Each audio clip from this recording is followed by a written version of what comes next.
Үлкен істер әр қадамы жаңа жетістікке жетелейтін марафон. Біз осы жолды сіздермен бірге 10 жылдан бері жүріп келеміз. Тимур Құлыбаевтың халық қайырымдылық қоры.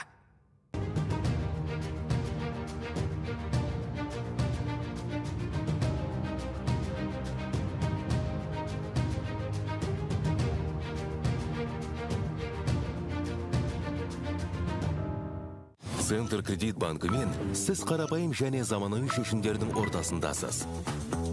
Нық сеніммен жаңа мүмкіндіктер ашып, тексерілген сапаға сеніңіз. BCC-KZ мүмкіндіктерді кеңейтіңіз.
Games of the future.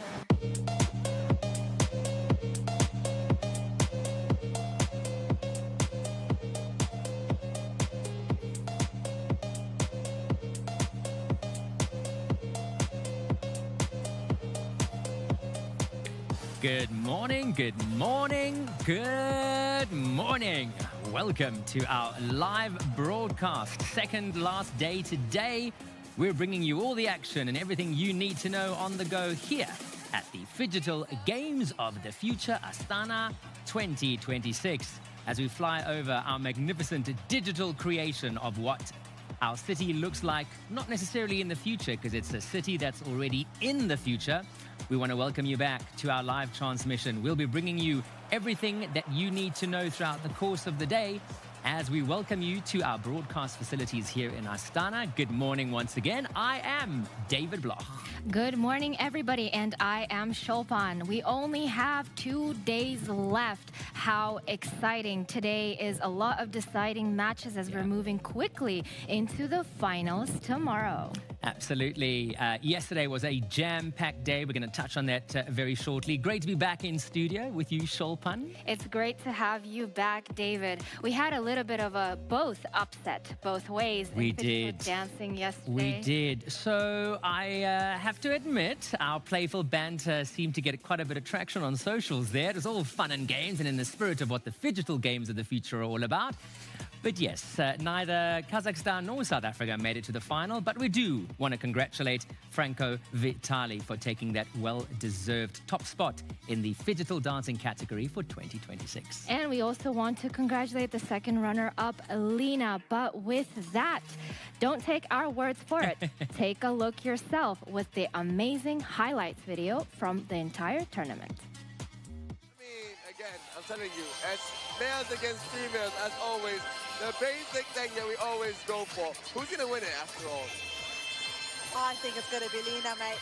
I can feel it in my bones. The headband from Franco, giving him the good luck, the good nudge that he needs. And here we have it. I can't look. You're going to have to tell me I can't look. It's a very close match. Oh my God, Franco has won this. Has won it. Wow. get yourself a headband to win the next Digital Games of the Future, Digital Dancing. Now, coming back again for the final to pick up the trophy. Here we have it. Congratulations, Franco. You deserve it. You earned it. Beautiful thing. Sharing a moment here with Lena as well. Wow. Well, the fireworks are on. The celebrations do begin now. Franco has the trophy in hand. I mean, let's get the party started because it's going to be a dance party here in Astana with Franco and Lena. Thank you, Astana, for making it the best night of our lives. Congratulations, Vitaly Franco, for that amazing round and amazing win.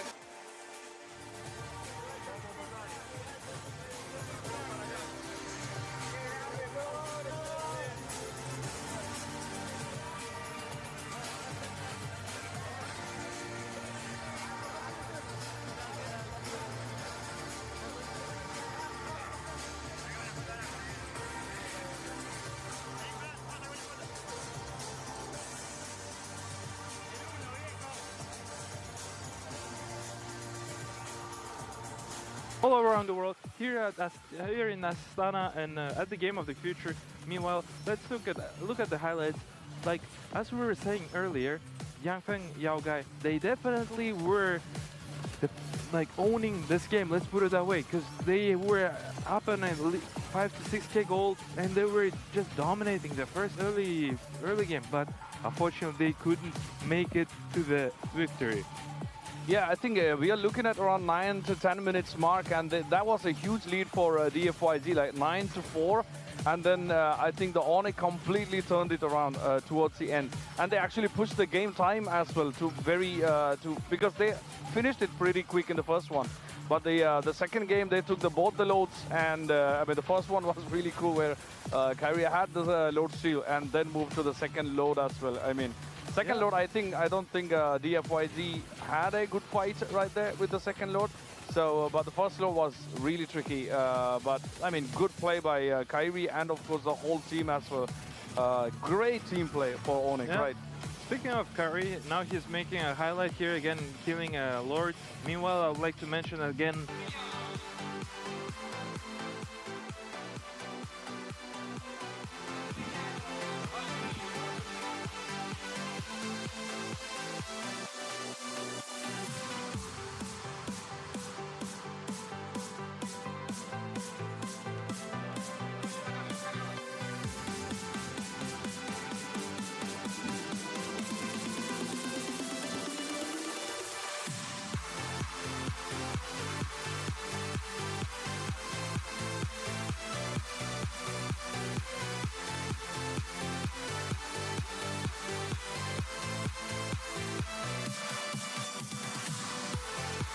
Pressure creates champions. Pressure makes diamonds as well. There we go. All our original athletes are diamonds in a rough. They're about to get shined up on the final four. There we go. This is where we pick out the bad stones, you could say, Steve. Yeah. And there we go, all fired up, of course. Shamo, the man with a great hairstyle. I love the hair color too, by the way. It fits him very well. Beautiful. Yeah. I should color my hair like that. I'm going to color my hair like that if they become the champions. How about that? If NS team win, yeah, and then I'll buy myself a Yerba Mate set. I feel like that should be the deal. My man. Great highlights, of course, and a great win. Total domination, 6-1. Exactly, and I bet that they are over the mood, feeling in their groove, and there is no sign in slowing down. I would be worried if I was Olympic Digital or Rota International, because the winner of that game will have to play NS team tomorrow. And on the other end of the spectrum, Quetzales Armadillos against Holcates. The winner of that game will be playing the winner of the second semi-final. I know that we're going far ahead in the future, but this is the reality now. Yes, sir. Here we go now. NS team, a great win.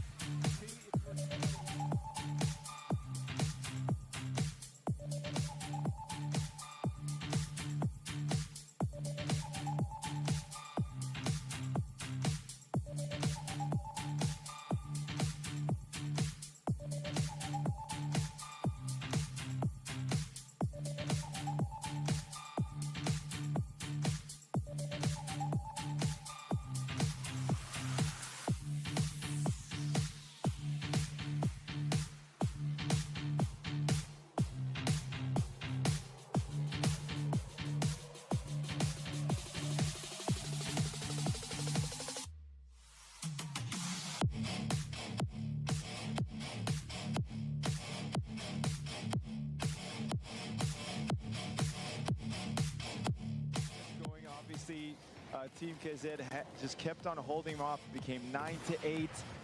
When I was watching, I was thinking that Novak, quite honestly, was going to go on a run, and they just didn't. They kept them there and went to 12-8, and of course, here is the final part. Novak, I'm sorry, did get one more point, and then the final point right here, where it got us to the end of the match, 13-9. Team KZ excited, and they are going to head over to the finals.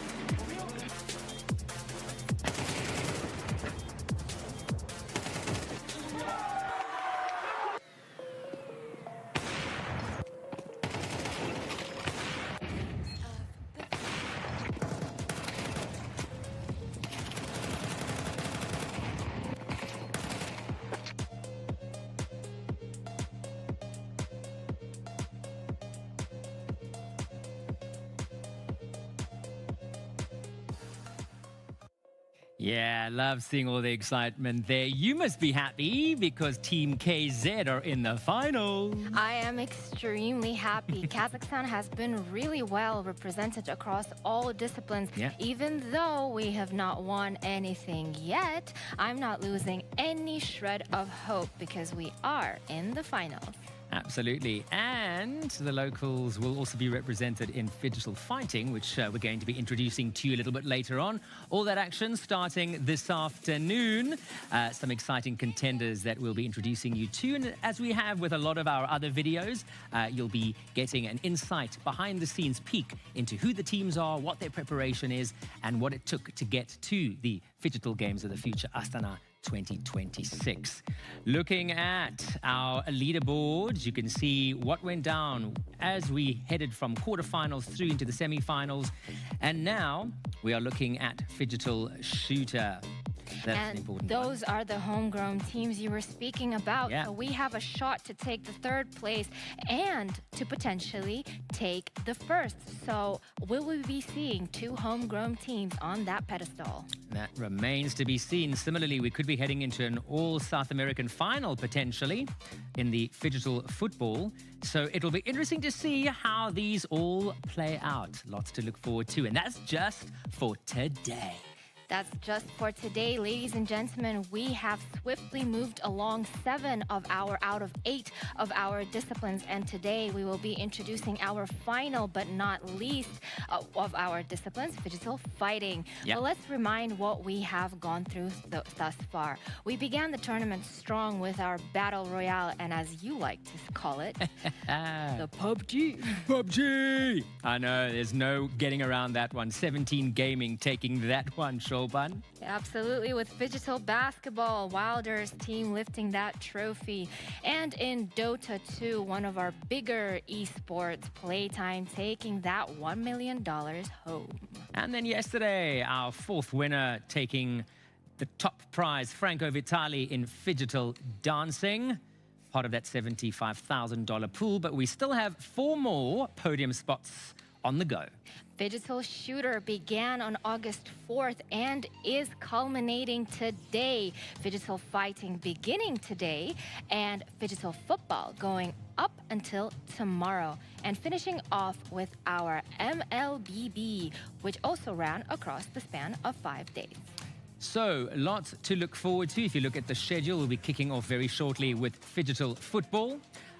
Followed thereafter by Digital Fighting, which we'll be introducing you to a little bit later on, and then heading into Digital Shooter and MOBA Mobile. No doubt there'll be games running simultaneously, and of course, as we've always made mention of, you have the power in your hands to decide which sport you would like to watch. And all you have to do is log into our OTT multi-stream platform, Digital Plus. It's as simple as that.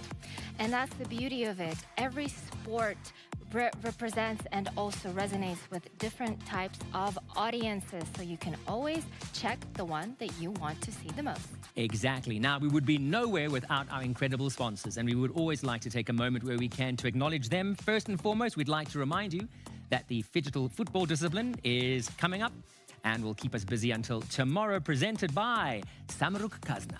As David mentioned, we are a multi-broadcast streaming service, so do make sure to log on to that OTT platform. That's at Phygital Plus. And Phygital Shooter brought to you by Yandex Go. Everything you need to know, all you've got to download is the Yandex Go app and experience the thrill of the magnificent city of Astana. And most importantly, since we are already in our semifinals and we're moving swiftly into our finals, ladies and gentlemen, do not miss the opportunity of a lifetime to be present at those magnificent venues, real life, real time. So do make sure to get your tickets while you still can at ticketon.kz. Absolutely. As Shulpan said, there is no excuse if you are living in and around the city of Astana, and if you're close to any of our magnificent host venues, no reason why you cannot go and support. It's an incredible opportunity to show the full might, hospitality, love, affection for not just the physical games, but for Astana and Kazakhstan to go out there and support. We want to see you. No doubt there'll only be limited seats, if at all. You might already be too late, and you snooze, you lose, because we're heading into those semi-finals and finals as we approach our final day of competition tomorrow. And there is absolutely no snoozing over at our Phygital football discipline. Let's speak about the semifinals coming up today. We have only 4 teams left standing, and by the end of today, we will only have the 2. We have 2 South American teams, actually, in the 2 semi-finals. First of all, Quetzales Armedios versus Club Holcates. That will be coming up now. That's our first semi-final. Interesting to note, Shulpan, that Club Holcates didn't just ease into this one. They went to a second round of penalties, so they just made it in. Let's see how aggressive they're going to be coming in with Quetzales Armedios. And then, of course, our second one, NS team, also from South America, versus FC Olympic Phygital. With FC Olympic Phygital representing Central Asia, so that's an interesting blend to see for the first time in the Phygital world how these 2 areas of the world will field on that mini field. So from mini field to all the excitement of what you can expect to feel in the venue, with all of our spectators joining in, supporting the teams today for the first of those semi-finals. It's going to be a real kicker, taking us through to the finals tomorrow. This is why we're here. This is what we're playing for. This is why we've been watching. It's a full prize pool of $625,000 US. Let's see what's happening.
And hello there, ladies and gentlemen. Welcome back to Phygital Games of the Future, Astana 2026, brought to you by Samruk-Kazyna. And guess what? It is going to be the semi-finals. The semi-finals of these 4 amazing teams that will be trying to go into the grand finale. Well, the defending champions are still standing, but remember, it seems like Club Holcates are not here to actually admire that, Ahmed. It is going to be a showdown.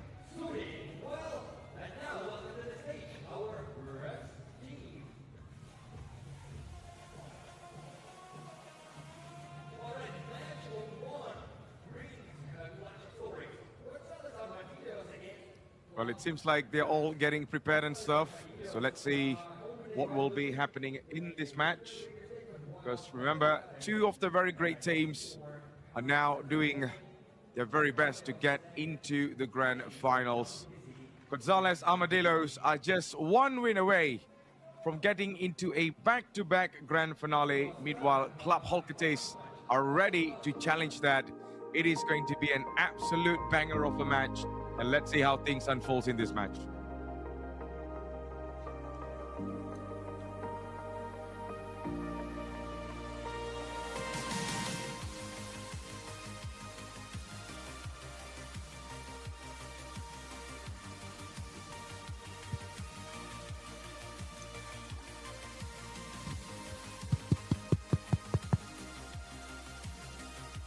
So there you go, as you can see on the screen, Gonzalez Armadillos going up against Club Holketes.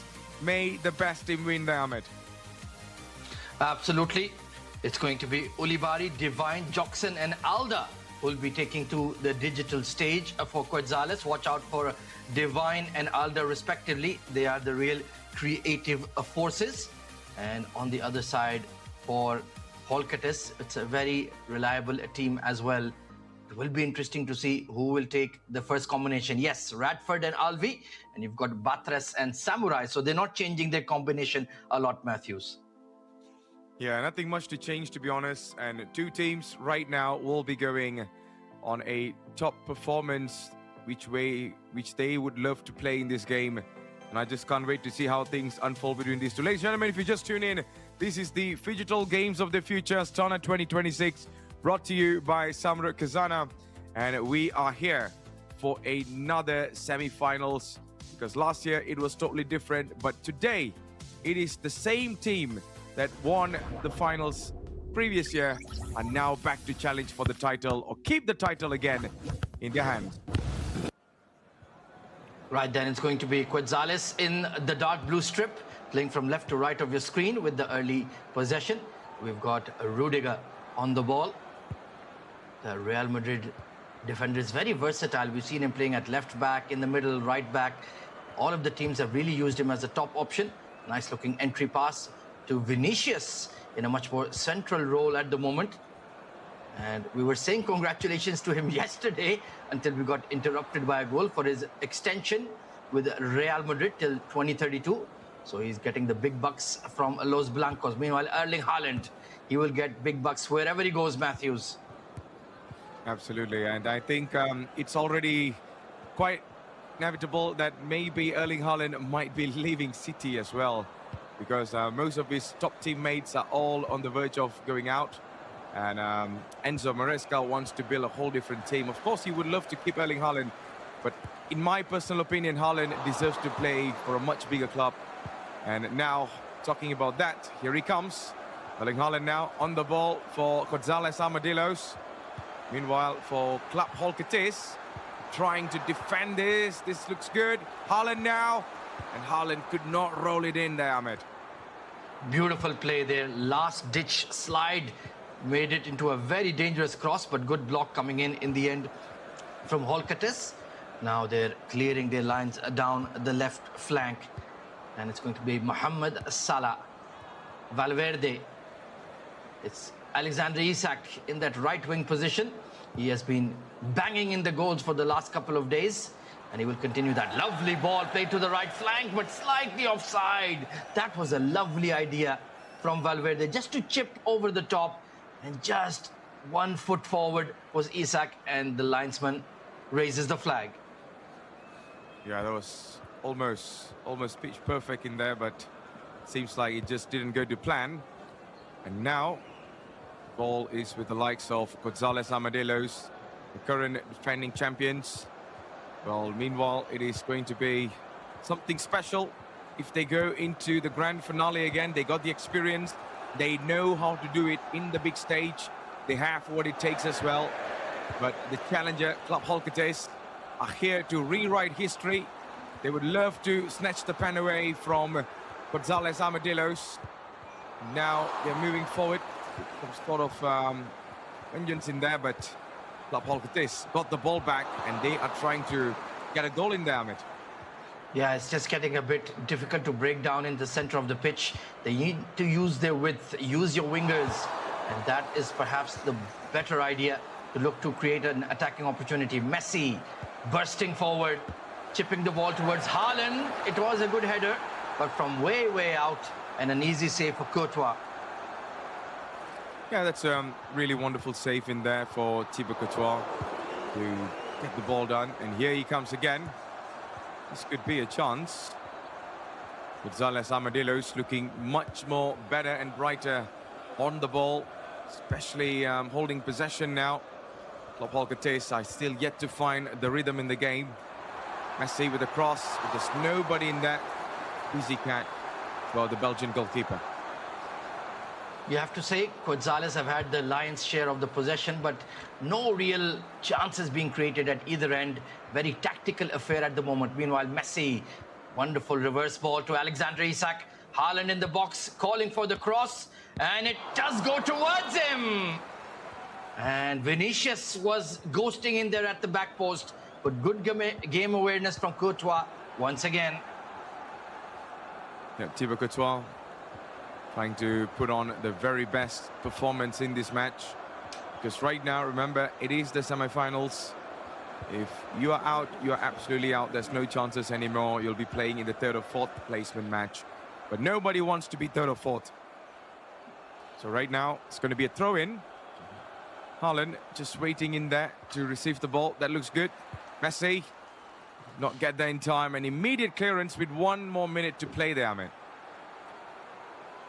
Yep, into stoppage time of the first half, and nothing to choose between these two teams so far. Very cagey, very defensive, very tactical game we've seen in the digital half so far. These two teams are matching up very, very nicely here, Matthews. Yeah, they're doing a really good job so far, just trying to play semi-finals the way it should be played. And if you just tune in, ladies and gentlemen, this is the Digital Games of the Future Astana 2026. Brought to you by Samruk-Kazyna, and guess what? This is the first match of the semi-finals, and we are underway between Gonzalez Armadillos and also Klopp Holcates. As you can see the highlights right now on what actually happened. Nothing much to separate between these two. As you can see on your screens, the digital score is still 0-0, and it is a very tight match going into the second half. Yeah, a lot of zeros all across the board. But let's see if it opens up in the second half. That is where I remember very clearly that they got really put on the back foot, team Holcates. They had a horrible second half in the digital stage, and then we saw them going down 2 goals. But of course, they recovered physically in that miraculous match that they won. So this is perhaps their weak link. They need to be a bit careful. Yep, 100%. So as you can see, they're going to be going into the match very shortly once the tactics and also player swap. Who do you think is going to be the best combination for both sides, Amin? Oh, you ask a very good question. I think Radford, as we saw, the backup goalkeeper, he is the true star esports athlete for Holcates. On the other side, we have seen that a lot of quality has come through for Team Gonzalez as well. They're a team-based kind of outfit. There is no one superstar. They all combine together very nicely. They all gel together very nicely. Whether it's Magana, whether it's Eddie, whether it's Eder, there's no one superstar like a Erling Haaland or a Alexander Isak sort of figure in their squad. Oh, that's a good point in there. So it's all down to the players to find out how they're going to arrange the team in the next 45 minutes to go. And talking about 45 minutes to go, we are diving straight into the match right now. And let's see what happens between these two. One team wants to defend history. The other one wants to make history. And only one team that will be walking into the final for today, Ahmed. So it's going to be Eder Militao on the ball for Holcates. Rolls it to Bremer. Valverde moves it forward to Messi in a bit of space.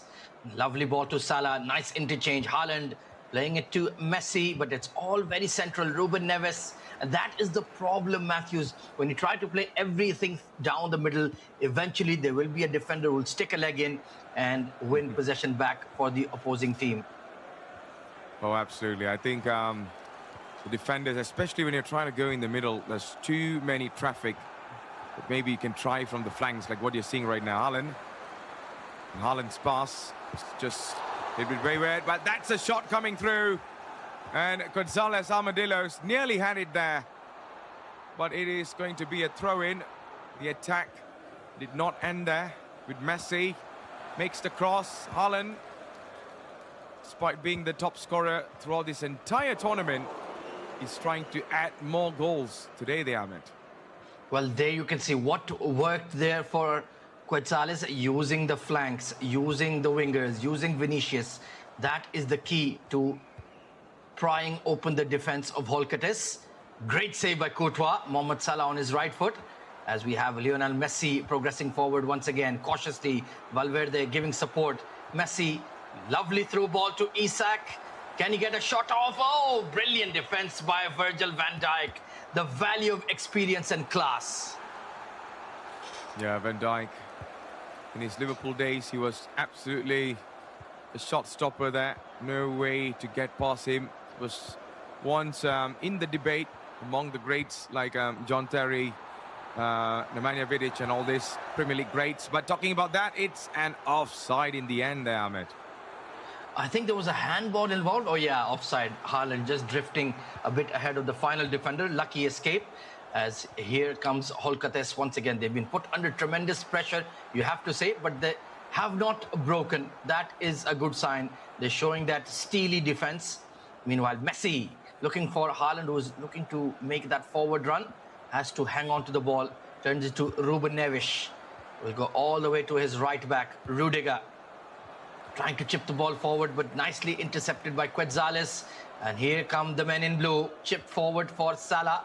But Rudiger, he's having one brilliant game for Holcates. Oh, Rudiger's been absolutely phenomenal. But talking about phenomenal, it is this man again. It's Erling Haaland. And Haaland denied. What a shot stop there by Thibaut Courtois. That was nearly a fabulous goal by Erling Haaland. That through pass was an absolute killer. Well, if you notice there, Matthews, it was Quetzales who took manual control of Thibaut Courtois and just made him shift a little bit more to the right because they knew Haaland would go for that top corner. Very, very smart tactics coming in, and that has certainly saved them big time. This is not your average semi-finals in here. We got all top teams, top players from the e-sport and also in the physical part. That shows the level of quality that we are actually witnessing on the pitch in here. Here's Haaland. Back to Mo Salah. It's absolutely celebrated in Turkey now. And here comes the other man again on the left. Salah couldn't find his teammate. Federico Valverde makes the pass up in the top. And it is going to be a foul from here. Well, about 6 minutes to go, Ahmed. Is there anyone scoring that you could see in here? Well, it's been absolute deadlock, but you never know. Funny things can happen in Fergie time, as they like to call it. So here's Militao looking for Rudiger. Lovely ball down the right flank for Salah. He turns it towards Valverde. Ruben Neves looking to get forward. Good looking pass. One touch from Isak. Haaland! Courtois with another stunning save. That was another warning there coming from Erling Haaland, but you got to give credit to the goalkeeper to always be there in time and in a good position to catch the ball again as well. With 2 minutes added on, I think it is going to be a talk on the pitch there, Ahmed, instead of the digital pitch.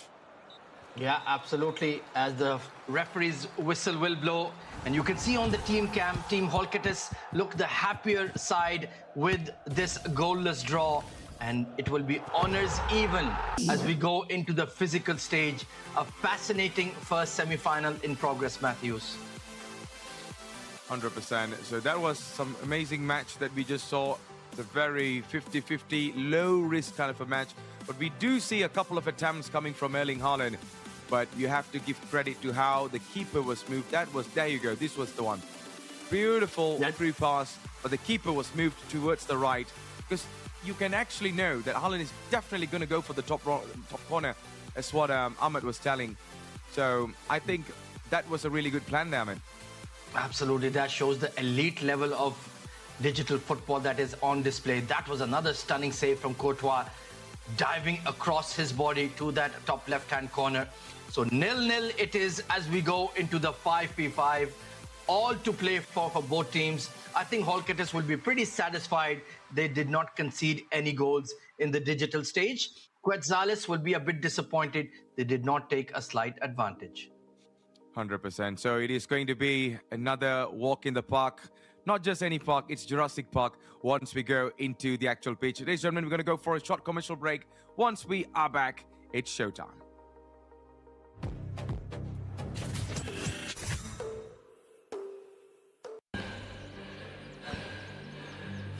Өлкөмүздөр әр кадамы жаңа жетістікке жетелейтін марафон. Біз осы жолды сіздермен бірге 10 жылдан бері жүріп келеміз. Тимур Құлыбаевтың халық қайырымдылық қоры.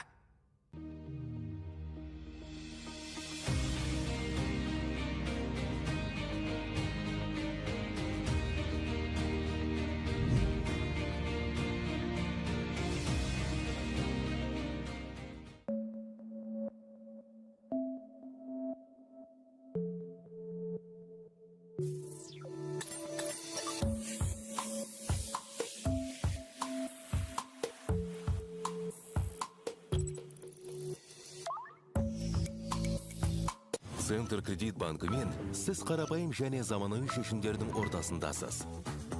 Нық сеніммен жаңа мүмкіндіктер ашып, тексерілген сапаға сеніңіз. BCC-KZ мүмкіндіктерді кеңейтіңіз.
Absolutely, the action is just hotting up, and it's only going to get more and more exciting, more and more aggressive, as there's nothing to choose between the two teams in the 5v5. That is the starting five coming in for Quetzales. No major changes. Magana, Eder, Gio, Eddie, and Alda. A very recognized starting five for them. A lot of technical players, a lot of quality, a lot of class.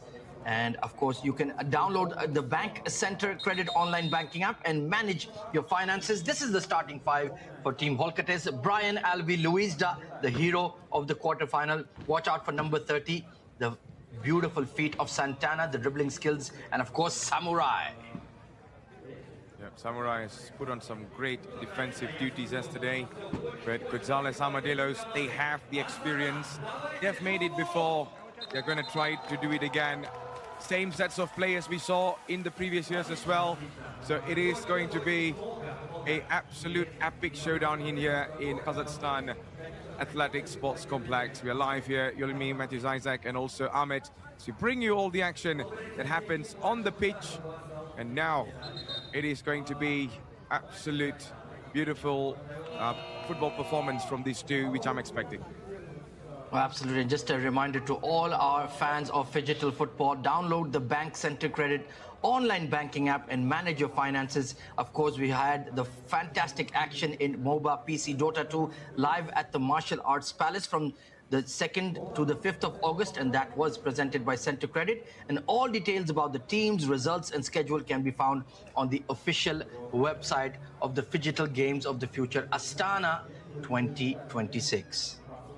Absolutely. So get yourself involved right now. Talking about that, it is going to be Gonzalez Armadillos up against Club Holketis in the semi-finals. Who is your favorites to win? Who do you think it's going to win? Make sure if you're watching this on the live stream or maybe on social media, you can definitely put the hashtags on and also maybe vote for or post for your favorite team. See who that will be in. As you can see, the officials coming in together with both of the semi-finalists. One team will be playing in the third and fourth match. Another one will be going into the grand finale. Which one, we do not know. We'll stay tuned and find out. Well, of course, we will stay tuned and find out. But Matthews, I want to get your prediction. Luis Garcia and Joan Fabregas are two match officials. What is your prediction, my friend? You've watched these teams very, very closely alongside me over the last 4 to 5 days. What is your hot take? Well, the challenger up against the reigning champions. It's going to be difficult for me to take a side in here, Ahmed, because both teams were absolutely performing. I cannot take away how Holkate is able to survive so many challenges to come into this match in the semi-finals. This side, they have the experience, they've done it before, and they absolutely done against prime Los Troncos in the previous year. So it's going to be difficult, but I kind of feel because of experience, Gonzalez might have a little bit of an edge. I think I cannot disagree with you. You make an excellent point about experience. So it is going to be the defending champions in all whites and the challengers, Team Holkates, in their typical black and red colors. They proved to be lucky for them in the quarterfinals. Let's see if that luck continues here in the semifinals. Brian, Santana, Alvi, and Samurai, the regular starters for them. And you have the magician, that is Magana. What a beautiful goal he scored in the semi-final, and he's immediately on the ball as we kick off. Alda on this right flank. A lot of left-footed players in this Quetzales side, trying to find some room, but being marked by Santana. Lovely dribble to Eder, but strong tackle coming in from Santana. Alda wins the ball back, and he finds the bottom left-hand corner. There was a protest for a foul on Santana, but Eder followed through, and Alda with the finish. Well, this is what I told you about when it comes to experience, but this is the foul. But referee says play on, despite the leg got tangled in there, but I think Alda didn't waste any chance in there, any time in there. He just went for the shot and absolutely beating the goalkeeper. It is 1-0 at the very early stage of the game. Gonzalez Armadillos are showing what experience is all about when it comes to doing it on the big stage. Just 21 seconds needed for the first goal. And I agree with the referee, didn't see a foul there. It was just a usual tangle, and they had the right to play on as they did. Brian chipping the ball forward to Santana.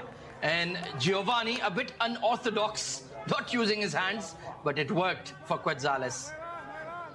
Yep, Giovanni has been a superstar for 2 consecutive years now to bring his team into the semi-finals, but they are just 1 win away from making history again to get into another final.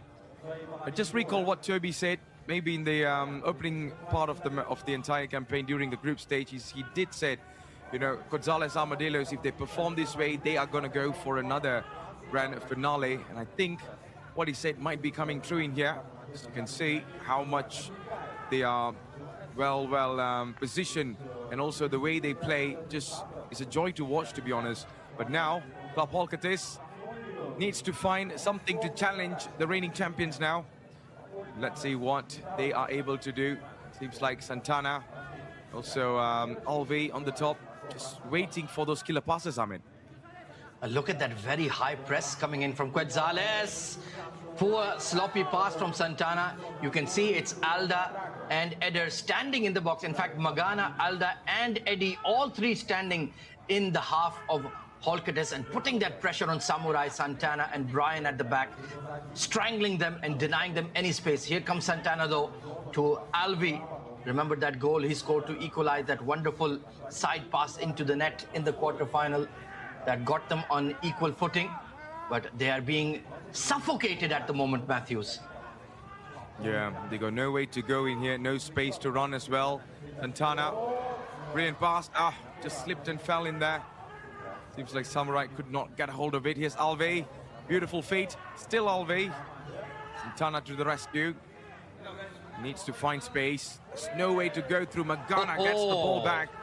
And that was some classic defending we see from the one of the main men of Gonzalez Armadillos. Santana just could not get it through there.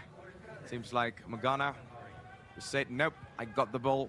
I'm under control. With 2 minutes to go, Giovanni just walking on the pitch, just waiting to see who he could pass to. They know time is ticking away. And if they want to do something about it, Ahmed, they got to make it quick. Yeah, these two teams are very similar. They have quick, fast players with 2 feet, quick feet, low centers of gravity. And you can see that they match up quite evenly. And of course, that early breakthrough provided by Alda, that may well be enough. 90 seconds remaining, and you can see no kind of press from Holcates whatsoever. They're all deep in their own half. Meanwhile, Giovanni strides forward. And this is an opening for Samurai. But this time, he's hoofed it over the top. We saw a stunning goal in the quarterfinal. Yep, that's the thing. This is where Samurai did not get the hang of the ball there. But now, with just 1 minute and 17 seconds to go, let's see how these two teams are able to find a way through. Samurai instructing his players to make an opening in there. Santana coming through. What could they do from here? Brian, on for Alve. You can see Gonzalez Armadillos absolutely stacked in the middle. No way to run through. Unless you have to go for a shot like this. Maybe Samurai now. Still Samurai, still could not find a way through. Getting pushed, getting pressed in there. The one that is absolutely under pressure is going to be Club Holcates at the moment, Ahmed. Yeah, look at them struggling in possession, lacking ideas. Santana has had a quiet game so far.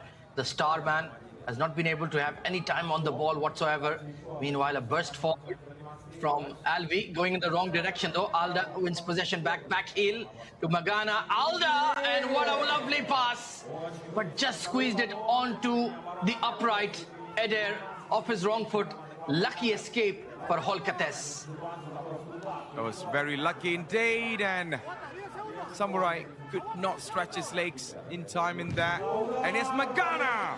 And it's Charlie, but no, what a save by the goalkeeper this time. Giovanni goes for another one. And that is the end of that final moment of shockers there. Let's have a look. Magana with some venom on it, but only to hit the wall. And this one, that should be going in by the number 9 of the team, but man, it just did not go through. Oh. Well, if it wasn't for Luisda Matthews, this was game, set, and match. 2 absolutely world-class saves made in double quick time. Holcates need to regather, need to regroup. They need a tactical shake-up here because Quetzales are dominating the physical stage. Yeah, that's the thing. Still going to be a strong one. In the meantime, we're going to be having a half-time break in here. Another 5 minutes to go. Last 5 minutes to decide who will be going into the grand finale. Let's have a look on the highlights. Meanwhile in here, it was a tough battle for me there, Ahmed, but this was the most funniest and fastest opening of all time. Man, he just went in there, no one marked. I think everyone was protesting about the foul, but they just absolutely leave him alone in the front there, Ahmed. Yeah, absolutely. And this flurry of chances in the final 40 seconds of that first half. Luisda, that is a stunning save. And he does well just to keep it to a 1-0 deficit at the moment. So there is still a chance for Holcates to recover. But the defending champions, man, they're playing like defending champions. That is for sure, Matthews. Yeah, that shows how much of experience you had coming into this match. Because when you can do it in the big stage last year, you can surely do it again. It's all about the challenger stepping a little bit extra than them to show that they are capable of beating them. But now, you can see some tactics being shown, being instructed there by a couple of players. In the meantime, Gonzalez Armadillos are still trying to find a way through here because they need another one more goal. One goal is still very much open to me, Ahmed. I will never believe a 1-0 lead. I have so many bad experience with that. I completely agree. Things can change so quickly in the 5v5, but you have to give a lot of credit to Quetzales. It's easy to become champions, but to remain at the top, to remain at the top of the hill is very, very difficult. They have a date with destiny just 5 minutes away from the grand finale, Matthews. Yep. Just 5 minutes away from glory, 5 minutes away to repeat history, go into the grand finale for Gonzalez Armadillos. They have everything, but I would love to expect more from Top Holker in the next 5 minutes. It's now or never. It is going to be their kickoff with Samurai. Can he provide that inspiration for the men in black and red? Brian with the ball at his feet and in the libero position. And immediately that press coming in from Quetzales. Look at him being surrounded by white shirts, and he has to clear the line.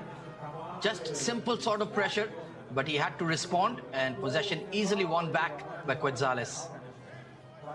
Yeah, Gonzalez is showing some real good composure in here, moving the ball at their own pace. And just now we saw so many minutes wasted, especially Holkertes did not even do any pressing.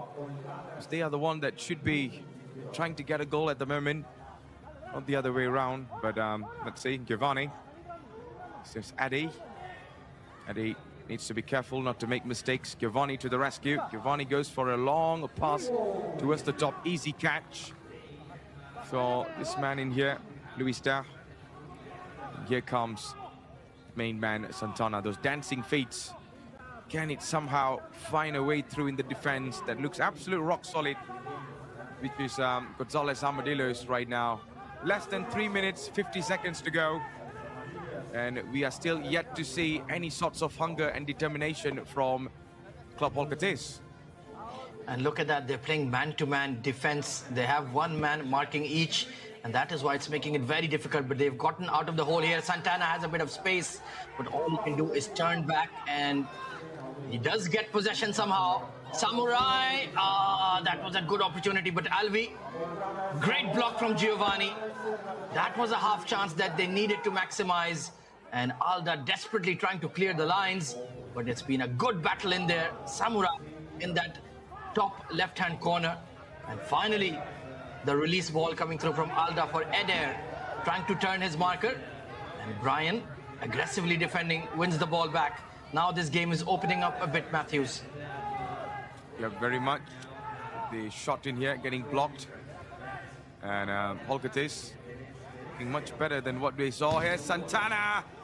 And that ball was not finding the net. Ghana now. Goalkeeper Giovanni sensed the danger. It was too tight. He had to go for the clearance. Now, just 2 minutes, 40 seconds to go. Club Holkertes needs just one goal, only one goal, to drag them into the penalties and change things around. Santana again. Can he work it through? Nice feet. Still Santana. Just made through the legs of Magana there, but not the net. But this looks promising. And that's a goal. What a strike. It's two Gonzalez Armadillos. And this man, what a sensational strike. Ronaldo again, man. Eder, of course. Oh my goodness, what a goal. Absolute precision from Eder off his wrong foot. He takes the shot early, catching Luis Da by surprise, and into the bottom left-hand corner. That is a body blow to Holkertes. 2 goals behind with less than 3 minutes remaining in the game. Is it all over? Are Quetzales Armadillos going to back-to-back finals at the Phygital Games of the Future? Well, they are less than 2 minutes away to do that. And it seems like it's going in their favor right now, Ahmed. I cannot believe what I'm just watching. How clinical they were in front of goals. Man, that strike had so much power. And there's no way the goalkeeper could get a touch of that. Luis Da never expected that. Man, expect the unexpected from Gonzalez Armadillos. But tell you what, Matthews, Holkertes, at least 3 good looks at the goal, but all 3 of the shots went wide of Giovanni. They did not even force a save, so they will be disappointed. They had decent opportunities, but could not even get a shot on target. And now it's looking difficult. Here comes the sweeper keeper. It's going to be Santana in goal, and he goes for the strike, but flashes over the top. Yeah, flashes over the top there. There you go. This was from strike, but just didn't have the accuracy to do it for an on-shot on a non-target. But now, 2 minutes. Try to use the ball there, header, and the ball goes out of play. Gonzalez Armadillos could come again. Volcates at this moment, still wondering what's going on. Those 20 passes are not finding their teammates, but the legs of Gonzalez Armadillos players. Eddie, nice pass to Talda. Eddie now got a brilliant goal, but now this could be a chance for Alvi. And it was an easy catch for Giovanni Ahmed. Excellent block coming in there from Magana. As Samurai heading it back towards his goalkeeper. Let's see if they can at least grab 1 goal to make it interesting down the stretch. Santana works it to the right. Now it is Brian trying to make something happen, but that box-like formation at the back, 2-2, it's difficult to break down. Santana, another opportunity, but not hitting the target. That has been the problem. They have not forced any saves from Giovanni, not often enough, Matthews. Yep, wasn't testing Giovanni at all today. This could be a chance for Magana and make the pass. Won't be running towards the top. This could be a chance for Club Volcates. The time is now going to be their worst enemy. With 53 seconds to go, Brian onto Santana, the sweeper keeper. Still, Brian takes the pass onto the top, tries to find Samurai, but it's not working enough. Now, this could be a chance for Club Volcates to actually get at least something out of this. Oh, should be going in, but what a save. Too close to Giovanni there, Ahmed. Excellent game awareness, and looks like it will be history in the making for Quetzales Armadillos. Back-to-back finals, just 20 seconds away, and you have to tip your cap to them. Did not concede a single goal in digital, and looks like they will keep a clean sheet in the physical. Defense is the best form of offense for them. Well, 100%. 1 pass on to the top. Right. Not getting the ball. Referee blows the whistle. And the instruction there. Ball is now given back. Goalkeeper to restart. 10 seconds to go. I think it's over. Long pass up in the front. 5 seconds away for history in here. And Gonzalez Armadillos are going into another grand finale, back-to-back, 2025 Abu Dhabi, 2026, here in Astana, Kazakhstan. And what a team they have been throughout this entire campaign. They are unbeatable, they are unconquerable. Quetzales Armadillos, once again, a date with destiny, a clinical performance. They took care of business in the physical stage, 2 excellently taken goals by Alda and Eder, and massive congratulations to them.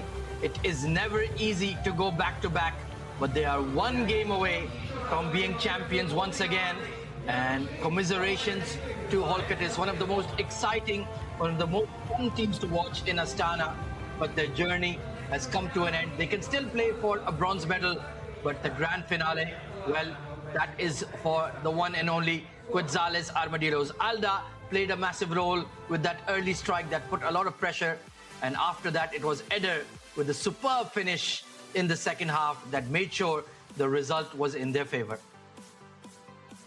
Yep, so this is the highlights of what actually happened. So many chances, so many amazing things we saw in this match.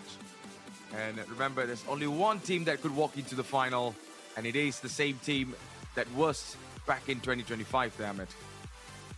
Great strike that from Eder. Look at the way he read the bounce off the side wall And clean strike on goal. Truly a striker's finish, no chance for Luisda. And that was the moment that Holkates realized our journey might be coming to a premature end. What a match he played alongside Alda. Both of them living up to their top billing. Santana, as the libero, had a few chances, had a few looks, but in the end, Giovanni, for the most part, for the majority of the 10 minutes, did not have a save to make. And in the end, it was a pretty comfortable win for Quetzales, if I'm quite honest. Yeah, it is. We didn't see the dancing feats of Santana today. Samurai on the other side looks a little bit lost. Alve absolutely closed down in every space. So there you go. This is the total overall Phygital score. It is 2-0, where they settle it all on the actual pitch. And man, it has been some joy to watch these two teams. It seems like Toby Banks' predictions are right now. Gonzalez Armadillos are into another grand finale because of experience, because they know how to do it in the big stage. I mean, never in doubt, to be honest. Never in doubt with this team. They're going to be talking more on the analyst desk. It's going to be Toby and also Steve Moll that will be breaking us through on what happened in the first match of the semi-finals.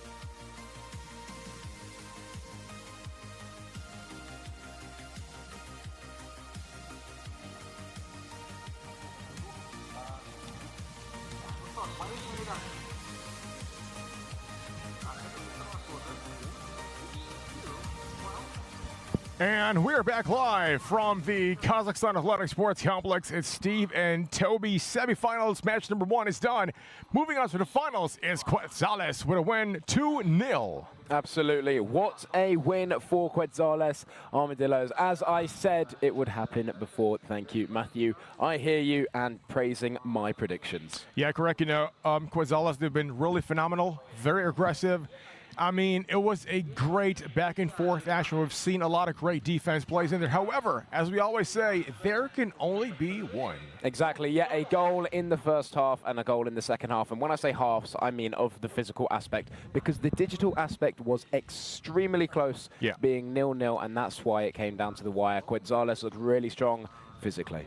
You know, we're talking about two top teams here. Quetzales has just been really fast also today. One thing I've noticed about them is that from the get-go in the physical stage, they have been extremely quick and fast. Like, no second chances. Like, whatever happens, we got to do it now because there's no tomorrow. If you lose, you go back home, third place, battle for tomorrow, of course. But then you want to go to the finals, and that is what we see today. You know, they've been phenomenal. They've been great. They've been aggressive and very fast. Exactly, and no one wants to play for bronze, but unfortunately, that's what Holkates have gotten the situation into, and that is where they stand, and they will play the loser of NS Team against Olympic Phygital. More on the winners, though. Quetzales Armadillos, what a win for them, and they await NS Team or Olympic Phygital in the final. What a final that would be.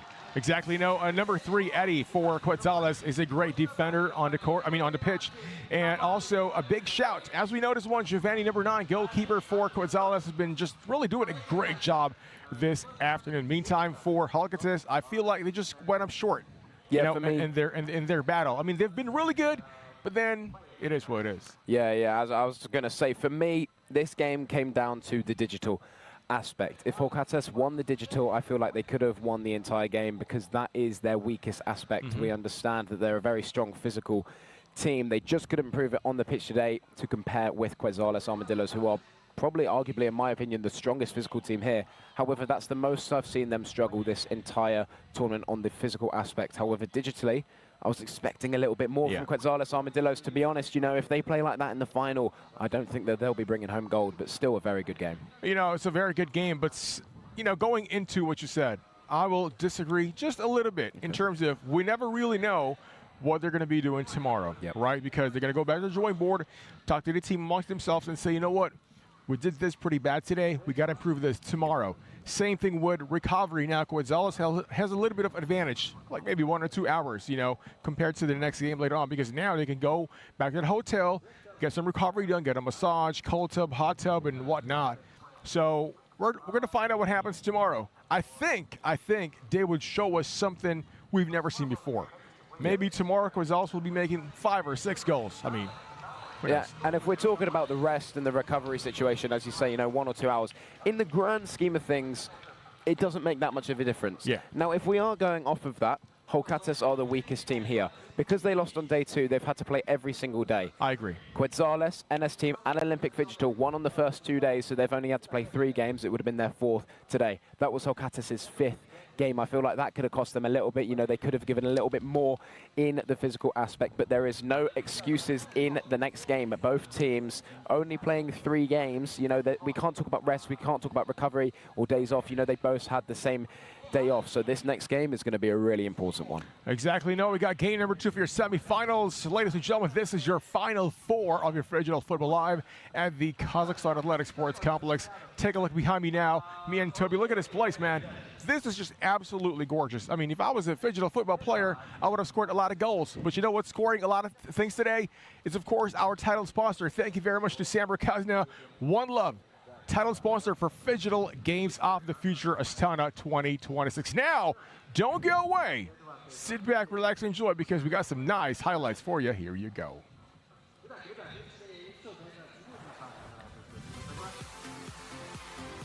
So yes, as you said, it was a slugfest, and that's what you predicted, but it only went the way digitally. Big chances for Holcates, and look how much it meant. They understood that they should have scored at least 1, and that would have changed the game entirely. But Quetzales, Armadillos also a little bit upset, angry with the fact that they couldn't get a goal in the digital aspect. Some great saves from the digital goalkeepers. But at the end of the day, 0-0 was the story.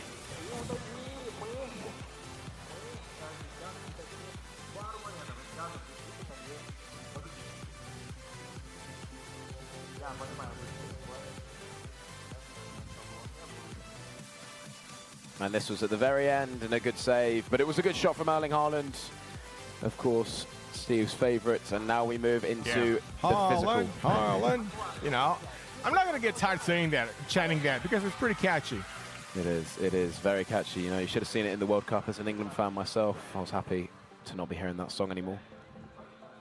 And there it is, a massive goal from Quetzales Armadillos to open up the scoring, making it 1-0. A bit of controversy in there. Was that a free kick? Should that have been a foul on Holcates? I will let you answer that for me. I don't think that that is a free kick. I think it's just it's a contact sport, we could say, Steve. You know, it's a great match. I mean, take a look at these guys. Also, one more thing I noticed about Quetzales, they're supremely conditioned. They're so good. Yeah, you know, that day off, the way that they are physically, you know, we're not talking about the physical aspect, but I mean just as a physical person, all of these individual athletes truly stand out. You could see the stamina, the pace, the athleticism, the shots that they have behind them. Even the centre-backs, the goalkeepers have everything on them, and that is why they have made their way all the way to the grand final of the Digital Games of the Future 2026. All right, there's a highlight, ladies and gentlemen. Of course, winning your first semi-final match. Quetzales, they are moving now to the finals. Absolutely, and what a game it truly was. We're seeing the highlights on the screen, but more importantly, Steve, heard enough from us. How about we hear from one of the winning players? Yes, sir, because joining us now on the desk from Quetzales, David Alatorre is joining us this afternoon. It is a great win. Seeing, of course, your highlights in there. All the fans in attendance, very happy. First of all, congratulations. A great victory today. Moving now to the championship. How does that feel and sound? It's a very good moment for us. We're really happy about what we've achieved.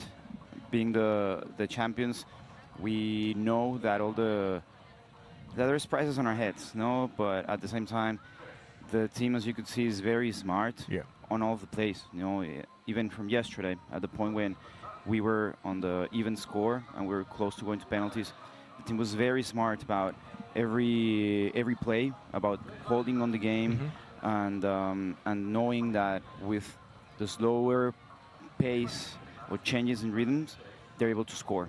So they're very smart. Aldair is an amazing player, and so is the rest of the team, digital and physically, both of them. Right. So just do the basics and the results will come. And, you know, to be the champions, to have that target on your back, you know, we've spoken about it all tournament regarding Quetzales Armadillos, to actually stand out, make it back-to-back finals. You want to go to back-to-back championships. Was there any areas lacking today that needs to change for tomorrow's final? I mean, there's always things you want to improve and that you have to improve. No, that's something that doesn't not because you've won a game or even won the championship, you have to just go thinking you're the best. Of course, also you have to adapt to their teams. No, there's always gaps in terms of what you have to adapt game by game. So yeah, no, there's some things to improve definitely, but at the same time, as I said, the basics are there. The basics, the principles that should allow you to get the result are there. So that's what has come. Well, now you know what, you're playing back-to-back-to-back games, especially tomorrow for you, sir. How does recovery affect into your match for tomorrow? Because I'm sure that's what you want to do today as soon as possible. Just rest, recoup, and play a great game tomorrow. Javier, ¿cómo te recuperas para mañana? ¿O cuál es la forma en la que físicamente vas a estar listo y recuperado cuando tienes tantos partidos y un juego como la final mañana? Dormir. Dormir, descansar lo más que se pueda. También en los horarios de comida tratar de bajar a comer y volver a descansar, seguir descansando, pasarla un tiempo con el equipo, pues no sé, platicando, cotorreando un rato en la habitación del hotel, pero pues descansar es lo más apropiado. Sleep is the main one. Rest with the team, just going down to the meals at the appropriate times, and just hanging out with the team at the hotel, but resting. That's the main thing. Nothing more than resting. All right. And you speak about how important that rest is. Obviously, your opponents today, Holcates, did have to play an extra game, had an extra day of playing football than you. You know, they would have been physically, but both mentally tired. Was this part of your analysis before the game? Que Holcates tuvo un partido más que nosotros y eso puede cansarte física y mentalmente, que si eso fue algo de lo que el equipo analizó antes del partido, tomó en cuenta el hecho de que han jugado un partido más. No, sí, los rivales tenían un partido más, entonces eso también físicamente te afecta, mentalmente. También el hecho de que ya sea una etapa de semifinales es muy complicado, pasa más por lo mental. Entonces, pues sí, ayudó un poco jugar un partido menos que Guatemala. Yes, of course, it helps to play one less game than Guatemala, but especially it's something that on the mental aspect is where it becomes heavy to play that extra match, and it's important. Now, let's talk about a whole tournament so far. You've played several games. Would you say that the teams in this year, 2026, were tougher compared to last year? La pregunta es si, comparado contra otros torneos, otros partidos, particularmente contra el año pasado, si los equipos se sienten más complicados que los del 2026. Sí, claro, me imagino, a mí no me tocó participar en Rusia, pero me imagino que de Rusia a Abu Dhabi también hubo una gran diferencia de nivel. Lo mismo pasa ahorita, los equipos se vienen preparando mejor, tanto en lo digital como en lo físico, entonces sí, sin duda sube el nivel y cada año yo creo que va a estar más complicado. Yeah, Alder says that he didn't go to Russia to the first games, but that he understands there was an increasing level from there to Abu Dhabi, and also from Abu Dhabi to here, he feels that there is an increase in the level of the teams, and that will probably just continue to happen. And now it's starting to get real. You've entered the final. You are going to be one of two tomorrow. A massive, massive game awaits. What is running through your head right now, or are you still not over that massive semi-final win? Sí, mañana es un partido, obviamente, el más importante, partido masivo mañana, y que sí, eso es algo que pasa por nuestra cabeza en términos de lo que representa tener un juego de final y lo que nos podemos preparar mentalmente para eso. Sí, pues ahorita ya disfrutar un poco el día de que estamos en la final, también es válido disfrutarlo. Pero ya a partir de estar en la cama para descansar, de ahí comienza la preparación mental, descansar bien, al siguiente día platicar un poco con el equipo para ver cómo va a estar la final. Entonces va a ser una final muy linda, estamos muy emocionados y también pues porque la familia y muchos amigos nos están viendo desde el otro lado del mundo y eso para nosotros es muy importante. Well, yes, that the preparation starts. Well, that first of all, we can be happy about today's victory and celebrate a bit, but the preparation starts once we get in bed. That's where it starts for tomorrow. That's the most important. And yes, we're very excited and very happy about tomorrow's match. We know it's a big one, and also very happy because a lot of friends and family are watching from the other side of the world. Yeah. And that is a big motivation for the team going on tomorrow. Well, now let's talk about a little bit on the lighter side. You know, we're in the beautiful city of Astana. The future starts here. We've been saying that because the Phygital Games, you know, we know that. The future is now and right here. Talking about the city, have you gone around on a tour, something like that, try some traditional food like the beshbar magas? Oh, by the way, it's so delicious. You got to try that. So, have you been around the city so far? Que hablando ya sobre Astana, si han podido conocer, si se han ido de tour o en general si han conocido algo más estando acá. Sí, precisamente el día que tuvimos libre después de avanzar a cuartos de final, fuimos a un tour y sí visitamos un poquito la ciudad y la verdad muy bonita, muy limpia. Impresionante, sinceramente. So yes, outside of on the rest day that we had, we went on a tour outside of the city, and we also saw a little bit of the city, and it's impressive. It's beautiful. You should have texted us. We could have gone together. You had work. You had work here. My man, you're the best, bro. I love that. Yeah, you know, it sounds really important that you guys had that day off and you gelled as a team and everything. But you talk about coming from the other side of the world. How has it been, you know, settling into a new environment? Has it helped you actually? Has it motivated you, understanding that you're now in an international country and there's something to play for in a foreign country? Or has it been more of a negative aspect, you know, dealing with the time zone, a change in environment, new hotel, new bed, and all of the other factors? Sorry. Sí, que si el estar tan lejos de casa es algo que añade a motivación de pues, estar lejos, o al mismo tiempo es algo que complica todo, ¿no? Por temas de cambios de horarios, por temas de todo lo que puede hacer, ¿no? Comida, logística, etcétera, estando tan lejos. Sí, es complicado el cambio de horario y es muy difícil el viaje, es cansado, pero también es motivante venir a otro país, estar del otro lado del mundo y pues conocer nuevos lugares también es impresionante, y luego con este tremendo escenario, pues ni modo no estar felices y contentos de estar participando en los Juegos del Futuro. Yeah, it's a tiring trip, of course, but at the same time it's very motivating to be in the other side of the world. And how can it not be especially motivating? We have a scenery like the one we have in the background, and I know it's an international competition.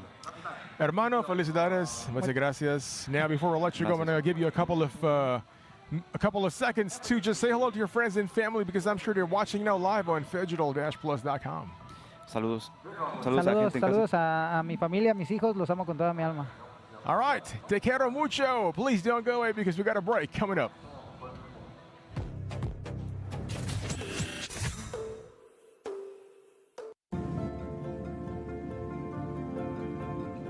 Welcome aboard Air Astana.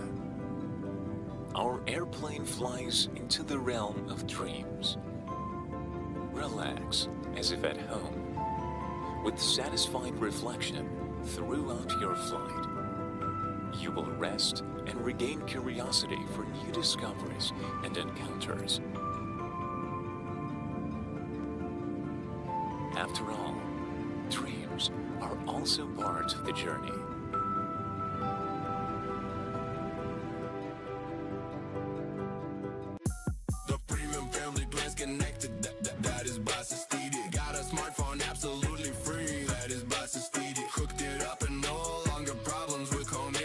Get home internet and a smartphone for free with the Premium Family Plan. Get ready for school with WB. WB, all you need for classes and breaks with try-on and payment on delivery.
And we are back live, ladies and gentlemen. This is your Phygital Games of the Future Astana 2026 with Steve and Toby. Now, T, before even we go around the city, you got to download Yandex Go app because it is the app for live here in a big city. And I'm talking about whatever you want, Yandex Go got you. Exactly, absolutely. You know, to get from here back to the hotel, we've been using Yandex Go. To get food to the hotel, what do we use? We use Yandex Go. How are we going to get to the airport? Yandex Go. That is the way of life here in Astana. Now, in case you're asking, why are we full of energy? It's because of coffee, but not just coffee. It's a special coffee from our Phygital mug. Look at that. You know what? I'm going to show you something, okay? Just tastes so much better, man. You know what I'm talking about? That's the whole vibe. But kidding aside, we got semifinal match number 2 coming right up. The winner goes on to the finals. Yeah, we just saw an absolute belter of a Phygital match of football. It truly was incredible. Quetzales Armadillos, as I said before, would win the entire match, and that's they did exactly. We just had an interview from them. They seem pleased, and I don't blame them, but there they are, booking the first spot in the final, and at the cost of Holcates going into 3rd place. And Quetzales will be playing the winner of NS Team against Olympic Phygital. That is our next game coming up soon. You know, we're talking about 2 top teams, also NS Team. We've been talking about is, you know, NS Team is your most well-balanced team in the tournament. They've been great digital and also physical. They got great attackers, great defensive line too, and their goalkeeper is a superstar as well. So we're talking about just an overall so developed Phygital team out here. Yeah, NS Team winning on day 1 on penalties, day 2 a 3-2 win, and yesterday we saw them in a 6-1 win. Thanks to Huaco, as you say, the goalkeeper is huge, but the entire team comes together. Obviously, we heard from Juan Cruz after their game yesterday and how much it truly meant to them to win their first digital game. Now we can understand that they are a true Phygital team, as you said, both digitally and physically. You know, Wacko is so great for NS Team. Now let's talk about the other team, FC Olympic. We're talking about number 1, Sunat. This guy does a lot of great things. When this man is on the floor, on the pitch, he does a lot of magic, and that's what you need on a Phygital football team. Absolutely, and the same as NS Team, Olympic Phygital won on day 1 5-3. They won on day 2 on pens, and that means they played yesterday 2-1. So both teams have only played 3 games. They feel the exact same. They had that day off. They've gelled together. There's no favors there. They're all balanced, and then both digitally and physically, both teams are also very balanced, I would say, and that's why they're both in the semi-finals, and that's why this one, in my opinion, will be much better than the first semi-final. You know, when it comes to Phygital football or any other sport, it's important to be well balanced because you can't be so good only on digital, but then not play good on physical, and vice versa. It has to be balanced. Now, we're talking about 2 top teams that are so balanced. You know, they're good at digital, but as well as in physical, and that's why they are in the semifinals. Now, when it comes to the physical, there's nothing much to say. Both are really, really good, extremely well,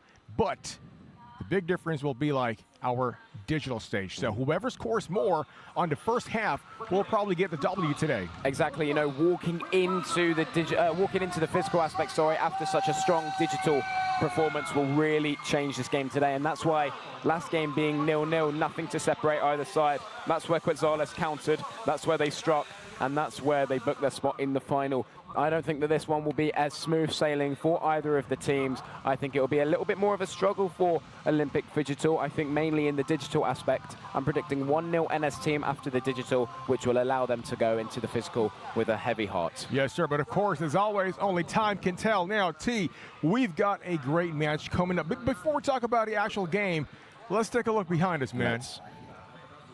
This is massive.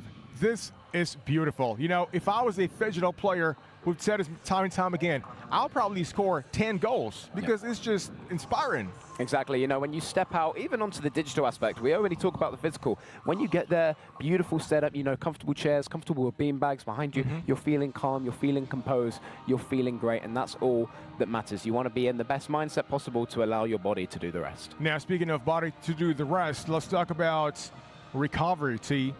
Because whoever wins today has a little disadvantage in terms of like recovery time. Because now the first team, which is Quetzales, on the way to recovery, probably 2-3 hours behind is your second team, either Olympic or NS Team. How does that affect them for tomorrow's finals? Yeah, because we know that Quetzales had that day off, NS Team had that day off, Olympic Phygital had that day off. You know, that day off is so important, but that was 2 days ago. You know, playing that game yesterday, your body is now it needs that recovery again, and that's exactly what Quetzales will be on their way. I'm sure that they'll be watching this game, though, first. Well, you know what? More action is coming up, but first, I believe we're about to watch something, so please don't go away. We are at the Games of the Future, still collecting information about our contestants through a lot of quick and fun interviews, small challenges, and activities. The Phygital format is intense, requiring athletes to switch quickly from virtual reality to physical one. It is no wonder that the teams could experience exhaustion and burnout in sports like these. We have decided to ask a couple of questions from the Tamo Junto, a Latin American team which definitely shows their passion and spirit in every tournament they participate in. Let's see what they have to share with us. First question, do you prioritize training for the digital stage or the physical stage more? Why? Oh, both is very important because without digital, if you start physical, nothing can be done with 5 goals difference. So we try to train both, but I think physical part is more important because it's the last one. And the last part is always the most decisive, and we will try to win both. Wow, thank you so much for your answer. This was very insightful. What's usually the first sign that you're getting tired or burned out? When you understand that you need to relax? When you start to breathe a lot, when you start breathe like crazy, yeah, you need to relax a bit. And I think just this, because our player is very high quality with the ball. So when I will see someone start breathing, I will need to make a substitution. It is awesome to hear that you guys care so much about each other. Next question. How do you recover after an intense tournament? Actually, it's a very important question because the time difference, we have 8 hours time difference and our team needs to sleep. This is a big problem because if you don't sleep well, you wake up very bad. And we try to sleep at least 7-8 hours. And yeah, just good food, water, sleep a bit, that's it. We will keep this in mind. Have you ever felt close to burnout?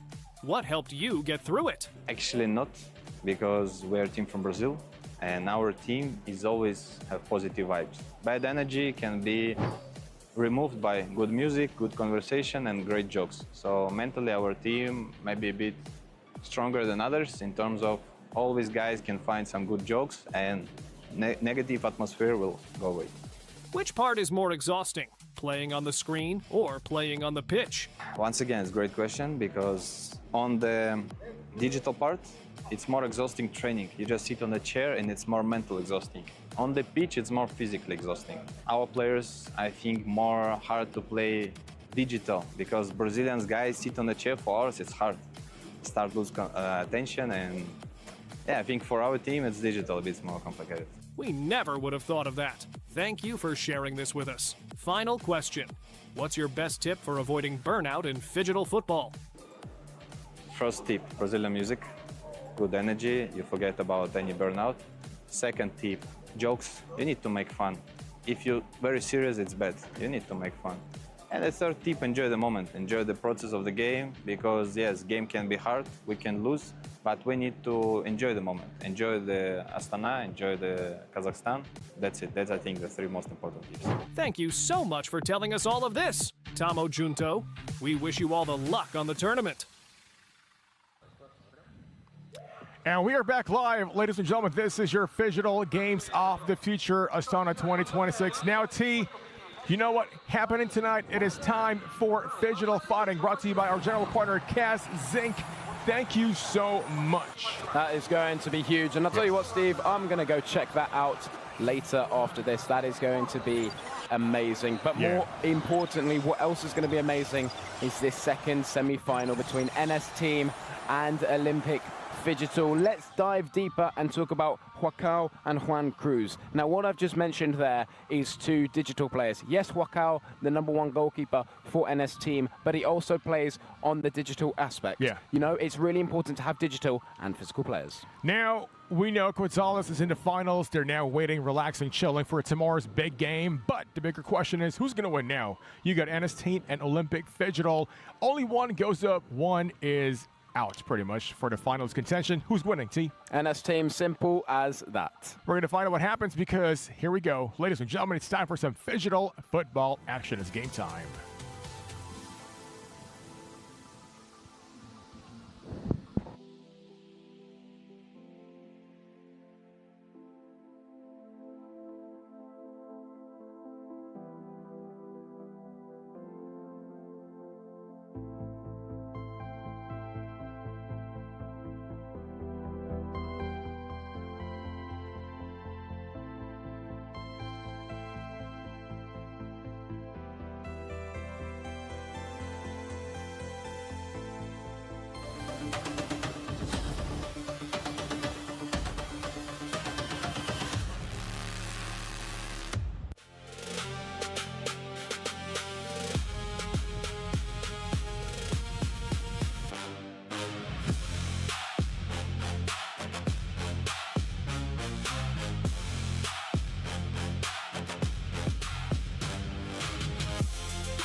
hello there, ladies and gentlemen. Welcome to Digital Games of the Future, Astana 2026. Brought to you by Samruk-Kazyna. We're live here in Kazakhstan Athletic Sports Complex. Alongside with me, Matthew Isaac, and also Ahmed, as we bring you all the action that happened on the semi-finals of the day. So, familiar opponent, different stage, and a place in the Games of the Future final here. Well, NS team and also FC Olympic know each other very, very well, but tonight they meet again with the final on the line. It was a tremendous battle in the contender stage. Ahmed, talk us through on what actually happened. Oh, absolutely. These two sides faced each other, and it was a very physical, very emotional, very aggressive affair. They're very familiar with each other over the last 3 months, and they meet once again in the semi-final of the winners stage. Contrasting styles, but I'm sure that contrast will make for a fascinating encounter in the digital and physical phases. Yep, so this is going to be one of the most anticipated match of the day. Remember, this is the last match where we will be commentating for the digital football action, as either one of this team will be playing in the grand finale and the other one will be playing for a third and fourth placement. Man, this is going to be another showdown of football. Oh, absolutely. So let's take a look at the starting four for NS team and FC Olympic. It was NS team who had a brilliant first half yesterday in the quarterfinal. It was Santi and Huaco who got the early goals that gave them that advantage. And Santi and Huaco indeed will once again be the first pairing. Then you have Maxi and Juan who will take over in the second half. 100%. So there you go. As you can see on your screen, this is the FC Olympics team. Shocks, Backsort, Shami and Batir that will be lining up in the digital battleground now. And if you just tune in, ladies and gentlemen, this is the Digital Games of the Future, Astana 2026. And now it is showtime. We're going to be going straight into the action of some digital action between these two. NS team will be starting from left to right in a blue kit. And on a light green, it is going to be FC Olympic attacking from right to left. So absolutely no time to lose. Virgil van Dijk hooking the ball to Eder Militao. Vinicius on the right wing, plays it to Valverde. It's Mohamed Salah looking for some openings here. Valverde and Salah, the two-man pivot in the midfield. Tip forward towards Haaland. Good-looking header, but was looking for Alexander Isak rather than go for goal. That's quite unnatural for him, Matthews. Very, very unnatural indeed. And here they come. It's the Olympic looking dangerous. Only for NS team to handle the pressure now. Litao. See what he has in his bags in here. Van Dijk. It's been phenomenal for both sides, but let's not take away the crown.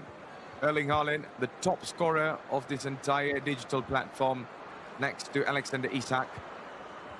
Now, let's see who will be putting the ball in the back of the net. There were times where Messi was shining as well with some long-range shots and some really good assists as well.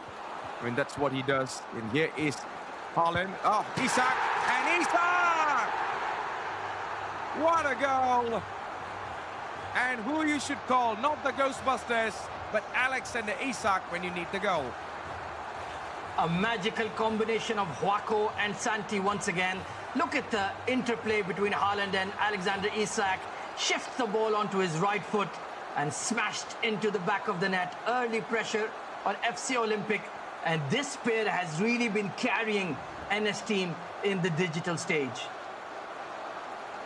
What a beautiful strike there by Alexander Isak. It is 1-0 right now. And NS team are right now ahead with the game plan. Meanwhile, FC Olympic are still yet to find something out of this. And I think on the papers, yep, NS team do have what it takes to win it all. It's going to be a tough battle. FC Olympic to find a way through past. Wasn't finding the Swedish striker again, but here he comes. That's looking good, and straight towards the hands of Thibaut Courtois. Well, they're looking very, very sharp at the moment, NS team. Great opportunity once again for Erling Haaland, but unselfish play. Meanwhile, a nice flick on from Vinicius.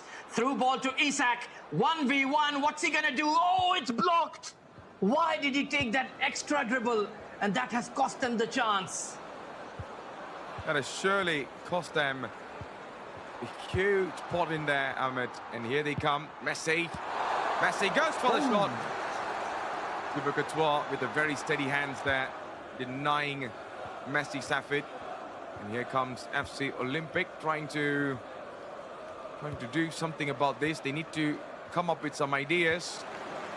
That heavy touch loses the ball there, and it's going to be a throw-in for Anna's team again.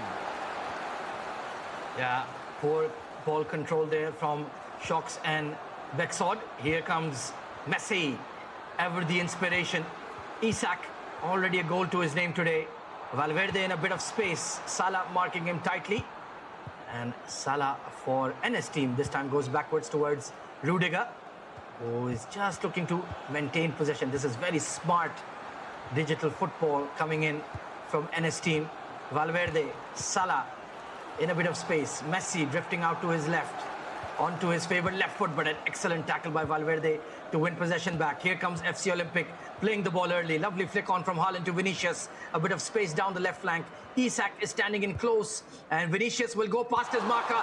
Isak cannot get there. Courtois reads it beautifully, and a safe grab by the Real Madrid #1.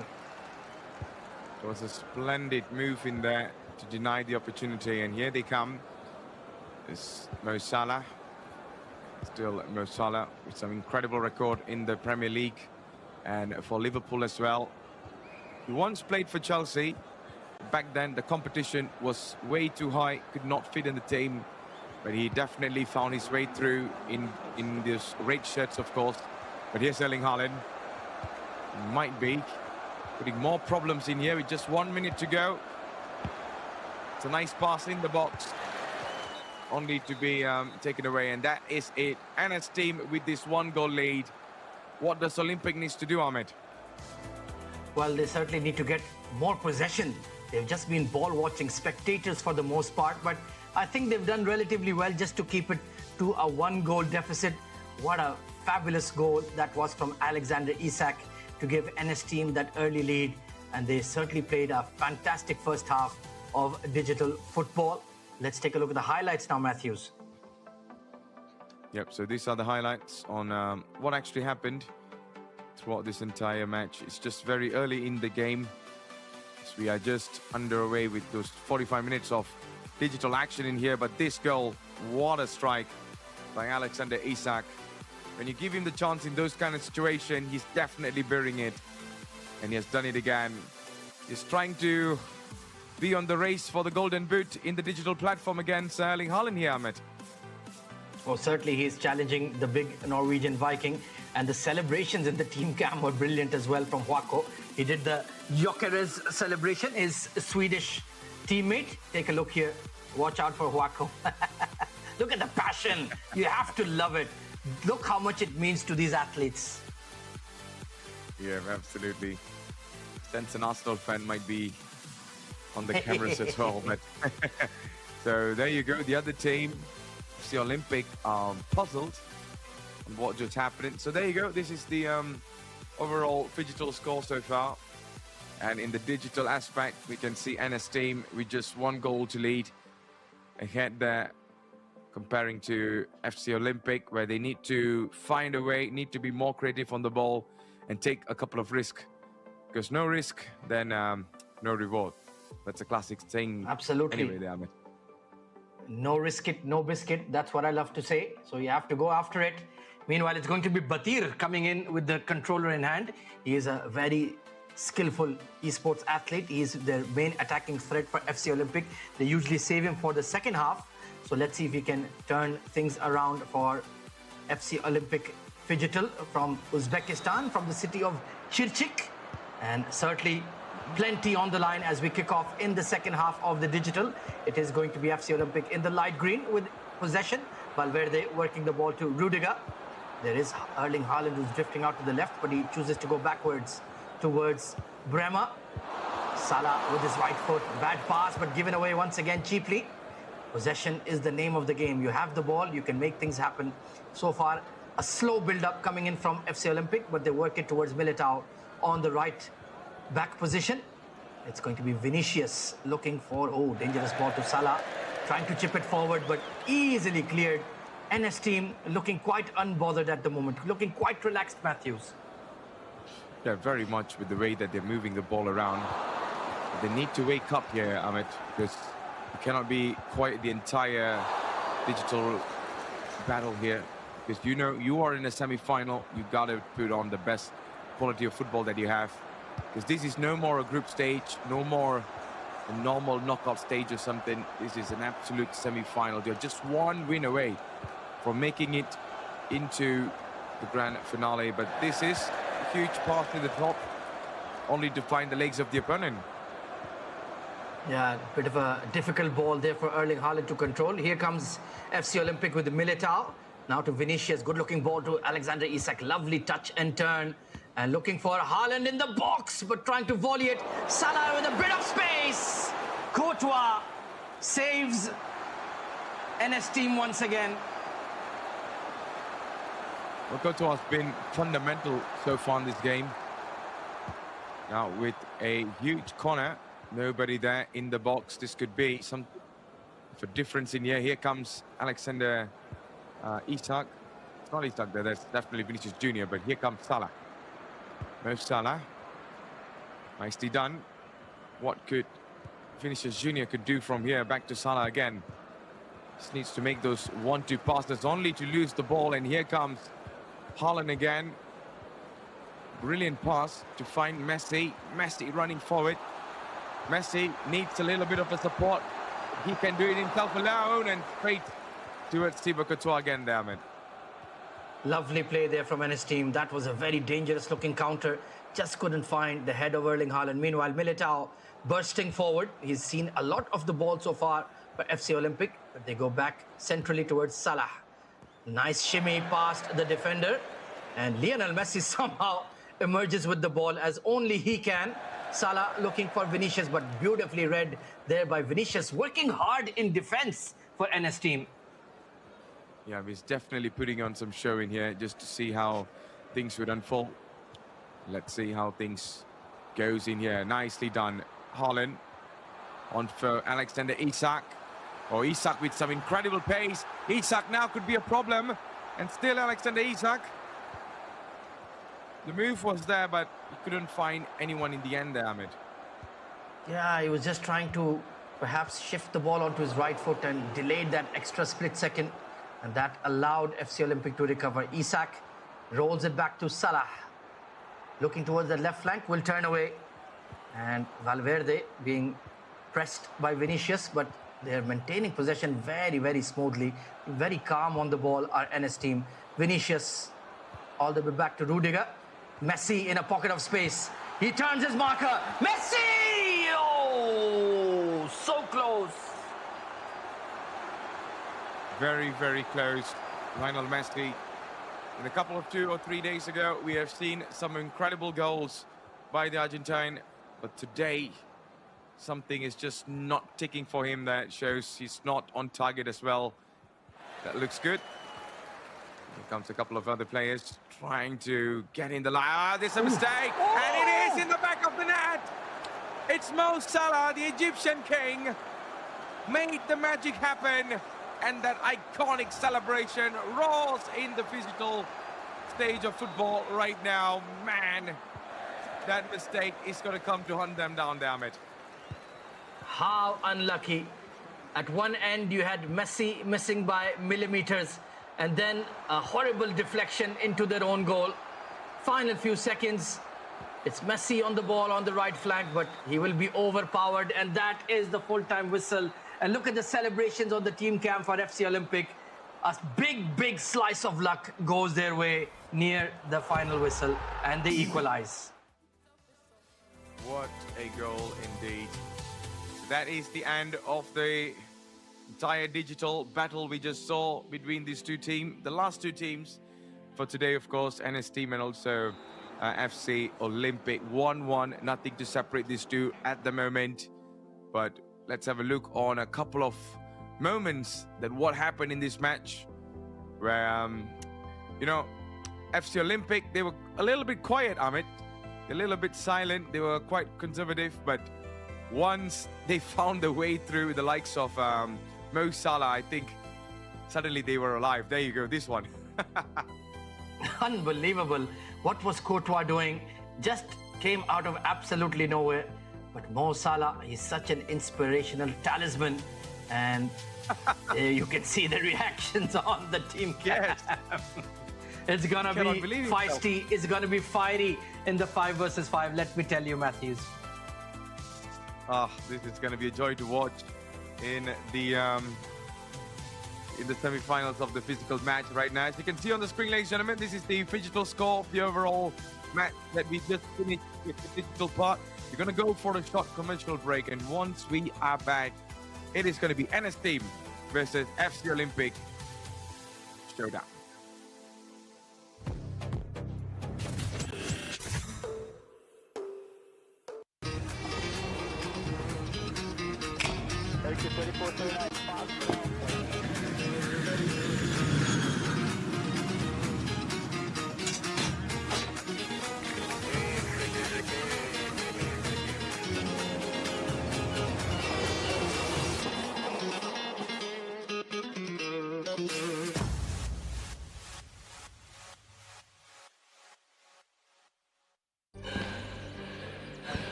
Өлкөмүздөр әр кадамы жаңа жетістікке жетелейтін марафон. Біз осы жолда сіздермен бірге 10 жылдан бері жүріп келеміз. Тимур Құлыбаевтың халық қайырымдылық қоры.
And ladies and gentlemen, we are back for Digital Games of the Future Astana 2026. Now, the digital chapter has been written.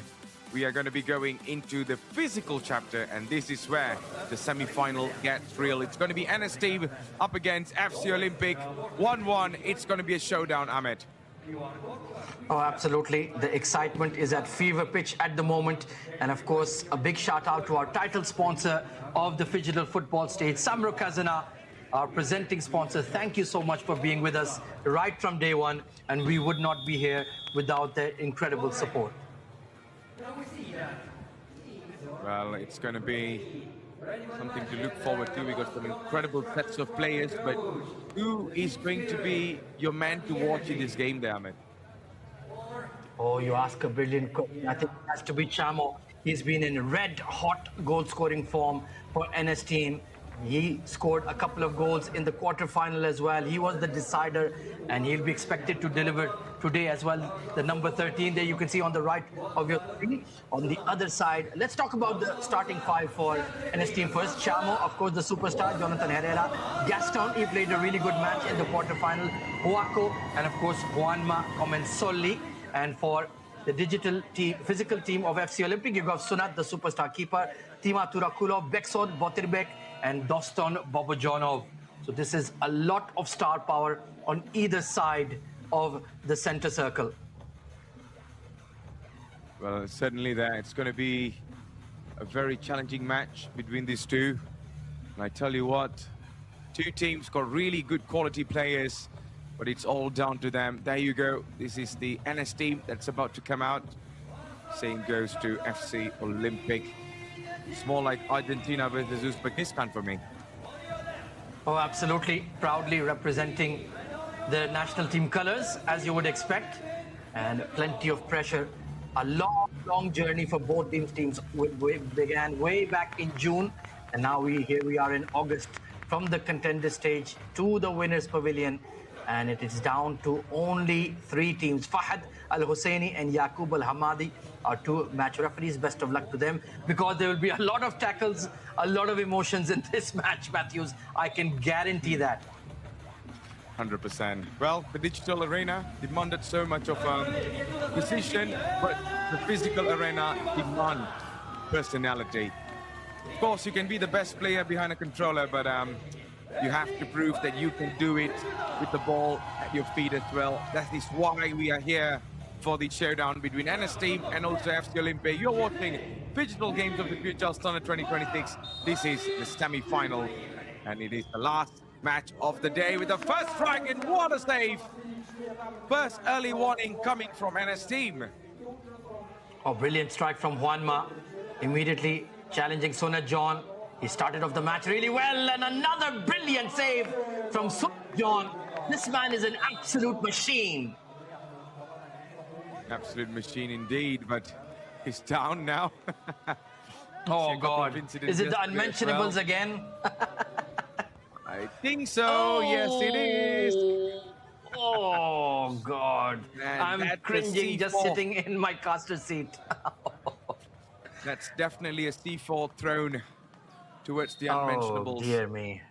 Well, he's smiling, so it seems to be okay. Yes. So Jonathan Herrera will take a shot. Go ahead, Matthews. My goodness, I think we're seeing so many dramas. Very early set of dramas right now in the start of the match, Ahmed. So Jonathan Herrera on the ball, working to Juanma. He has started really well. That left foot of his, be careful. Herrera, the captain, great block from Turakulov. And you can see it is another high press coming in from FC Olympic, trying to get the NS team off the ball quickly. But so far they're looking good. Nice looking pass, looking for Chamorro. But Sona John, this man has had a great start to the game. 100%. With just 1 minute that has elapsed in this game, but the score didn't change at all. It is still 1-1, and it's looking really good in here with the move. But here comes NS team trying to wrestle past. Remember, NS team is all about physicality, so you have to do something about it. But they have players like Botterbeek and all this who could definitely give some sort of fight in here, Ahmed. Oh, completely agree. They can change defense to attack very, very quickly. They're a very well-drilled team. And of course, you have a superstar goalkeeper that always gives you that confidence. Sona John telling everybody to get forward and perhaps play the long ball, or is it a double bluff? Yeah, he goes for the long ball. And right to Huaco, makes no mistake. And here comes Gaston. Played a really good match in the quarterfinal. Defensively, he was outstanding. Juanma on the right wing, the inverted winger, looking for a bit of space. Herrera, the sweeper, nice dummy, and deflected out. But good play from the captain. Yeah, he's just trying to strike something out of here, and you have to see how FC Olympic is also trying to put bodies on the line here to intercept and block some of the shots in here. Well, 3 minutes to go. That's a nice move in the box, and just ran past the side of the net. We almost thought that was the goal with that strike. It was going really wide there, man. Beautiful quick feed from Gaston. He's a very quick player. He has that quick twitch sort of speed, very similar to Santana of Holcates. And he's been very, very deadly.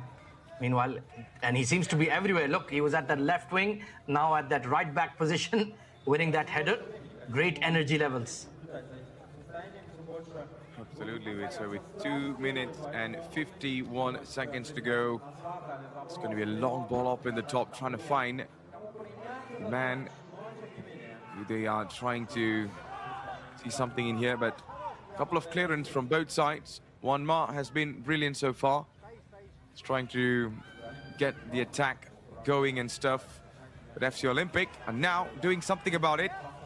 See what they could do, but that's what I told you there, Ahmed. The physical level that NS team possess are a little bit outmatched. This could be a chance, but I think Chama was making a run, but it wasn't enough.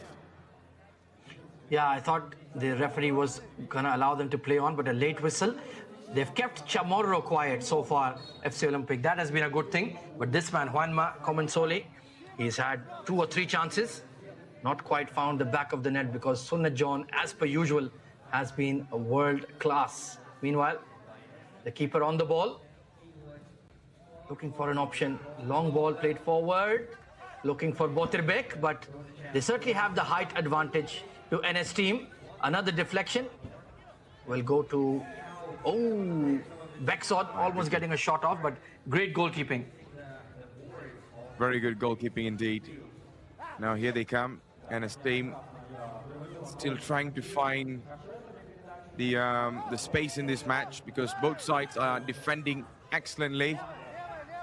It's looking good. That's nice. But how about the shot in here? Too late. With 2 players just blocking each other from left to right. And there's no way to escape in there, man. Yeah, one thing we are seeing is that NS team are winning those 1v1 duels. The likes of Juanma and Gaston, they're able to get past their marker via their quick dribbling. So that could be the chance. Rather than looking to play those passes, try to take them on 1v1. It's a hydration break, and I think we need to see more from FC Olympic. They've been defending a lot, but not much in attack. Yeah, 100% agree on that. They need to find a way through both sides, to be honest. And you can see frustrations are piling up. At the same time, they're being very confident and positive about how things are going. Same goes to FC Olympic as well. Now back to those bolts on the hand there with those technical plans in there. What do you think, Ahmed, that these 2 teams needs to do? Because I really can't take one or the other because it's very difficult. Both played really well. I think NS team have been okay. They have created quite a few chances. Sunna John has been tested on 3 or 4 occasions. So they don't need to change or tweak too much. On the other side, I think FC Olympic, perhaps they can think about bringing on Batir because he has that pace, he is that center forward. He's on the extreme left of your screen in the beard. He could create an impact as a rolling sub. Yep, so we're going to go again. And it seems like things are getting a little bit physical. There you go, getting pushed from the edge. And Chamo's not happy about that. Oh, great footwork from the referee, look at that. But yeah, that was a bit too aggressive from Dostan. So free kick opportunity. Herrera on the ball as the sweeper. Juanma, he's had a bright first half, but yet to find the back of the net. Herrera was, just got stuck on the side wall there. Tima coming forward, but that is a cynical foul from Gaston. He was out of position, and lucky he's not gotten a card for that. Yeah, very much lucky in there. Look at that. Just got dragged away in there, and referee was quite lenient with the decision. So with 1 minute to go, let's see what could happen. Seems like a very quiet first half between these 2. No drastic attempts on target and stuff. Here they come. Nicely done up in the front. This could be a chance. Goalkeeper immediately cleared the ball away from danger. And then I think they're both taking very less risk in this game there, man. Absolutely. It was a nice move there, nice dummy on that right flank, but there was no man coming in behind the striker. Brilliant tackle from Herrera. Here's an opening here. Juanma, he just got a bit carried away, went for power rather than accuracy, and that is a chance gone begging. Surely, that's a big chance gone begging there. The ball was just flying across. Could not find the target. Now, with a couple of last kicks of the game, seems like John just giving some instructions to his players. What a start has been. Sunna John, a long throw towards the goalkeeper of the other side, and here they come again. NS team will finally have another chance to go before we go into an half time. That's a nice move, and well blocked by the number 9, Potterbeek, of course. Outstanding tackle, but look how gracefully Gaston got past his marker. Desperation slide, put in by Botirbek. That is the matchup I like, Gaston 1v1, because he has beaten his marker time and again with his quick feet, and that could be where something could happen for NS team. Why do I feel it's going to be a penalty shootout between these two, Ahmed? I just have that feel. My spider sense are saying it. I think I agree with you, because these sides don't make a lot of mistakes at the back. They concentrate hard, they run hard off the ball, and you can see they're very compact. So far, no doubt, NS team has dominated possession, but FC Olympic, they're a very well-drilled outfit, and they know their roles perfectly. Yes, agree on that. Well, let's see how things goes right now. It seems like it's going to be hydration break over. We're going to be going back into the match, but with a very little time, to be honest. There you go, with just 41 seconds. Maybe one or two chances for these two. One more. Still one more back again. This could be a chance. Well blocked by Botirbek again. He has been a sensational defender, denying every opportunity, chances for NS team. But how about this again? See the defender stepping up. Oh, that's a foul. Yeah, high boot coming in from Bexod.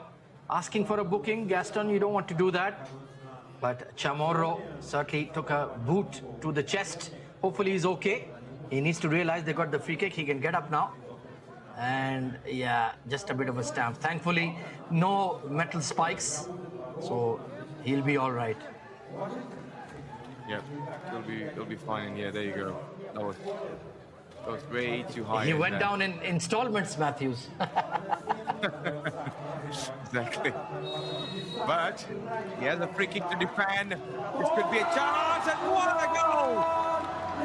Finally, the deadlock has been broken, and it comes off from this man, Gaston, with some venomous strike. A little bit of a deflection off Botirbek, but the goal is to put the ball in the back of the net, and they have done it in the very best manner. Well, that was hit with some serious pace. That was going at 100 miles an hour. And Botirbek, very unlucky with that deflection. But the deadlock has been broken. And here it comes, 2 versus 1. Juanma, Chamorro. What a save! What a save from Sunat John. You are unbelievable. Haven't even winked my eye there. Look at that, Sunat John with some masterclass performance in front of goal. My, oh my, that's one of the very best goalkeeper performance of the day. Sunat John, remember the name. Presumably the last kick of the game, and that's about it. I think because of Sunat John there, Ahmed, there was no goal in that moment. Wow. That this man is an alien. He is not from this planet. He is not made of flesh and bone. He's a cyborg. What a save! I mean, time and again, in every match, he produces a highlight moment that will live on in our memories forever. Unbelievable. And he keeps it just to a 1-goal deficit. Without Sunat John, this match was over. Pure and simple. Exactly. Sunat John has been the name that is getting all the highlights, because what a save that was. That was, I really thought that was going in, because it's 3 versus 1, man, impossible. But man, he made the impossible look simple and possible. It is 2-1 on the scoreline, as you can see. We are watching Digital Games of the Future, Astana 2026, brought to you by Samruk-Kazyna. And now, as you can see, it's going to be NS team that is up in the front. FC Olympic got some job to do in here. And it was a silly foul conceded by Bexod. And it was Gaston with that brilliant low strike. Unlucky with the deflection, but they got a goal with the deflection themselves in the digital phase. But that first half was all about NS team. They started off positively, looking for goals, and they eventually got one, Matthews. Oh, I cannot disagree with you, man. That was just so good. And these are some of the moments we saw from the first couple of minutes, the first 5 minutes of the first half actions there. So many shots. Some of them were off target, some of them were on target. But those were on target were absolute classics with some crazy goals in here with the free kick and then the save as well. My oh my. Like what you said, Ahmed, this will be a match that we will remember for some time. Great goal there from Gaston. I think that shot was perhaps going off target, but take a look at this save. Unbelievable reflex actions from Sunnatjon. He's like a cat. And it was 3 versus 1. Chamorro and Herrera thought, this is it. This is my moment. But look at that save. One of the most outstanding pieces of athleticism we have seen throughout the 5 days. Stunning. Absolutely stunning. 100% agree on you. Now we're going to be going into another 5 minutes of action. The last 5 minutes of action. It's no more about thinking the contender stage, no more thinking of what happened in the past. It's now or never, because you're just one step away into the grand finale. Well, the good thing for FC Olympic will be that they have possession from the kickoff in the second half. Can they make something happen? They are already out there in the middle, waiting patiently for NS team, playing some mind games with them, making them wait. No changes to the starting 5. It's still Beksod, Doston, Boterbek, and of course Tima. So can they get an equalizer? They got an equalizer late in the digital phase. Looks like it will be a repeat in the physical as well. Maybe. Yep, maybe. Let's see how it goes to plan for these two. As you can see, there's going to be some discussion before they rock the game right now. Ladies and gentlemen, this is the biggest match that you're watching right now on your screens. NS team going up against FC Olympic. 1 goal separates these two. And NS team are right now in the front. Will we see Olympic or FC Olympic to change the entire storyline in this last 5 minutes to go? Only time will tell. Here comes another attack. And another shot, and there you go! I haven't even finished my introductions. And that equalizer squares everything up. FC Olympic with an early response. Beautiful finish from Doston, shifting the ball onto his left foot. And absolute precision to find that bottom corner.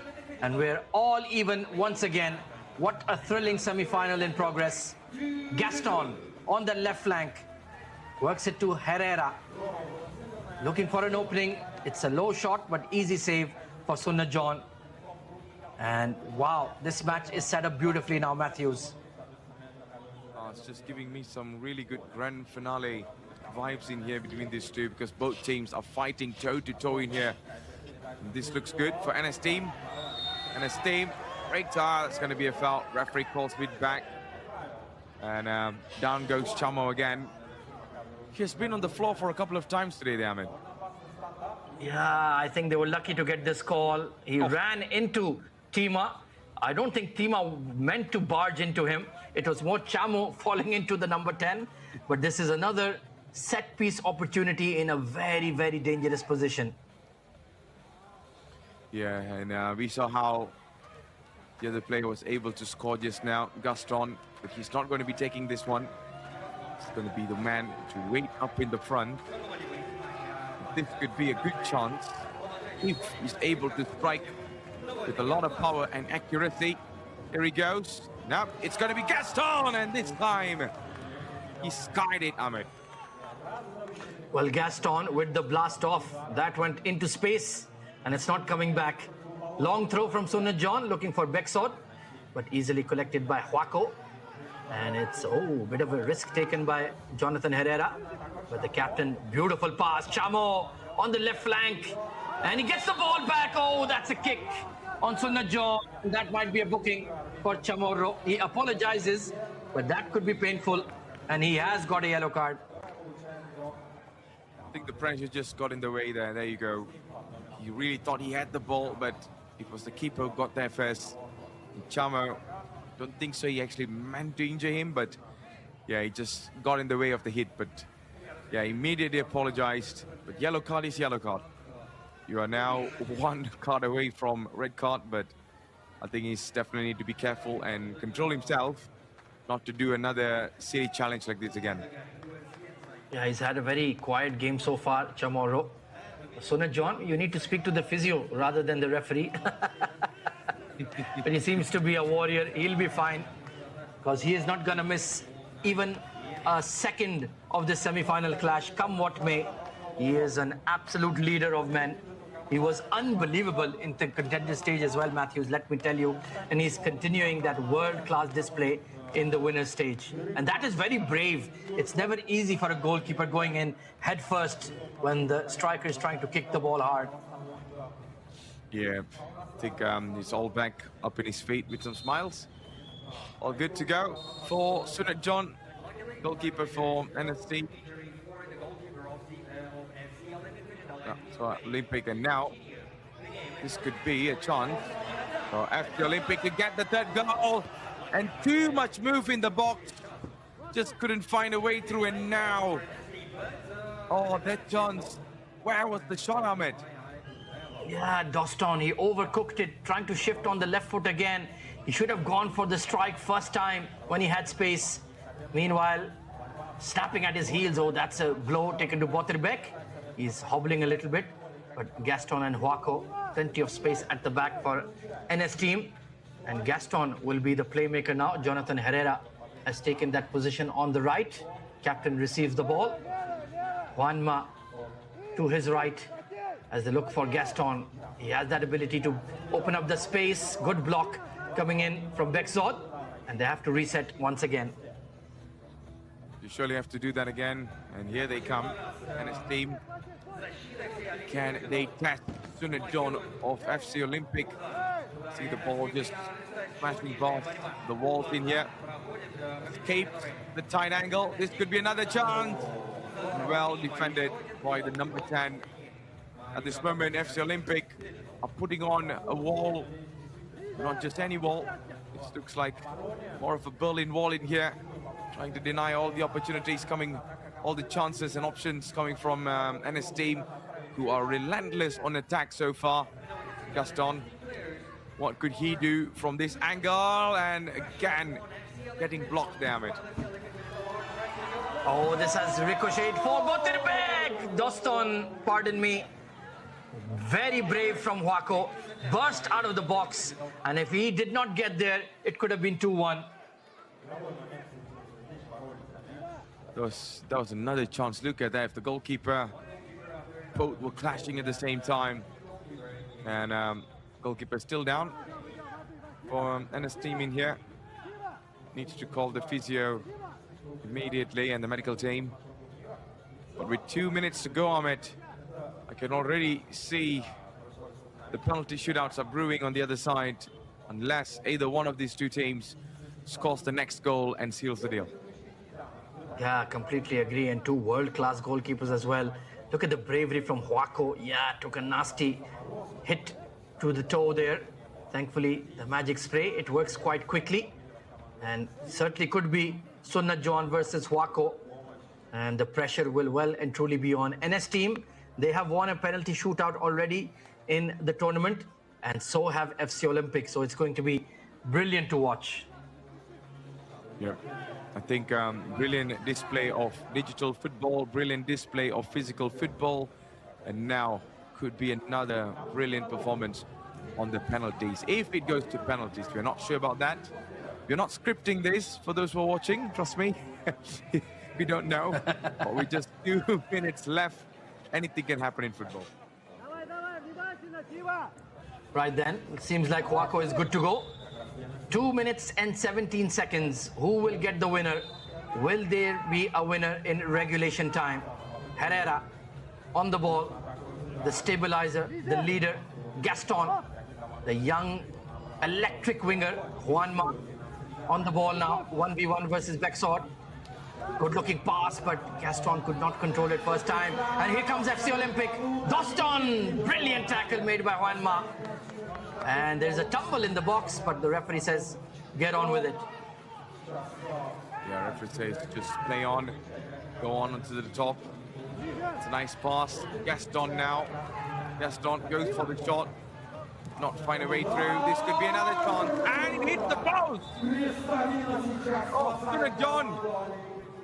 Never expected the ball to drop that quickly. That was some moments away there, Ahmed. Oh, it was another deflection, ballooned over Sunat John and just hit the back of the crossbar. A bit of a scare for FC Olympic. 1 minute 38 seconds as Doston has gone down. He did have that big chance.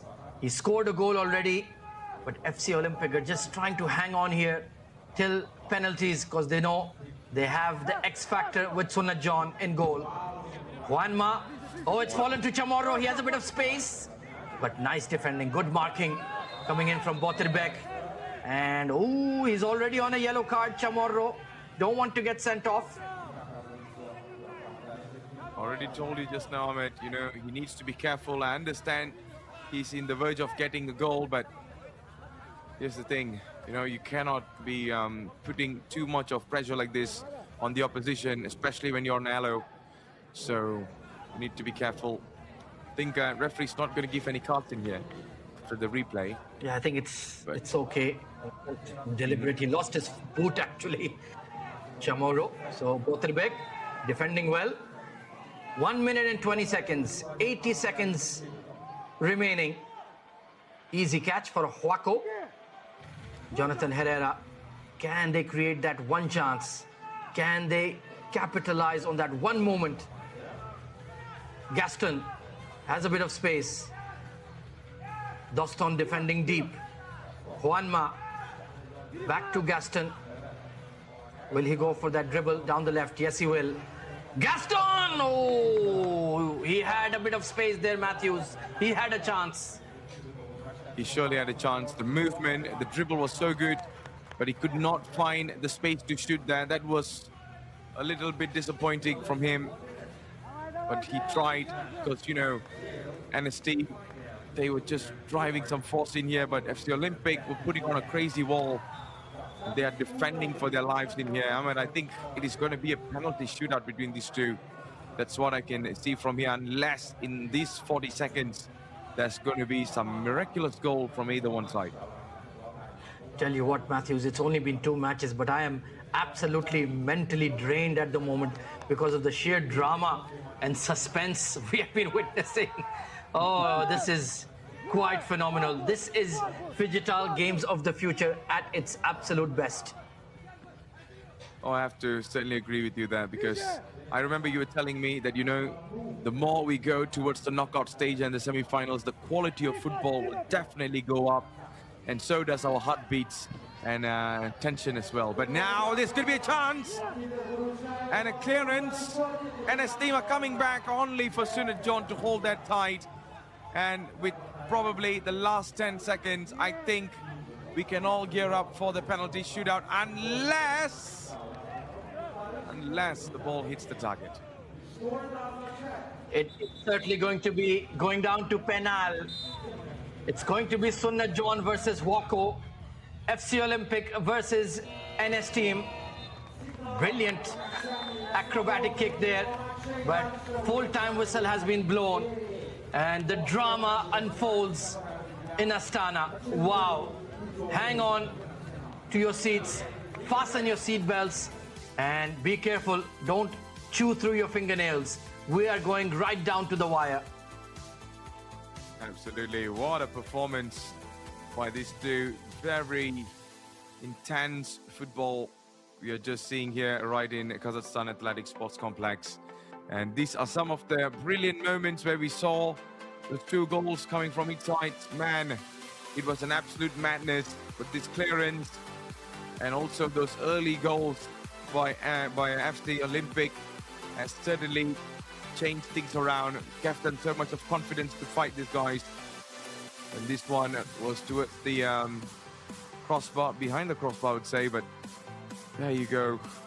So much of action and drama, Ahmed. Now it's down to the penalties. This was that brilliant save right at the end with a few seconds remaining. And Sunat John, well, once again, he is the man in the spotlight. Once again, he will have to be the hero for his team and for his nation. So let's see. Looks like the toss has gone for FC Olympic. Have they invited NS team to hit first? What would be the mindset? Well, that's going to be the interesting part in here. Let's see what are the stakes. So as you can see, it is 2-2 on an overall digital score at the moment. The two teams are now gearing up, preparing for a penalty battle in here. So it is going to be NS team who are going to strike first, it looks like. Yeah, it's Jonathan Herrera, the captain, stepping up. And plenty of support in the stands, lovely to see. And this man, can he be the hero for FC Olympic one more time? He's done it time and again. And you can sense the electricity in the stands here, Matthews. This is going to be epic.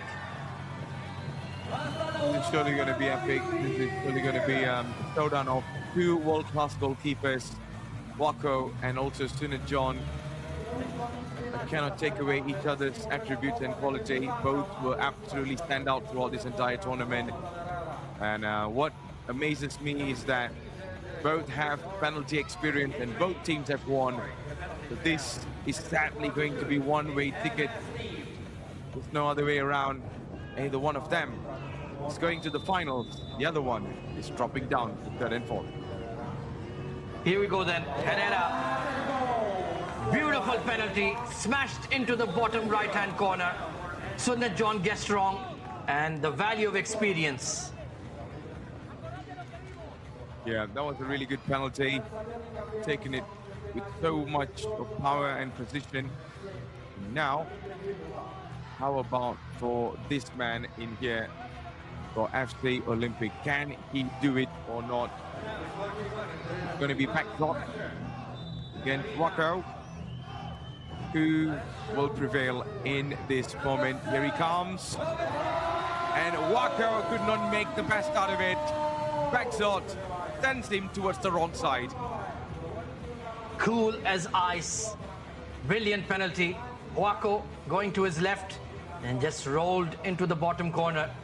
Nothing to separate these two teams once again. It's Gaston, the winger, the wizard, against Sunit John. Has he found the net? Yes, he has. He went for power and smacked it in. You know what? That was too powerful. I really thought he actually saved it, but the ball just went in and came off. My, oh my, what a strike that was. Certainly we might be needing some extra, vision in here, but this could be it. Waterbeck who has done his defensive duties now to be the hero, and yes, he does. Sends Wako on the other side as well.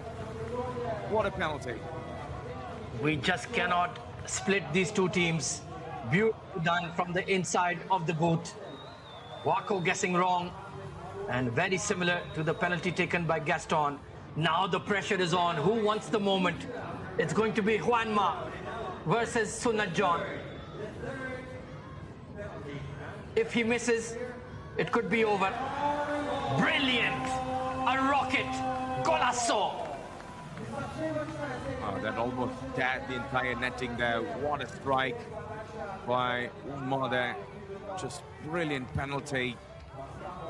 Sunit John, no way he's touching that. Now, for the number 8 of the squad, can this man do it or not? It's going to be the question.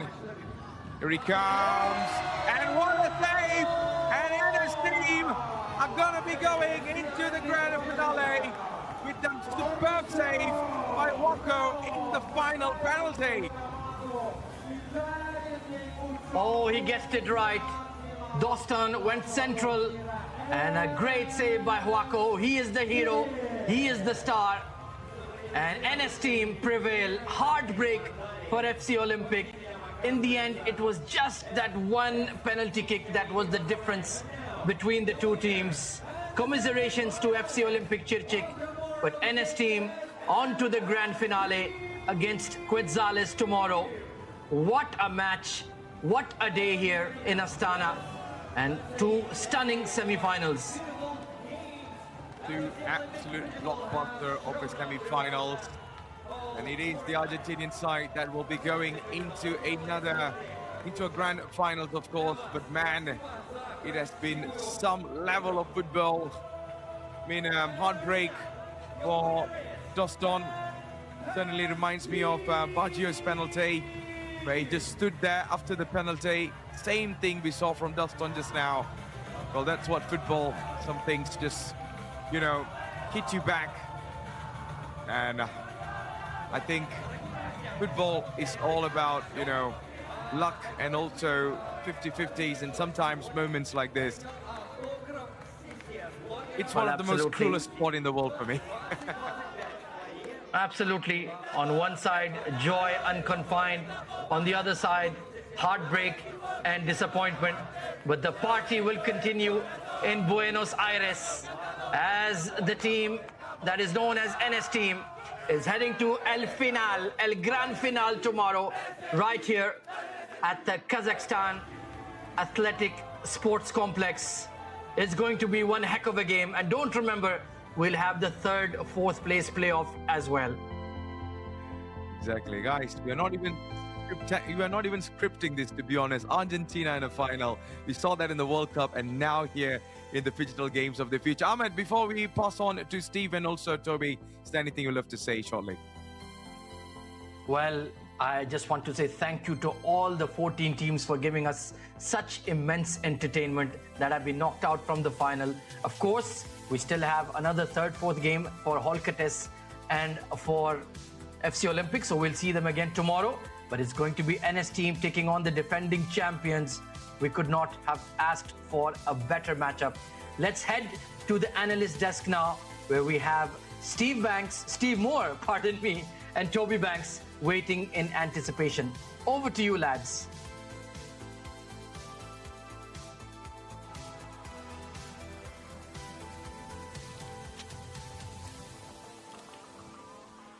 And we are back live, ladies and gentlemen. So your semi-final match number 2 is officially over. Our winner is NS team, and he proved again that's why he's the best in the business in terms of goalkeeping. Huacao. Yes, what a save at the very end, and that one was the closest penalty shootout yet, and quite arguably the best game. We thought the NS team would take it a little bit more comfortably than that, especially regarding the digital stage. Yeah. But that truly is not what happened, and Olympic Phygital proved why they are here, but it didn't last long. A loss in the penalty shootout, and now we've got the final guaranteed tomorrow. But you know what? More than anything else, the biggest winner are the fans in attendance here at the Kazakhstan Athletic Sports Complex, because everybody was on their seats. No one knew what would happen, but then we went down the wire, and you've seen what happened in there. Penalty shootout. As we always say, there can only be one. And of course, moving to the finals is NS team versus Quetzales. We're talking about fireworks here tomorrow. A slugfest of just great football action. Oh, that is going to be a massive one. You can just see in the bottom corner there, they are still celebrating on the pitch. They still love it. They absolutely deserve it to the maximum capacity, because quite frankly, in penalty shootouts, we heard it from Giovanni the other day, it is a coin toss. However, when you have Huacao in goal, when you've got such amazing penalty takers, that is why, and that is the most important aspect, who keeps their cool, who can step up, and that is exactly what NS team did. Didn't miss any of their penalties, and they're going all the way. You know what? Tomorrow's finals has been now set. You know, we're talking about 2 top teams, 2 of the very best of the whole tournament. Talking about NS team, the most balanced, I would probably say, in all of the teams here in the Phygital football, but equally very good Quetzales. They attack and they defend very, very well. Yep, you know, this one tomorrow is going to be great, both digitally and physically. It's going to be a really good Phygital match. Both defense and attack, as you said, is incredible. And now we will find out who is the greatest goalkeeper of the tournament, because it has definitely been the 2 best. It's been Huacao and Giovanni, and they are going to go head-to-head tomorrow. That is going to be a great battle of the giants. You know, exactly, T. We're talking about just great goalkeepers. You know, these kind of athletes or players in your team, you need them because they are your pillars, the gatekeepers, the stone wall, so that no goal goes Exactly. You know, you're nothing without your goalkeeper. You're nothing without your defender, your midfielder, your attacker. There is no I. You know, it's a team collective. The entire team win today, not just one person, except I did, because I predicted NS team to make the final as well. Gonzalez, I'm 2 for 2 today, and Steve is 0 for 2, and that, quite frankly, explains itself. Well, we're going to find out tomorrow because, you know what, we're down to the wire. But first, thank you very much again to Freedom. Make sure to get your tickets right now because you don't want to miss the action, especially tomorrow. Phygital Football Finals, 2 top teams live here on site at the Kazakhstan Athletic Sports Complex. And make sure, again, Freedom for tickets live here. Exactly. That is the place to check out, to be here, to want it, to love it. Scan the QR code. I don't know why you would want to miss such an incredible final. And if you did miss that second semi-final, you can watch the highlights on your screen now. It was not one to miss. It was one to miss. My man.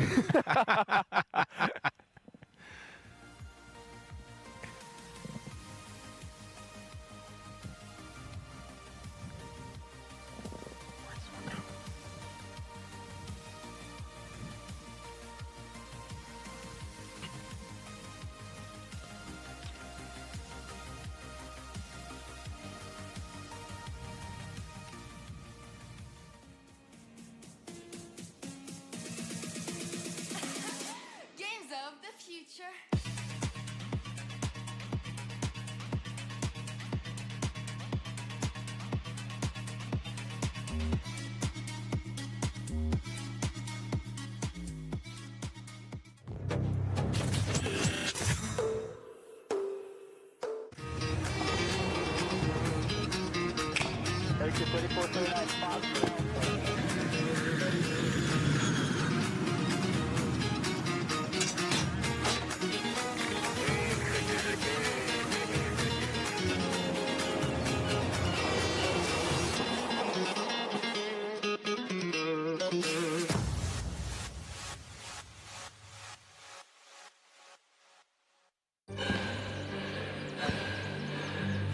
Үлкен істер әр қадамы жаңа жетістікке жетелейтін марафон. Біз осы жолды сіздермен бірге 10 жылдан бері жүріп келеміз. Тимур Құлыбаевтың халық қайырымдылық қоры.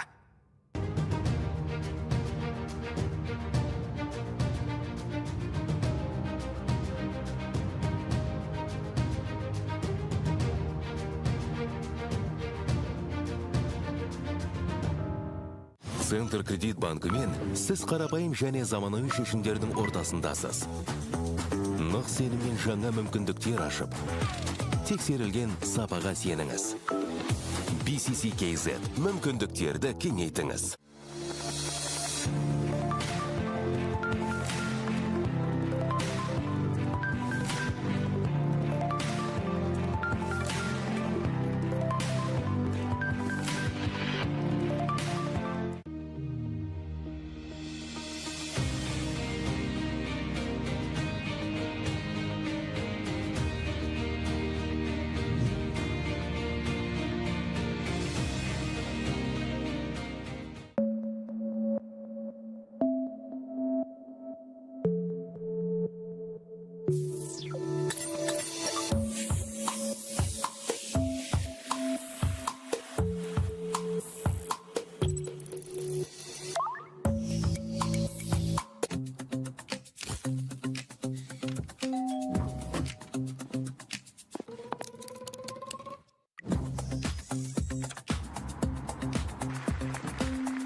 Games of the future.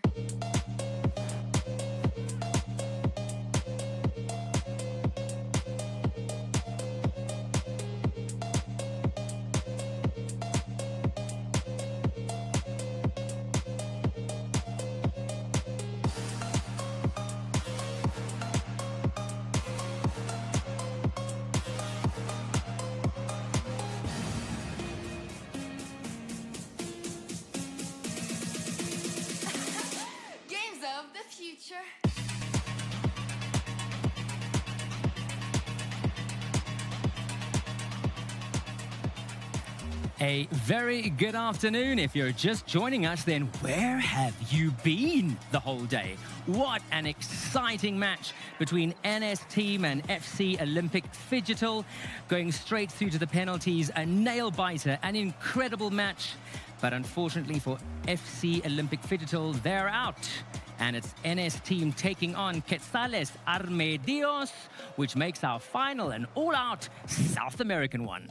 Absolutely, David. Ladies and gentlemen, welcome back. And I did steal your phrase yesterday when I also asked the audience, where have you been if you're just joining us now? But we just finished two of the most exciting semifinals in Phygital football.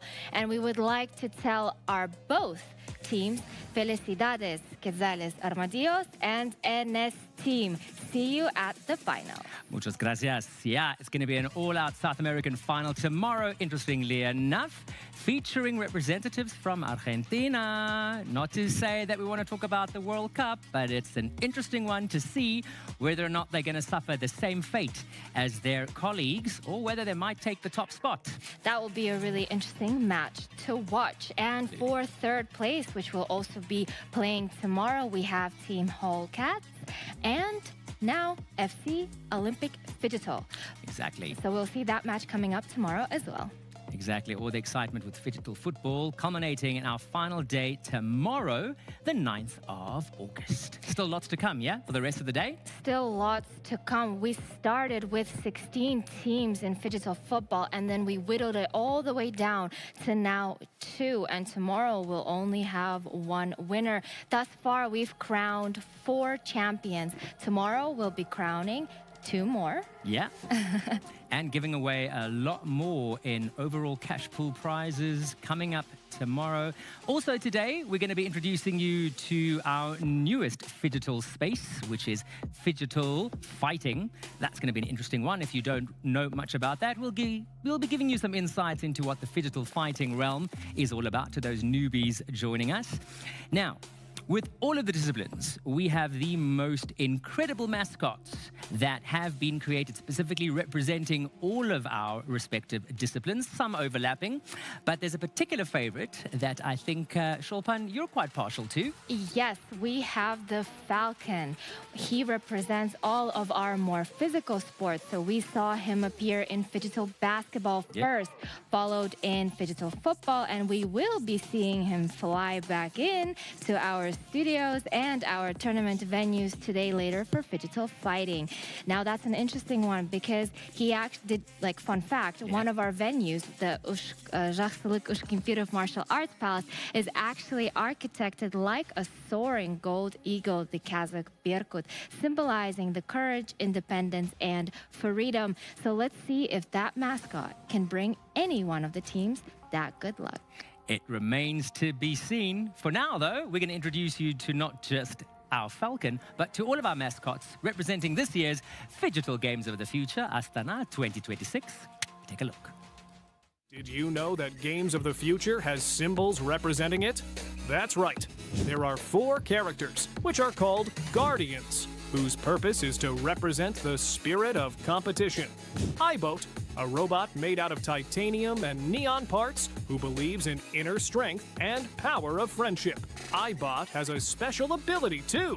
The robot is able to cut off enemies' power supply and breathe life into inanimate objects.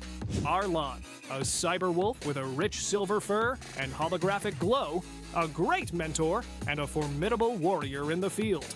He is able to accelerate time and predict the movements of his foes. He is responsible for the territories of Battle Royale and Phygital shooting. Eileen, she is truly fearless and wild. Her sporty outfit and gaming equipment are truly wonderful, along with her useful backpack that is there to help out in any situation. She keeps the areas of Dota and MLBB to herself. Finally, last but not least, Alum. This eagle is a fighter with golden feathers who likes to wrestle, play football, and basketball. Everywhere he flies, he leaves a trail of petroglyphs. His special ability allows him to analyze the situations at unimaginable speeds. He is a keeper of many areas, and we love him for it. Hello, everyone, and welcome to the Games of the Future 2026 here in Astana. For the next several days, Astana will host one of the most exciting sporting events of the year. But this isn't a regular sports tournament. The Games of the Future bring together the best of both worlds, traditional sports and cyber sports, in a unique format called Phygital, which combines physical and digital competition.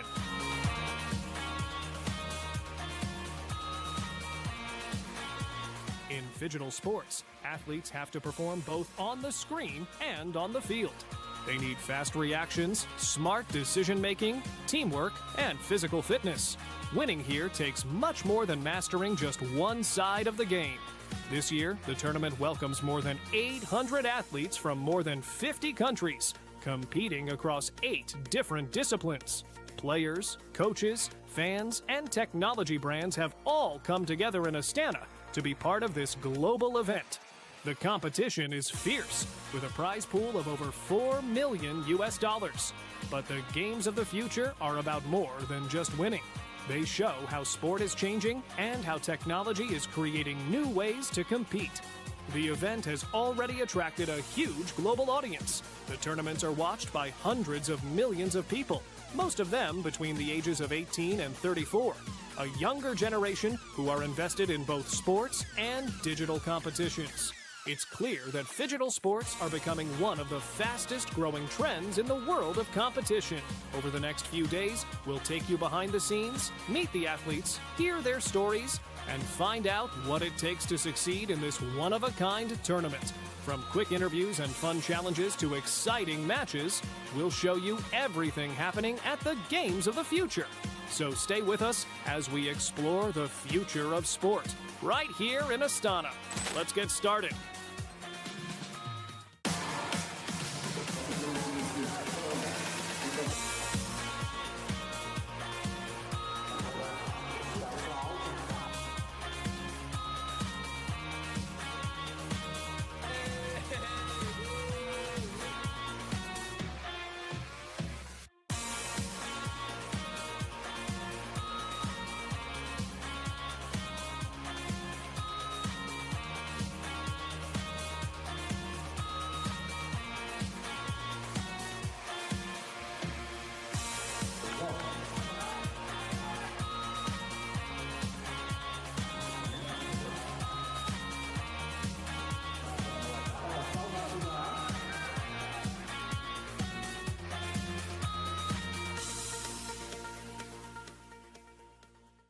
You know, Shulpan, I love watching these videos because in and amongst all the tension, all amongst the kind of concentration, the strategy and everything that goes into being a top competitive athlete, you see the fun, you see the enjoyment, you see the team spirit, doing a bit of a dance, you see our super fans getting in on the action. It really is such an all-inclusive event to be associated with. So if you're anywhere near any of our arenas and function venues and sports complexes in Astana, then make sure you get on down, because for the course of the rest of this day and tomorrow, those are the venues you want to be at.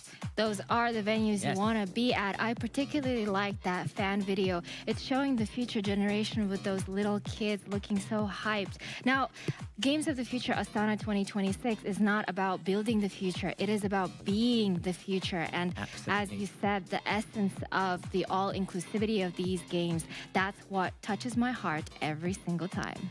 You know, what we've always said from the very beginning is that Astana and Kazakhstan aren't just hosting the Phygital Games this year. They truly are the embodiment. If you look at the infrastructure, if you look at the way the city has been geared toward not being in the future, but pretty much representing where we are today, which is the future. Kazakhstan 2026, the year of digitization and artificial intelligence, represented beautifully in some of the most modern, architecturally beautifully designed venues, hosting all of our disciplines at this year's Phygital Games.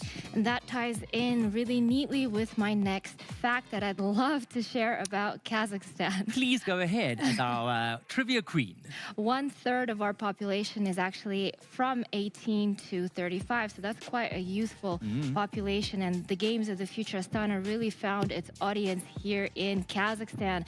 Additionally, 92.9% of the country is connected to the internet, which makes us one of the most internet-connected countries in the world. Where else to better host than here? Absolutely. So for the rest of this day, we've got some exciting stuff coming up. One of the big things is the Phygital Fighting, which we look forward to introducing you to. And then, of course, tomorrow, the last day of the Phygital Games, and it's where all the action's going to be taking place. If you look at your screens now, you'll see Phygital Shooter taking us through to the end of play today, fighting as well to end of play today, but finishing up tomorrow strong and on top, Phygital Football and MOBA Mobile. Followed by a little bit previous, we had our battle royale PUBG. Gotta say that. I was gonna throw it back to you. With 17 Gaming lifting that trophy and taking that $1 million home, followed by Phygital Basketball with Wilders upsetting the tournament, dethroning the previous champions, and with MOBA PC, that's Dota 2 for anybody. Not that anybody is wondering, but for anybody who was, with Playtime lifting that trophy. And finally, yesterday, we had Phygital Dancing. Our winner there, Franco Vitali. Now, for the remainder of the day, we started off strong with football. Phygital Fighting will be coming up a bit later on. And then we have Phygital Shooter. We're going to touch on that shortly. And then we continue with MOBA Mobile. Let's touch on that right now. Yeah, so Beeline Arena is where we'll be coming to you from for Phygital Shooter. We've got that third place playoff with Minsk House and Novak. Minsk, no stranger to potentially playing for the third place podium, having taken that spot last year. I'm sure it's understandable. They would have wanted to have at least got to second or, of course, first. But 3 in the standing, not bad, but we'll see if they can take Novak. Absolutely. Novak being a homegrown team, yesterday we saw something really exciting happen over at that Beeline Arena. We had 2 home teams pitted against each other. That's Team TKKZ, which we will touch on a little bit later because they are one of our finalists, and Novak. So that was really interesting, and it just shows that even with such inaugural Phygital disciplines, that Kazakhstan has the stage and the environment to foster Phygital athleticism. Absolutely. So, as a reminder, if you haven't set your watches, that third place playoff will be taking place today, coming up this afternoon. And of course, the finals then at 7 o'clock tonight. That's KZ with Liga Pro. Liga Pro. Now, ladies and gentlemen, you must be seeing and hearing some familiar names across different disciplines, Liga Pro being one of them. Yeah. And that's really interesting concept because as the Phygital sports world is evolving, we have some umbrella sporting groups representing their athletes in different disciplines. But I'm sure we have something even more interesting coming up. And to learn more about our teams, please watch your screens right now. We are here at the Games of the Future 2026 in Astana, meeting the teams that bring together the best of esports and cutting-edge technology. Today, we turn our focus to the tactical world of Counter-Strike and spotlight Minsk House, a proud representative of the Eastern European competitive scene. Now, they have traveled to Kazakhstan to test its grit against top-tier international competition in a tournament that blends digital mastery with physical agility. Joining us today is one of the key players from Minsk House. Could you please introduce yourself to our viewers? My name is Ihar and my nickname is Lollipop21K. Can you share the origin of your nickname? What is the history behind it? It was made by movies about Counter-Strike 1.6 called Lollipops. And that's why Lollipop, and 21 is my favorite number. That rich history in the game builds a unique routine. At this level of play, split-second decisions and constant communication make all the difference, especially during the high-pressure moments of a match. What do you usually discuss during the short breaks between rounds? Do you take the time to relax, or do you lock back into your strategy? Usually we try to focus more on the future game, on the future map, and we discuss how to play, what we want to do, and which ways we will use to win. The games of the future aren't just about traditional screen time. For competitors like Minsk House, preparing for a hybrid event means balancing standard server reps with real-world physical training. What does your Counter-Strike 2 practice usually look like? And how is it different from your laser tag training? Counter-Strike practices, we gather around like for 4 hours. We play some prac matches, maybe discuss a bit. And during laser tag practice, we just go to some special gym, I don't know how to call it, and there we just play laser tag and practice shooting in laser tag. Beyond the tactical timeouts and physical cross-training, making the journey to Central Asia has offered the roster a chance to experience something entirely new. What do you think the games of the future will bring you besides the trophy?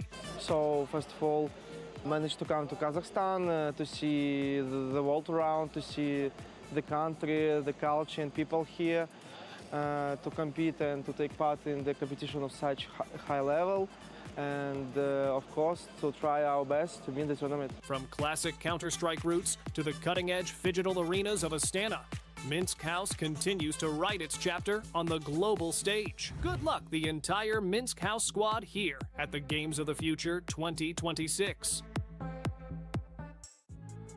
Welcome to the Phygital Games of the Future 2026 in Astana. We are here today interviewing different athletes and getting to know them a little bit closer. Now, we are spotlighting Team Novak, a powerhouse squad carrying the flag for the Central Asian region in the massive global Counter-Strike 2 scene. Since their debut, they've battled through nearly 150 matches, claimed 77 wins, earned a full set of medals, and climbed all the way into the global top 100. Guys, welcome. Introduce yourselves. Hello, my name is Sanjar and I'm playing for Team Novak. My name is Kobzev Roman, nickname Evo. I'm from Novak team. Congratulations on the win. First question, what was the key to your victory today? Just skill and experience. I don't know, probably our confidence, but we expected that we would have some problems in Counter-Strike. Not only problems, but also we expected some resistance from the other team, and most likely we would finish Counter-Strike 1-1, but we were sure that we would win it in laser tag. Thank you for your answers. Second question, what can you say about your opponent? Team Eternal Fire? Well, they did play well in Counter-Strike, but not in visual shooting. They are interesting guys. Laser tag is very interesting to play. I don't know about Counter-Strike 2, but they are strong enough to resist and show their teeth, and we can do it too. Wow. Okay, now tell us, did the match go the way you expected, or did your opponent surprise you? No, they didn't surprise us. We just played a little bit bad at the start. Yes, they did, as we expected, but we didn't expect the first round. Our opponent went to the point and placed a pack, but we didn't even know about it. Next question. At what moment did you realize we've got this? From the start. 3 rounds later. We see. Who was the MVP of this match in laser tag and in CS2, and why? I don't know. I don't know who is the MVP, but the leader is Duke Sora. I don't know about CS, but I can guess about laser tag. We don't have statistics, so we can't check it, but I can predict that it was me. I don't know about CS, but it was probably Neelan. Interesting. Next question. Winning the first match is great, but the tournament has just begun. What or who is the biggest challenge ahead? I actually don't know who's playing here, but it doesn't matter. You know, if you want to win tournament, you have to be ready for everyone. It's Liga Pro for sure. It's a very strong team, both in laser tag and in CS. I think Minsk House will resist us in our own group, that's all.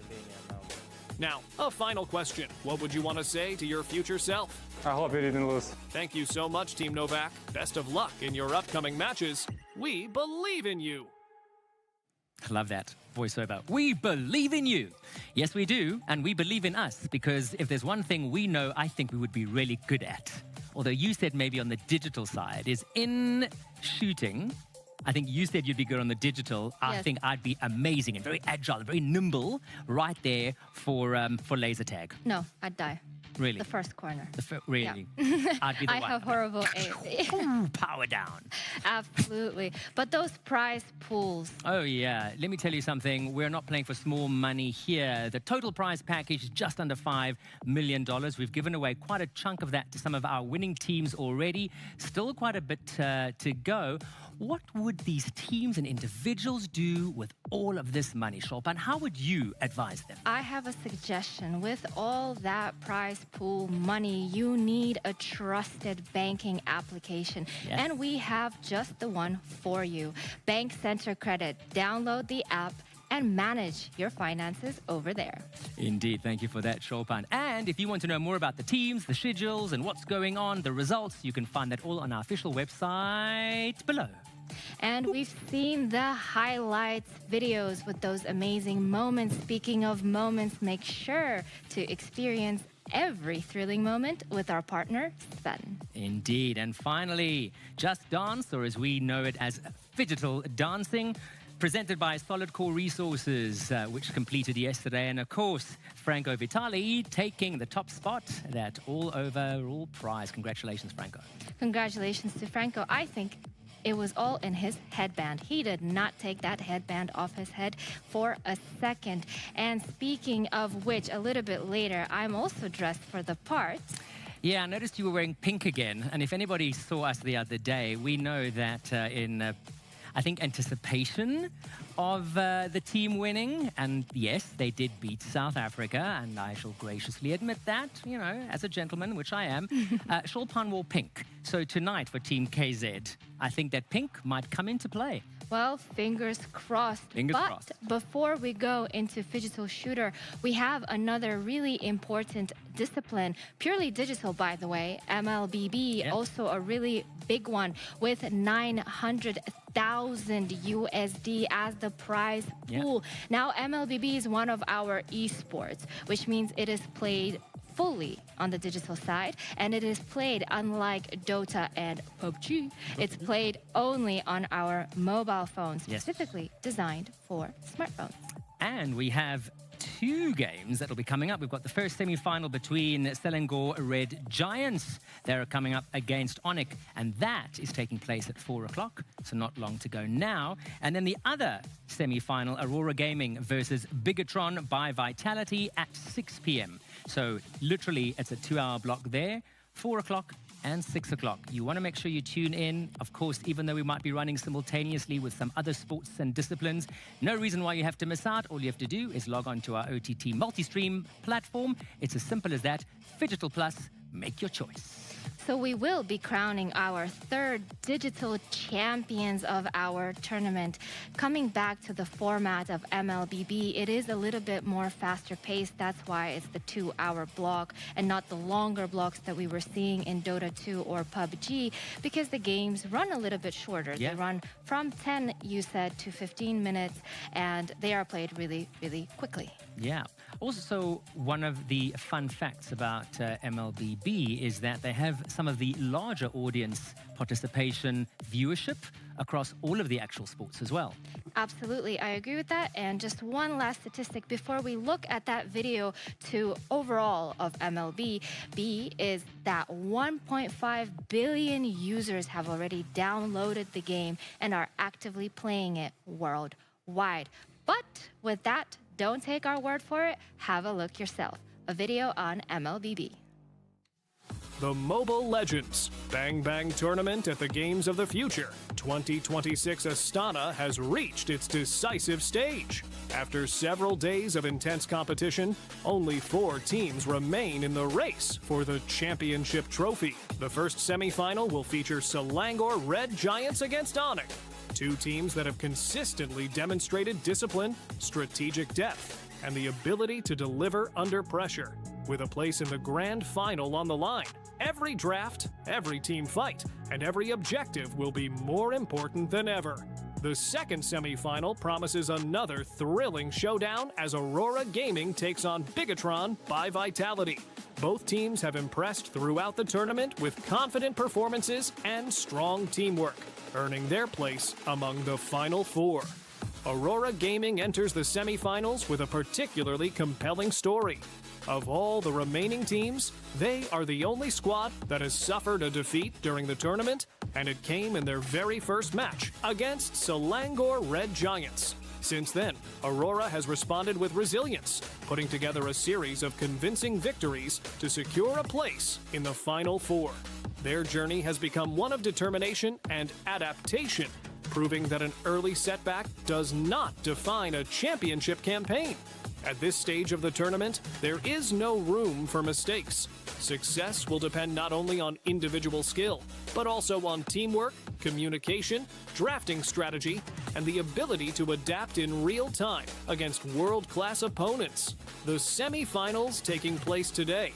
Selangor Red Giants and Onyx will open the day, followed by the clash between Aurora Gaming and Bigatron by Vitality. By the end of the day, only 2 teams will remain, advancing to the grand final to compete for the Mobile Legends Bang Bang title at the Games of the Future 2026 in Astana. Stay with us.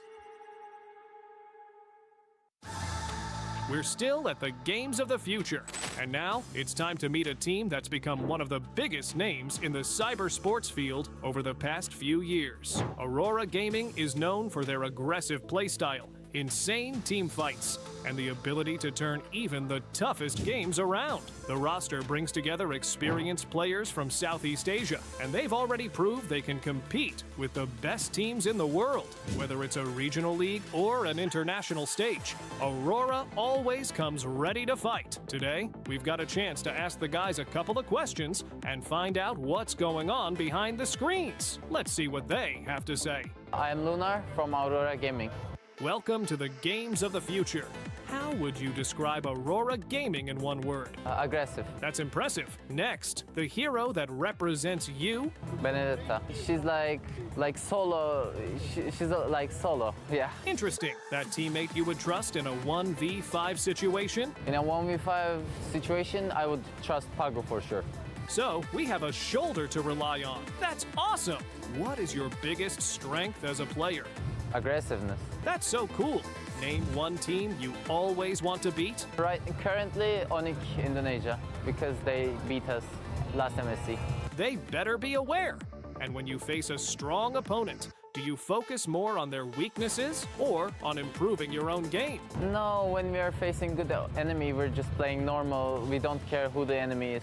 We see you guys are tough. What is the hardest challenge a professional player has to overcome that fans don't see? I think the hardest part is not the gameplay, the mental part. Like maintaining your mentality is the hardest part. Thanks for the answer. Finally, do you have a message to Aurora fans around the world? Thanks for all of the Aurora fans that's supporting us. Keep supporting us. Thank you. Thank you, guys. As we can see, Aurora Gaming did not come here to lose. The team is a true example of dedication and fierce spirit. Let's see where it will take them. Good luck to Aurora team. Yes, indeed. Aurora team requesting their fans to keep on supporting them because they're going to need it when they go all out for the finals at 6 p.m. tonight. Yes, completely. And those fans, they are the backbone that keeps our athletes motivated. So just as a quick reminder to everybody in and around Astana, do make sure to show your support, not only for our homegrown teams, but also for our distinguished guest athletes and teams who have flown from all over the world to be here with us. Absolutely. We have over 800 athletes joining us throughout the entire, just under 2 weeks of competition, representing almost 50 nations from around the world. Making these games truly international. Exactly. Now, we're going to be introducing you to phygital shooting. That in itself has some similarities to some of the disciplines we've seen before, but there are one or two very important differences. Phygital fighting is our last discipline that we will be introducing to our viewers. It has a similar concept to the other phygital sports that we had, except there are key differences. If we had teams versus teams in the other sports, here it is one fighter digitally versus the same fighter in the octagon. Absolutely. It's important to remember that even though they are individually fighting against another individual, it's the accumulative points that go toward whether or not that team can advance or not. Now, whilst we speak about teams, we have to make mention that one person to look out for this year is Vladislav Sukalenko, who is the current two-time phygital champion, someone to look out for. And then, of course, no denying, Future Nomads, another home team from Kazakhstan. You must be excited about that one. I am really excited. That is why I'm dressed in all pink in support for them. And I'm hoping that their fighters are going to dominate that octagon tonight. Well, with that domination in mind, it's time to meet some of those individual athletes and teams contesting this year's phygital fighting. The Games of the Future. 2026 in Astana bring together elite athletes from across the globe, and Phygital Fighting MMA is one of the tournament's most intense and demanding disciplines, combining the physical challenge of mixed martial arts with the innovative spirit of the games. Every bout is a test of strength, strategy, discipline, and mental resilience. Success in MMA isn't determined by power alone. Let's get to know a sword team closer. Please introduce yourself. My name is Kamal, the Death Star Worthy, and I'm on Team Sword. Is it your first time in Kazakhstan? Share your experience with us. Yes, it is my first time in Astana and Kazakhstan. When I got the opportunity to come here, I was like, and then I saw where it was at, and I was like, that's halfway around the world. I come from Pittsburgh, Pennsylvania in the U.S., and you don't really get a lot of opportunities to come experience some different culture and to have some fun and meet some cool people. So I'm like, why not go halfway around the world, beat some people up, have some fun, play some video games, and enjoy the culture. Please tell us what motivates you more, winning the gold medal or proving yourself against the best athletes in the world. I come from a big family, so I am a extreme, competition person. I am in competition with everything. So I want to win the gold. I want to get the trophy. I've been talking to my teammates. I'm like, yo, let's win in the physical and the digital. Let's win everything. I want to grab the trophy. I've been watching the other sports and seeing people with the trophies. I'm like, yeah, I want to do it. I want to go for everything. If I'm coming, I'm coming for everything. In combat sports, staying calm is often more important than being aggressive. How do you control your emotions before a fight? I just remind myself that I've done this like 50 times. And I've been knocked out before. I've been subbed before. I've knocked people out before. It's just the martial arts. I try to remember to enjoy the martial arts. So if you remember to enjoy it, your body will do everything. Like Bruce Lee said, it just does it on itself. That's what I try to, my philosophy for fighting and stuff. So. What's the biggest mistake a fighter can make in a high-pressure competition like this?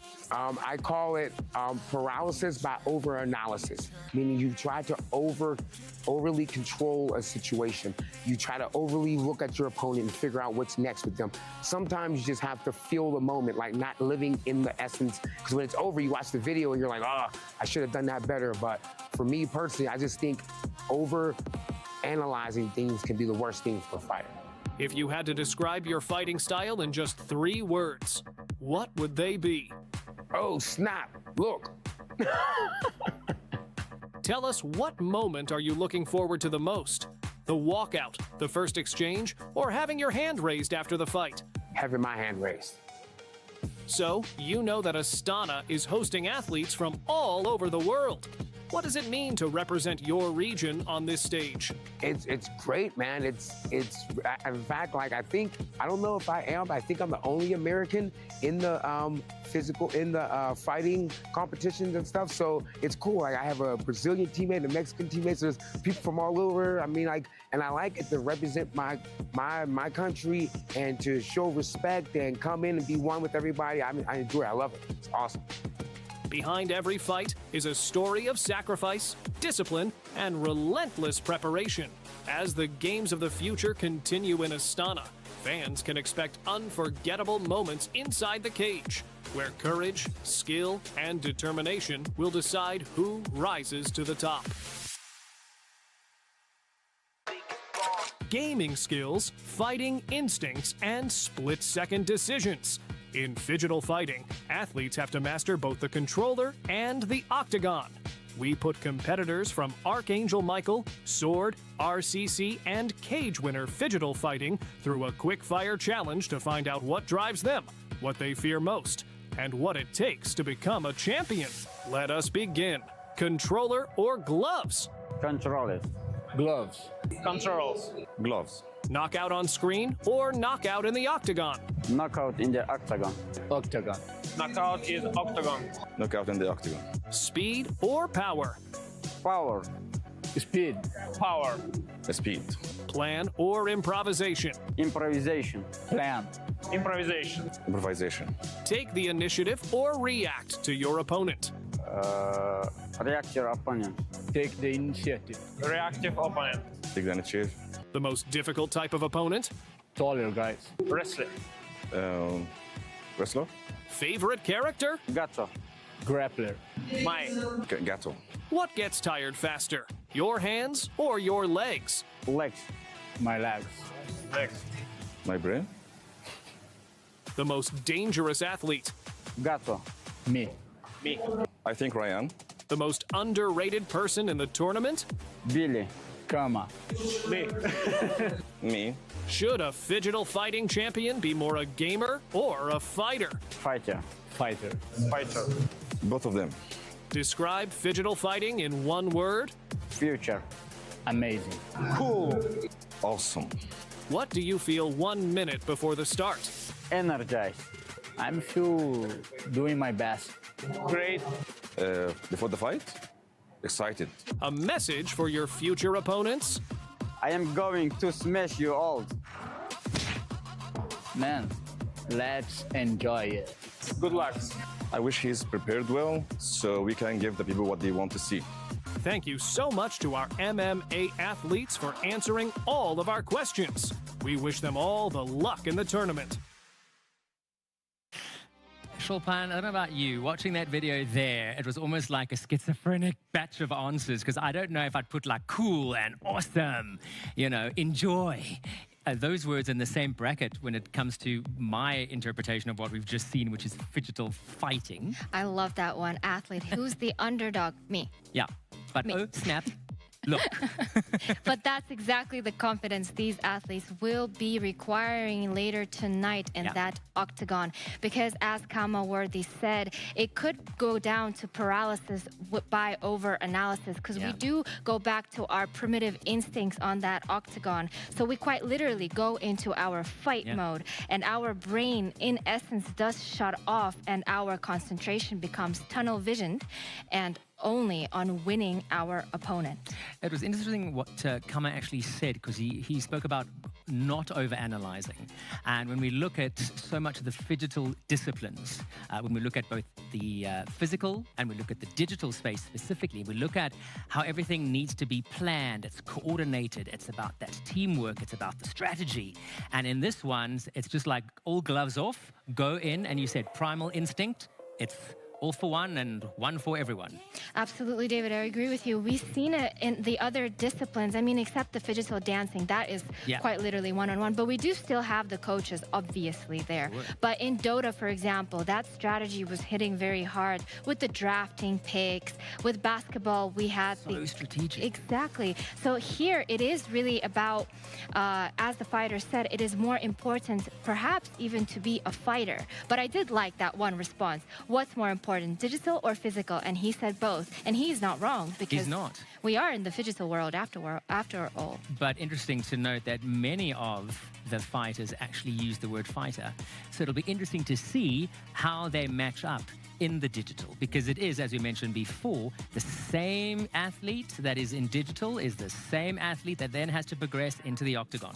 And we spoke about this earlier, about that fatigue, because we've seen it before where teams would switch up their athletes so that their legs would be fresher, their brains would be fresher moving into the physical side. Here they don't have that option, because we only have 4 weight categories, and it is a 1 versus 1. So that brain is already at full power. Their bodies are already tired from all the adrenaline surge from the digital side, and now they have to also jump into that octagon and try to defeat their opponent. I mean, this is probably one of those disciplines that is quite literally one of the most physically and mentally demanding. Absolutely, because it has to be the same athlete playing one-on-one against the other.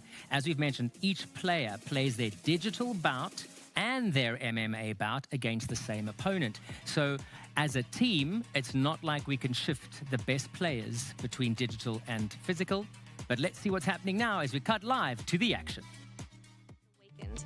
So, the chosen ones are already there? Newbies without a guide. Then it's time to meet them. Someone's got to get them up to speed. Look what my robot can do. Not now. I'm playing. In search of those destined to restore the lost harmony, the energy split into 3 parts.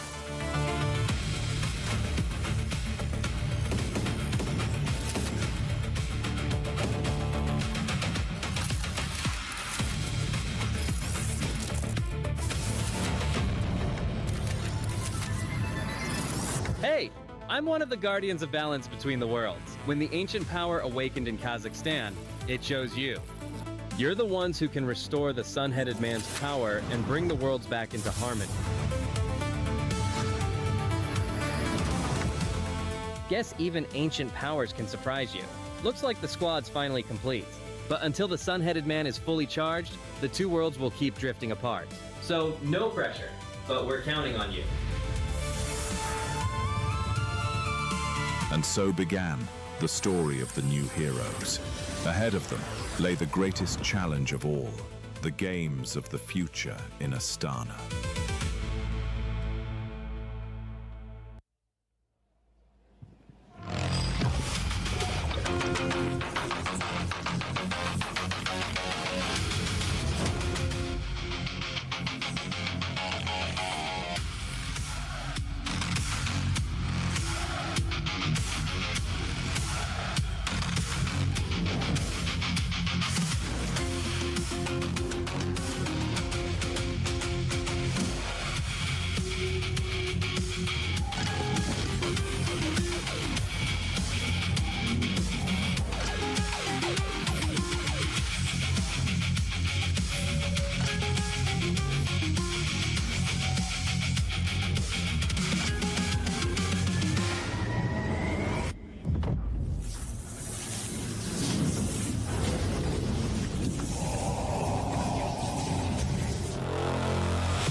Beautiful city of Astana, Kazakhstan for the official Games of the Future 2026. First up, your opening matchup for the evening, Maxim Fuchs representing the Archangels Michael versus Ivan Lenonov for the Soldier of Fortune. We're going to be going into our first aspect of this matchup. We're going to be stepping into the digital world. In our digital world, our combatants are going to be playing on the PS5, the Fatal Fury City of Wolves. The first to 3 rounds will win with a maximum of 5 rounds and 60 counts per second. Each round is key for these athletes to secure an early victory on as they get 2 points per round. With a total maximum of 6 points up for the digital score up for grabs. Joining me on my panel, my co-host for the evening, DK Saad, the founder of DK Combat Sports. Saad, how are you doing today? Thank you, Rishi. I'm doing amazing. I'm so excited to see these matches. As you can see already, the action is started. The Billy Kane, which is selected by Leonov, Fox is killing the opponent with maximum strikes. As you can see, he's overhit already. He has to slow down to get the rev meter back. Well, this is a fantastic matchup. Fuchs choosing Billy Kane, a master of the long staff with an exceptional reach and space control over there, while his opponent has gone with the crowd favorite, one of the most iconic Fatal Fury heroes, Mr. Terry Borgard, who perfectly balances power punches, rising attacks, and explosive finishing moves that you see just there on screen. He's an excellent choice both for beginners and athletes alike. Yeah, it's true. But as you can see, the Terry Borg can be out-specialized and can control the whole distance fights. And that's player to win with the maximum strikes. That's amazing win. Fuchs taking on an early lead there. 4 points on the board already for him. It's going to be great to see if Leonov can come back and win this back in the digital aspect. He looks to be in a bit of trouble here. Terry Borgard being pushed up against the corner. A beautiful counter coming there. He's able to slow down Fuchs. However, to no avail, Fuchs continues to push him back, breaking his guard. As you can see, the fights are really fast and it's very hard to fight with the long-range weapons. And Fuchs is using his maximum strength and it's a massive KO. Again, Fuchs took a clean sweep and massive 6-point digit for his team.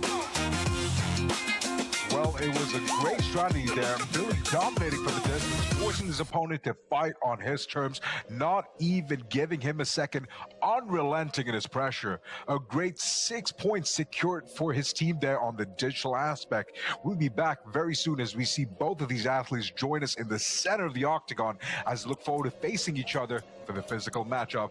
A quick look back at some of our highlights here up on screen. This was a matchup between Maxime Fuchs and Ivan Lenonov.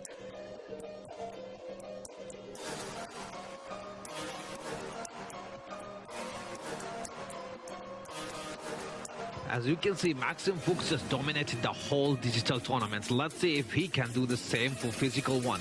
If he scored the highest points in physical one, he's gonna keep a lead for his team. Because it will be massive 13-point win if he does a clean sweep. Well, for that clean sweep, just like Steven Dipra said in the studio, he's going to have to take this by submission and force his opponent into a forfeit. Hopefully, we'll see that. We love an explosive knockout here at the Games of the Future. Let's see what these two athletes have matched up. But more coming up, the 6-point lead already secured for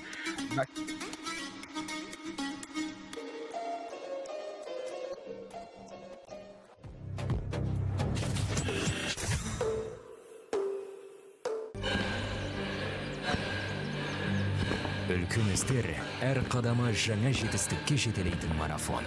Біз осы жолды сіздермен бірге 10 жылдан бері жүріп келеміз. Тимур Құлыбаевтың халық қайырымдылық қоры.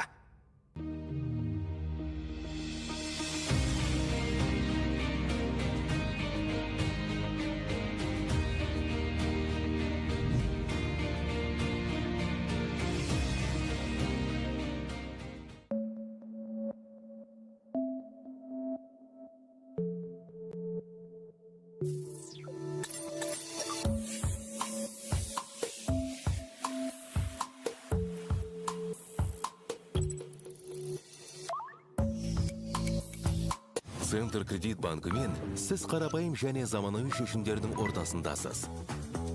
Нық сеніммен жаңа мүмкіндіктер ашып, тексерілген сапаға сеніңіз. BCC-KZ мүмкіндіктерді кеңейтіңіз.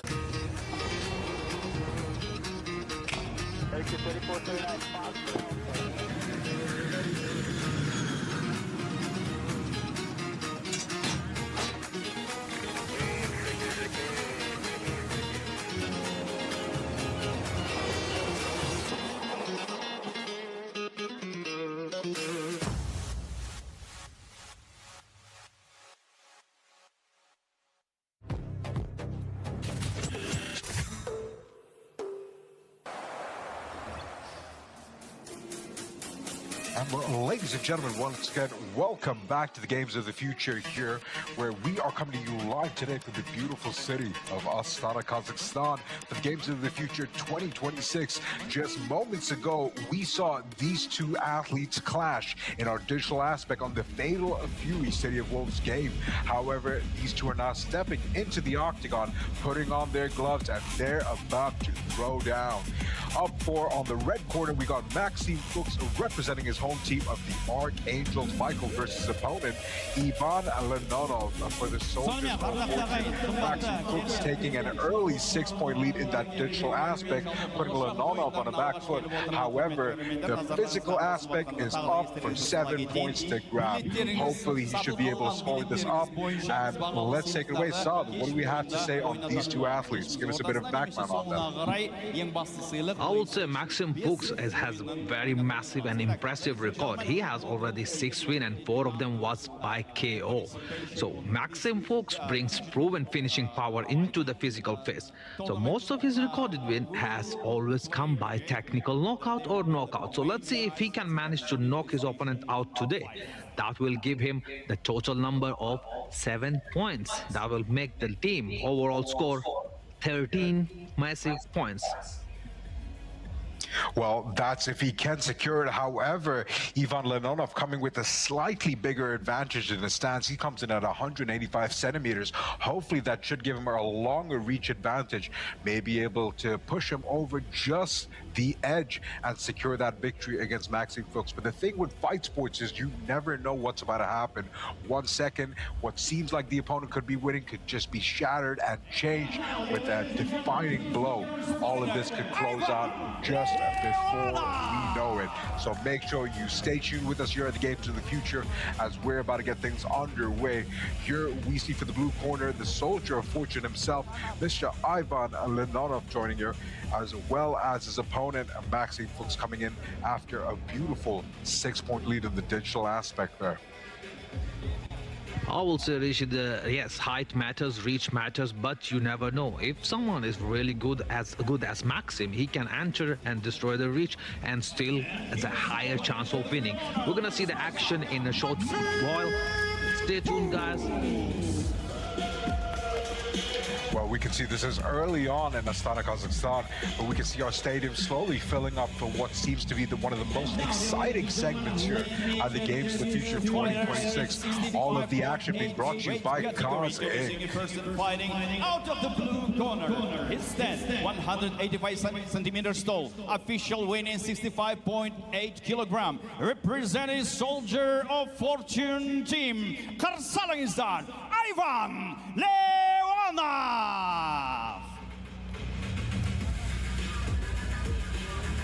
Introducing his opponent and fighting out of the red corner. His stand, 176 centimeters tall. Official weighing 65.8 kilogram. Representing Archangel Mikhail team, Kazakhstan, Maxim Fuchs.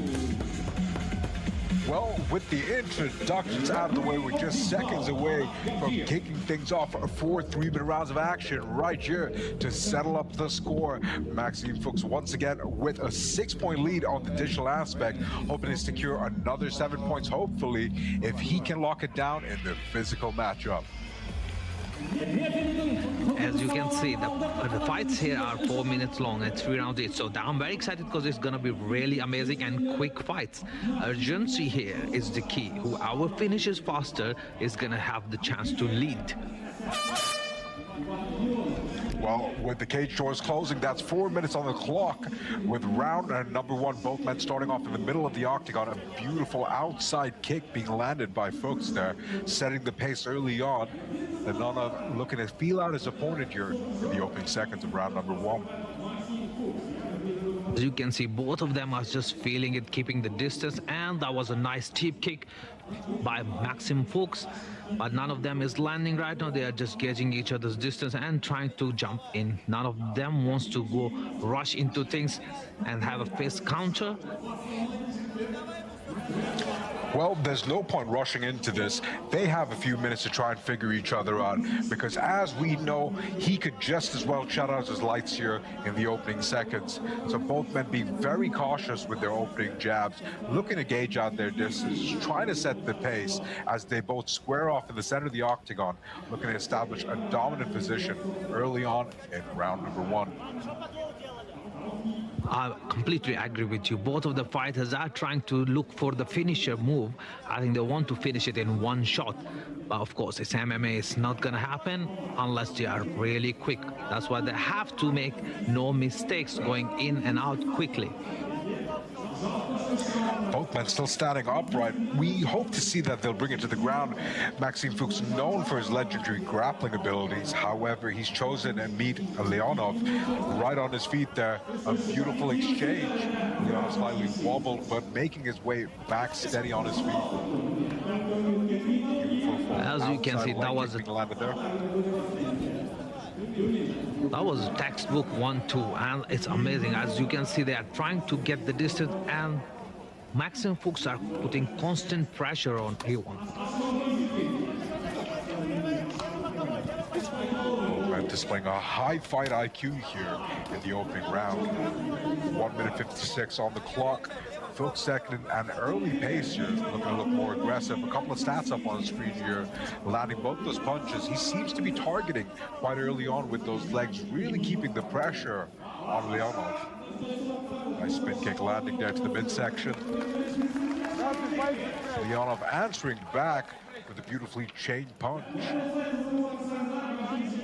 Both of the fighters are trying to keep each other on their feet, and no one wants to go underground. As you can see, they want to finish it with knockout. That's their thoughts right now.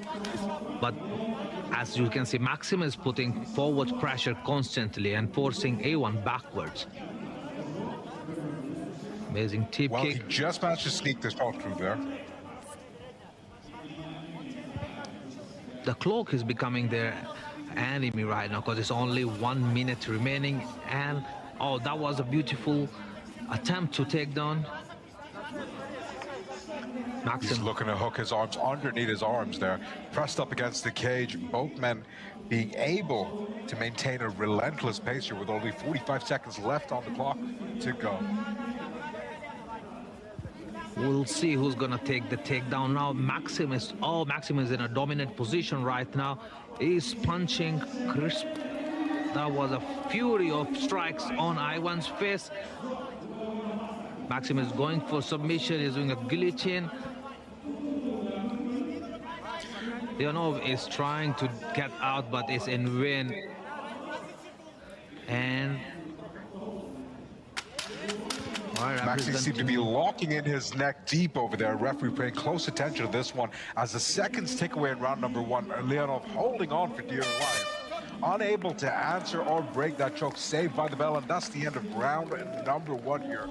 A beautiful opening round with Maxime Fuchs dominating it all throughout the matchup, unrelenting in his pace, taking on that ground game in the final minutes of that fight. After watching this first round, I'm getting that information that Maxim might have the power to take the 7-round win. But as still there are round remaining, we will see, because tides can turn any time. As you know, MMA is unpredictable. You never know until it's actually finished. Well, they got 1 minute to recover in between rounds, but we're looking for an exciting round number 2 here. Ivan still not able to answer, nor in the digital or the physical aspect. Here's a couple of replays looking back at the matchup. Heavy blows are landing. Ivan forced to cover up and take defensive position. Seconds out, we're moments away from round number 2 here. 4 minutes on the clock, the best of 3 rounds for these men to score that 7-point in the digital aspect. Now let's see who's gonna dominate this round. They started same, and Ivan is looking to get him more aggressive this round. Well, Maxime once again unrelenting in his pace as he continues to force Leonov back on his foot. Leonov trying to answer back, keeping a wary distance. He's pretty sure if that precision strike lands, he might be in trouble here. Nice knee connecting to the side there. I can tell you, both of the fighters are using a full fight IQ and not rushing at all. Maxim, on the other hand, is dominating the fight right now. He's constantly putting forward pressure on Ivan and making him forced to go to the corners. And that was a massive knee to the chest. And the submission attempt by Leon. Well, Leon trying to establish a bit more of a dominant control here. He's got himself locked up against the cage. Both men struggling to find their position. Could be anyone's fight right here. Leonov taking this to the ground, attempting to lock in that foot. However, Maxim in a dominant position, still raining down blows as he continues to push into his shoulder. Leonov answering back with a right-hand counter there. Nice twitch on the stance. It's like repeating the same movement what they did earlier. Maxim is still taking the dominant position. As you can see, he is dominating the fight. Oh, and he is going for taking the back and is constantly putting punches and punches on his face.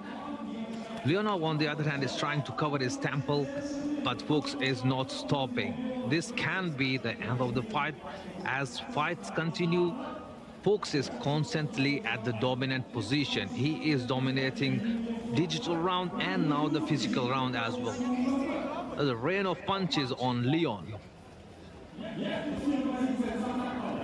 Well, Maxim holding that top guard position, and Leon unable to answer thus far. Forced to continue to cover up and absorb those blows. A heavy elbow landing there. He seems to have found a compromising position. Leonov attempting to lock in that heel hook to no avail. Once again, Maxim taking the top stance and continues to rain down blows. Maxim is easier doing the smoothing the pressure. He's constantly putting pressure on Ivan and keep throwing the punches on his face. As Ivan is trying to do a submission by heel hook, Fuchs is not letting him do any of his moves, and that's a turnover again. As you can see, Leonov is doing his best to grab leg for Fuchs, but Fuchs is sprawling and taking it out and constantly hitting Ivan's face. Well, that's an excellent position. Basically, you're trying to attempt the fight for head control there. Maxim trying to keep him on his back. Hopefully trying to sink in that arm underneath his neck. There we go, as predicted. Right underneath the neck. He's looking to make him tap here. 37 seconds on the clock. The referee paying close attention to this one. He waves down blows, but the referee waves it off.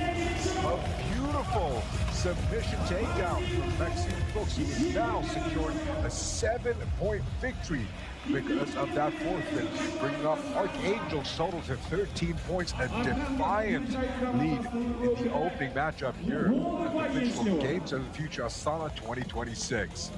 Beautifully done by both of these athletes. As I was saying, the fights are really quick and amazing. That's why it's so excited to watch both of these athletes putting all their knowledge and experience into the fight. And an early finish in a fight is always good to watch. Now, ladies and gentlemen, referee GOTF stopped the bout in 3 minutes 31 seconds of the round 2. Win by a rear naked choke, Maxim Fuchs! Well, there you have it. The decision was official. 3 minutes and 31 seconds on the clock of round number 2. He managed to secure a defiant victory with a beautifully executed rear naked choke in just a moment. We're going to be going through our highlights, but we're going to be able to see Maxim dominate his opponent there, not only the digital aspect, but the physical aspect, securing that lead across both of those rounds. Ivan Leonov unable to answer for the power and sheer dominance of Maxim Fuchs. Your highlights up next year. As you can see, experience matters, because Maxim Fuchs showed it in a ring that what happened when you are not fully prepared. That's why Maxim constantly putting pressure from the beginning on what he did not give any opening or any chance for Ivan to do any of his moves. As you can see, Ivan was trying to go on a ground game, but he was unable to do it because of Fuchs mostly putting the pressure and striking constantly non-stop. That's a big stamina there right now. Is a cardio machine. Well, a dominant and stellar performance there by the young man Maxim Fuchs, securing 13 points for his team, the Archangel Michael. You can just see him raining down blows, Ivan having no answer for that, and this was the final few seconds, locking in that rear naked choke, going in deep. That was the right call from the referee there. He knew it was time. A stellar performance being put on by Maxim Fuchs. What an exciting opening fight here at the Games of the Future, Astana 2026. Don't go anywhere. We have 11 more fights still underway with our digital aspect coming up next. Do stay tuned.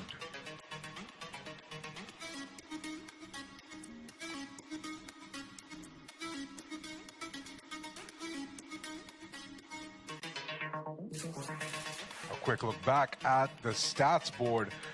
80 out of 89 fights being landed in total strikes for Maxime Fuchs, however, just being answered poorly by Leon Lenonov, only landing 2 out of 16. Once again, those heavy elbows landing as well for Maxime Fuchs, 14 out of 20, keeping the pressure away with those teep kicks with 3 out of 4. An excellent ground control time as well being displayed for Fuchs here, having secured that 7-point victory, forcing Leonov into a tap-out matchup.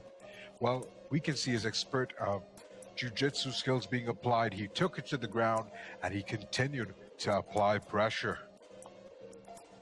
So that I was saying, see, if you are an experienced fighter,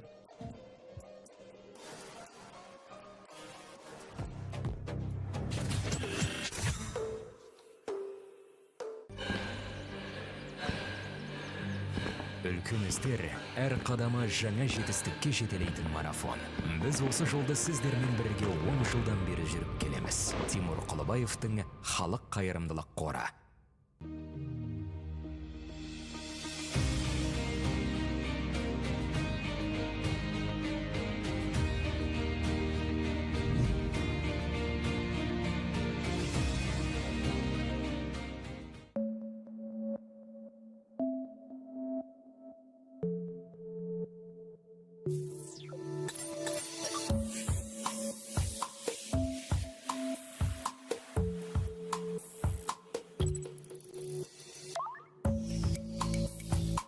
Центр кредит банкымен сіз қарапайым және заманауи шешімдердің ортасындасыз. Нық сеніммен жаңа мүмкіндіктер ашып, тексерілген сапаға сеніңіз. BCC-KZ мүмкіндіктерді кеңейтіңіз.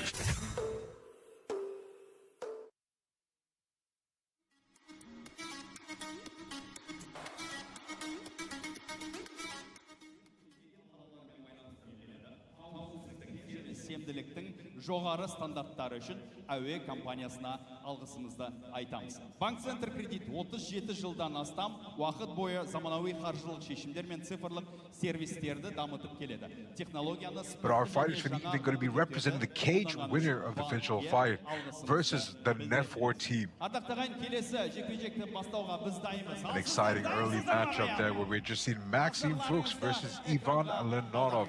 Maxime Fuchs securing not only the digital aspect that secured his team 6 points, but also took it home in the physical aspect.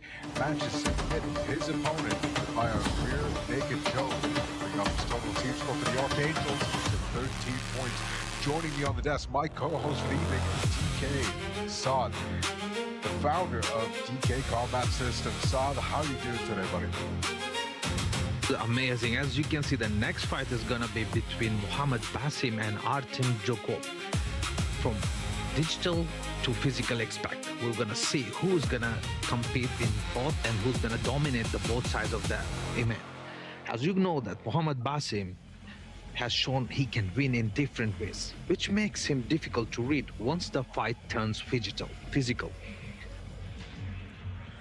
Well, an exciting matchup. Both of these athletes will be competing for the 6 points that can be secured for their team by the digital aspect. Next up, we're going to see them first off taking it up on Fatal Fury at the City of Wolves. Mohamed Basim taking a wise choice with his character, Wolfgang Krauser. Wolfgang Krauser, of course, is a powerhouse, devastating, dealing damages with heavy attacks. He's a powerful European karate-inspired champion. What more could you tell us about Wolfgang Krauser, bro? I'm gonna tell you that every clean hit from Krauser is dangerous. It can kill, one-shot kill. That's what we will say about Krauser. Krauser waves his blitz ball. Just one small weakness. He can slow the movement. Well, it's going to be an interesting matchup. His opponent for the evening, Artyom Zhukov, representing the Net4 team, going for another crowd favorite, Rock Howard, who's known for a mix of martial arts-inspired techniques with fluid counters. He's also Terry's protege, fast, technical, and calculated with excellent defensive options. I can tell you, Rock is my favorite. Rock waits for mistakes and punishes them immediately. His attacks are signature moves. Rising tackle, my favorite one. It looks so amazing. And rage run. Just one thing, he needs a bit more good timing. The rest of all is one of the technical MMA-inspired character, and it's amazing. Well, it's going to be amazing to see these athletes step into the digital world with Fatal Fury, City of Wolves. 3 rounds to secure it with 6 points up for grabs, 2 points per round. Let's get to know our athletes as they make their way onto the center stage here in the beautiful city of Astana, Kazakhstan.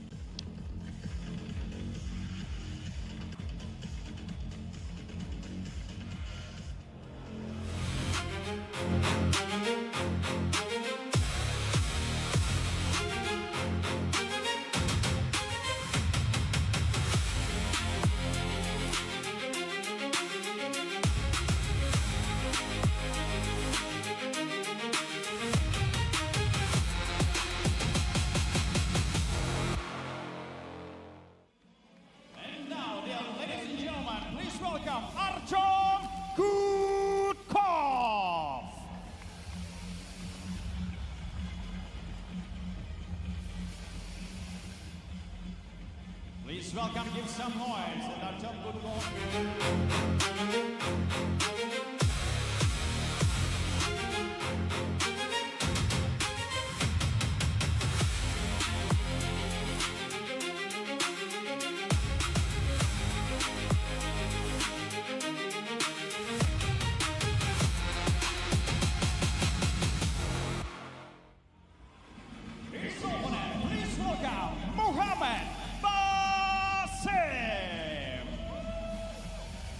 Well, ladies and gentlemen, we're back in the beautiful city of Astana, Kazakhstan, where we're about to watch these 2 amazing athletes step into the digital realm here at the Games of the Future 2026.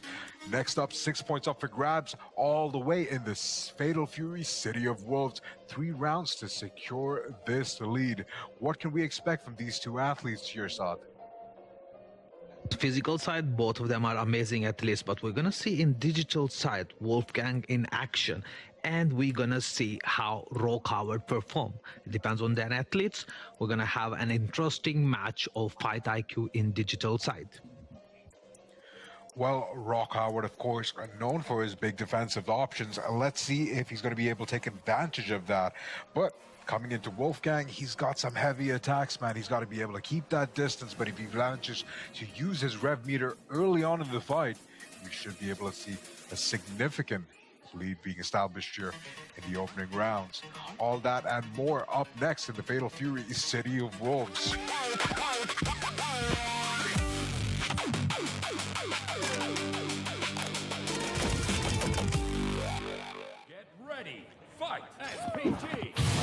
Underway in round number 1 of Awesome, choosing to put his SPG meter early on, burning those head hits as he keeps his face from him. Zhukov on the left, playing Rock Howard. As you can see, they're using SPG. Using SPG early is really good option for Krauser because he's already strong, and then it gives him a superpower strikes, and Rock has a hard time. And that's a KO. That's what I was talking. It's gonna finish when Krauser is hitting. That was a very nice performance from Basim. We're gonna head to round 2, and SPG in the beginning, and rev blow by Buddha already. Well, could you tell us a bit more how the SPG works? What is a rev blow, Saad? What is an SPG for those viewers that never watched this amazing game, Fatal Fury? SPG is basically a superpower zone. It gives the athlete the superpower of striking. And rev is the engine hit. Think of as a car. Car gets overheat if you drive so fast. That's what's happening here. Well, we can see the rev meter burning through, however, to no avail as he continues to mount pressure on his opponent. I am surprised. Both fighters took 1-1 fight each, so both of them get 2 points for their team.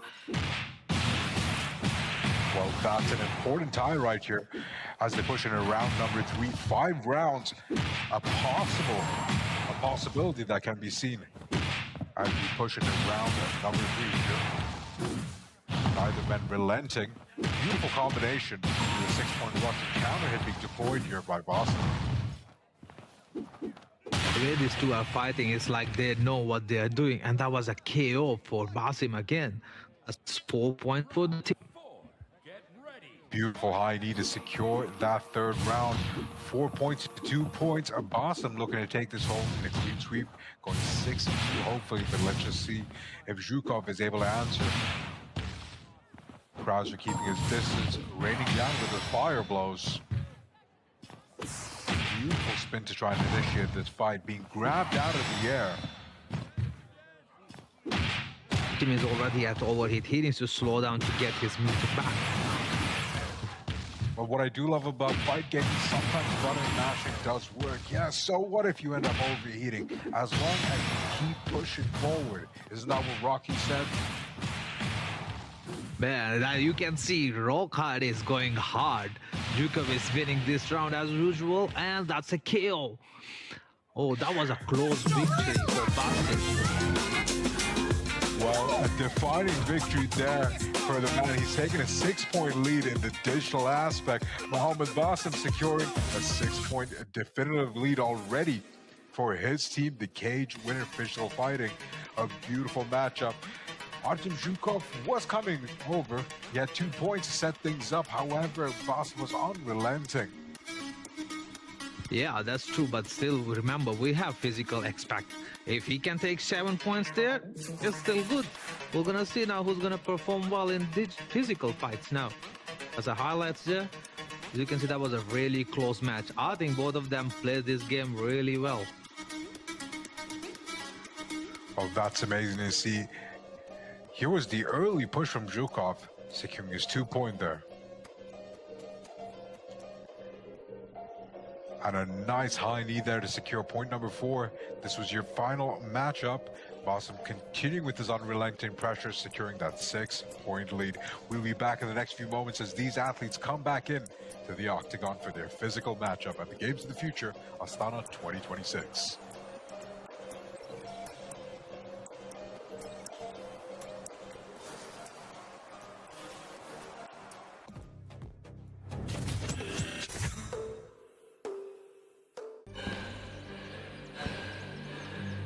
Үлкен істер әр қадамы жаңа жетістікке жетелейтін марафон. Біз осы жолды сіздермен бірге 10 жылдан бері жүріп келеміз. Тимур Құлыбаевтың халық қайырымдылық қоры.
Үлкен істер әр қадамы жаңа жетістікке жетелейтін марафон.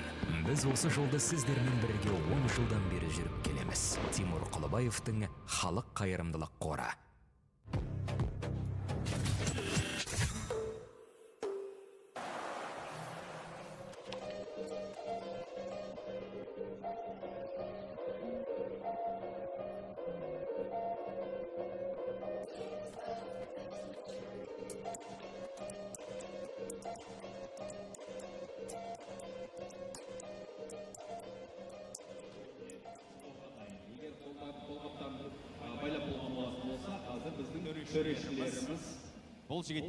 Well, ladies and gentlemen, we come to you live again from the beautiful city of Astana, Kazakhstan for the official Games of the Future 2026, where your next matchup for the evening, Mohamed Basim, representing his home team of cage winner Physical Fighting, steps into the octagon for 4 3-minute rounds of action versus Artyom Zhukov for the Net4 team. Basim securing 6 points. In the digital aspect, however, Artyom did not take away nothing. He comes home for his team with 2 points. Both men looking evenly matched here. Professional fighters that are looking to put on a dominant and stellar performance for our crowd here in the beautiful city of Astana, Kazakhstan. Joining me on the desk, as always, my co-commentator, DK Saad. Saad, what are we looking at here with these two athletes? I'm expecting them a close match, same as the digital side of the fight. We're gonna have really close combat match right now, and I'm hoping it ends up in knockout, because I like knockouts. Well, it is going to be an exciting matchup. The pressure on Zhukov, who's only managed to secure 2 out of those 6 points. However, let's see if that is the defining criteria as he steps into the octagon with the final few moments. He makes his way into the cage.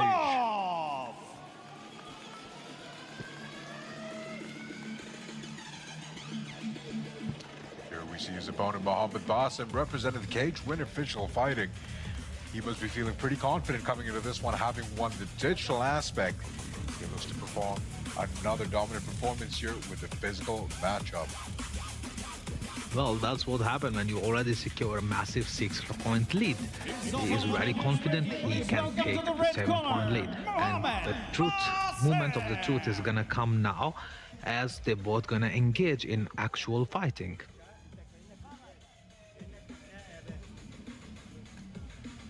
Well, Basim being cornered by a previous year's champion, Ramadan Nouman.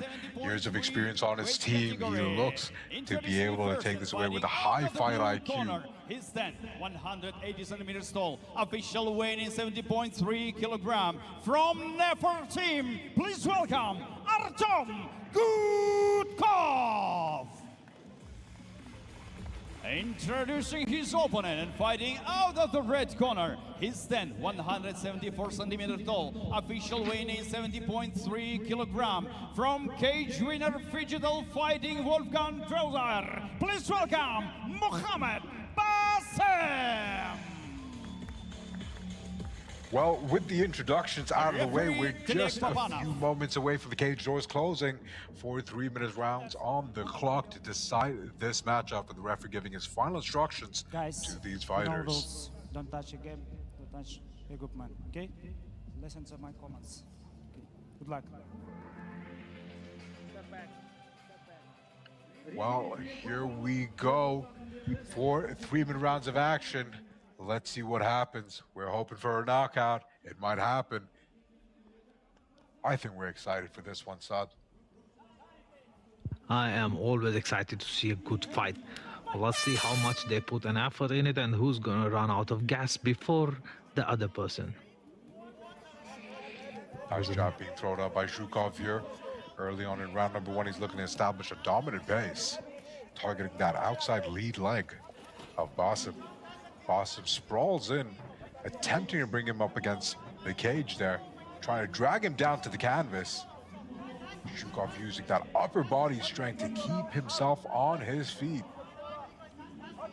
As you can see, they were looking for. Basim is trying to do a submission and finish the fight early to secure the 7-point win for his team. But Zhukov is not letting him do. There was a underhook and they are struggling to put each other down. That was a good knee from Zhukov. A great recovery from Zhukov over there, as both men still scrambling up against the octagon cage there. Beautiful high knee targeting that midsection. He's attempting to target that right leg. Nice knee over there. That's got to start hurting in some time. They are digging the body. They want to drop each other down top, and that's where Wujudov succeeds. Gudkov put Basim on the ground and constantly putting pressure from his shoulder and throwing punches on his face. Let's see if he can finish the submission before the ground time finish. Remember, the ground submission fight time is only a minute. And that's a nice fury of punches right on the face of Basim. Basim is looking to counter, but still cannot see any opening. Well, Basim looking to defend this immediately as he continues to take away blows. A quick look on his stats here. Zhukov seems to be in the lead on the stats, landing 9 out of 14 punches, 2 for 2 on the kicks, and 2 for 2 on those devastating knees to the midsection. Basim attempting to control himself as he continues to push away from the cage. Zhukov trying to maintain a high guard position here. Nice change of stance. Attempt to get Basim's back. Looking to roll him over. Maybe, just maybe, secure that rear naked choke. I think Basim is just trying to look for submission, but Gudkov is not looking for only submission. He wants to punish his opponent. I think he's still upset about losing the digital part of the game. Embodying the man Rock Howard himself there. Zhukov on the blue. He's really controlling Basim on the ground here. Basim forced to cover up. However, Zhukov displaying an endless cardio here. It's incredible conditioning. Trying to put Basim on his back. I think we're gonna see another rear naked choke here, same like the first one, and he is locked in. Let's see how much Basim can handle. This is the game of gas. Referee calls attention to that one. 50 seconds on the clock here. Basim doesn't seem too worried about the rear naked choke. He's defending it. Zhukov tying up that arm though. Basim still not out of trouble just yet. Yeah, but you can see that Zhukov is making his punches landing at the exact target. He is seeing any opening, he's striking. And he's going back for the rear naked choke. Basim has no other option but to defend himself. Basim keeping his chin tucked there, great strategy defensively. However, he's just not able to answer for those blows. Zhukov targeting the midsection there, continuing to control Basim from the lower half. I think, and time's up. Well, that was the end of round number 1 here. 3 more to go, 4 minutes of action coming your way after this 1 minute break. We're going to be having a look back at the tapes there, but as we can see, Artyom Zhukov putting on a stellar performance across those 4 minutes, continuing to pressure his opponent and hopefully looking to answer back on the digital aspect of their physical octagon. It looks so amazing. It's like Gudkov is taking revenge of losing the digital side. He is comparing himself as rock hard and beating Basim up for those points. He is so obsessed with taking 7 points that he is not even watching what's happening. He's just punishing Basim on and on with heavy hits. Well, smothering and suffocating him under that pressure, he continued to keep on a top guard. However, trying to put Basim on his back, expertly defended by Basim. However, he had to absorb a few blows to the head for that one in order to not give up his chin. Let's see if the strategy is going to be any different. A few seconds ago as we step into round number 2 here at the Games of the Future Astana 2026.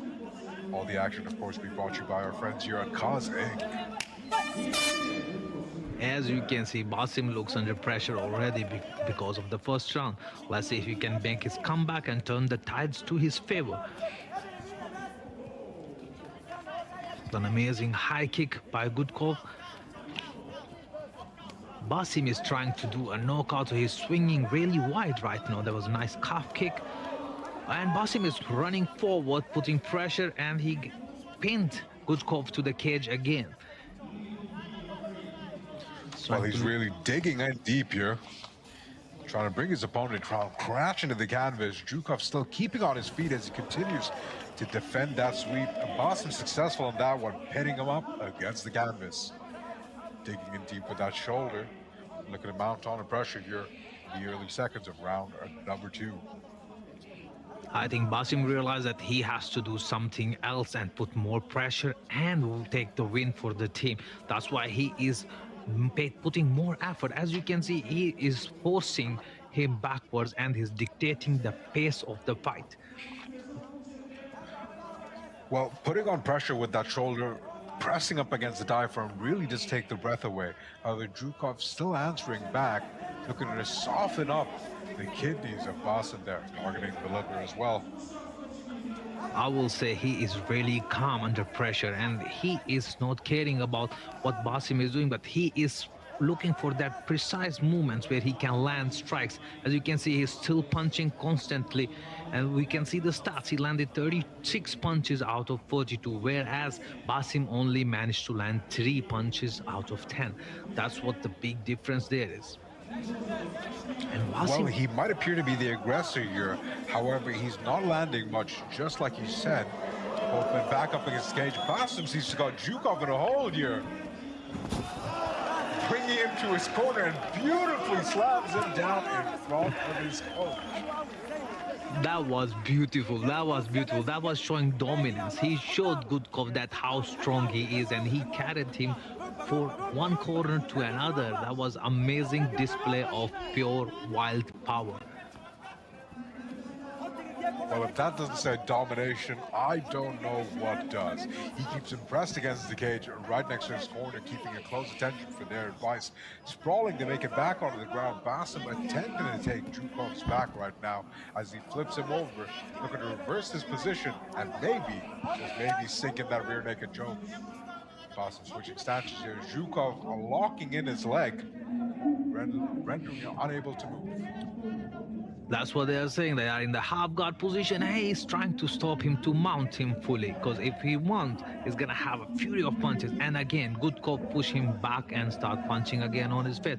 Basim need to start striking only, not just grappling. He needs to mix the grappling with striking. Otherwise, Gutkov is taking the lead for the fight. Well, Zhukov back to his feet now as he re-establishes that pain. Beautiful, thunderous right hands. Basim forced to cover up. I see that seems to have hurt him. He's dropped to the canvas forcefully. Basim looking in trouble right now. Referee paying close attention to this one. No, that's what I was saying, that you have to fight, strike, not just grappling. And Gutkov proved it. He showered down the punches again and again and again and made the technical knockout, and Basim could not defend himself against those fury of punches. He actually looks like he found himself in real danger there, Saad. Not an easy position to find yourself in, man. He couldn't do anything except cover up until he broke. That's exactly, that's why from the beginning, that's why it's called mixed martial arts. You have to mix it up, ground game and standing. If you're just looking for one side of the expect, you will always on the loser side, because the other person who knows how to mix and time it perfectly will always take advantage of you not doing it. That's what happened here. Basim tried to submit only, no punches, nothing, and Gutkov took that to his advantage and reached to 7 massive points. A total of... Well, let's get the official decision underway. We go to our ring announcer in the center of the octagon. Win by GKO from Nepal team, Artem Gutkov. Well, there you have it. A round 2 TKO for Artem Gutkov, securing a 7-point for his team, right here in the physical aspect. He got 7 here and 2 in digital, so he still got 9 points lead for his team. And this is the sportsmanship. See, they have no hard feelings, they greet each other with respect. That's what I love about martial arts. A great display of respect and affection being shown for his opponent, having taken that nice KO as well. A very exciting matchup. Our second of 12 right here in the beautiful city of Astana for the Games of the Future 2026. A quick look back at our highlights here. Artem Zhukov in the blue with Basim in the red. Basim coming in at a 6-point digital lead to Zhukov's 2. However, Zhukov answering back as he continued to smother him and set on a relentless pace, suffocating his opponent up against the cage, raining down those devastating blows. It was tactical and textbook. That's what I like about this. It's very precise. He didn't waste any movement, any chance. He's keep landing punches. Even he is on mount, he's down. He did not stop landing hits. That's what you have to do in actual fights. That's what we saw. That was a great example of precision striking. Laser accurate, timed it beautifully. One of my favorite moments there, Basim picking up Zhukov and walking him across the cage to his opponent before body slamming him onto the canvas. It looked hopeful for him at that moment. However, as we see, it just wasn't his day. But that's okay. This is the fight world, and a beautiful victory submitted there by Artem Zhukov, taking on 7 points for his team. Completely agree with you that sometimes it's just not your day. Well, for the Net4 team, we have a total of 9 points on the board to Mohammed Basim for the cage fight. Mitchell fighting only having taken home a 6. A quick look back at the stats of that one. Total strikes being landed there with Zhukov putting in 53 over 63. And those elbows that managed to break through Basim's defense was beautifully executed. A massive ground game also being shown here by Zhukov.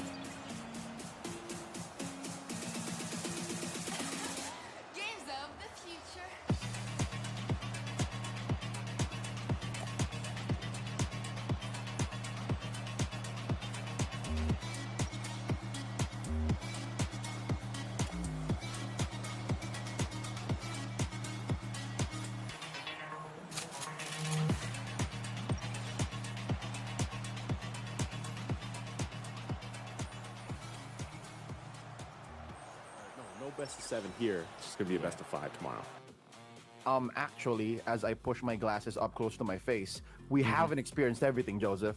What have we not experienced? Best of 9? Best of 9. We haven't experienced best of 9, which was done in a couple of seasons in the WSL, the Women's Star League in Indonesia. In an attempt to take down now Team Vitality, they tried to do best of 9s in the finals. Back into this one, though, conjecture out the window. Keyboy put down to a 1/5 of his health. Him and Humes can just do this forever, especially if Keyboy can punch someone after he gets his second skill going. Okay, well, at least no one goes down. This is what we kind of expected, though. You know, these first beginning exchanges in the mid lane. That doesn't happen here, so Turtle still a bit away, 30 seconds from now. But if we think about when these level 4s come online, and Stormy is able to go ahead and take one of the ultimates, there's a couple, I would say, there's room for him to most likely be the Wrath of the Dryad, but even take his own Eternal Guard. You know, I think that can actually really help the crowd control for SRG if they want to go ahead and try to find, you know, if it's Kelra. Again, once a flicker is burned for Kelra, then maybe you can, that's how you catch him. And so it might be up to you to be like, okay, I got to go burn that flicker from Kelra. For sure. Speed is the name of the game for Selangor Giants. It's a very small window that they can actually do that. Massive! Detna's welcome coming in. Throw him into the wall. Keyboy does survive it even after eating a deadly magics. But Humes ensures that the job is finished. Selangor Giants draw first blood and go straight to the turtle. They're pushing Lutpi back. Again, I told you, Joseph, speed is the name of the game. And that speed is in the form of a dinosaur right now. It's in the form of that Barrett's. And this is what we talked about. I mean, he didn't even have to burn the flicker there, but think about the distance again that a Barrett's can cover when Tona's welcome, flicker combo. I don't know too many heroes that can get away from that unless they burn a battle spell, or at least they really try to dodge that. So that's something why I was saying, you know, these Barrett first side blue pick Barretts are so strong. They're so deadly. We saw Lutby do this multiple times, so why not take a page out of the Book of Onyx? Here it is again. One! No way! Dennis welcome out to the flicker, stuns 2 and takes him down as well. Selangor Giants are on a roll. And off of the back of a singular pick, you were just singing the praises of this duo, Joseph. Barats. He just said, let me show you one and do it better than the last time, man. This time throwing it into an opponent to get the stun off. Onyx kind of shell-shocked right now, man. I feel like they don't have much of an answer. Flicker forward, plus an Eternal Guard. Take that, Stormy. Did not get to respond. Athletic Flicker, not found. So I think Onyx is showing them that it takes 2 to tango. If you want to play hardball, I'm game. Comes in with a offensive forward Flicker. But I think that's one thing that shows Onyx learned their lesson. Maybe now they want to keep Sans at a safe distance. That second combo, that second double kill for Cram, well, for SRG, shouldn't have happened if Sans wasn't in the vicinity. So maybe protect yourself a little more, and then Onyx can find their footing. Yeah, I'd like to take, I wish we could take a look at the items here too, just to see where the gold laners are at currently, because they've been in their own world, as expected, you know, trying to get the best here before they start to pop off. You can see the Blade of Hephaestus already is secured by Innocent. I'm not sure what Kelra decided to go here on the Clint right away, but we will see as the second turtle is up. There we go. So he's got Endless Battle. So he finished that. Now they're going to fight for this turtle. Yums on the conceal, looking to take the mount on the Sans. Turtle at less than half health right now. Sans still holding on to his ult. Kyrie looking for way in. Flicker! Oh. Perhaps the Dryads coming through, but Uni still secures. Now a massive Detna's welcome, but plus the mount coming through. And Onyx looking for that re-engage. Keyboy eats a face full of deadly magic, still survives. SRG could not end him. And just like that, Onyx are able to at least keep it at deadlock, despite being down almost 2K. Yeah, that looked really dicey. Oh, up top. I don't, okay, I thought they got really close to getting Cram there. And it was, you know, that was like a slow motion action movie right there. The Daytona's welcome was charged up. He went right for Kyrie, and Kyrie just eye-framed it on the Hirata to stay alive. But I think this is the difficult part, right? Loopy and also Keyboy, they need to get tanky enough to kind of survive those interactions. Keyboy barely surviving. Again, on this Belric, your biggest strength is setting up with that Wrath of the Dryad, having that little taunt interaction too. But, you know, once that expended, you're kind of just hanging around, you know? So it's like, you need to be tanky enough. Yeah, now that you mentioned it, I think that's one of the keys to SRG actually winning the first 5 minutes is they're basically locking Lutpi out of his main job, which is to block the Barats. Now in comes Onyx, they pop Yums, and Lutpi did it! Lutpi successfully did it, Joseph. He blocked 3. He was playing man-to-man defense on 3 men. Yeah, this feels bad whenever every single time you see that Uranus in front of you and you're just like, how do we get past this galactic type of whatever he is, creature? You know, because he's just so tanky. He's so tanky, and at the same time, if you kind of spend too much time around him, you're going to take damage. Cram, get the taunt. Keyboy's up there. They just want to go ahead and keep this turret up. They'll do just that. But now Onyx, what they've been able to do is kind of stop the bleeding a little bit. Kyrie's going to get spotted out there, respecting what can happen. You look at the full pullback here from Kelra, though. He knows SRG's trying to make a move. Kelra! Did he flicker or did we just ricochet that? He dodged it. Oh my lord, it's Kelra and Kyrie outdoing each other with mechanics. Brother just bowled, man. I thought he burned the flicker too, and now third turtle's up. So this is 2 turtles going over to SRG. One last could be up for grabs for Onyx. Lutpi again, man-to-man defense on 3 men. Oh, Turtle at about half. Oh, Yum just got out. Eternal Guard and everything but the kitchen sink thrown at him. Kyrie looking to find rage, and he does it! Secures the final turtle, and now Stormy gets popped. Kyrie gets a stack. Onyx not done, pushing Innocent back. Oh, this Brody don't want none of this. He picks up the Sky Piercer. could finish the job. Has a couple of stacks on Keyboy. Does not press the torn apart memory. But Kyrie finds Uni after committing Gram Theft Orange. Oh, Kyrie is such a bad boy.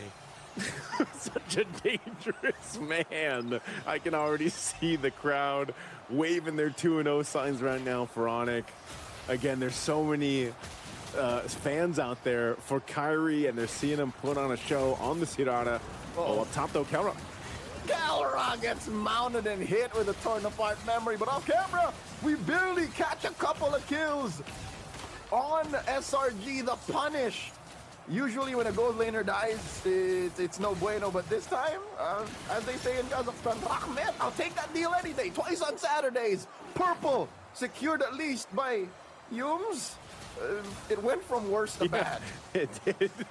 I don't think you want that purple buff on Yums, man, but you know what? Maybe it can help them go ahead and set something up through this, because SRG, they're not too far behind. It's not the back foot that they're on. Backs aren't against the wall or anything like that, but Leo, it's reminding me of what we saw maybe a week or so ago with Kelra. The reaction times, I know we just died up there, but the reaction times are something that you always have to take note of. Whether he's flickering, whether he's just using the kit of the hero, it makes it so difficult to crash down on Kelra. And that's why SRG has to kind of commit a lot of resources to make sure that Kelra isn't there. He is starting to scale up here. He's got the Berserker's Fury and the Endless Battle now for that Clint. Yeah, that's what I'm saying. It's the same issue with Sans. You have to consider, how do we find this main source of damage while still keeping our own essential kit for the re-engage? That's the problem SRG are dealing with right now. That's what put them about 2,000 gold behind. Onic are first to the Lord pit. Lord at a third of its health. Cram looking for a good target. Lutpi on his tail. They're not allowing him to fight it. Oh, but they do get Kelra. Oh, throws him into the wall. Stolen. Eternal Guard turns it around. Down goes the gold standard. Kyrie finds Cram. And Kyrie gets another stack. 404. That's not found. Kyrie looking to dodge around. Lutfi put down 1/8 of his health. The mount on a Keyboy. Keyboy gets taken down by Innocent. And now they find sweet revenge on Ayums. Kyrie gets another stack. Make it 5. Onic do stop Selangor Giant from turning it into a conversion. Lord still standing. Yep, so they stall at the Lord here. A really good fight, though, honestly, for SRG until they had to deal with Kyrie. This is one of the things you usually see. When we've seen a fully stacked Hirata, it's because of the patience, right? The patience to be able to get stacks. Okay, Lutfi. Oh, cutting it close. Oh, he's fine. He's fine. Kelra flickers back. You won't get me twice, not in a minute.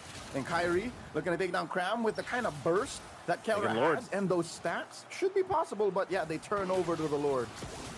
They go for the Lord. Let's see if they delay it.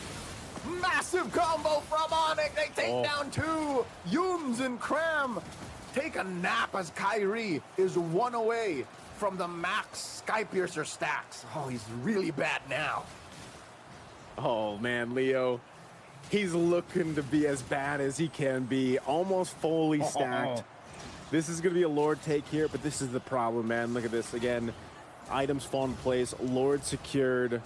Lutpi will keep things together, and it's crazy because Lutpi, he's just got an Oracle Radiant Armor and Chastised Pauldron, but that's keeping him tanky enough to not die and just stay in the front side. I mean, we've seen him get relatively close to dying, but this is, you know, the Uranus is just kind of a hassle to deal with. Now, Cram, he's gotten some good Daytona's welcomes. They've gotten some decent fights for SRG, but the problem is not only getting through Lutpi, but trying to catch Kyrie. It's almost like they have to pay too much attention. Do we go for Kelra? Do we commit to Kelra, or do we commit to Kyrie? It's like choosing what you want to eat tonight, you know? And that's a big problem for SRG to get through. Sounds like a first world problem. But it's not just that. They're also thinking about Sans. And all this while, there's this big, massive tree walking up, and whatever the hell Uranus is. Not to mention, he's the only Purify holder, which also, get this, gets rid of Brody's stacks. So even Innocent can't deal with Lutpi, even if he stood underneath his ult. Yeah, really good clear here on the Lord, though, at least. We'll see if Onic gets some tier 2 turrets. That might be all they get. SRG's playing really carefully just to not get caught. Their side of the jungle. They've got the waves pushing in, but they're really well handled. So maybe, again, silver lining in this, SRG doesn't have to lose too much off that Lord take that Onic got. It's more down to again, a fight. They're going to just hold this orange buff hostage, it looks like. Keyboy. But the And welcome. Detna's welcome. Cram throws him right into the wall. Lutpi, though, happy to take it. Didn't even use the Purify. And Kyrie and the rest of Onyx punish him. Keyboy with the Dryads holds him down, but pays the price, falls alongside Sans. So, despite Onyx having really good footwork, they have to respect the damage SRG has. 3v4 Yums holding Kyrie and Kelra down, forcing him back. Yeah, Onyx have to find neutral again. They can't do it without Sans or Keyboy. Yeah, they're going to have to back off here. That was really good positioning from Yums, though. You know, he waited patiently in that brush, saw an opening for Sans, went right to him. And so they were able to go ahead and split up. And that might be the kind of the game plan here for SRG as the fights break out, where, you know, someone's going to play this waiting game. Go from the back line, put pressure. Again, we mentioned this in the beginning of the game, where it's like, all right, we have to pop the flicker from Kelra, or at least put enough pressure on Sans where the Eternal Guard might be dropped down early, so it can't be that setup that's been working for Onyx so well. So amidst it all, SRG keeps things kind of under control. Interesting why Lutpi decided to pop the consecration there. I think he felt there was a fight about to break out. And I'm not sure if that Detna's welcome attempt was exposed to Onyx, but alas, both teams are just playing the map, clearing what needs to be cleared so they're ready to dance. With Lord being up, both teams getting in position. It looks like there was some pressure there towards Uni's buff just to see maybe if he could get the retribution out, but it doesn't happen. Oh, Cram. Cram gets spotted out by Kyrie. Oh, he doesn't have stacks. No, he doesn't. He goes for Detna's welcome. No one home. He's a tiny little baby dinosaur. No! And he gets popped here, Kyrie. Max stacks making the most of it. Lutpi survives. Double oaths, deadly magic, sand torn apart memory. SRG are down a man. They can't even contest. I'm not so sure this is a good idea, Joseph. Oh, big stack. Oh, they take down Patrick Star. This is no good, SpongeBob. And the Lord goes straight to Onyx side, putting him in a black and yellow jersey. I don't know who I feel more bad for. Patrick Star, the glue, or just a small Barats without stacks, man. Feels like, you know, you almost feel bad for him trying to run away from Kyrie. He was minuscule. And 10-0-4 right now for the Hirana in the hands of Kyrie. Again, he wanted to put on a show for all the fans out there of Onyx. Well, Kyrie is doing just that. I don't know if they're going to go ahead and cap off this game with this Lord push, but SRG, oh, they got to be careful here. Oh no, he's tiny again. Oh, Get stacks, Cram. Yep, Onyx know that Cram needs to build up, so they're taking all of the chances to deny him the stacks. Here we go, he's catching up. He's a medium-sized Barats right now. It's a matter of holding it down. I think he's at max stacks as we speak. But again, time it out. He's starting to shrink. Look. Yeah, he's got to get, and Keyboy has been doing a good job at kind of keeping him away too from these minions, so he can maintain stacks. But as long as he hits the heroes too, it should be fine. But Lord is now down bottom. Keyboy with a conceal. Oh, massive Eternal Guard. Down goes Yums. Cram here, approaching max stacks, still holding on to Detna's welcome.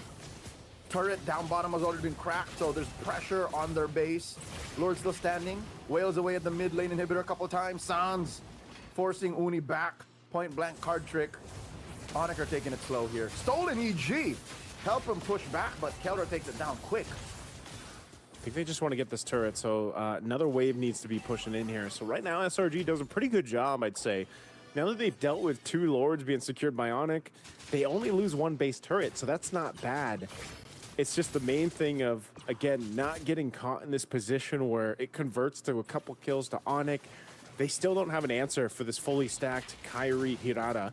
Oh, look at this positioning. Is Uni going to try to make a play? Okay, so Detna's welcome, finds one. It's Keyboy, but Kyrie takes out Innocent first. And Kelra gets taken down. Cram finds his man, but Kyrie wants to finish the job. Finds Yums, gets a double, and now Sans survives. Just like that, they're down to 2. Uni needs to go home to defend. Stormy, this is a lost cause. Kyrie finds him. Gets to, I can't believe it, 14 kills. Oh, 14 kills on Kyrie right now. And I'm not sure Uni can defend. Oh, another one. Leo, that looks like it's going to be it. Onyx will make it happen here. The fans in the crowd can cheer because it's going to be a sweep against SRG to get to the grand final once again for another shot at the championship of Games of the Future 2026. One step closer to a rematch. Just like that. Onyx.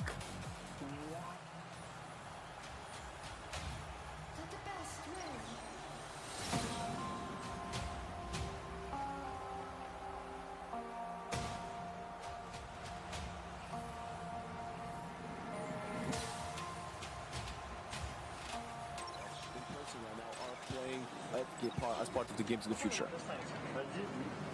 Yeah, you are right. I think it's very important to enjoy yourselves while doing something fun. Games can be fun, but games can also be super serious, and then you kind of lose the original point of it. But so far, Minsk-House, 2-1 up, 4 rounds away. Go, go, go! From ending this series at a 2-0. Let's see if Novak can tie this one up. Tager already getting a hit. This time they are moving with the flame. It is heading towards Sunkeeper Cliffs, which is known as the B site. Turan Garden, the one with the buildings, is the A site. Adrian taking an early hit as well, but they still have the advantage overall. Same from MGS and Mendel. And Down to Tager half. now. See a bit of low ground, the bullets being thrown in there. Very interesting angle. I don't think I've seen that one before. Ivo. Tager's thinking about the flame. I think they're making the call. One guy pushes already onward and the other one goes for the setup. But there's a rotation coming in. It's Ivo again. Yeah, he's been one holding them back all this time. Finds a kill onto MGS. Fitzrook also dies. It's Ivo cleaning up 2 of the attackers. They're switching the flame. Might be a little bit too late. We still see a long-range hold there from Adrian, if you can see. There's a player trying to push. Oh my god, they got 3 players in by the Turan Gardens.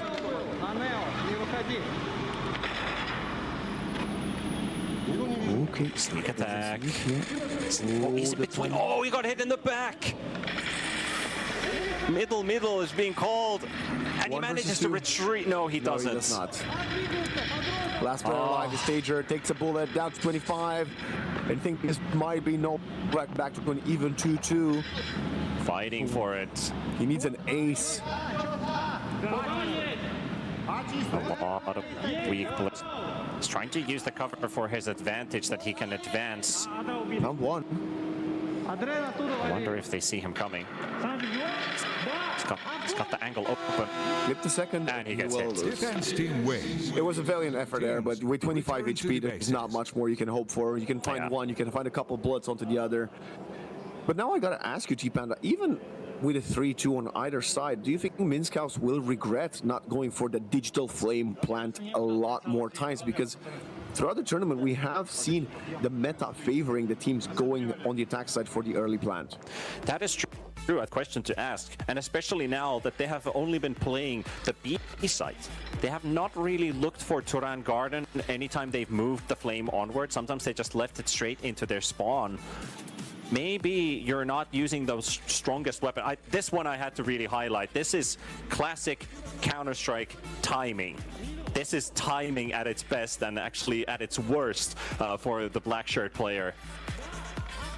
Because you had the chance to sneak up on all of those 3 players, but one guy spots you. It's a stealth mission gone bad. A tactical timeout will be called for the final round, and this is actually by Novak. Very good from them. Right there, they could take the lead on the defender side before they swap to the attackers, and that would be a massive advantage. Again, statistically, we still don't quite know how the meta is outside of the tournament, but for now, it does seem to favor the attackers. Actually showing him an angle of how to hold that position. setting up crossfire positions potentially. And this is the classic corner where you see into the Turan Garden to the sides.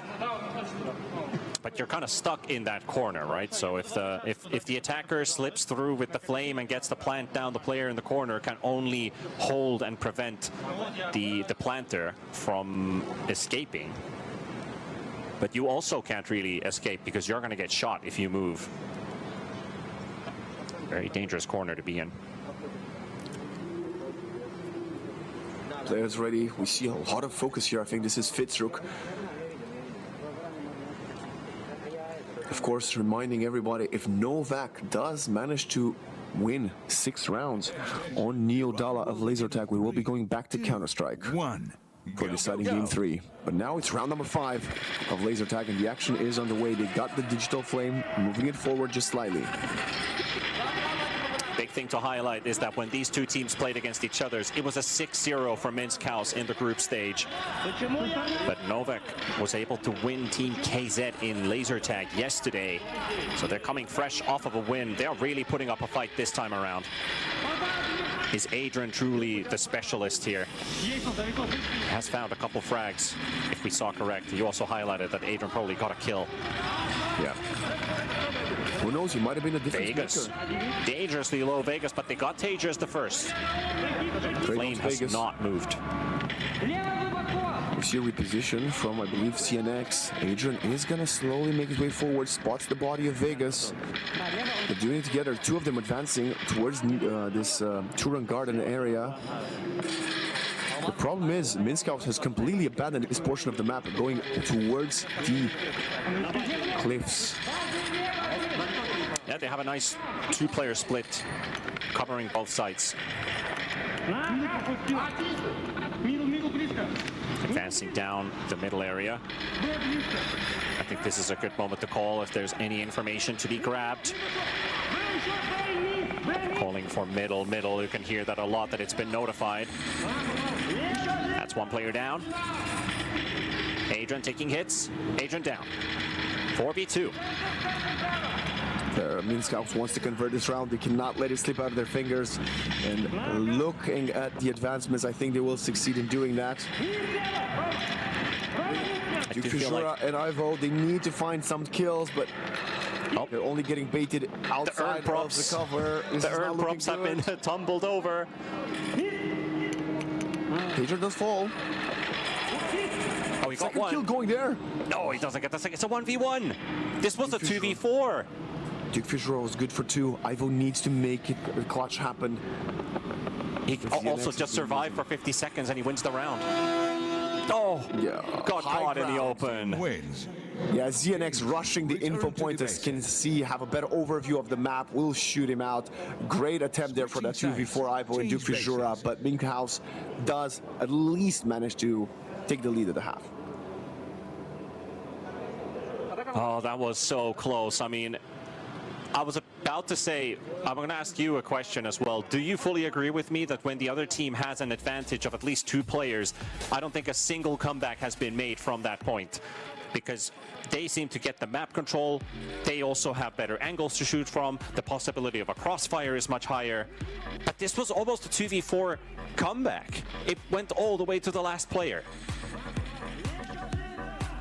Yeah, we have yet to see a clutch up like that. That's effectively, I think we've seen a player find 4 kills once, and that might have been a good win from Liga team, which we will be seeing play later, but not in a 2 or 3 player disadvantage. I think the way the map is also laid out, Neo Dalla is a map that punishes player disadvantages, numerical disadvantages, and that's why we have seen teams that take the early lead, as you mentioned, convert the victories. So that's why, you know, we see these rounds being played slower and slower than they were at the beginning of the tournament, when people would just go rushing, guns blazing. It doesn't matter, we're trading, we're trying to get back into it. I think the teams have realized exactly your point, T, and they're trying to keep them, keep all of their players alive for longer.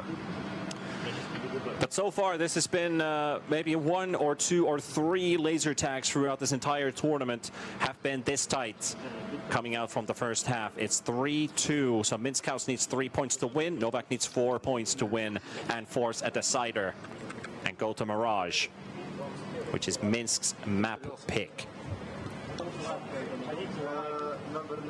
Minsk that much closer, closing the series out. I do want to remind folks as well, if this ends up being a 2-0, we are going to have a bit of a break before the grand finals start, because that is locked in schedule to begin, I think, 7 p.m. local time. But don't go anywhere, because we still will be back with what will be, of course, a hell of a match. So you can just, take a quick break, relax, and then come back for the show time. Yep, and we also have our panel who are entertaining you in between with some interesting tidbits, so don't miss out on Hernando's and Jenna's wisdom.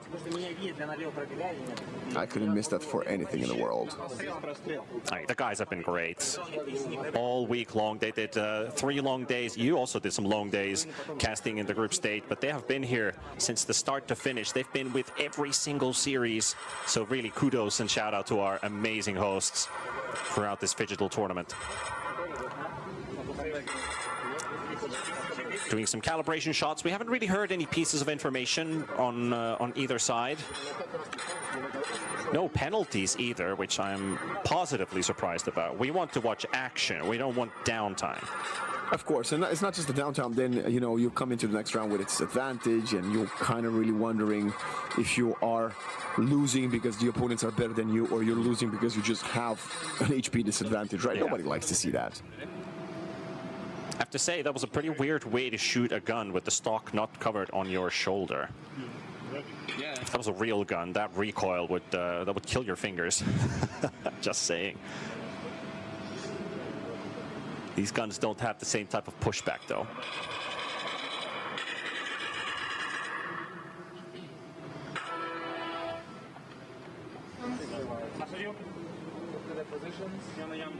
Also looked like, was it that was the Minsk House player? Was it Fizruk?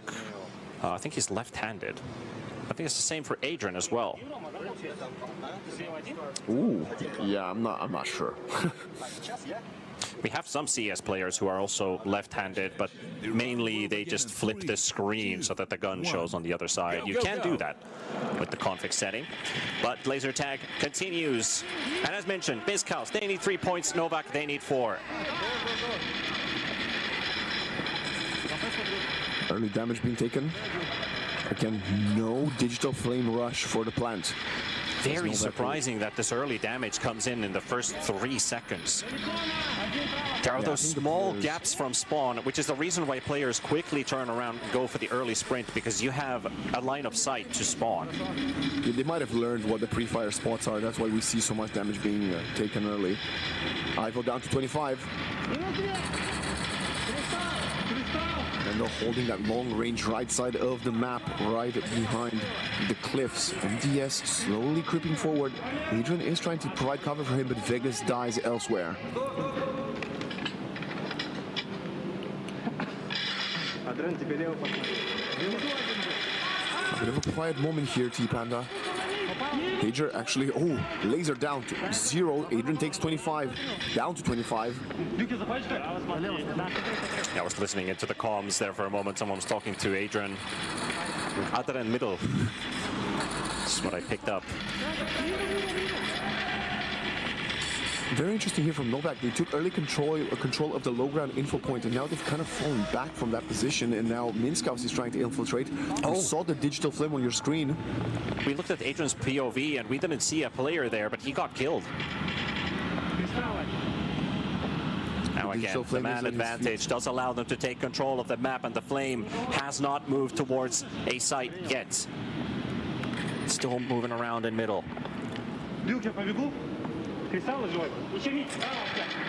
He saw the barrel of the gun. Comes to Duke there. Someone took some damage. Fizruk has to reposition. Down 25. Still alive. ZNX also taking a bit. 1 minute remaining. We're going to see a rush in a second. That was MDS going down. Less than a minute on the clock. We heard a voiceover inform us.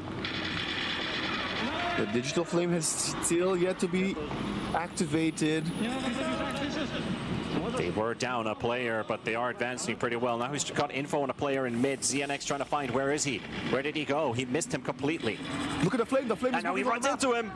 And he loses one, and it's back to a 2v2. Neelan and Ivo have 1 HP. Ivo is down, and Neelan is the last man standing.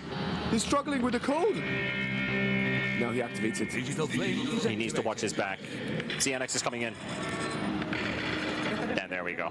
Now they just need to defuse. And that will be it. They don't know if it's only, obviously they don't have the layover. We've spoken about this, but it will be deactivated in Minsk House. One of the longest games of laser tag of the tournament. They do manage to convert it. 2v1 with the flame placed down, with the man down. Pretty surprising to see this one go all the way through the distance, but we got to see everything here. We got players eliminated, we got the flame set down, we got the flame diffused. Minsk House up to 4 now, 2 points away from taking 3rd place in the Digital Shooter tournament. Novak has fought back really well, and that last round was not far off either. I feel like this is a very even matchup. It is. The problem I also spot is Novak doesn't come in with a strong enough game plan. I think this late plant was more of a desperation, whereas if they would decide, okay, we're going to play a minute of shootout and then try to commit to activating the digital flame, that would make sense. But the plan being, we need to just go out there, kill the opponents, and then be unsuccessful. Psych, what do we do? That is a problem. No early shooting this time, but going for the quick move towards Turan Garden and trying to get the flame down. But he's holding an angle instead of placing it down. He's got to be careful. There's 3 players here. Does he have the backup? There we go. The flame is placed down. Neela, there's 4 players surrounding the site. They got quickly. Everybody has moved over here already. Adrian, Duke, and Ivo. Just the 3 players remaining against a 5. Can they get the defuse out in time, though? Taser and ZNX both have 1 health remaining. Zam Mendel's going to go down. Duke for sure at 25. Another charge coming in straight towards either Duke or Ivo. And they're going for the defuse on the flame. And they're so close to getting it as well. And they will be successful. Minsk dropped to 5 points. And Novak could not reply. They tried their best. It was a nice approach with the tactics. Sadly, I think you are right. I believe it was Neelan with the digital flame on that plant position. I think he was a little bit too scared. He should have just committed to the plant earlier. He wasted a solid, I want to say 68 seconds there, as we're going to see the quick replay. He made it there, and of course, hearing the opponents around you, he throws for 1, 2, 3, 4, 5, 6. Yeah, like I said, still not planting it now. Now he took, after 7 or 8 seconds is when he barely managed to get on it. The players were hesitating to jump on him. He was hesitating to plant, and he wasted a golden opportunity there. Yeah, absolutely did. I saw what you did there with the numbers, and I fully agree. I think he took way too long to actually just commit to the play, because he did realize he was protected by the wall. But with that, all that time that was given, the 3rd player arrives, then the 4th player arrives, and that could have been that much closer for them. And they're going to go for the same play. This time, maybe instantly. No, it's the same thing again. Neelan, he's got to get rushed. And did he get the plant? No. The code was in, but he didn't get the registry. They see a player on top of the info point. Now they're at the disadvantage. They even lost the digital flame. This might be the last round of the tournament for both of these teams, unless somehow, some way, Adrian, Dufusura, and Ivo can pull off a 3 versus 5 clutch, which has not happened up until now. Mentel charging through B. ZNX is also coming in close. They have the flank closed almost. Dick Fishura fighting back, trying to get a couple bullets in, but he gets knocked out. Ivo gets knocked out. Adrian, the last man standing. And that should do it. Minsk House, your 3rd place finalists. They take the series win as they clean up laser tag 6-2. And the reigning champions, Novak, they will have to suffer a defeat in their final series of the tournament. Well played, Minsk House. They truly showed that they wanted the win here today. They wanted it more. Incredible work. Sadly for Novak, they had a great start on Inferno with a 5-0 lead. But then, since that moment onwards, it seemed to have been a Minsk House show. Yes, a lot of great signs from Novak here on Neo Dala, but not enough to make it even closer. And like you mentioned, we now officially have the bronze medalist confirmed. It will be Minsk House, and they will have a sour taste in their mouth, as they were the team that really wanted to challenge that grand final spot. In the end, they weren't quite good enough to do that. It was again the same thing. You can the register, the flame, for it to register, it's been activated. So he didn't get the digital flame to activate. But that being said, well done, Minsk House, closing up a 2-0. That means the series is done and dusted. No Mirage needed for the third game.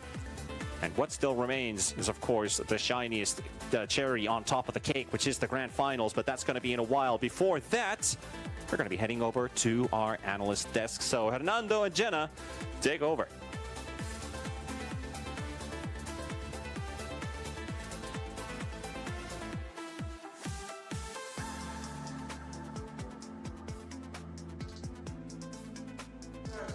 What a game. Listen, Minsk House went ahead and got the victory. I didn't think it was going to happen this way. I thought that Novak was going to hold off. They did a pretty decent job, but they just didn't have enough to go ahead and take over and do with Minsk House. This means, if you're keeping score, Minsk House is the third place team that finishes.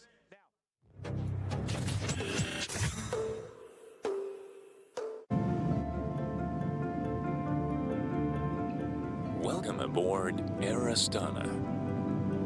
Our airplane flies into the realm of dreams. Relax as if at home, with satisfied reflection throughout your flight. You will rest and regain curiosity for new discoveries and encounters. After all, dreams are also part of the journey.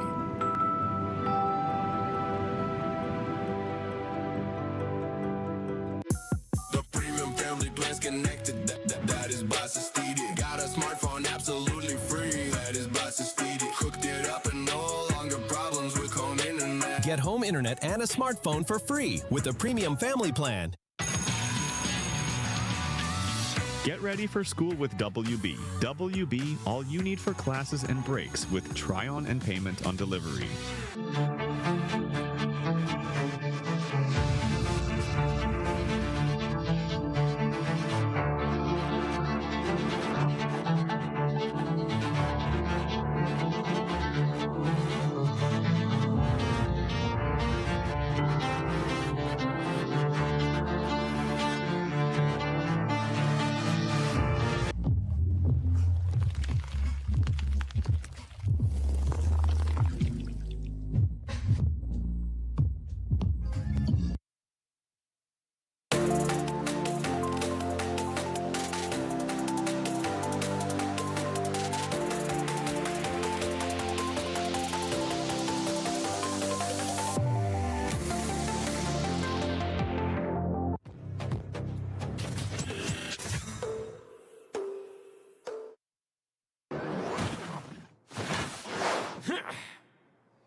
Games of the future.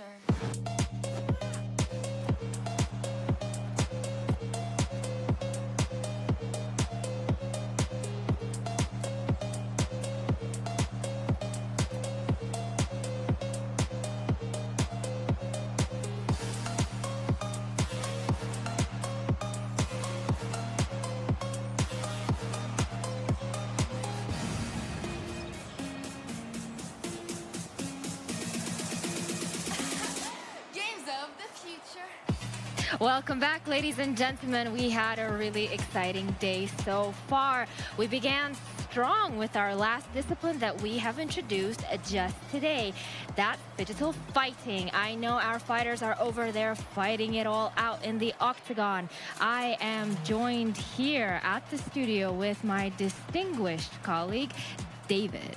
Thank you so much. It's great to be back. If you've just joined us, then where have you been? There is no reason why you should be missing any of the action. We are broadcasting on our multi-stream OTT platform, Phygital Plus, where you can get the best of everything at the touch of a button.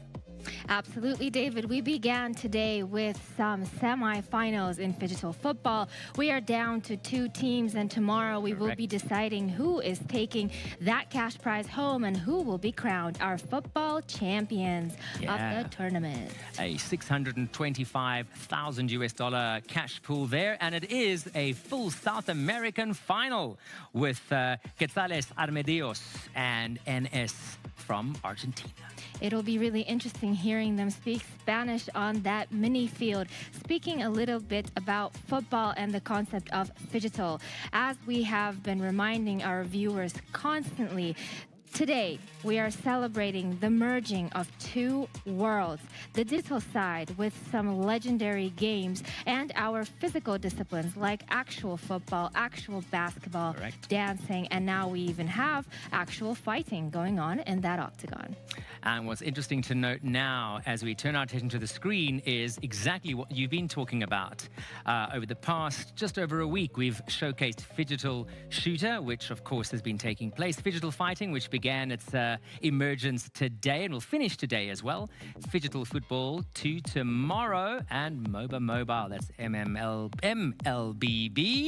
And if we look to our past disciplines, which have already finished on the screen, you can see our 4 crown champions, 17 Gaming in Battle Royale, Wilders in Phygital Basketball, Playtime in MOBA PC, that's Dota 2, and Franco Vitali in Phygital Dancing.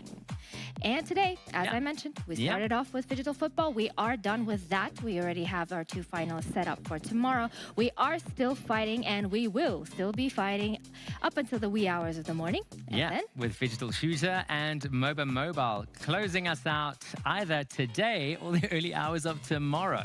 We will have to see that. But with all of these games, we saw it in Phygital Shooter with those legendary maps in Counter-Strike, which has been around for over 25 years. Dust 2, I believe, is the most legendary map in that game. Speaking of maps, please do download our navigational map of Yandex Go and do explore the thrill of the big city that Astana is. Absolutely. Yandex, one of our true heroes of the Phygital Games of the Future, Astana 2026. Thank you to Yandex Go. And of course to our general partner, Halleck Fund, as well, for being so consistent in their generosity of this year's games, helping us make this one of the, if not the best, Phygital Games of the Future to date. Speaking of Phygital Shooter, we have just finished, I believe, an exciting laser tag match between Minsk House and Novak Team. Novak Team being a Kazakhstan-grown team. Unfortunately, I say, but fortunately for all the athletes over at no bias when it comes to anyone local, that's for sure. Well, congratulations to Minsk House for taking their well-deserved 3rd place, and good luck to our Novak team in next year's tournament. Absolutely. As we mentioned before, tomorrow the finals of Phygital Football, and it is a full South American final. Interestingly enough, with our team from Argentina becoming very reminiscent of what transpired only a few short weeks ago with the World Cup final in the US.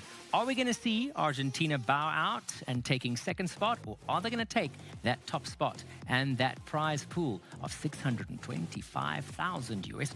It all comes down to strategy and what they pick for their teams, who they pick to represent them in their digital world, and which athletes will be running out on a 5 versus 5 mini field football match. So we will have to see. But we saw some of these semifinals really go neck to neck thus far. Absolutely. expect the unexpected. That's what we have always said. You know, we talk about strategy quite a lot when it comes to Phygital because we speak about the digital space, we speak about the physical.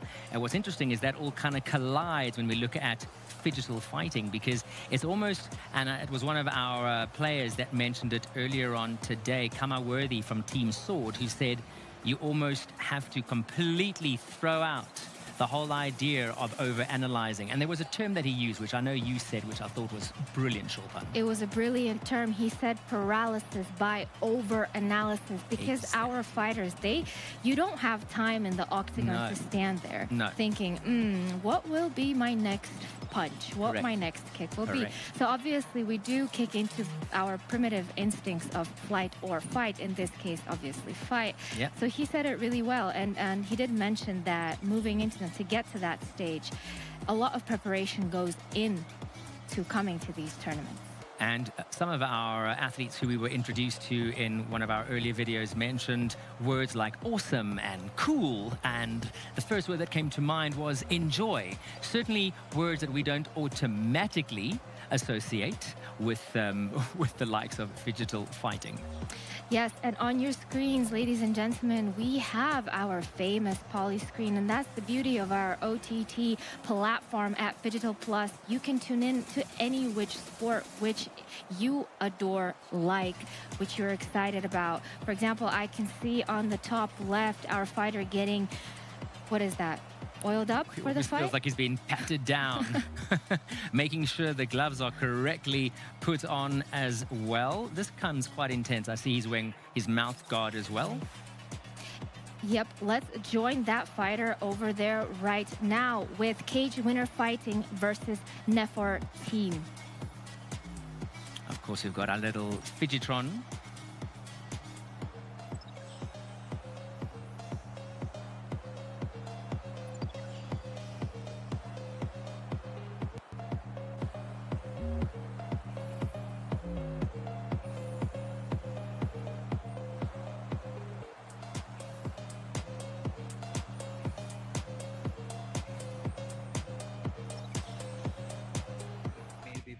Win 6 points lead, and we're gonna see if he can bring the same energy in the physical round in the octagon. And here's his opponent, Mahmoud Abdin, representing his home team of Cage Warrior Phygital Fighting. He steps into the octagon looking confident to put on a stellar performance here in the Phygital matchup. In 83.9 weight category. Introducing you first and fighting out blue corner. His 187 centimeters tall. Official weight in 83.9 kilograms. From Nefer team, please welcome David Samuel.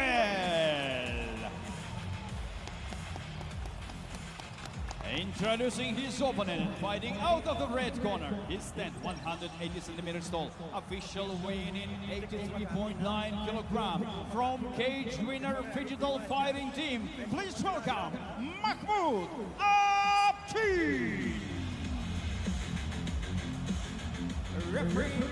We're just seconds away from this action-packed matchup. Both men standing tall at 180 centimeters. Let's see if either one can put a competitive advantage over their opponent. Good luck. Referee with the final instructions for the evening as the cage door closes. 4 minutes on the clock, best of 3 rounds. Let's see how this matches out. Joining me on my desk, as always, TK Saad. As you know, Mahmoud Abdin really has to win this round because he did not get even 1 point in the digital phase.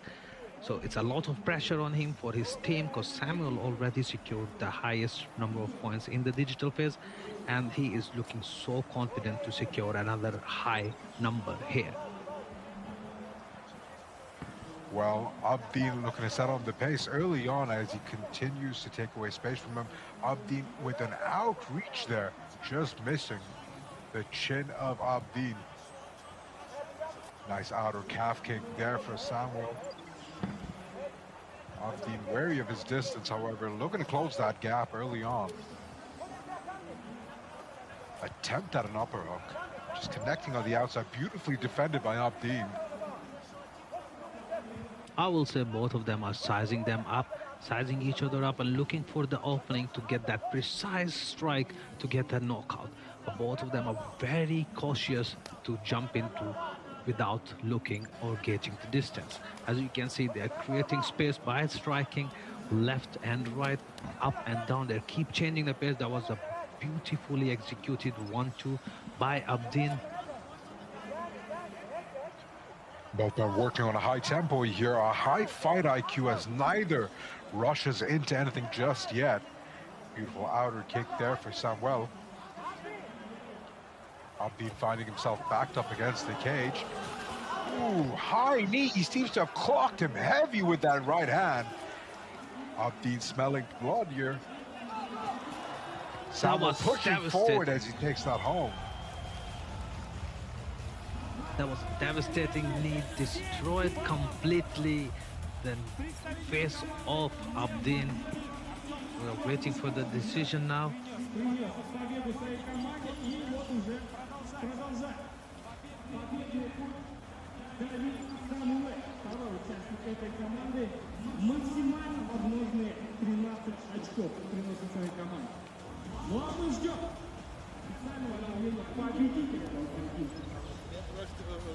Well, ladies and gentlemen, what an explosive round one finish, taking it definitively by Samuel.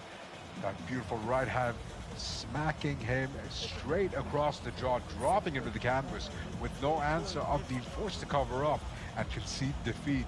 Let's make it official as we go to our ring announcer for your official decision. Abdin being helped back up to his feet right now. Still a little shaken. And now then, ladies and gentlemen, this bout, referee fouled in 1 minute 40 seconds in the very early first round. Win by TKO from Nepal team, David Samuel. 1 minute and 40 seconds, a record time here, landing that TKO in a round number one finish, securing a beautiful 7 points right here in the physical aspect. He had just won 6 in the digital, now 7, bringing up another definitive 13 point for the Nefor team. An amazing performance from both of these athletes. However, Abdin looking worse for wear, having to be escorted out of the cage. In just a moment, we're looking back at our highlights here. Both men stepping confident into the center of the cage. Abdin having felt that pressure after lost the digital round. However, Samuel with that high knee caught Abdin off guard, who was just not prepared to meet that kind of pace.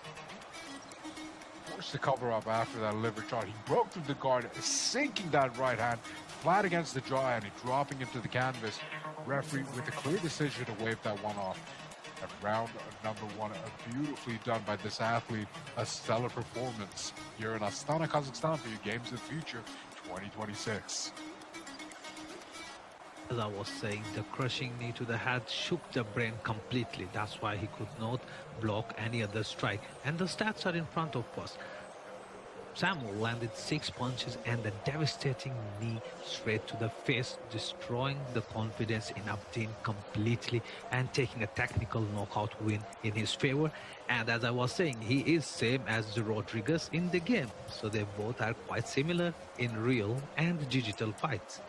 That was an amazing fight. I was so excited to see that knockout. Every time knockout like this excites me a lot. That's what the best part about fighting is. You cannot get enough excitement from this kind of fights. It was a highly, highly skilled knockout. Well, after that amazing performance, we're going to be throwing it back to our desk analyst here, kicking it back to Steve and Deepra.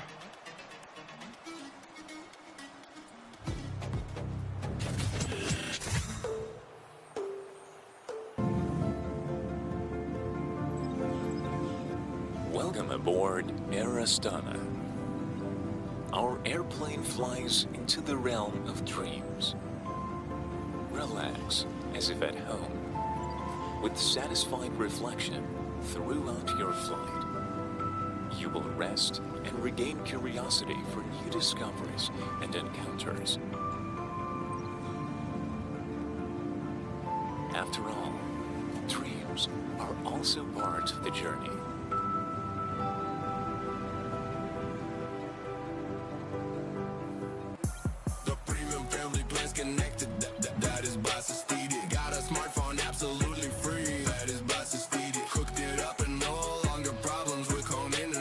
home internet and a smartphone for free with a premium family plan.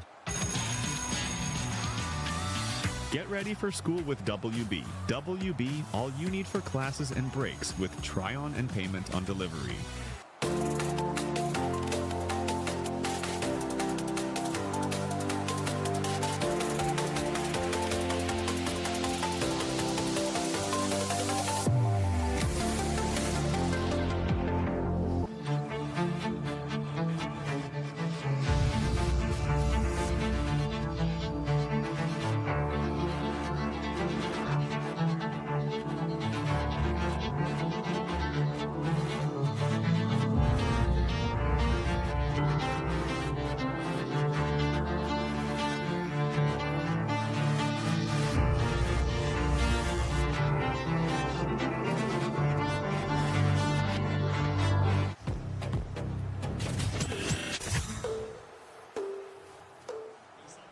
And we are back live, ladies and gentlemen. This is your Phygital Fighting brought to you by Kazing. Steve and Deeps. We've seen a lot of great fights so far. 4 down, more to go. But you know what? The action just started. There's more ground and pound, more action coming your way. Because you know what? Right here in Astana, it's where the action belongs. Right here. Well, Steve, that was an action-packed 4 rounds. It has been intense. I've been glued to the screens. I've been glued to the octagon behind us. Also, the digital part does not seem easy whatsoever. Yeah. So it really does take the mental capacity of a digital aspect and from a physical aspect, which is exhausting, but they're doing really well.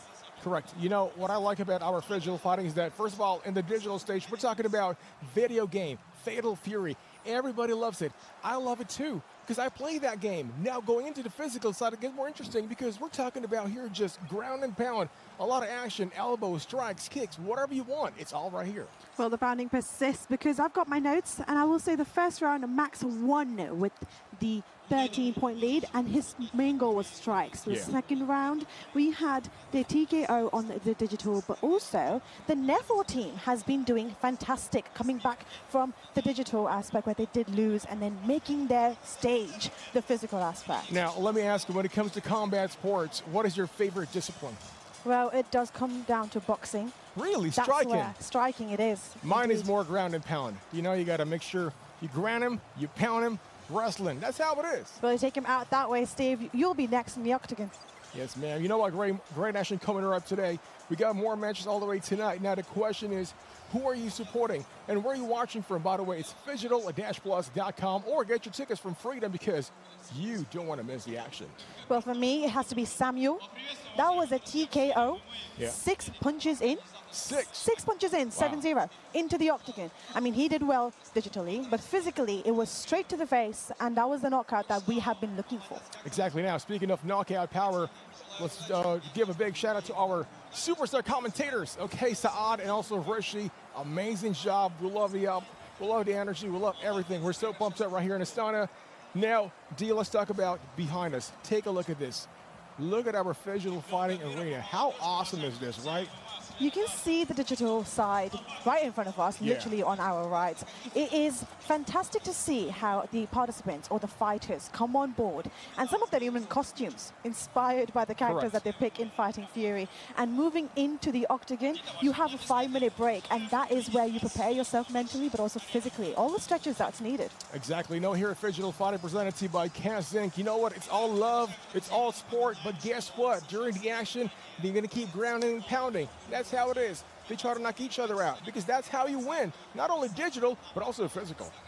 Well, it is the physical aspect. The grounding and pounding does take place in the octagon, but also you can see them make eye contact digitally. I feel like you can really sense the tension whilst they're standing there, and then going into the ring, it's the side eye. It's the facial expressions that always get me. You know what?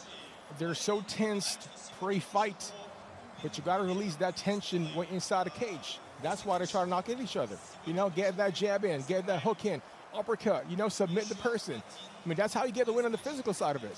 Submission, it does play a key there, and so does domination, especially physically. Digitally, you have to have your eyes glued to the screen. You have to have your fingers working. That's all the grounding and pounding you can do. I like that. Now, let's talk about first adrenaline dump. Now, a lot of people don't know what it is. You probably heard what it is, right? So adrenaline dump is one of the things that if you're a professional fighter, you don't want it to happen. because you get too excited. Now, when you get to the cage before the fight itself happens, you're kind of like, no more energy in there because everything is like out.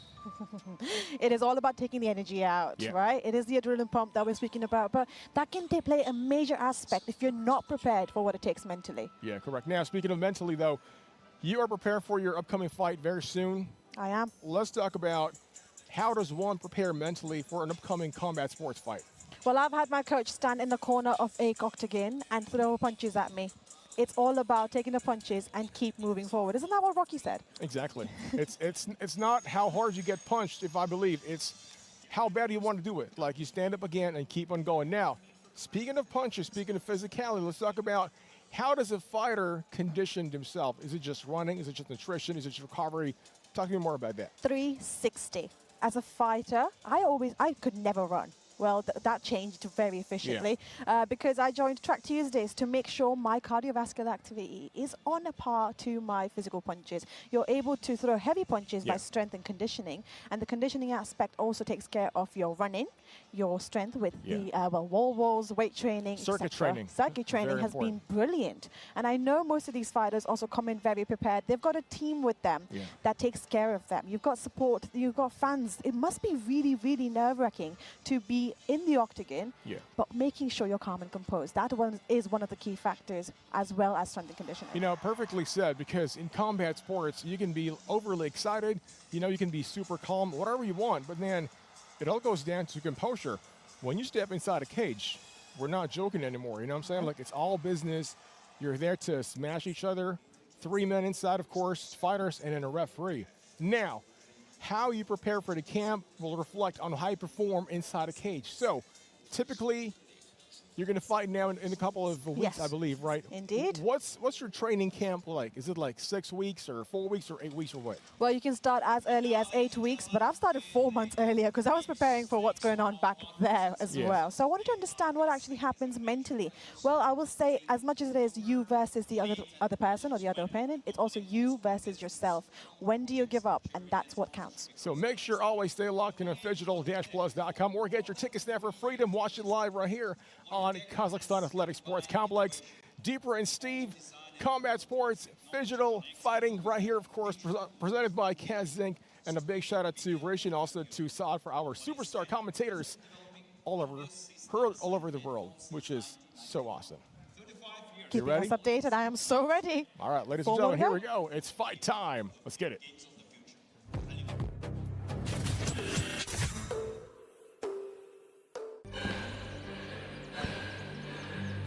Үлкен әр қадамы жаңа жетістікке жетелейтін марафон. Біз осы жолды сіздермен бірге 10 жылдан бері жүріп келеміз. Тимур Құлыбаевтың халық қайырымдылық қоры.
Үлкен әр қадамы жаңа жетістікке жетелейтін марафон. Біз осы жолды сіздермен бірге 10 жылдан бері жүріп келеміз. Тимур Құлыбаевтың халық қайырымдылық қоры.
Your applause.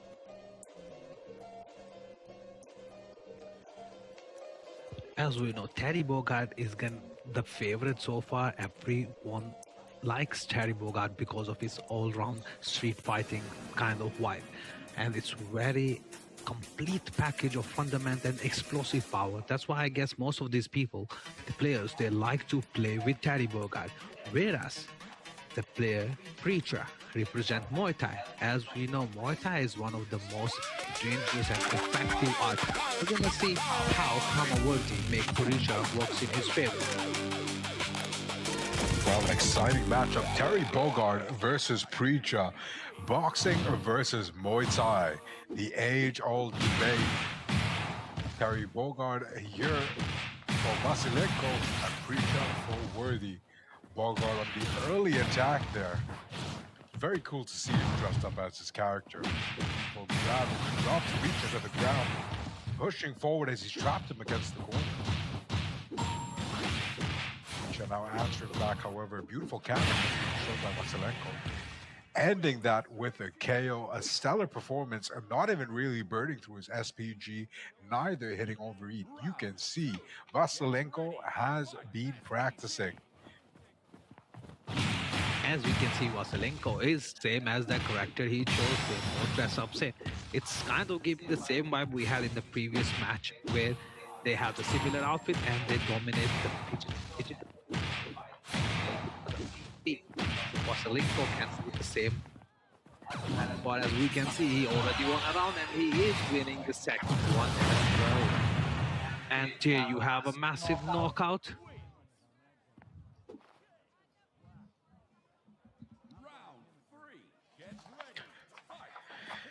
Well, we push in round number 3. Vasilenko with a 4-point lead over Worthy. Let's see if he can bring it home with a 6-0, unrelenting as he continues to force Preacher backwards. To answer back to the counter punch, however, not following with a combo, might have led to a sign of weakness. Vasilenko continuing to pressure his opponent against the corner, grabbing and dropping her to the canvas, ending that in a 3-0, 6 points going in favor of his team. A big start for the Net4 team here in the digital aspect of our game. You be secured in the Fatal Fury City of Wolves.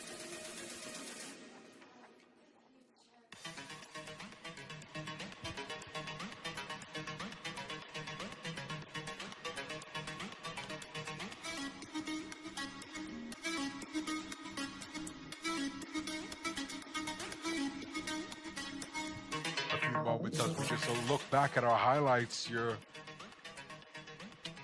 Both athletes looking pumped as they make their way back onto the stage here. Preacher versus Terry Bogard. Todd, what could you tell us about this matchup? This match was amazing. As you can see, the characters dress up same like the game character and they dominate the fight completely as we saw in the previous match. Now we're gonna head up to the physical aspect of the fight and we'll see if he can perform same as he performed in the digital fight. That's gonna give his team a massive lead with the points because he already secured the 6 maximum points in the digital without giving any round to his opponent.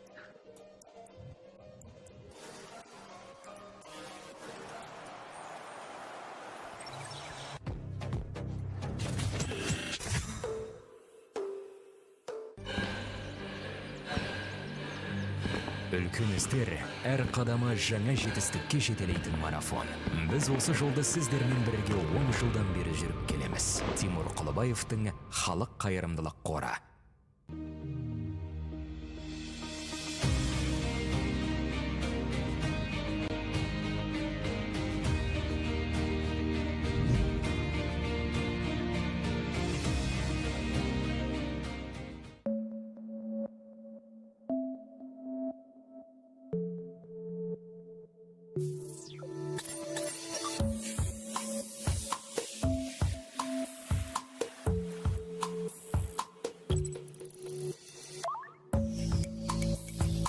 Центр кредит банкымен сіз қарапайым және заманауи шешімдердің ортасындасыз.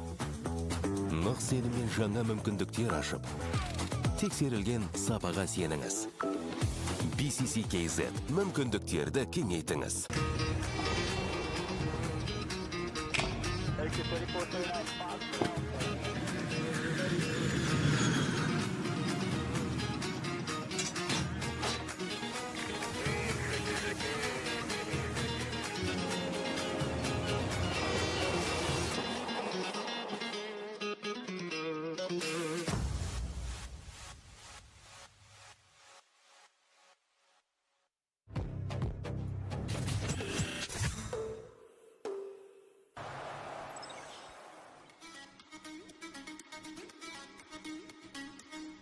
Well, ladies and gentlemen, once again, welcome back as we come to you live tonight from the beautiful city of Astana, Kazakhstan, for your Fidgetal Fight matchup. Here are the games of the future, Astana 2026. An exciting matchup thus far in our Fidgetal Fight games. So far in the digital, the Nefer team has secured 6 points with a 3-0 sweep.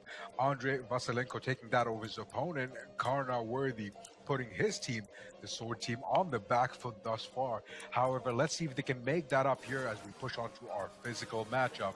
In the physical matchup, both of these opponents can either secure 6 or 7 points, with a 7-point only being awarded if they take it by a knockout submission. It's gonna be a really amazing fight because, as we know, Kamaverti is one of the most recognized names on the card. Former UFC fighter, the Death Star, with 11 career knockouts, and we will see if he can do the same in the cage. As per Andrei Vasilenko, Vasilenko is comfortable in longer fights. 4 of his 6 listed wins have come on the scorecards. We're gonna have a massive showdown in the physical octagon right now in a few seconds. Well, we're just moments away from getting this underway. Before we kick things off to our ring announcer, Arman, we look at these fighters. I mean, they must be feeling some sort of pressure. Coming in on the back foot, having lost a 3-0 sweep, that does put a lot of pressure on Worthy. Let's see if he's able to make it up for his team, the Sword team, here in the physical aspects of the games of the future. All that and more coming your way next. We are ready to start 5th bout of the evening in 70.3 kilogram weight category. Both athletes are ready to go to octagon. And now, ladies and gentlemen, to the blue corner of the octagon is ready to go. Please welcome from Swamp Team, Worthy. Here he comes, a former UFC fighter, Worthy, making his way into the center of the octagon, looking well at home back in his environment. As per Vasilenko is getting ready to step in the cage and take the win home. We are moments away to see who is gonna dominate the cage. Please welcome from Nefer Team, Andrei Vasilenko.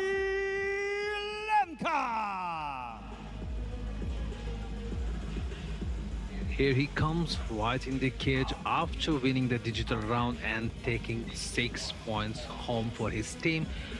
if he managed to get 7 points lead here by a knockout, the team's gonna have a lead score of 13 total points. But Amawardi is not an easy opponent, and we're gonna see some major showdown in few seconds. Blue corner, his then 180 centimeters tall, official weighing in 70.3 kilogram from SWAT team.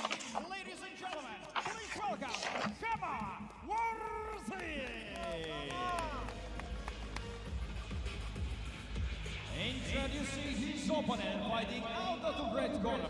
His then 186 centimeters tall, official weighing 70.3 kilogram from Nefer team. Kharsalangizar, Andrei Vasilevka.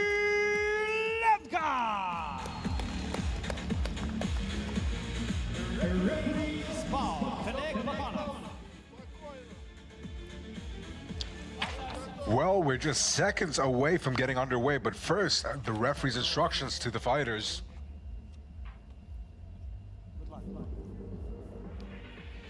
With the gloves being touched and the cage doors closing for 3-minute rounds of action coming your way, with round number 1 just seconds away. Worthy in the blue, Andrei Vasilenko in the red. This looks to be a promising and exciting matchup. 100%. It's gonna be amazing to watch both of the experienced fighter to take the win. Either of them can lead by taking a knockout or finish by submission. Both men cautious of each other early on in the few seconds here.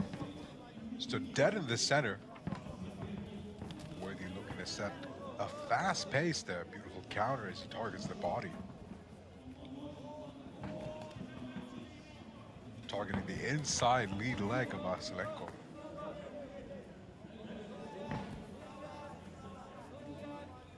Early feint there.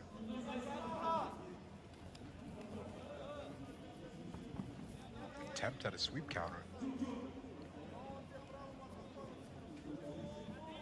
Worthy not looking to give up any place just yet.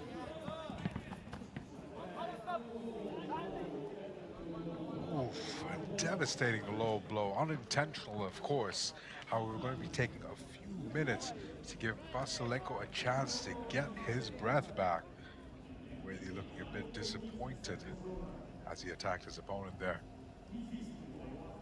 Sincerely apologetic. Unfortunate mishap.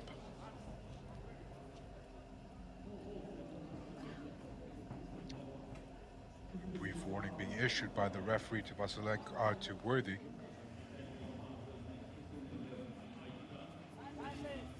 Both men started back up in the middle of the cage. 2 minutes 55 on the clock of round number 1.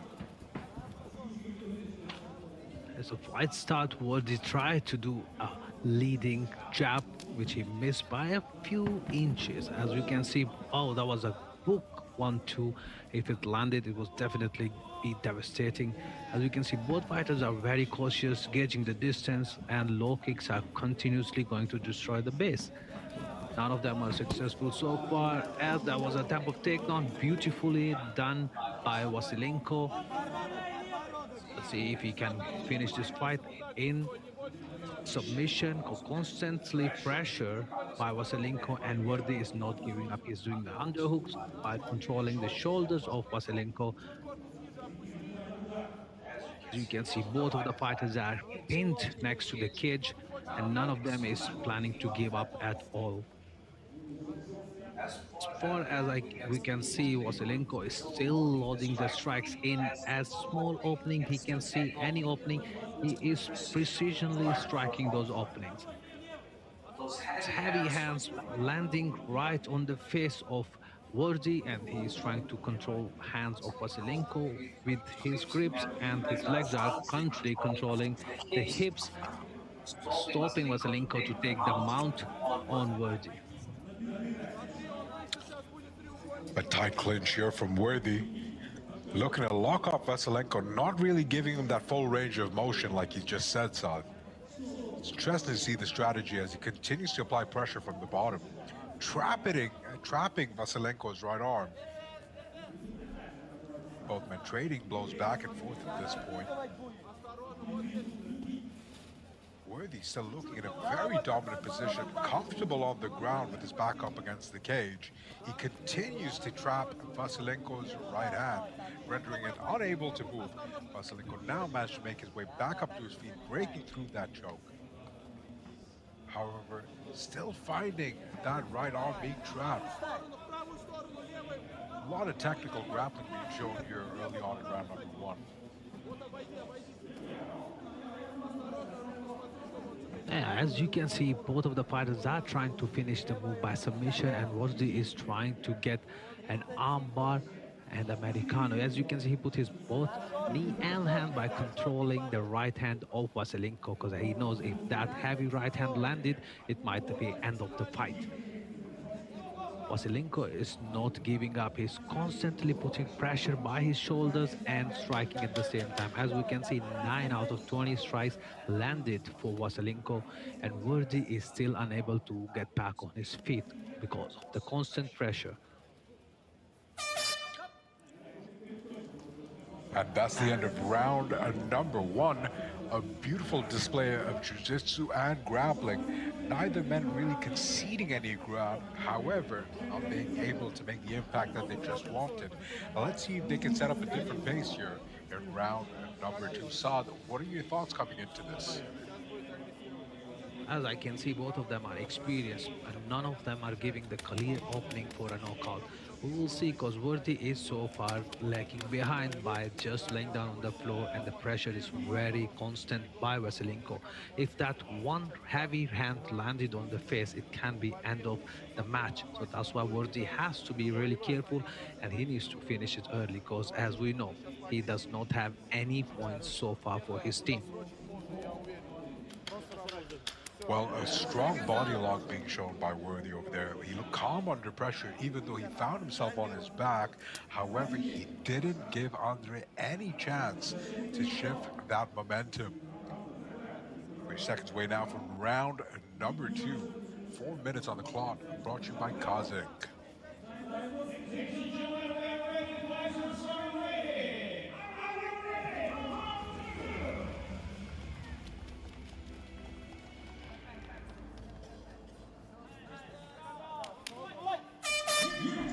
And here we go, round 2 on the books. Worthy in the blue, Andre Vasilenko in the red. Nice big kick to start things off there. Targeting that outside being leg by Worthy. Worthy marching forward, however, just not managed to close the gap. Beautiful double leg takedown as Andre was sprawls on the ground with his opponent, making his way back up to his feet. Worthy in the defensive position, however, breaking out under that guard. Once again with a double leg takedown, he brings his opponent crashing onto the canvas. Worthy holds onto that left hand there, attempting to block some of those blows. We can see Vasilenko is experienced in digital and physical aspect, as he took 3 times takedown, single leg and double leg, and constantly managed to control Worthy's leg movements. He is not letting him stand and constantly striking while controlling his body to the ground. He's already landed 40. That was a beautiful elbow strike, and still looking for submission, but Worthy is trying his best not to get fully controlled by Vasilenko. I don't think it's gonna be a long time control, because as you can see, both of them are getting a bit tired of controlling each other's hand, and Vasilenko is still putting constant pressure by his shoulders while striking at the same time simultaneously to the face of Worthy. Worthy needs to stand up or change the position, otherwise the fight is going in favor of Vasilenko. As we can see, he's landing every strike, and he managed to take down 3 times in a row.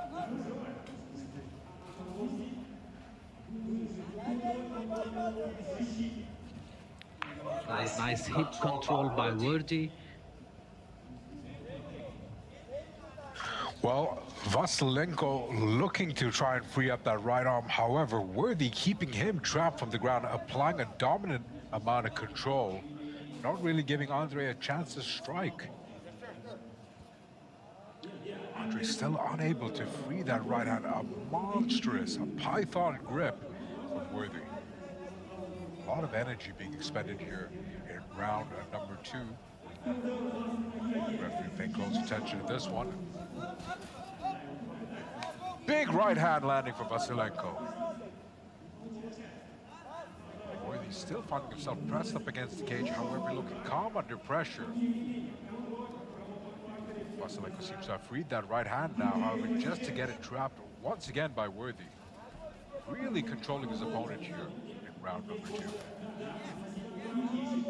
Nice change of pace here. Big deep breaths as both men dig deep into their tank here. Devastating big elbows being landed within the clinch. As you can see, Vasilenko is sneaking through the small gaps which Worthy is giving. He is completely dominating the fight by using precision, laser-like precision, and striking with every small opening while trying to take the full mount position of Worthy. Worthy has no other option but to defend himself and facing the constant pressure put by Vasilenko. He has to get out because facing this constant bulldozer-like pressure on your chest, really running out of your gas, you won't be able to breathe for a long time in this position.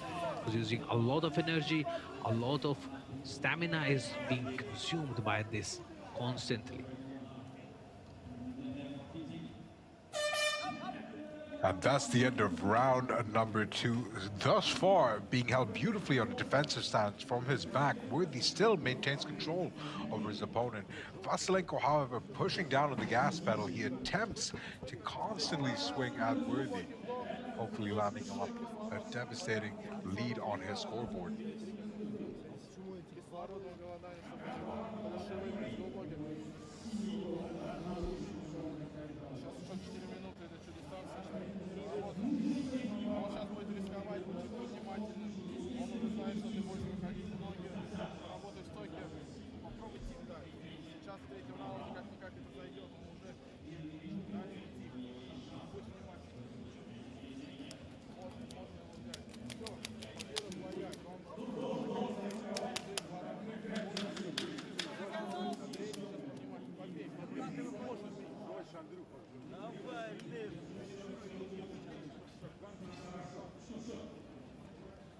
Last 4 minutes on the clock here, brought to you by Kazik. We go to a third and final round. Both of these opponents look equally matched. Heavy breaths coming in by Worthy as he looks to dig deep and secure this victory. Vasilenko already on a 6-point lead over his opponent, having secured a 3-0 in the digital matchup. Worthy with an opening outside leg kick there. A quick look back at our stats there. Vasilenko looking firmly in charge of that with 27 out of 52 punches landed. However, Worthy dominating in that ground time. Let's see if this one goes up on their feet. As we can see, Vasilenko is dominating the cage like a machine. He is not giving any opening to Worthy.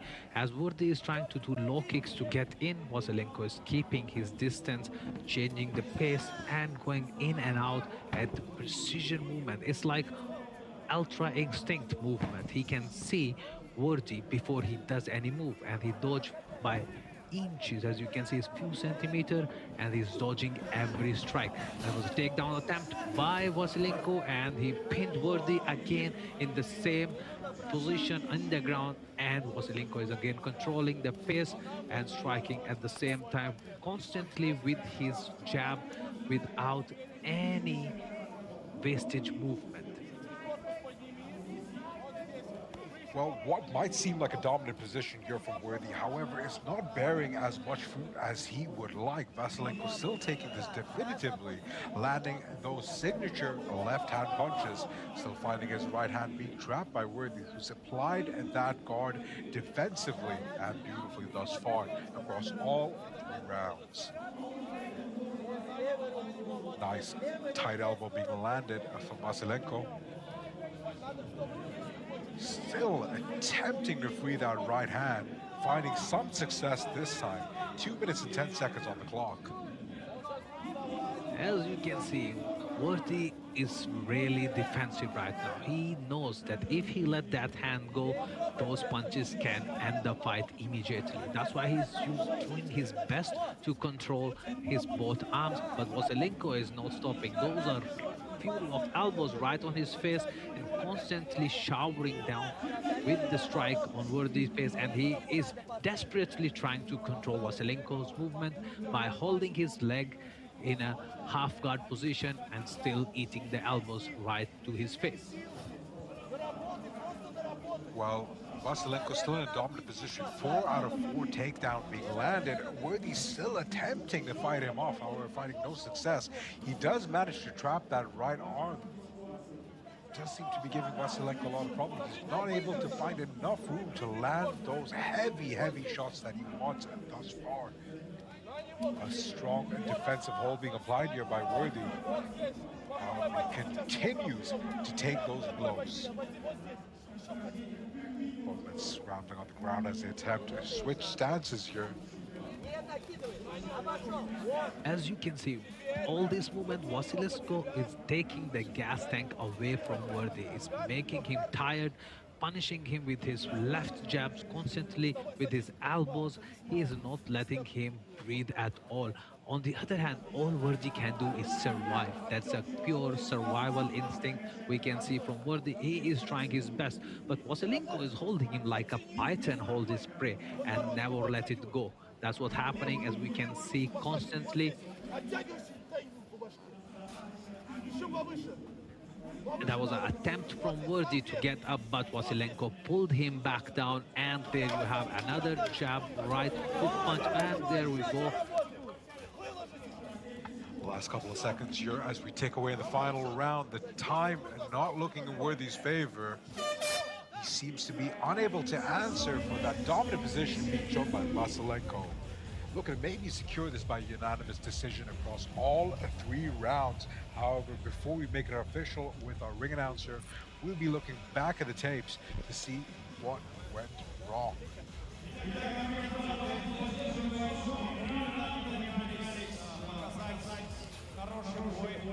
Interesting performance from both of these athletes. Worthy just finding himself tired, being on the receiving end of the unrelenting pressure being put on by Andrei Vasylenko, who looks sure and certain of his victory here at the Games of the Future.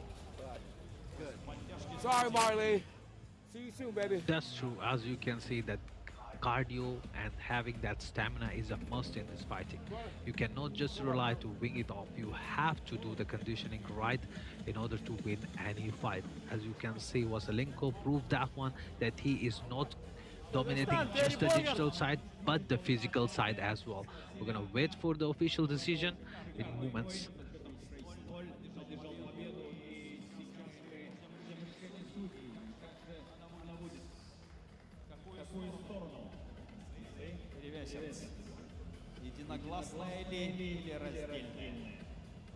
We're just moments away as we go live to our ring announcer there, Arman, who's just waiting for the official judge's decision to be locked in. But I think it's quite definitive here. Andrei Vasylenko seemed to have secured that, put everything on the line there, and gassed out Worthy, who still continues to take heavy breaths after having to fight him off for all those 12 rounds. Just like you said, son, that python grip really pushing across his chest was not easy for him to sustain across those 3 rounds. Exactly, same as Python, the more you struggle, the more you end up his grip. That's what happened with Worthy. Every time he moves, Vasylenko makes him suffer for that movement. And now, ladies and gentlemen, we have decisional judge committee win by unanimous decision. Fighter from red corner, Nefertim, Andrei Vasylenko. As predicted, Andrei Vasylenko taking home that beautiful 6 points, bringing up another 12 points for the Nefer team, having secured a victory not only in the digital phase, but in the physical octagon as well. What a stellar performance from this young athlete. It's amazing to see this kind of talent being on display here at the home of Astana, Kazakhstan. This and more coming up next at the Games of the Future. However, let's take a minute and look back at our highlights. Yeah, as you can see, the highlights, both fighters started really confident. Both of them were expecting to win, but Vasilenko completely dominated the fight. All 3 rounds, he made Worthy suffer in his Python grip and keep showering him with left and right jab, cross, hooks and elbows right to the face of Worthy. That's what gives him the dominant position and remove all the cardio and stamina from Worthy for all 3 rounds. Well, we can see when Andrei Vasilenko finally managed to free up that right hand, he made Worthy pay. A frustrating battle back and forth between the two. However, Andrei Vasilenko taking that home beautifully after a 3-round unanimous decision. What a stellar performance from both of these athletes.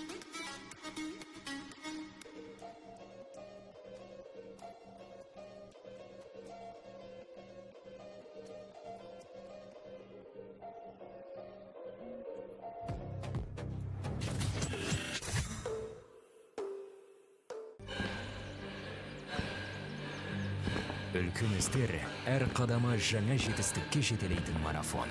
Біз осы жолды сіздермен бірге 10 жылдан бері жүріп келеміз. Тимур Құлыбаевтың халық қайырымдылық қоры.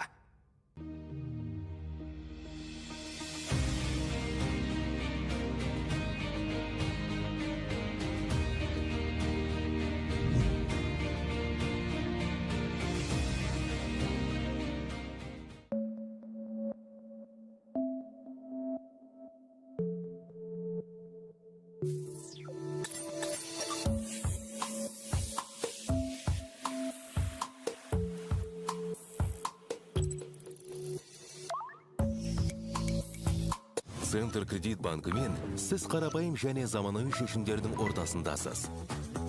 Нық сеніммен жаңа мүмкіндіктер ашып, тексерілген сапаға сеніңіз. BCC-KZ мүмкіндіктерді кеңейтіңіз.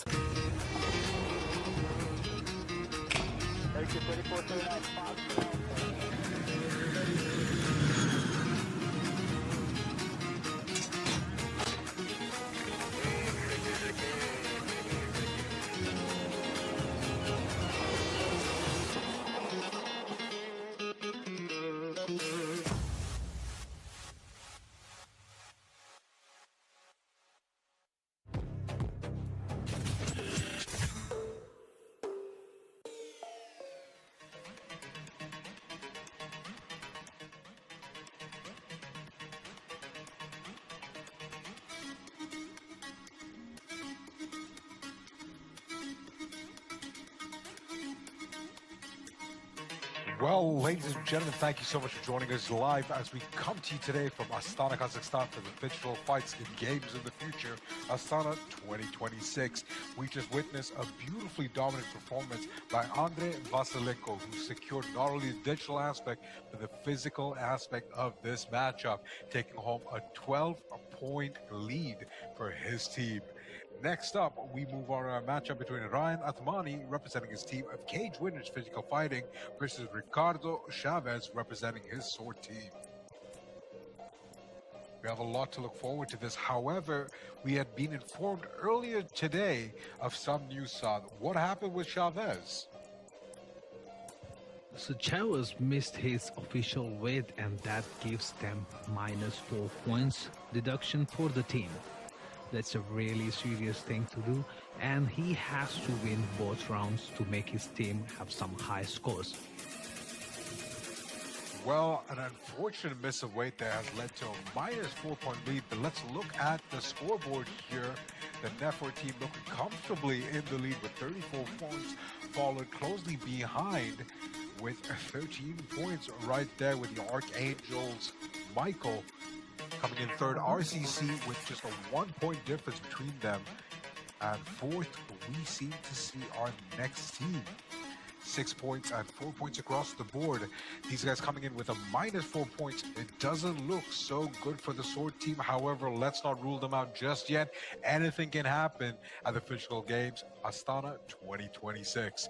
This and more coming your way up next. That's true. Anything can happen as long as you are in the fight. Fight is not over. And if you don't give up, you might end up getting the highest score for your team. We're gonna see that in few seconds, and we will see who's gonna win the fights.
Kilogram weight category. Please welcome Ricardo Chavez. Oh, here he is representing the Swords team, Ricardo Chavez. He must be feeling that pressure having this weight and cost his team the -4 points. Let's see if that affects his performance up next.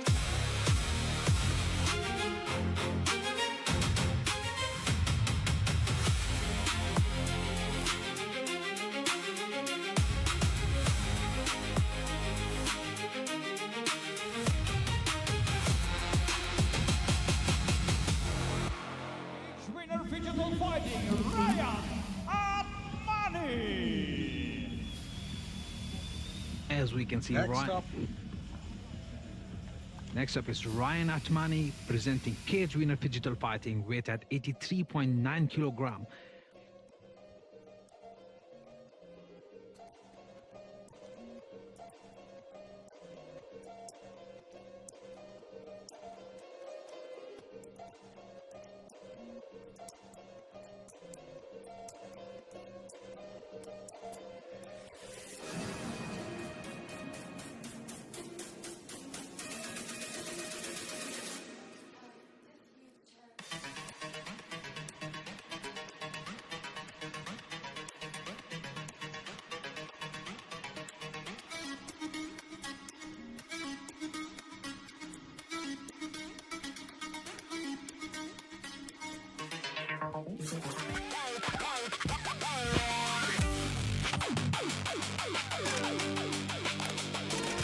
Exciting matchup coming your way. Next up, Ryan Atmani versus Ricardo Chavez.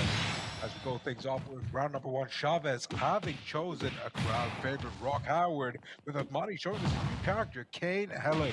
Kane is known for his elegant control as a technical fighter. He controls his opponents at range and dictates his pace with calculated attacks. Sal, what can you tell us? What is Kane's weaknesses here? Kane's weakness is spacing. He needs really good spacing to use those energy attacks. Otherwise, there's no point of having him. As we can see, the player 1 already won is Chavez.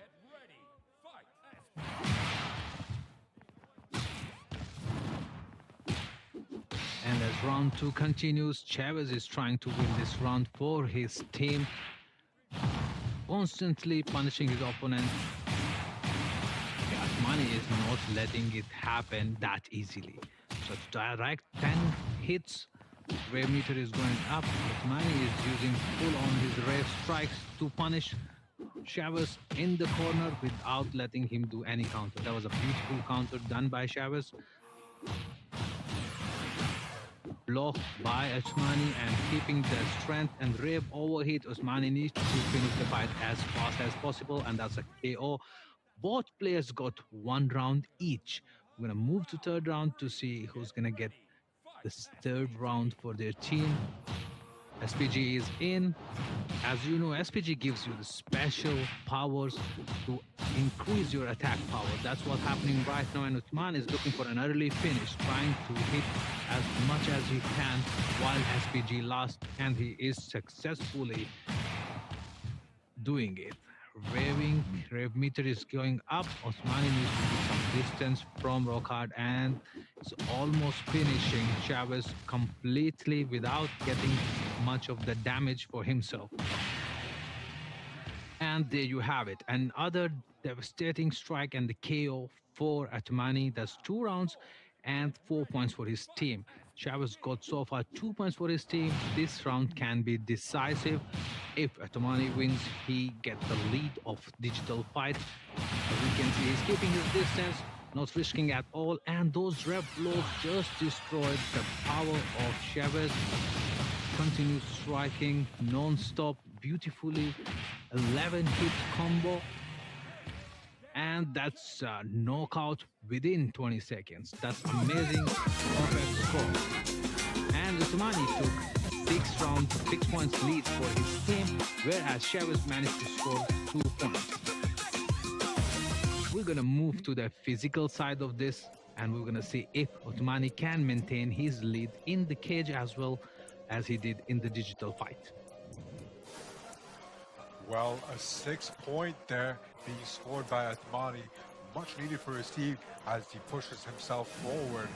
Here's a look back at our highlights from those 4 rounds. Opening punches being thrown by Chavez as he forces his opponent back. Beautiful grab, however, answered back by Atmani, who continues to apply that unrelenting pressure, forcing his opponent into devastating combos, managing a clean KO right after round number 1. With both things tied up on the scoreboard, both opponents coming into this a 3rd round with an eager pace looking to secure that victory. However, Chavez just being outlasted by Atmani, taking that in a decisive fashion. With our 3rd and final round coming in, Atmani scoring a perfect game. This and more coming up next with your physical matchup.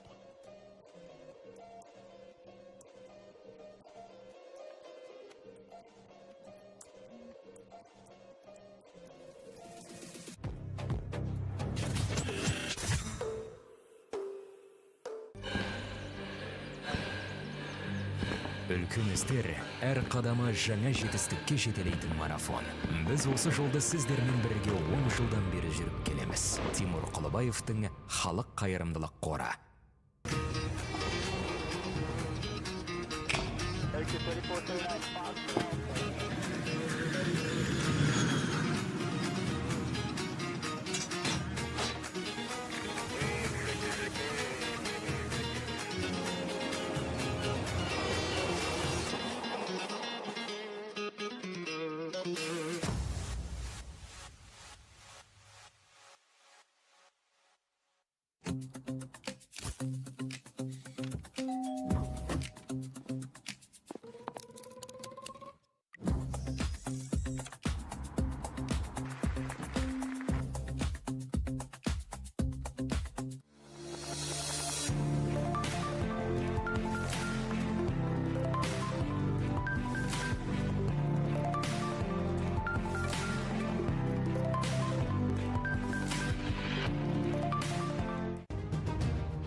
Өлкөмүздөр әр кадамы жаңа жетістікке жетелейтін марафон.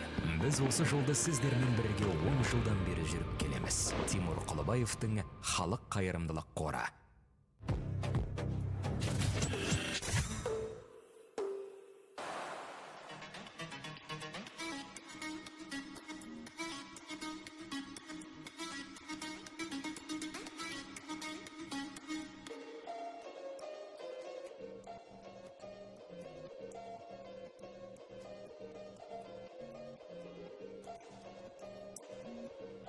Well, ladies and gentlemen, welcome back to the Games of the Future Astana 2026, where we pick off just where we left off as we move into our physical aspect. Looking back at the digital aspect, Avmani taking that home with a 6-point over there for his team. However, not for nothing, Ricardo Chavez managed to secure 2 points for his team, making up for that -4-point deficit that he was penalized for earlier for missing weight. However, let's see if that is the change that he needs here as we step into the physical cage. Sada, what can we expect from these athletes in this matchup? So as far as Ryan Atmani goes, he is a genius finisher. His 5 out of 6 victories were done by knockout.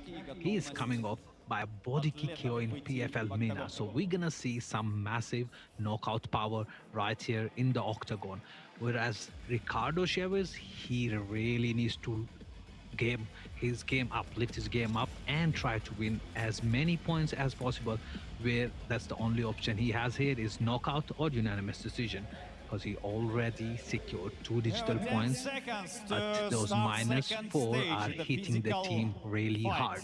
So he has to do something special here in order to turn that thing upside down. Давайте поддержим бойцов.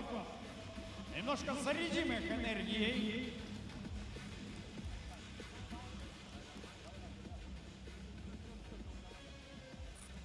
Final checks underway for Ricardo Chavez as he makes his way onto the cage.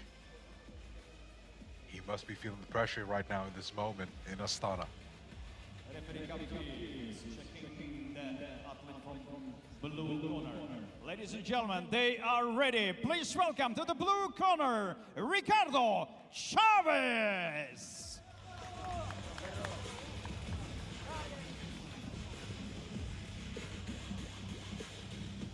And here's his opponent, Ryan Atmani, having taken in that 6 points. He must feel more comfortable. A veteran here at the Games of the Future. He performed incredibly well last year in Abu Dhabi as well, securing a decision over his opponent. Let's see if he can have a repeat performance on this time out. Winner Digital Fighting Team, Ryan Atmani.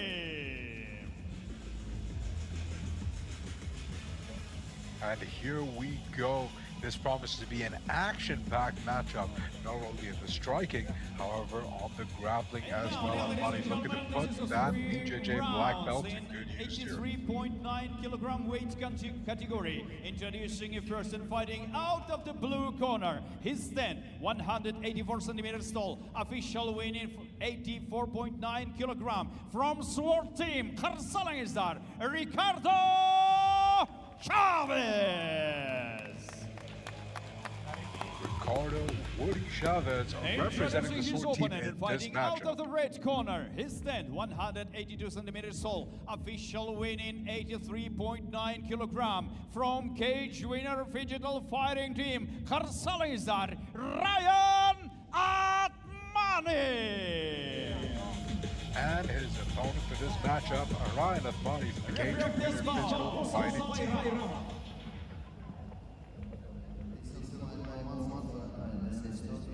Respect rules, protect yourself, touch gloves. Good luck.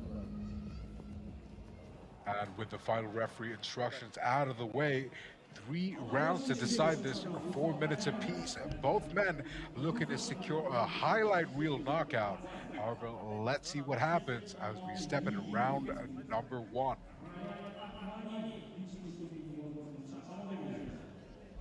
We are just waiting for the fight to start, and as we can see, the pressure is immense. Chavez already is in tremendous pressure because he already had negative points. He only secured 2 points in digital. Osmani, on the other hand, is very confident that he can take the lead and win 7 points for his team. As his record says, he already have 5 knockout wins out of 6. We're gonna see if he can do the smart play here, use his all fighting experience and to land a knockout hit. Both right now are just sizing each other up, keeping the distance and going at low kick to destroy the pace of the opponent.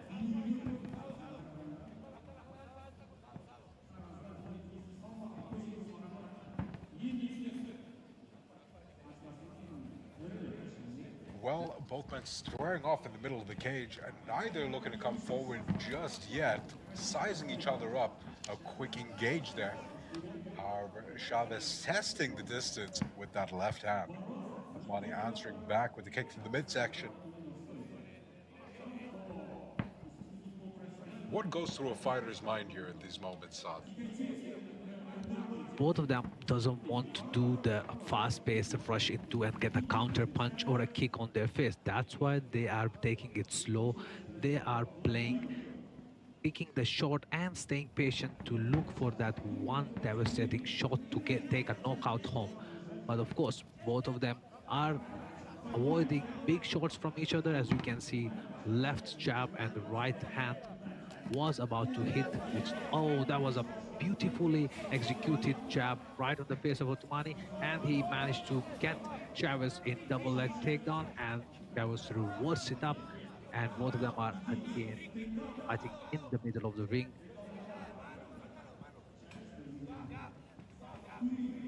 We can see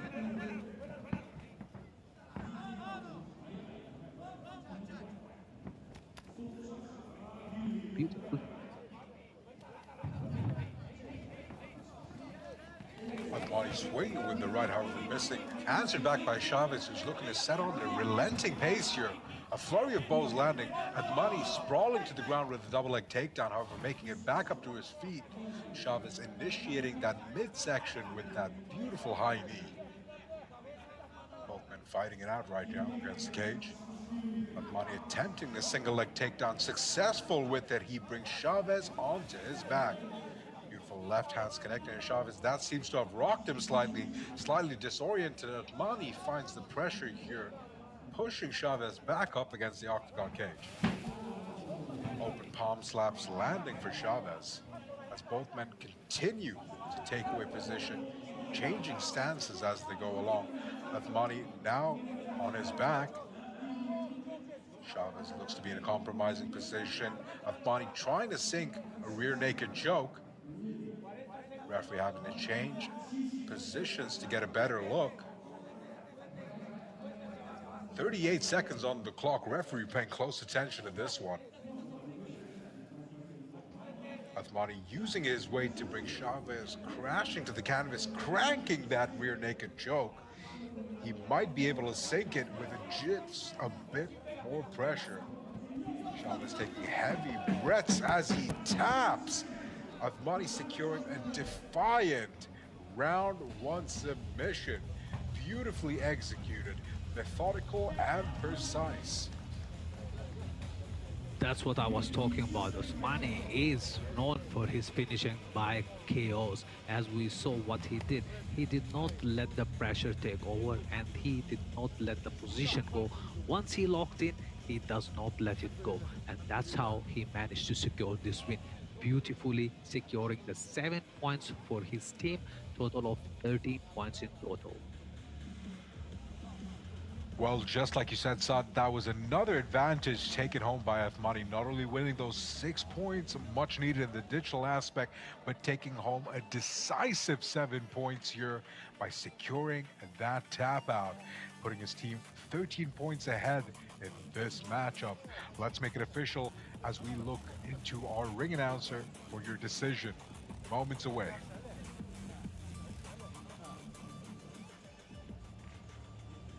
Chavez a little worse for wear as he's being escorted out of the cage by the doctors and referees. Big show of respect here from Athmani for his opponent. Ladies and gentlemen, official announcing this fight.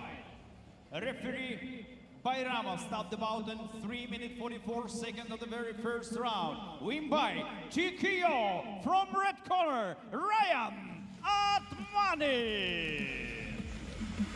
A beautiful round one TKO by Ryan Athmani, securing a 7-point much needed for his team.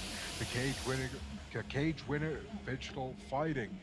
A beautiful 13-point lead now secured in this matchup. Let's look back at the highlights here. Chavez in the blue, Athmani in the red. Early blows being landed by Chavez as he looked to be the aggressor in the opening seconds of the round. Athmani forced to cover up before landing that double. Athmani securing Chavez on his back, however, he cracked that arm, seriously injuring Chavez. Disoriented, he looks for a bit of help. The referee's paying close attention to that one with medical teams on the standby. Devastating pain, Saad.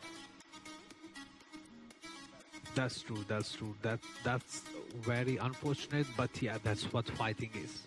You can never guess what's gonna happen in a fight, and those both players did an amazing job fighting, and today was Athmani's day, and he won by a beautifully executed knockout.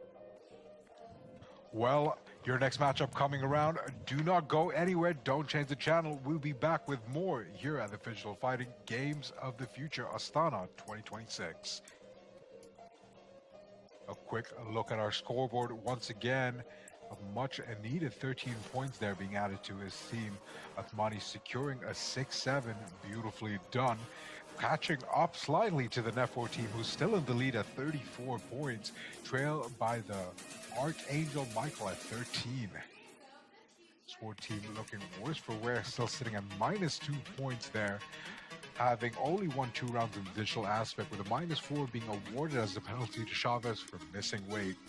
Your next matchup coming up around the corner.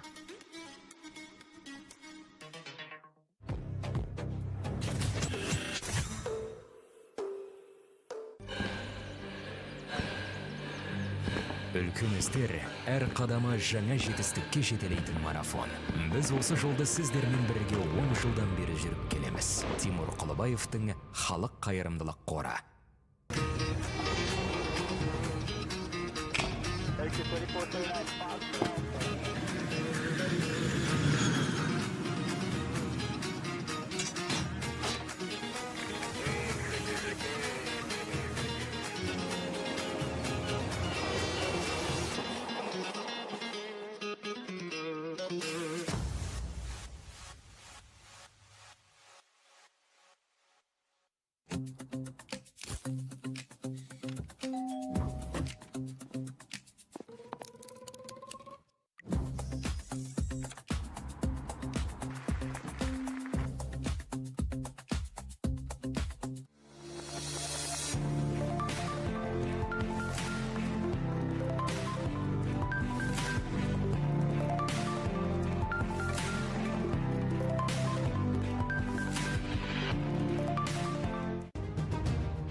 Өлкөмүздөр әр кадамы жаңа жетістікке жетелейтін марафон. Біз осы жолды сіздермен бірге 10 жылдан бері жүріп келеміз. Тимур Құлыбаевтың халық қайырымдылық қоры.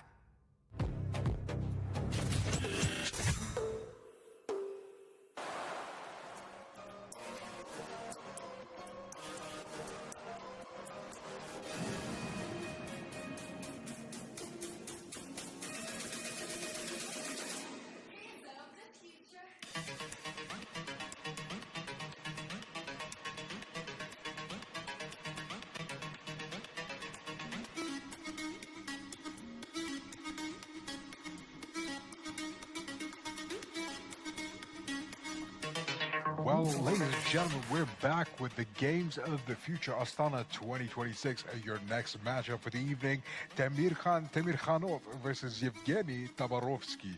An exciting matchup as we see Gato versus Hokutomaru. Gato, of course, known for his Chinese Kung Fu. He's fast, disciplined, and precision-oriented with kick combinations, which will be a good matchup for Hokumaru, who's known for his ninja techniques. He's young, he's agile, and tricky to play against with constant movement. That's exactly true. Gato is really good with his Kung Fu, and he wins with the timing and technical accuracy. Rapid Kung Fu strings is his power. But remember, his weakness is not what you think. The weakness is less forgiving. He does not forgive his opponent, and that is his weakness. Whereas Hokutomaru is a ninja, he's a trickster.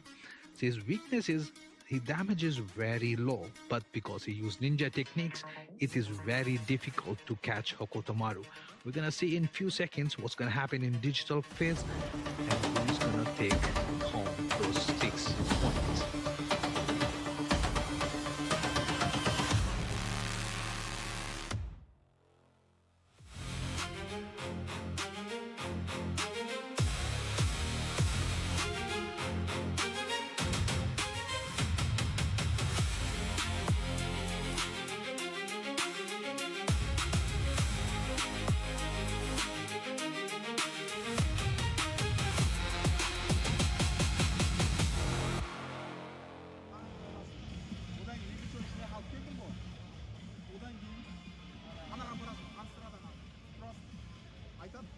And now, dear ladies and gentlemen, 3 rounds in the welterweight division. Please welcome Evgeny Tabarovsky.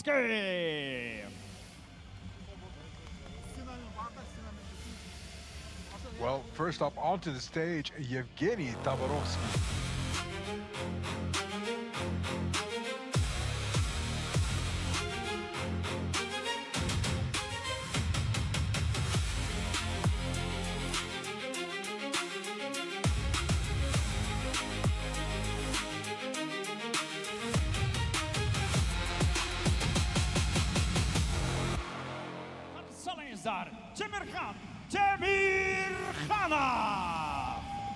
And here he is, the tank himself, representing his home team of Archangel Michael Demirkhan Demirkhanov.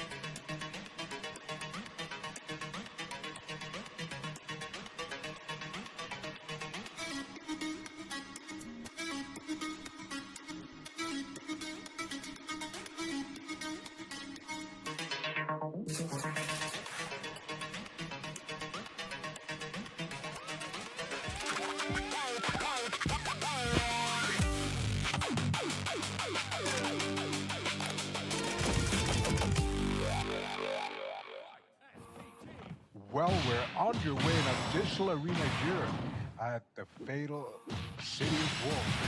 City of Wolves, we got Hokumaru versus Gato. Gato landing those early strikes, pushing Hokumaru back. Not having burned through most of his SPG over here, he looks to answer back. A beautiful defense. Nice counter attack from Hokumaru. Demirkhan looking in a bit of trouble here. Hokumaru unrelenting with his pressure. Nice step back to avoid those blows. Demirkhan looking to come back strong here. Beautiful counter hit to take home that round. 2 points on the scoreboard already as we step in round number 2. Both men are locking in their SPGs early, leading to more devastating heavy attacks. Exactly. As you can see, Hokumaru is using ninjutsu. It's very hard to catch him, and he is landing strikes after strikes.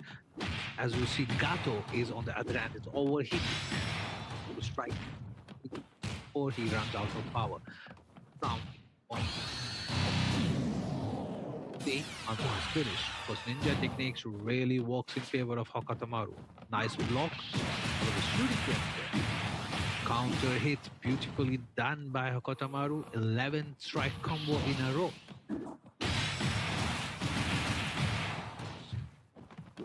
So answered back by Gato with 8 strikes combo. Both fighters are fighting at the high-paced fights with their special moves and punishing each other. And there we have it. Gato wins the second round. Both players now win 1 round each and have 2 points each for their teams. Gato on the other end started in early and took over a lot power from Hakotomaru. That was a rev blow. He's revving up. He needs to cool down before he continues striking. Beautifully punished. Gato is showing why he is what he is, the Kung Fu genius. Counter hit by the ninja Hakotomaru. That was a beautiful strike. I think the Gato is taking over this round as well, and that was a beautifully punished and KO. Gato wins 2 rounds. Final round. If he won this round, he's gonna take the lead by 6 digital points to his team. Hakotomaru started early and tried to finish it as fast as possible, but he gets caught by Gato. We are watching a very precise movement here. Gato is again overheated, but still continues striking. The beautiful 10-hit combo by Hakotomaru and invincible wide punish by Gato. The famous signature move of Gato, twisting neck and hitting the ground. There you have it. Gato wins. So Samruk-Kazyna takes 6 points lead in the digital for his team, but Hakotomaru also won 2 points for his team. We're gonna head to the physical round and we'll see if they can perform same as they did here in the octagon.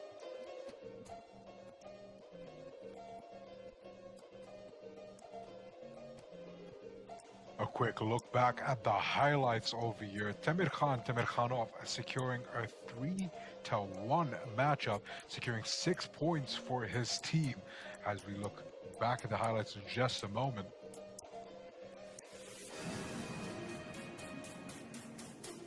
Both men having practice before coming into this matchup. Early defensive blows being landed there. Beautiful block as he led into a rev blow. Nice timing of the block there. Answered back with aggression through the counter hit with a 9-hit combo, landing squarely for Temirkhanov. Fast-paced action being shown all throughout this matchup, with neither man giving the other a chance to let go.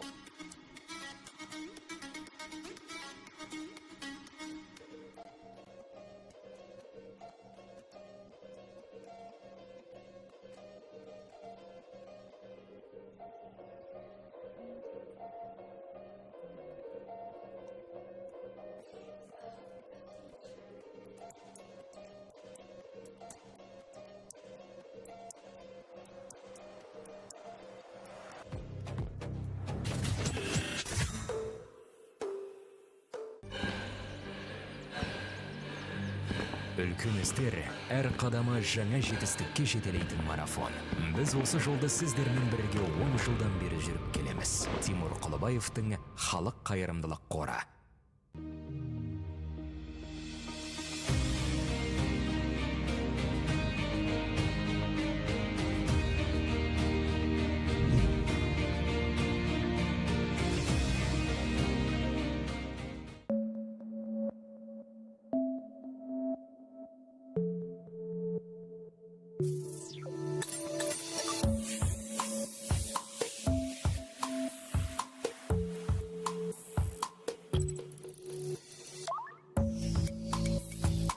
Центр кредит банкымен сіз қарапайым және заманауи шешімдердің ортасындасыз. Нық сеніммен жаңа мүмкіндіктер ашып, тексерілген сапаға сеніңіз. BCC-KZ мүмкіндіктерді кеңейтіңіз.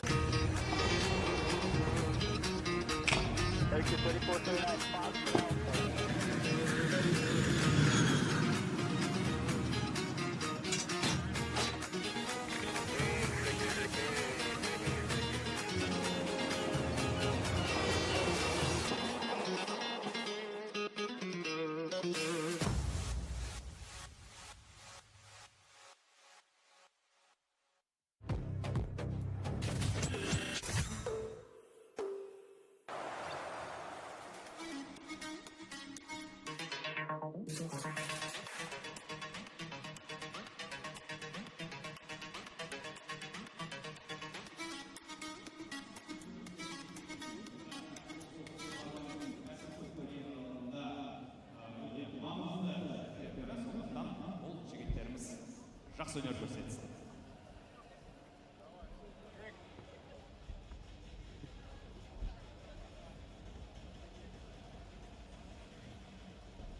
Жекпе-жектің басталуына 1 минут уақыт қалып отыр. Біздің төрешілеріміз толықтай тексеру ісіне айналып басталып жатыр.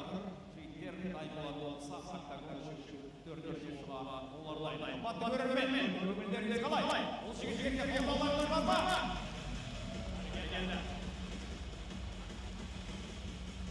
We are moments away from the physical action of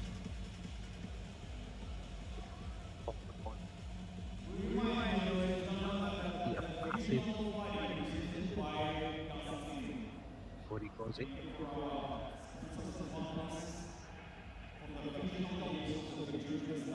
Well, an exciting matchup underway with Yevgeny Tabarovsky over there standing at 192 centimeters. A dominant height difference between him and his opponent, Tamirkhanov. Tabarovsky having secured 2 points in the digital aspect. He's got a lot of ground to cover if he hopes to take the lead there for his team, the Soldiers of Fortune. Tamirkhanov, representing his home team of Archangel Michaels, looks confident as he makes his way into the octagon. Tamirkhanov has a reason to be that confident. They call him Tank for a reason that he is 16-1 and 10 knockouts in his winning streak. That's why he's the Tank. Let's see. Well, 16 victories to 1 loss is no small matter, especially with 10 KOs on his belt. Let's see if he can put on another stellar performance for his career. Introducing two athletes in 77.1 kilogram weight category. Introducing a person fighting out of the blue corner. He's then 192 centimeters tall. Official weight in 77.1 kilogram. From Team Soldiers of Fortune. Karsalayızlar, Yevgeny Tabarovsky. Introducing his opponent, fighting out of the red corner. He's then 178 centimeters tall. Official weight in 77.1 kilogram. From Archangel Mikhail team. Karsalayızlar, Tamirkhanov. Referee Polkos bout, Manap Kapjiev.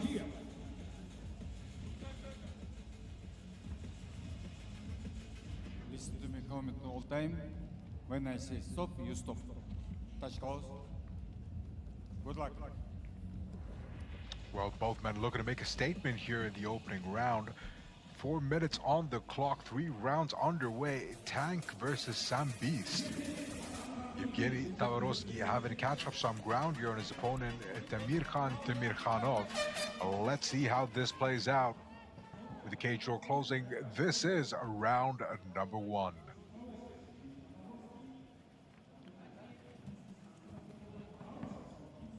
Nice targeting of that lead leg, catching him just on the inside. It sends him off balance.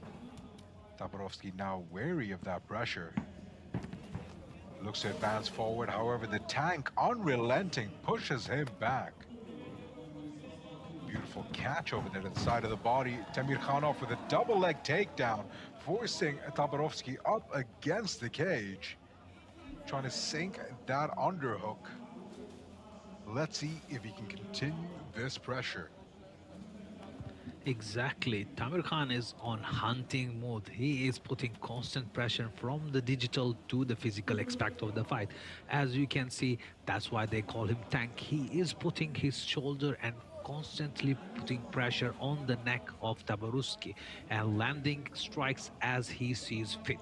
It's like he is controlling the pace of the game at his will. Well, Tamirkhan might be smaller in stature, however, using that bulk to his advantage, he takes another dominant position over Yevgeny Tabarovsky. Tabarovsky looking to be in a bit of trouble as he struggles up against the cage, not able to get out from under the guard of Tamirkhanov. Tamirkhanov landing those devastating elbows. Brutal connection. You can see that really hurt Yevgeny. big deep breaths coming as he digs deep to try and pull himself out of this position, forced to cover up. Demirkhanov going to work, however, pulled off by the referee, who's decided to wave it off early on in round number 1. Yevgeny Tamakhanov having no answer to the unrelenting forward pressure of the tank. What a stellar performance, as expected from the champion. That's what I was saying. That's the reason he is that beast, the tank. He puts constant pressure, he punishes you in the corner, and he controls the whole fight to his pace. As you saw, he did not let him get up, while keep striking with the laser precision with every small opening. And that's how he secured the knockout victory in his favor. Well, that was an exciting matchup here. A quick look back at the highlights as we take in round number 1. The devastation landing not only first to the liver, but targeted by a follow-up to the body. Demir Khan equally as surprised as the referee decides to wave it off. However, his opponent Yevgeny not putting up much of a fight there. It was the correct decision at the end. However, let's make it official. Let's go to our ring announcer, Armand. Referee GOTF stopped the bout in 1 minute 36 seconds of the very first round. Win by TKO, Demirkhanov.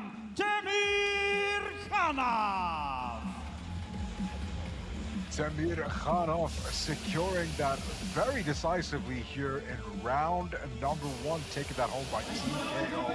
A beautiful 7 points secured in the physical aspect.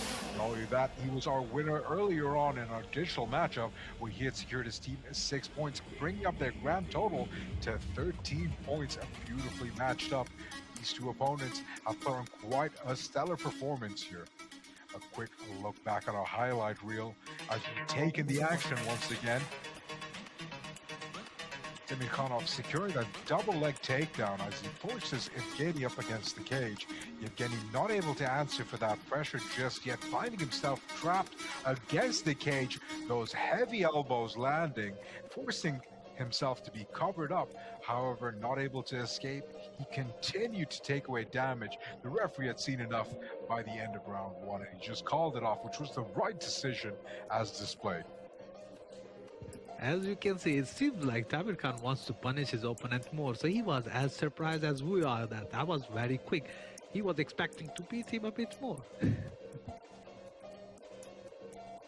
Well, that's just the way things go. However, not for fret, we have a couple more exciting matchups coming up. But a quick look back at the stat sheet right over here. 15 out of 50 devastating blows landed.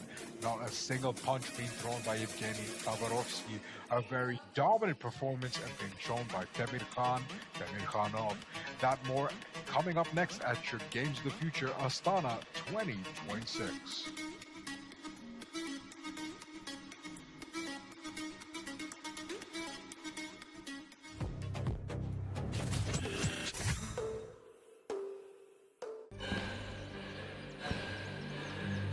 Үлкен істер әр қадамы жаңа жетістікке жетелейтін марафон. Біз осы жолды сіздермен бірге 10 жылдан бері жүріп келеміз. Тимур Құлыбаевтың халық қайырымдылық қоры.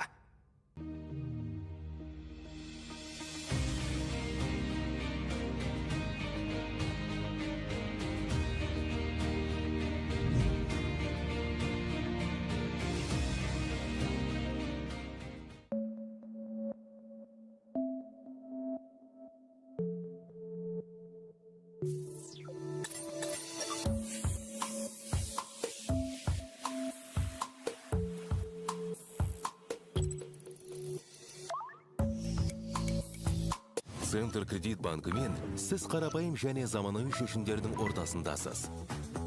Нық сеніммен жаңа мүмкіндіктер ашып, тексерілген сапаға сеніңіз. BCC-KZ мүмкіндіктерді кеңейтіңіз.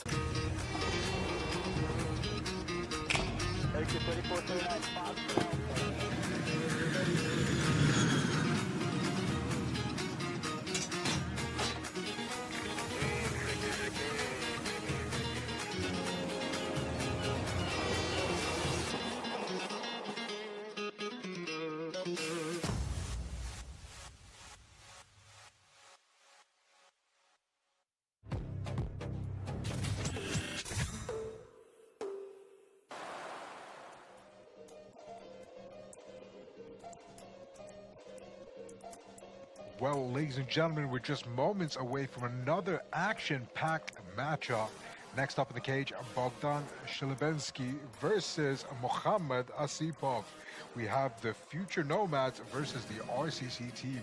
A very exciting division to see. We're going to be stepping up with the big boys at 83.9 kgs after having watched Temir Khanov taking that decisively in round number 1, securing a 13 points for his team, the Archangel Michaels.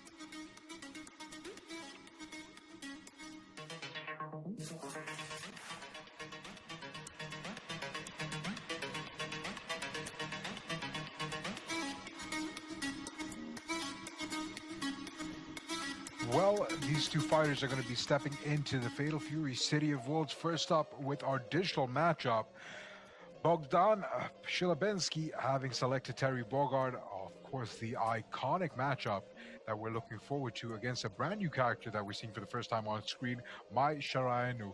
But before we get into that, let's quickly look at the scoreboard. Saad, what could you tell us what's happening here? As we can see, Napoli is still leading by 34 points, and behind them, Archangel Michael is with 26 points.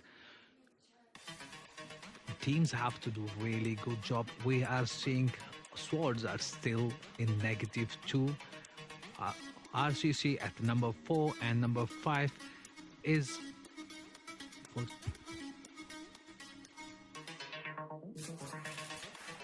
Number 5 is Sword of Fortune.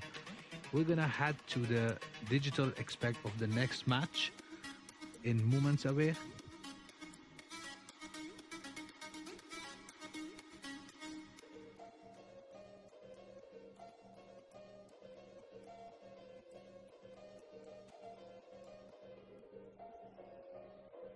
Well, that and more coming your way next up. Well, we're looking forward to this matchup. It's going to be exciting. Terry Bogard's punching out style versus a ninja style as we check out a new character today, Mei Shirano. Mei Shirano, of course, known for his extreme agility with acrobatic movements and fan-based attacks. However, Mei does have some weaknesses in their armor. Yes, definitely. Mai is lower durability. She is a Kunoichi, which is very incredible, fast and unpredictable. Mainly strengths are fans and aerial attacks, but that's not enough. If your durability is low, you cannot win the fight. And we're gonna see how he can use the best possible strikes with May. Muhammad Afandi choose it. We're gonna see how much effort and skill he put into the digital fight with May. Well, we look forward to seeing that matchup. Mei Shirano looking to target those aerial attacks. We might see a really fast-paced matchup. However, Terry, known for his defensive style, as long as he can keep his pace, maintain that distance, he might be able to secure a victory of his own. That and more coming up in the next few seconds.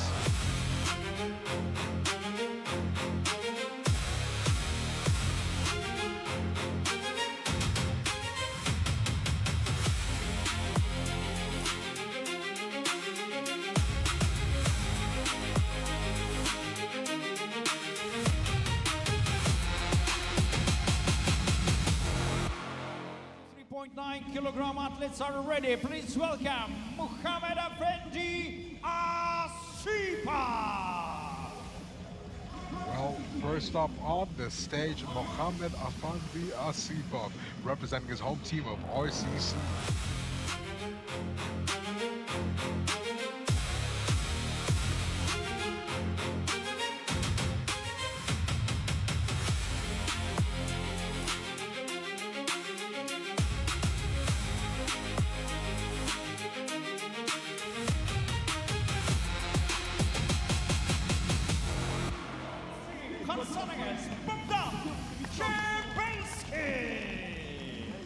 And his opponent for this legendary matchup, representing the future Nomads, Bogdan Shelebensky.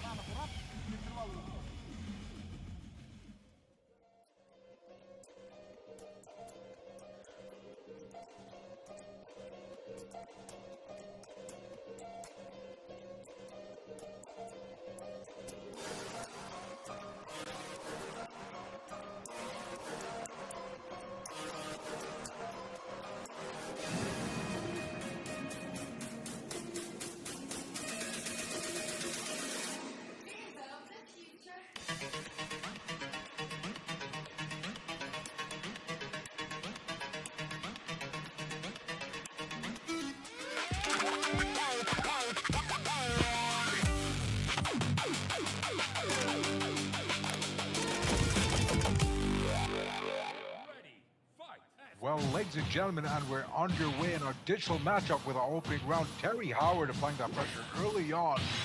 Asipa keeping that distance.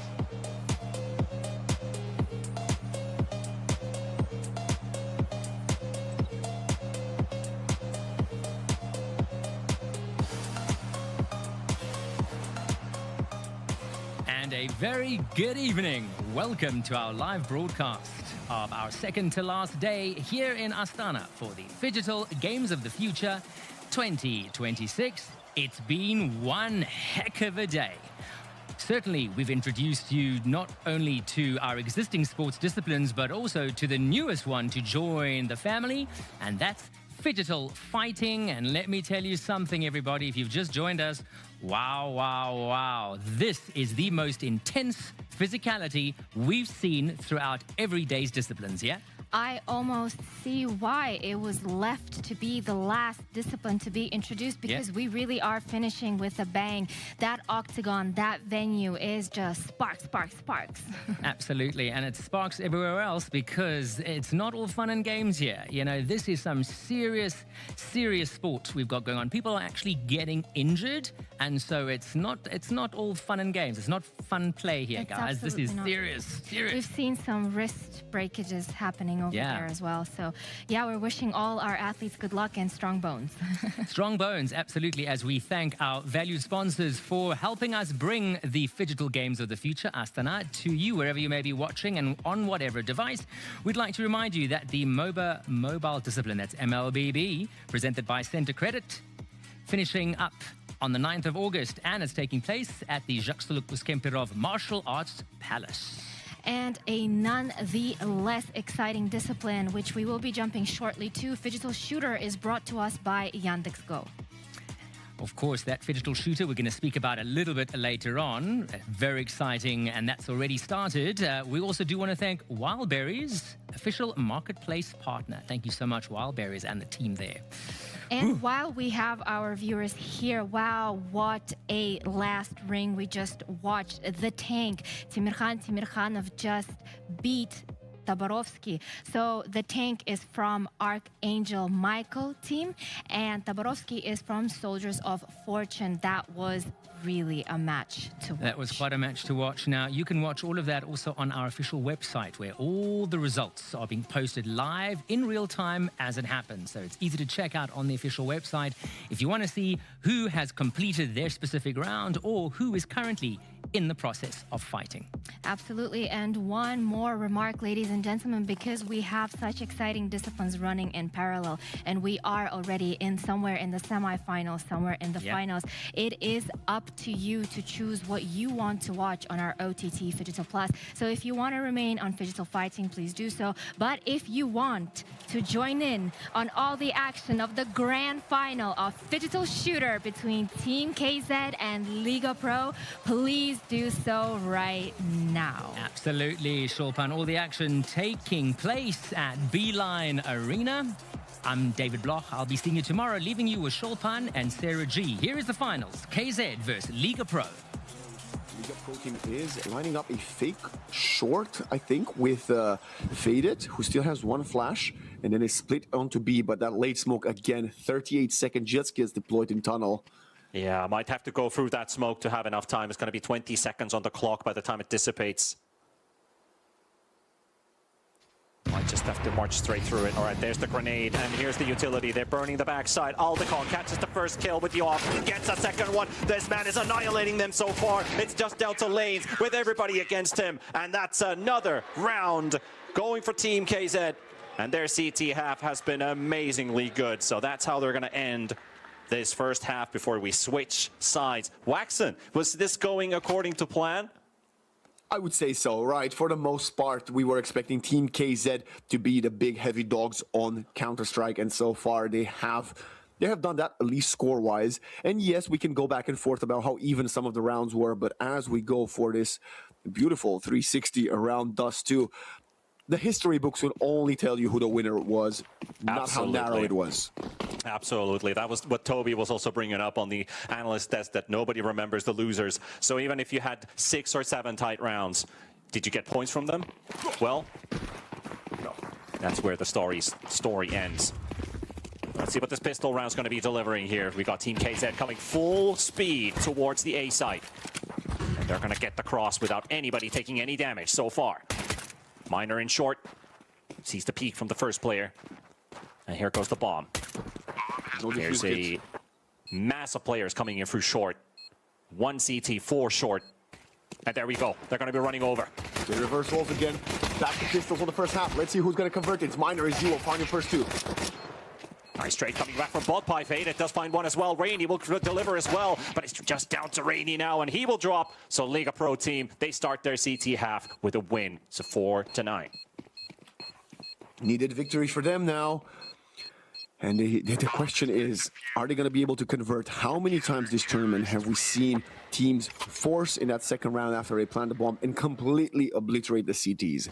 This is the meta of Counter-Strike in 2026. Second round is often more important than the pistols. Pretty much. And we did see that earlier as well when it wasn't the second round force buy. I think it was like round 3 or round 4. We had Deagles and P250s coming through long, and they beat M4s, they beat Ops, they got everybody. And they won a clean round with those Deagles. Made it. Beaksmade gets the first kill, doesn't quite get the second. There's an AWP for Miner in the second round as well. Let's see if Aldicon can replicate some of what Miner did to him last time around. Is it like 3-2 now? I think it's still 2-2, right? It should be 2-2, yeah. But they maybe Aldicon clutched a couple rounds on his own, so they weren't straight up sniper battles. He's walking up short. He's already up 14 frags in this game. The next highest would be Miner from Liga Pro team. And Bot Pie. Of course. Well, Bot Pie, but on the opposing side. So both snipers are very good. Good contact here. Miner. Oh, he whiffs the shot. That's a tag, but not a kill. Doesn't count just yet. He'll have a second opportunity. Opportunity indeed for Miner. Does he swing wide for the peak? He's tempted. Doesn't get the connection. Bomb is planted now. Very fast. They have no utility. They're going to have to go in naked. Well, it worked last round, but now Streetfighter will punish with the Deagle. The Deegs are doing work, and they absolutely are! Weaver with the 3K on the Deeg. They won the round. And that's going to win them the round. Weaver, the handsome man with the fashionable pair of glasses. This has been the conversation all tournament long. We believe the IGL of Team Kazakhstan yet again finding impact out of nothing. A round that Team Kazakhstan wasn't even dreaming about winning. That was as small of a buy as possible. A scout and Deagles, no Kevlars, and they get on the side, and Weaver finds a triple kill. What a story for the ages. The importance of those second rounds, and again, it flips the table. How table the turns, like I like to say. Oh boy, here we go again. Single op for Liga Pro team and only pistols otherwise.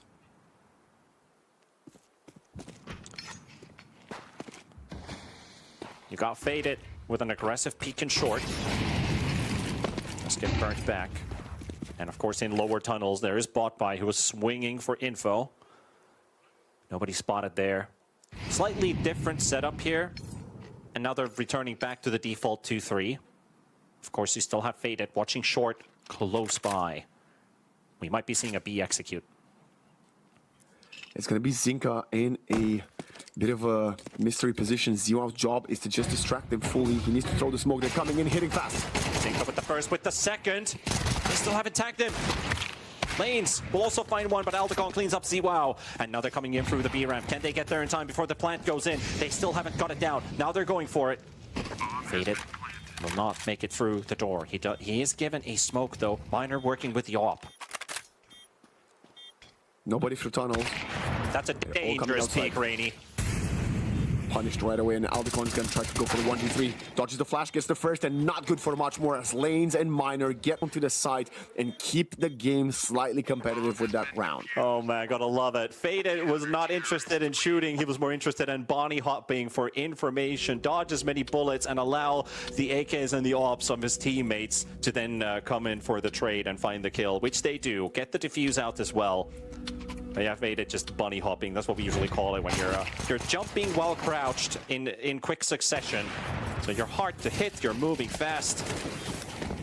There we saw it. Lanes coming in for the trade. Do you believe in a comeback here? Do you believe in a comeback here, T-Panda? It's possible. It is possible. Should I say I fully believe in it? Yes. Okay, I'm going with it. I'm going with it now. I'm going to fully believe in a comeback. Caster Curse or not, Jinx or not, I normally don't say it this early, but I want to believe in a full comeback. I'm going to be that naive. And when it happens, oof. You'll reap the benefits of your call. Oh, we're getting back to see Weaver. 1, 2. Oh. I think the first kill was the most impressive one, but they were all nice. And look at him, he's so calm and collected. And I have to say, this is a very long tactical timeout. They might have called back-to-back tactical timeouts here if you are on this side of Team KZ. Yes, they have a 5-round lead, but their economy, I think, might be struggling right now. So they're going to make a decision, and that decision will be to go for an eco with flashes. Okay, I can respect that.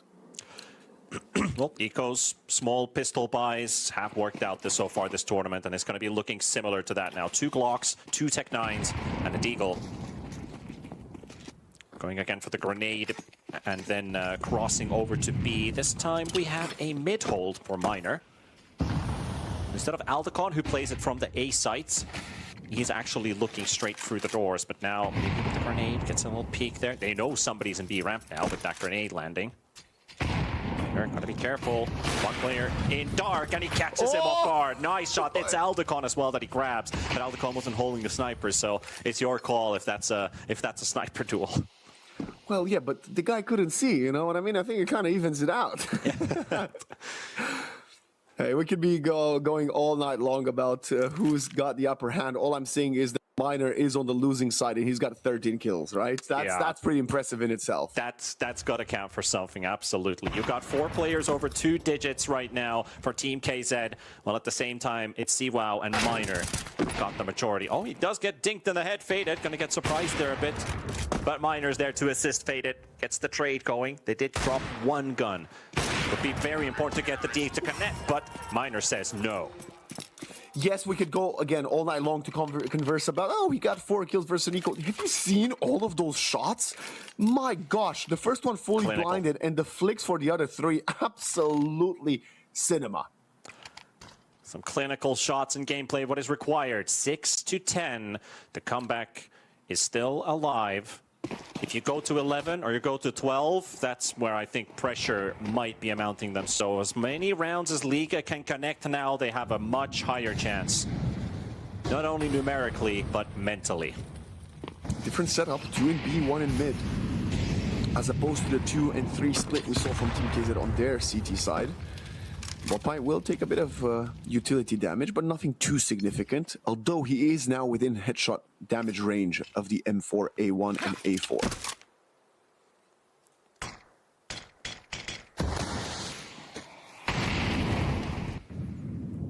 Still got Zinka on the fence, actually now hugging close to upper tunnels.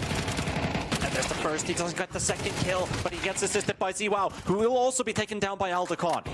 But there's a lurk in mid, he's already through, I think they know about it. Their entry is blocked. So the bomb plant will go through, and Botpie is buying precious time. He might go down, but he enabled that plant, and it's already a quarter through. It's good to see Faded finally finding an impactful kill. He needs to go further. They need to win this round, otherwise it might slip out of their hand. The molly's coming out, and that's going to delay it further, but they're going to push the smoke in double doors. Again, Faded, the same thing with the bunny hops, but Aldecon! What a monster! He's going to hide behind Alter, and he's got his position held. Miner might just give up on this. Maybe he gets him on the run.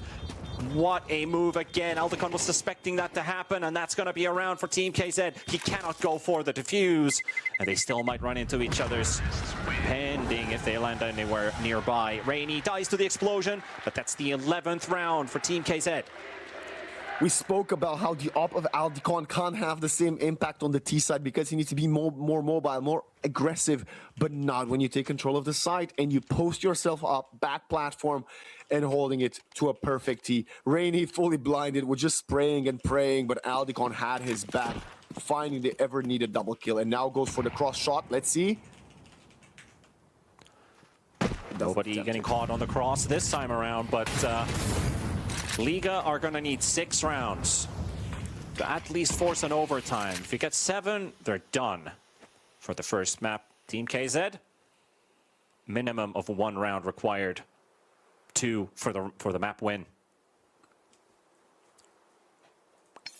Bopa is already up short. He's played way slower in mid up until now, but he will opt against committing there. Of course, they do not see the fact that short and A is fully open with only 2 players deep in long. Zinka, 44 HP, lanes with a deagle. Miner has a very important mission here to hold short from the car position. He sees utility flying in, he catches the first guy. What a shot. That was Stop flashing the man. He shoots prediction. better when he's blind. Yeah, absolutely, yeah. That was pure prediction right there on that shot. And there's the bomb plant. It's a short plant, and there are no CTs coming that way yet. Rainy has a great position in lower tunnels. They're bringing everybody for CT, though. And he's going to get these guys on long right now. Well, he's wasted. The time is ticking. They need to be a little bit faster. Bomb's already down half. This is close. Faded finds the backstabbing Rainy. Ziwa will get Weaver. Aldecon also found 1 kill. Can he still hold? He whiffs an important shot. Straight fly will hold the ramp, but he gets taken down too. The time is running down. Aldecon will find another kill on Zinka. There's 2 more players. He can't go for the peak. They're going to go for the defuse. Do they have the time? Miner's going to go for the kill. And it's just in time. Woo. Wow. Such a narrow defuse. Aldecon again almost had it done for his team, but it was Miner. Everybody's got a boss, and I think Miner's been bossing Aldecon a lot around in the face-off duels, but it doesn't really matter. Yes, you win a round. Yes, you are better than their opper, but you're losing the map. Still a 4-round deficit, and now you really gotta be careful because we've seen Liga Pro Team lose versus Pistols before. We absolutely have, but what a clutch performance there from Liga Pro Team. And we saw Faded's player camera there for a second. The body language that he's showing, just absolute confidence in his and his team's capability. Lanes will go for the battle on long. He'll drop bot by low, goes for a second battle. Another peek coming through, and he might be able to get away. Lanes down to 50 HP, but he got the kill, and he softened up straight fly. Miner has the hold. On the corner, off long, straight into his crosshairs. Yeah, this guy doesn't miss. Yeah, Ziwa will clean up the rest down middle.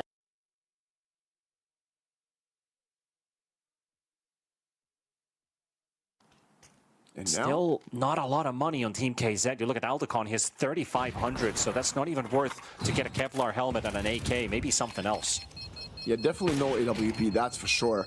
They might even go for the back-to-back because we have seen Team KZ do this yesterday in the semi-final, if you remember. So I wouldn't be against it. I think we might catch another tactical timeout for them to discuss this. Yeah, we can hear the timeout sound playing in our headphones. Now, this is either the 3rd or the 4th, because when you said back-to-back timeouts, it was 1 picked up by Team KZ. So the same team didn't take 2. Because they already used 2 on the first half. So that's probably the last timeout that they have access to. And now you're just going to have to play the game as it is. You can see some of the stats on your screens right now. Miner, 97 ADR, 98 on ZWOW. Really high numbers if you can go above 100. They got to go for the half buy. Yeah, it is exactly what they did yesterday. It worked out wonderfully for them then. But again, I'm starting to be more scared for Liga Pro Team into these rounds than the gun rounds. Again, back to the default CT setup. Lanes maybe a bit more aggressively holding the angle on double doors. We got a catwalk incoming push. There's a lot of flashes. A couple of smokes, a couple of mollies. Miner, again, they should know he's holding car. He's been here before when they tried to execute from short. There's the utility. Misses the shot this time around. Gonna allow them to entry A. And he finds still one more player crossing onto the site. It's a short plant. Smart move. Well, the pressure is now fully on Liga Pro Team, despite them having the guns. Do they have the kits? The answer is yes, they've got the utility, but are you going to expect 4 players in short? They need to go now, faded with an early smoke to allow himself to walk in. Spots the first and misses. Ball pipe kills, jumping in. They find the second, the third. It's a disaster! Absolute annihilation, but Lanes is approaching the site. He takes down one, looks for the second, gets a tag. Gets another player down, gets another one down. Lanes for the 3 kills already, but he cannot get another one. And getting so damn close. He still, I mean, even if he had the kit, he still had to battle versus short, so the probabilities weren't on his side, but you were highlighting it there, and I was actually getting pretty excited for that TCT push. They're dropping down like a SWAT team, knocking him out with pistols. It's terrible. It's exactly what I was saying at the beginning of the round. I am more scared for Liga Pro Team when they have to face the pistols, and yet again it happens. They give them too much space on the map. Yes, you gotta respect the pistols. Yes, you gotta respect the force spikes, but you cannot just give up the site like that for free. No HE damage, no nothing. They plant the bomb, they get out, and they completely destroy you with a high ground advantage. Lanes tried his very best. You can see him sweat. He swaps to the USB. He finds 2 kills, but not enough. As everybody else, all of the T's were so healthy. And now 4 map points in a row for Team KZ. Otherwise, we go overtime. And then, they've got double off now on the CT side, by the way. Now the con finds the entry. They have a double op set up. I think you just mentioned it, but yeah, double op. See, wow, Miner trying to play it from range.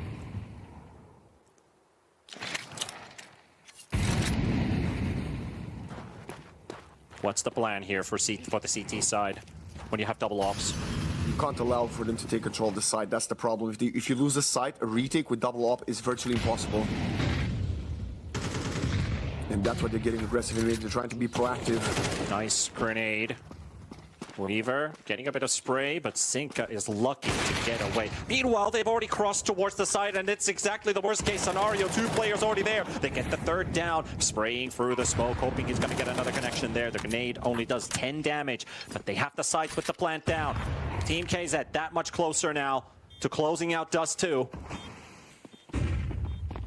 And they're gonna go for a 2 to tunnel retake. They have to go now, and Weaver's waiting for them. He's got a smoke. That's unbelievable. Aldicom doesn't need the smoke. He needs to kill them all. And a 2v4, virtually impossible situation now with only so much time on the clock. Miner gets taken down. Sinka, the final player, he's out. And Team KZ lock in and secure Dust 2. And that is 1-0 in the grand finals for this team. And we will be heading towards what could be the last map of the tournament, the physical stage. Liga Pro Team, they've made their entire tournament on laser tag. They need to extend their lives here, right there, once again. You can see the emotions already here that the players who will not be participating in laser tag are wishing the best for their team and hoping that, guys, please close it out here so we can then celebrate together after laser tag if they can do it. So they're hurtling together. Really love the team spirit and team atmosphere here for this Team KZ team. That's a lot of teams. I apologize. Yeah, Miner really tried his very best there, but in the end it wasn't quite enough to match up with the raw firepower from the 5 Team Kazakhstan players. And now I hope that they're mentally strong enough to continue delivering on laser tag, because I want to go get a 3rd map. Exactly, that is our first map done. Next up, laser tag. Before that, head over to the panel.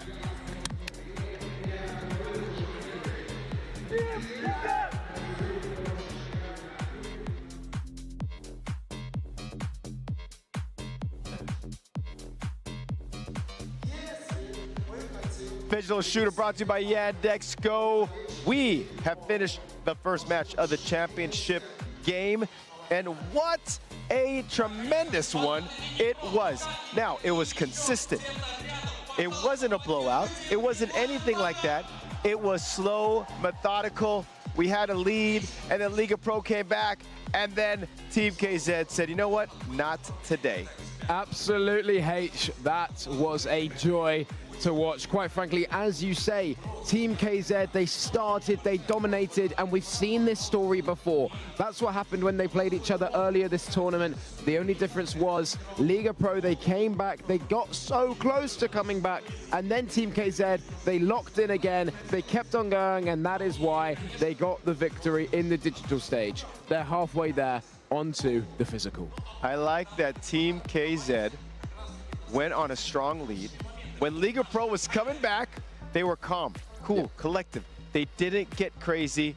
They let Liga Pro yell with their guttural yell, and it did not affect them. Maybe affected a little bit, but they got the victory right here.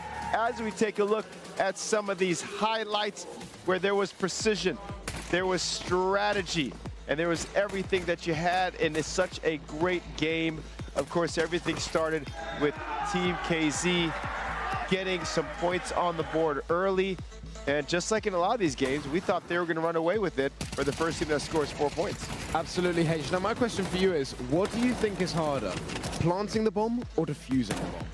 Oh, I tell you what, I think defusing. Yep. Simply because you are running through a spray of bullets for your life. You know, and that's where it comes, and that's where the strategy comes. Who am I shooting? Where are we going? All these different things, the weapons that you need, everything. And I think, what about you? Yeah, I've got to agree with you there. You know, having to defend the bomb and get there and trying to defuse it, it's a struggle. You've got to get from your base to the other base whilst the bomb could already be ticking, whilst you're waiting, and it's a good job that it was an even split. Now, something that we do know is this is normal for Liga Pro. They don't perform that well on the digital stage compared to some of the other teams, but when we step into the laser tag arena, they dominate. So I see this one going all the way to the wire, all the way to the tiebreaker. This the physical stage should go to Liga Pro, but nonetheless, they almost came back on the digital, and they could have then got a clean sweep, sorry. But as it stands, Team KZ have the upper hand. Liga Pro team is a dangerous program altogether. You're right, Team KZ does have the upper hand, but how is that going to look like on the laser tag side? That is such a huge, huge part of this, because as we know, we play a digital side and then a physical side, and Liga Pro team is so good on the physical side that, quite frankly, this lead doesn't mean a whole lot. Now let's talk money. Let's talk that first round. How important is it to win the very first round? The first round that we are entered into, everyone has the same weapons, the same skills, and there is no difference between anyone. I mean, you've got to collect money, just like in real life. Yeah. You got to get money and then manage the money and then get the things that you need so that you could more than survive, that you could thrive, and you could take on the other team. And these are the small nuances that are so important in this game that I think people forget.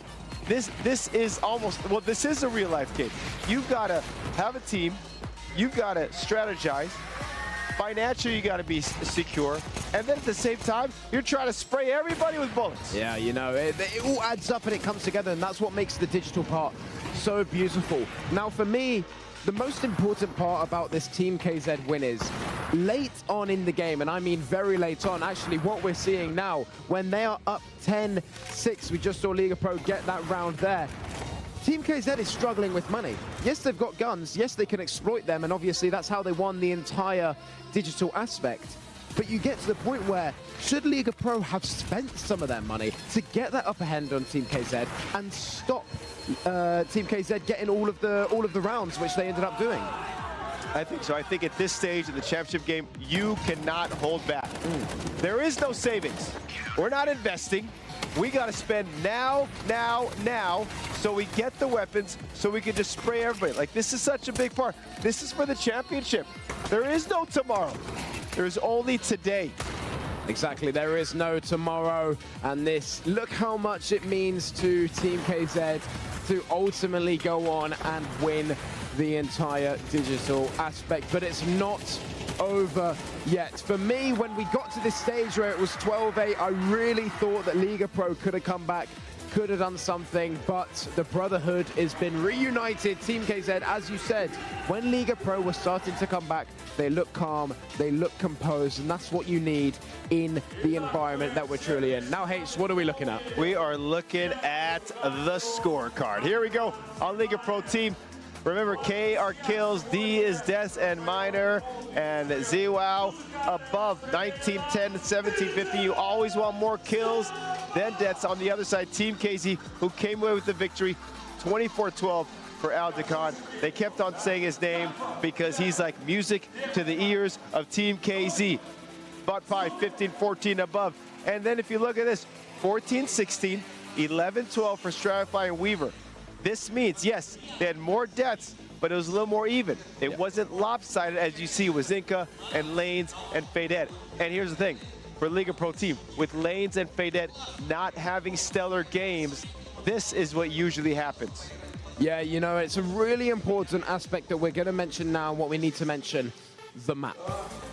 Dust 2. What did you think about it? You know, the environment that we're being put into, where the bombs have to be placed, all of the different factors that create a champion, and that's what we needed to see from Team KZ.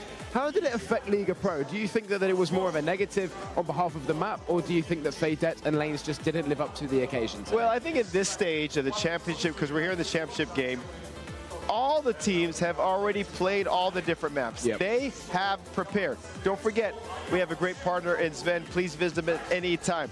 They already knew what was happening. They see the map. They know all the nooks and crannies, as I always say. They know how to hide. They know how to stop, drop, and roll. They know the weapons. So now it comes down to how well can I be better than you on this map? Especially in the championship game, there are no excuses.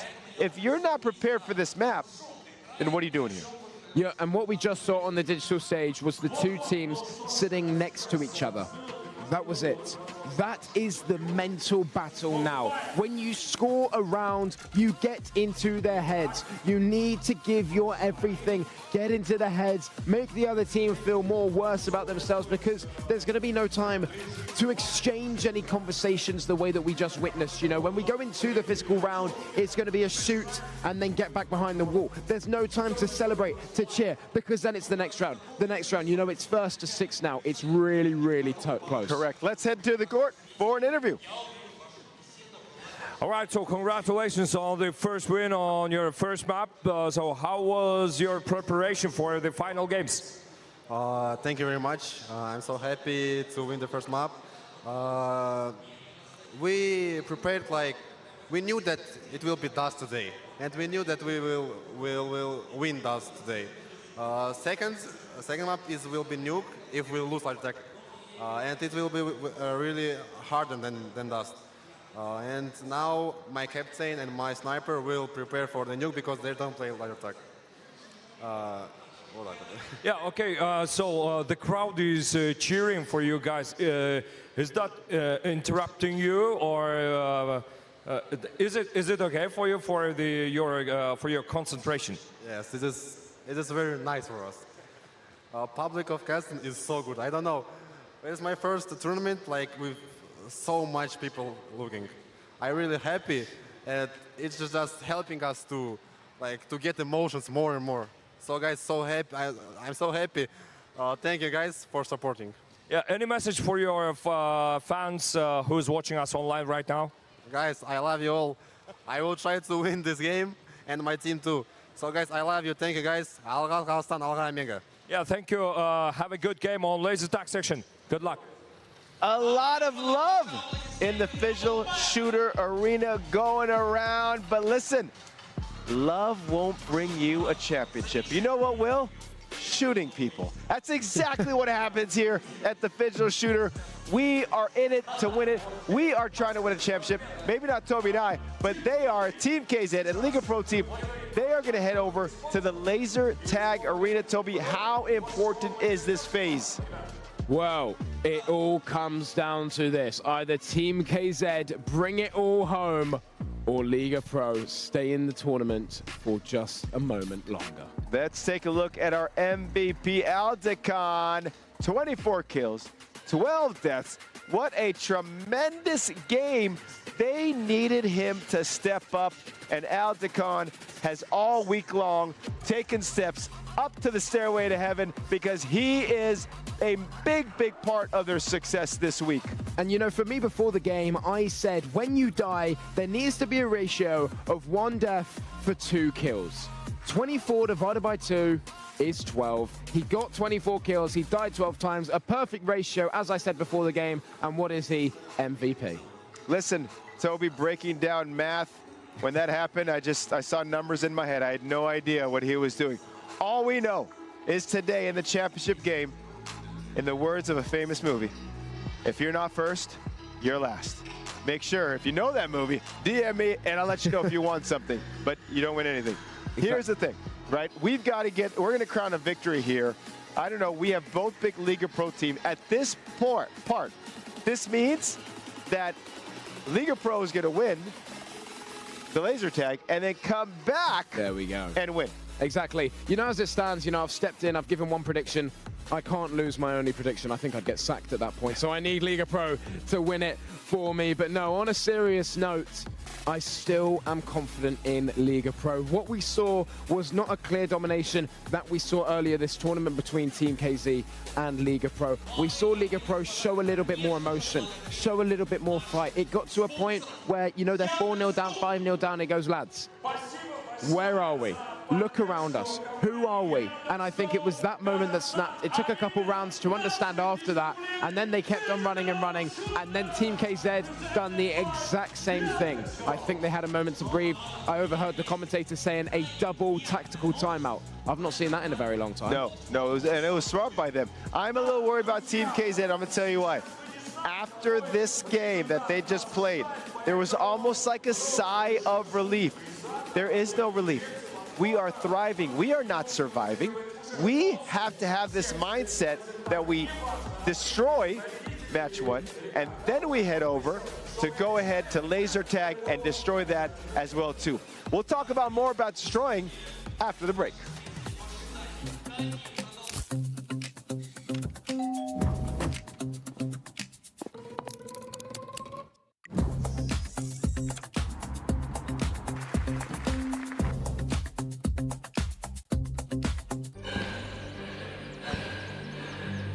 Үлкен әр қадамы жаңа жетістікке жетелейтін марафон. Біз осы жолды сіздермен бірге 10 жылдан бері жүріп келеміз. Тимур Құлыбаевтың халық қайырымдылық қоры.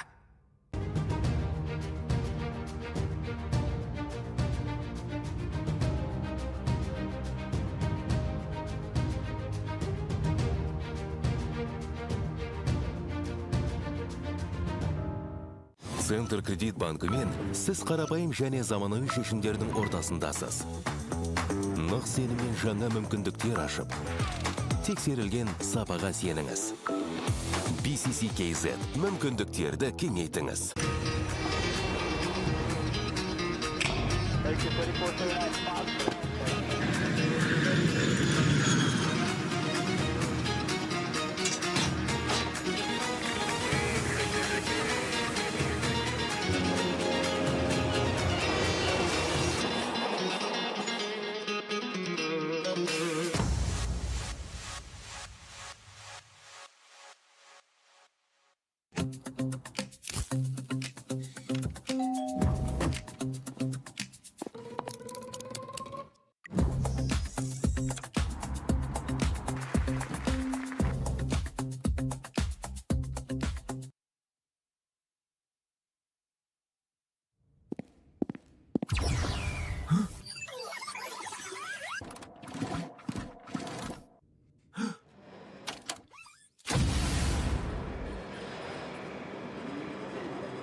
Welcome back. It is the last laser tag of the Digital Shooter Tournament Grand Finals, and we will not be returning to this arena after this. So we might be also over because Team KZ, currently in the lead in the series, if they beat laser tag, against Liga Pro Team, it's over, and we have a new champion. Yes, and we saw some defeated hugs there from the Liga Pro Team, even though, for me, they are the favorites here on laser tag. Well, for themselves, they know that even if they win here, they just felt outclassed on Dust 2, and I have to say it really didn't feel that one-sided. I think Liga Pro Team still has everything to play for, but indeed, you are correct. Team Kazakhstan find themselves only 6 laser tag rounds away from being crowned the 2026 champions. And I think those hugs were actually Team KZ, because also mentioned in the interview, they said like their sniper and their some other player whose name he didn't actually mention there, one of the riflers and one of the sniper, will not be playing in laser tag. So they're going to be replaced with their laser tag pros on this team. So they're just going to have to sit and wait and hope that their team can clean this one up. It's kind of the situation that we had with multiple teams having always 2 guys swapped out. As you can see, Novikov, Semenyak are going to be standing in, well, not standing in, they're going to be stepping in to this laser tag lineup as they usually do. Yeah, no Weaver, no Aldicon. This is what they've gotten us used to up until this moment in the tournament. And the Liga Pro Team, there they are, the 2 players of the tournament, Goodwin and KK, the dynamic duo that has managed to keep Liga Pro Team undefeated in laser tag thus far. But with that being said, Miner, Lanes, and ZWOW, particularly Miner and Lanes, have been immaculate when it comes to laser tag as well. Yeah, Faded and Sinka are going to have to sit this one out and hope that their pros are going to be just as good as they have been all over this tournament. They have won every single laser tag. Can they do it again here in the grand final stage? We are underway. Wappai already taking 25 damage. A rough start for Team KZ. Star from Dust 2. One of the stars on Dust 2 is ZWOW. Very close already to the Gardens. Actually with a very different position than what we've seen earlier in the tournament from players of his caliber. Flame is now moving. Liga Pro Team with the white shirts are moving ahead. It is KK calmly bringing it forward. No rush, no panic so far. I think this is more of a scouting round. They want to kind of smell and feel what is the general strategy for Team KZ and their positioning. As you can see, Rainy is already deep into middle. Semenyak holding the back. Straight fly, very calm, 100 to 111 heart rate right now, barely coming up. Miner and Goodwin will take some damage, but Novikov will lose half his HP. Yeah, we went the full minute without pretty much any comms going on around the map. And only just now in the last 10 seconds, people have started to activate their vocal cords and give info. Nobody said a single word pretty much in the first 40 seconds of action. Digital Flame, I haven't seen it be moved at all. Botpai playing between the crystals. It actually takes some damage down to 25. Guess they're waiting for the green lights to light up on one of the opposing side players until they start moving that flame further. But they have 3 badly injured players now on Team KZ. He's creeping forward, shifting down long, you could tell. Spots a player, and he's gonna walk into his crosshair. Finds the first though. Did get finds caught, the second, Lanes with a double kill. Oh man, he actually did get both of them despite getting caught originally. Finally knocked down. 4v3. Novikov and Semenyak, they have a lot riding on these 2 guys. Rainy throwing some long-range shots. I believe that player is Lane's already out. Oh, actually spotted by the window player, and he gets taken out. Rainy gone. Goodwin and Semenyak right next to each other. And Goodwin gets the angle first. And there we go, he knocks him out. And now 4v1 with Novikov, just a hit away. That should be a Liga Pro Team closing out this round. They've done all of this without the flame. Digital flame is activated. They thought the round ended for a second there, but it was just the flame being activated. But here we have it. We were suspecting this to happen. Liga Pro Team takes the lead. Yeah, back to the status quo. So far, correct me if I'm wrong here, T, but Liga Pro Team, this is their 7th round victory versus Team KZ. Team KZ yet to find a single round versus them in that group stage matchup. Yeah, that was a clean 6-0. And that was the only win Liga Pro Team was able to score. Their maps went 13-2, 13-9, and then Liga Pro 6-0'd Neodala, which is the laser tag field. So yeah, you are indeed absolutely correct. 7 rounds back to back. Lanes should be very proud of his performance there. That push on the side of the map really enabled those great opening 2 frags, despite the fact that he seemed to get caught there, but maybe the aim, he's just more on point than the Team KZ players. He was protected by the wall, so unless they were getting headshots, I don't think they were able to connect the single hit on him, so he won a 1v2, knocking them both out. That was really impressive. The round will begin in 3, 2, 1. Go, go, go. Round number 2. There we go. Let's see what it's going to be this time. We're going to leave the flame behind. Go again for the opening sprays. Lanes takes the first hit. He wants to go back to the 3 hits already. Straight Kalai is almost dead as well. He took a dangerous gamble there.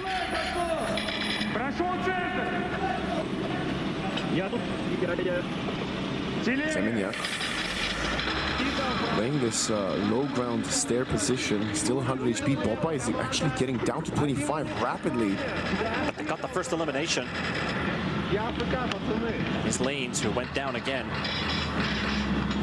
Looking a lot better for Team KZ, but they need to hold Straight Fly and Botpai alive for a bit longer. Maybe save their HP for later. I think Semeniak and Rainy need to be the ones playing a bit more aggressive, and they have done a pretty good job dealing damage. Novikov takes a hit. Siwa was also, we can hear the pain nearby from another player taking hits. Goodwin also 1 bullet away from dying. That would be a massive victory there if you can find Goodwin. It's actually Minor taking extra damage. Novikov is going to be the first casualty for the side of Team KZ. That was the second mid player. They still have 1 pretty deep in. There goes Goodwin. That's one of the laser tag throws out. Still KK though. They've got the HP overall advantage. If you have numbers up, and now Semeniak is getting on the aggress. He needs to do something as his teammates are starting to fall. I think Semeniak actually retreated back to his own side of the map, suspecting there's a flanker. 3 versus 3. 1 hit away from dying, all 3 of their players. Liga Pro team somehow turning a bad, possibly bad escalating situation back in their favor. 1 minute on the clock. They need to move the digital flame. Where will they execute? Where will they go? Just advancing their players. Look like that's going to be the idea. Siwa takes some hits. Straight Fly down. Siwa down to 50. KK down to 25. Popeye and Semeniak are almost clutching this one up. The digital flame has not been planted just yet. Oh, they lose another player as well. 30 seconds left on the clock. If they can just stand their ground on the side of Team KZ and not lose any of their players, they win the round.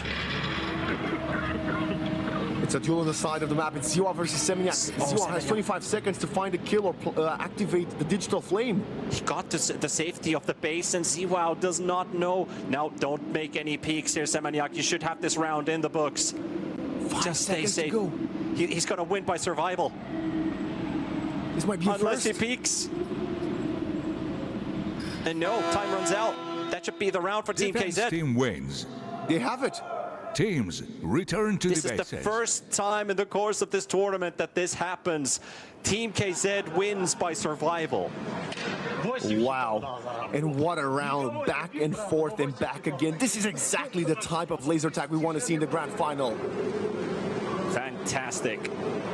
And a really important point as well. They break the losing streak of 7 back-to-back laser tag rounds from their previous series on day 2 to this one.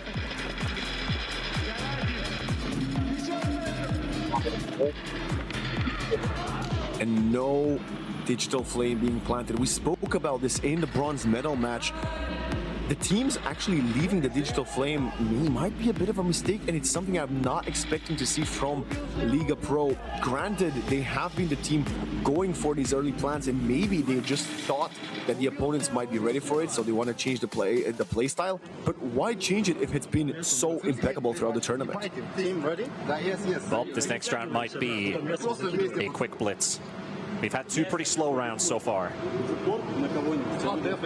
Let's see if this next one's going to be a charge to the site. Do they have the flame in hand? They do have the flame in hand. All right, they're going to try maybe make a play. Is it good Wait, winning actually, the flame? sorry, that was actually the battery in his... yeah, they have the flame is down on the ground, so they're not picking it up yet. I think we're waiting on something. Let's listen. Technical timeout. Technical timeout. Я тоже не достреливаю до пацана. Не, я достреливаю, у меня нет проблем с далью. У него просто там нет датчика. А ствол не регает. Again, I wish we had a translator. I hope production's going to give us a sneak peek on what is up. Good win in KK. I don't think I've seen him these focused in a long time. Maybe all tournament long, to be more honest with you. Yeah, I think when you know this is the last laser tag, if you can lock in, it's very hard to break you from that zone, but it's really hard to find that mentality. You can prove to yourself, you can talk to yourself like, I'm in this game, I'm fully in it. You shake your head a little bit and you're in. But when you're actually locked in, both mentally and physically, it shows a completely different picture. So getting to that point, sometimes it's harder than you think. It's going to give some time to Liga Pro Team and Team Kazakhstan to actually think about how they want to treat the next one. What can you expect from your attackers? And what can you do as a defender to convert another victory? Yes, you did win a round, but it was just by the luck of time. And I really doubt that. Looking at the player of Liga Pro Team in the middle, looks like a Chicago Bulls tattoo on his throat. I don't know if he's an NBA fan or not, but it's definitely an animal of some sorts. Maybe he's a beast. We get a bit of hypnosis going on right here between the little two bots and, of course, the laser tag cowboy on the treasure. I was always wondering about that laser tag cowboy. Like, what is he holding? Are they like pistols, or is he just some kind of Wild West engineer? I think it's just laser tags, I suppose. I don't know. Yeah, I guess, yeah. I had no idea what it was until now, so thanks for the clarification, Wax. No, that's what I'm here for. It's a pretty long technical timeout. I think there was a moment where, since no team has managed to survive a round with the time expiring, it might have caused something that the production team hasn't ran into before on the final series on the last day. So maybe that was the cause. They had to do some fixing, but now the UI looks correct. 1-1, round 3 coming up next. You can hear the countdown coming in a moment. Attention. The round will begin in 3, 2, 1. Go, go, go. The flame is in their hand. Are we going to go straight for the site? Yes, we are. We're going to make a quick blitz play to Sunkeeper Cliffs. And you can hear from the comms as well. They're trying to notify that Sunkeeper Cliffs is being invaded. Digital flame is activated. 40 seconds to go. Can you hold it for 40? Let's see, the retake begins. It's a really smart play to go this way around. And now look at all the reinforcements coming in. KK, low on HP right now. He probably thinks he's dead, but he's going to continue fighting. And they come in with all numbers. All 5 are coming straight through and going to build a blockade of players to help them defend and get that digital flame out of the way. But it's taking so long. It's taking so long to get it out. Do they get the defuse or not? What is happening? Who on who? Did they win by elimination? Because return to the base. What just happened? Spraying, spray galore. It felt like sort of a smoke play. They threw as many smokes, but the smokes were replaced by bodies, and it was still not enough. As Liga Pro Team went to the shooting range and destroyed every single one of the attempts. Oh, that's really gonna end biting them. They did it so perfectly. Bring everybody in, block as many bullets as you can, and go for the defuse. And they couldn't get it done. There was talk about this with Team Hybrid, that if you press the buttons too fast, or if you press something in between, it will not register, or you have to go all over again, wait for the second that it resets itself, and then go for another defuse attempt. And I think they might have done it a couple times. But let's take a look at the replay of this round. So the planned classic approach, Liga Pro Team, the ones with the classic hit here. Great strategy, to be honest, to take over. One guy is inserting the numbers, the other is trying to punch that one bullet which is required to defuse the digital flame.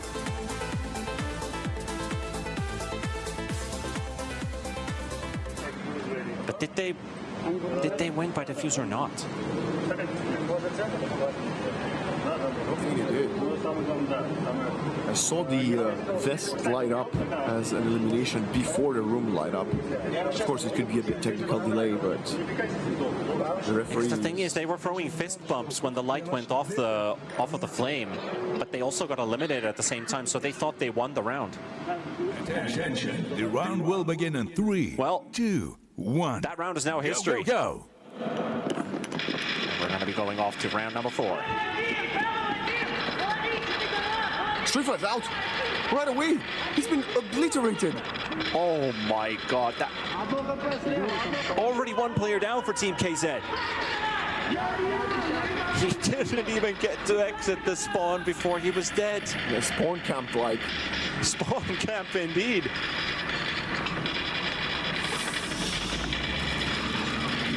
The first 30 seconds requiring one victim, but good damage also dealt by Team KZ. Lanes is low. Miner and Goodwin both tagged. 2 minutes to go. No digital flame put down just yet. Novikos and Bob High also taking some damage. Everybody below 100 HP on the Team KZ side. They are trying to hold on to the mid control. Good hits coming in. Liga Pro team has been able to trade pretty well. ZWOW also takes his first hit. Neither player really wants to peek down middle. That's a second player down for Team KZ. Look at the peak over the info point. Goodwin really wants to find the opponent's player. I think it's Semignac across the info point from him. He's going to go across the bridge any moment now, I believe. Yeah, look at him creeping up the bridge. Looking for the headshot. I think he got him. He did get some damage in, but did he get the kill? No, he actually lost the trade. But still, it's a 2 versus 4. And we know how this usually ends. Usually. Great attempt from Semignac there to find Goodwin, but still lost a lot in the process. Rainy down to 25 as well. It's going to be a very difficult fight. He went back for the flame. 275 HP to above about 50 on the side of Team Kazakhstan. The flame is being moved slowly but surely towards Sunkeeper Cliffs. 1 minute remaining. Just, they know they're on the clock. They both actually, if they go Sunkeeper, they actually have 2 players both overlooking that site. They have a good overwatch here. 48 seconds. The flank needs to come in soon because they're almost there on the site with the flame. The 2 players flanking, I think it's KK. ZWOW. No, actually KK ZWOW are here. It's Lanes and Miner who need to move. Semignac has a great angle there. Gets knocked out though. And they don't see the flame going in, so KK Digital flame is gonna activated. force the final player on the move. Liga Pro team almost unlosable. You need to win the rain and all of tornadoes you can pull off Rainy because this is impossible task. Spots the first one, he's still alive. Look at his heart rate going up higher and higher, up into the 130s now. Time is running out. We still have full control of the site. That's pretty much the round done. 10 seconds remaining. He doesn't have the time anymore. This is going to be a round 4 going for Liga Pro team. Up to 3-1.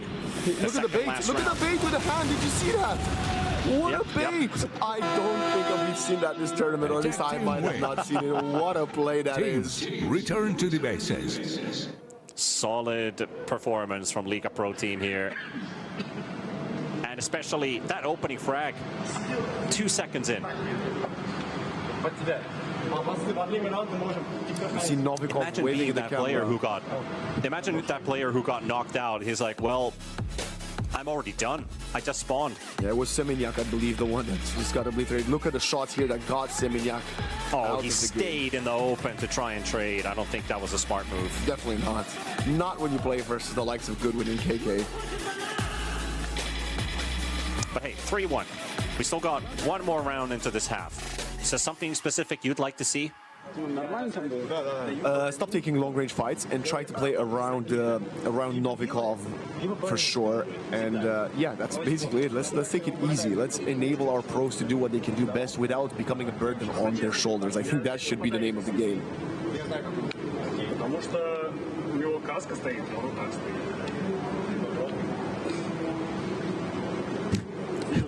Lifting shoulders, waving hands. Hey guys, get ready. All right, round 5, the final of this first side until we switch. The round will begin in 3, Team K said 1. They would do good to get one more point on the board. Make that attacker side a bit easier for them. Digital Flame stays in spawn for now. Semeniuk traded, he got hit again. Botpai also hit. Lane's down to 50. Botpai takes a second hit. Look at Miner. He's winning that duel on the side, completely obliterating Botpai. That's already 5 hits to the 2 onto Liga Pro. Tiwao, he's also been very clinical in these last couple of rounds. And I don't even know if he died once this game thus far, other than the round loss, of course. KK does get hit for the first time. Now Miner's dying. 3 hits already taken. I think still favorable trades here for Liga Pro team. Still have 2 players with full HP. Slowly making a push. The Flame is on the move. Again, Sunkeeper Cliffs looks like the idea is to head over there once again. Novikov could use some help. He could use a med kit as well. Obviously, there's no med kits here. Look at his heart rate, 170. He realizes he is alone. Yeah, someone's going to have to patch him up. Miner, KK, Lanes, all damaged. 4 players damaged on Team KZ. We're halfway into round 5. Novikov always going to look out for the dangerous cross. Semeniuk is the first one to fall. Again. Miner traded.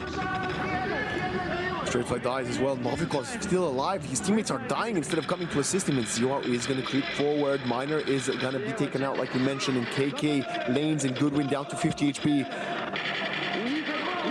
Semeniuk dies in this trade. Again, a 2v4, but this time everyone is weak. Oh, they lost Botpai, and they got stabbed in the back as Rainy will fall as well to the player on the side, and 4-1 for Liga Pro team. They close out the first half with success. Sides. 3 things are certain in life. Death taxes and Liga Pro team winning every single half of laser tag in the tournament. Oh my god, aren't they so good at this game? Oh. I think they're going to need a bit of a miracle here for Team KZ to turn around laser tag. Somebody feeling a bit unwell. I noticed that there was a bit of coughing already during the round. One of their players. Exhaustion. Yeah, very demanding game. Very extending rounds. We obviously saw that round that was won by time elapsing. So more of a marathon than a sprint that we've been used to here on laser tag from Liga Pro team on the attack side. But yet again, this is what makes them the team of the tournament on this game mode, because they can do it in whatever fashion they want. Fast, slow, long range, close range. No matter what, they will find themselves the victors of most rounds.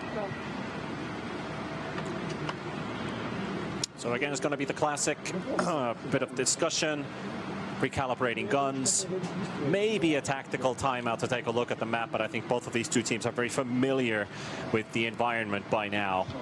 So most likely just the gun calibration tests and then good to go.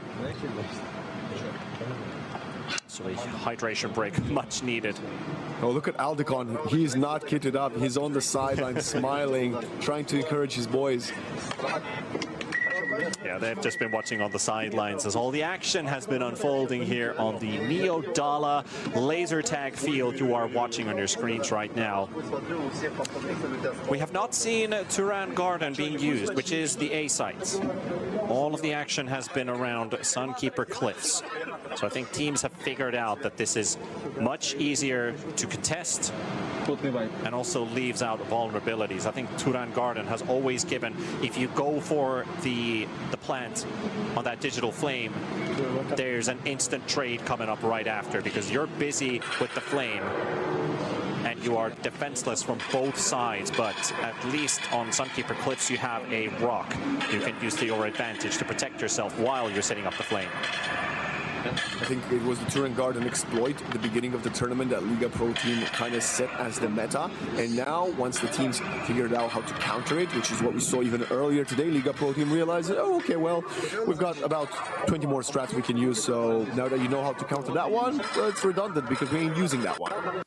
And also, if you look at the map, the thing is, Sunkeeper Cliffs is closer to the right side spawn, so it is a lot faster to get there because the teams do switch sides. So I think that's the reason why Turan Garden is not being utilized that much, because it's a couple meters further away. How do you feel about the fact that Goodwin is the one testing everybody's weapons on his team? He's the expert. Yeah. We don't question him, he's the boss. You know, I think would be absolutely amazing to get a 2 versus 2 show match and get Goodwin and KK versus the 2 out of best players in the tournament just as a show match, because they are absolutely incredible. Yeah, that's why we have the tutorial video with Hernando and Jenna versus the lady in high heels and a dress.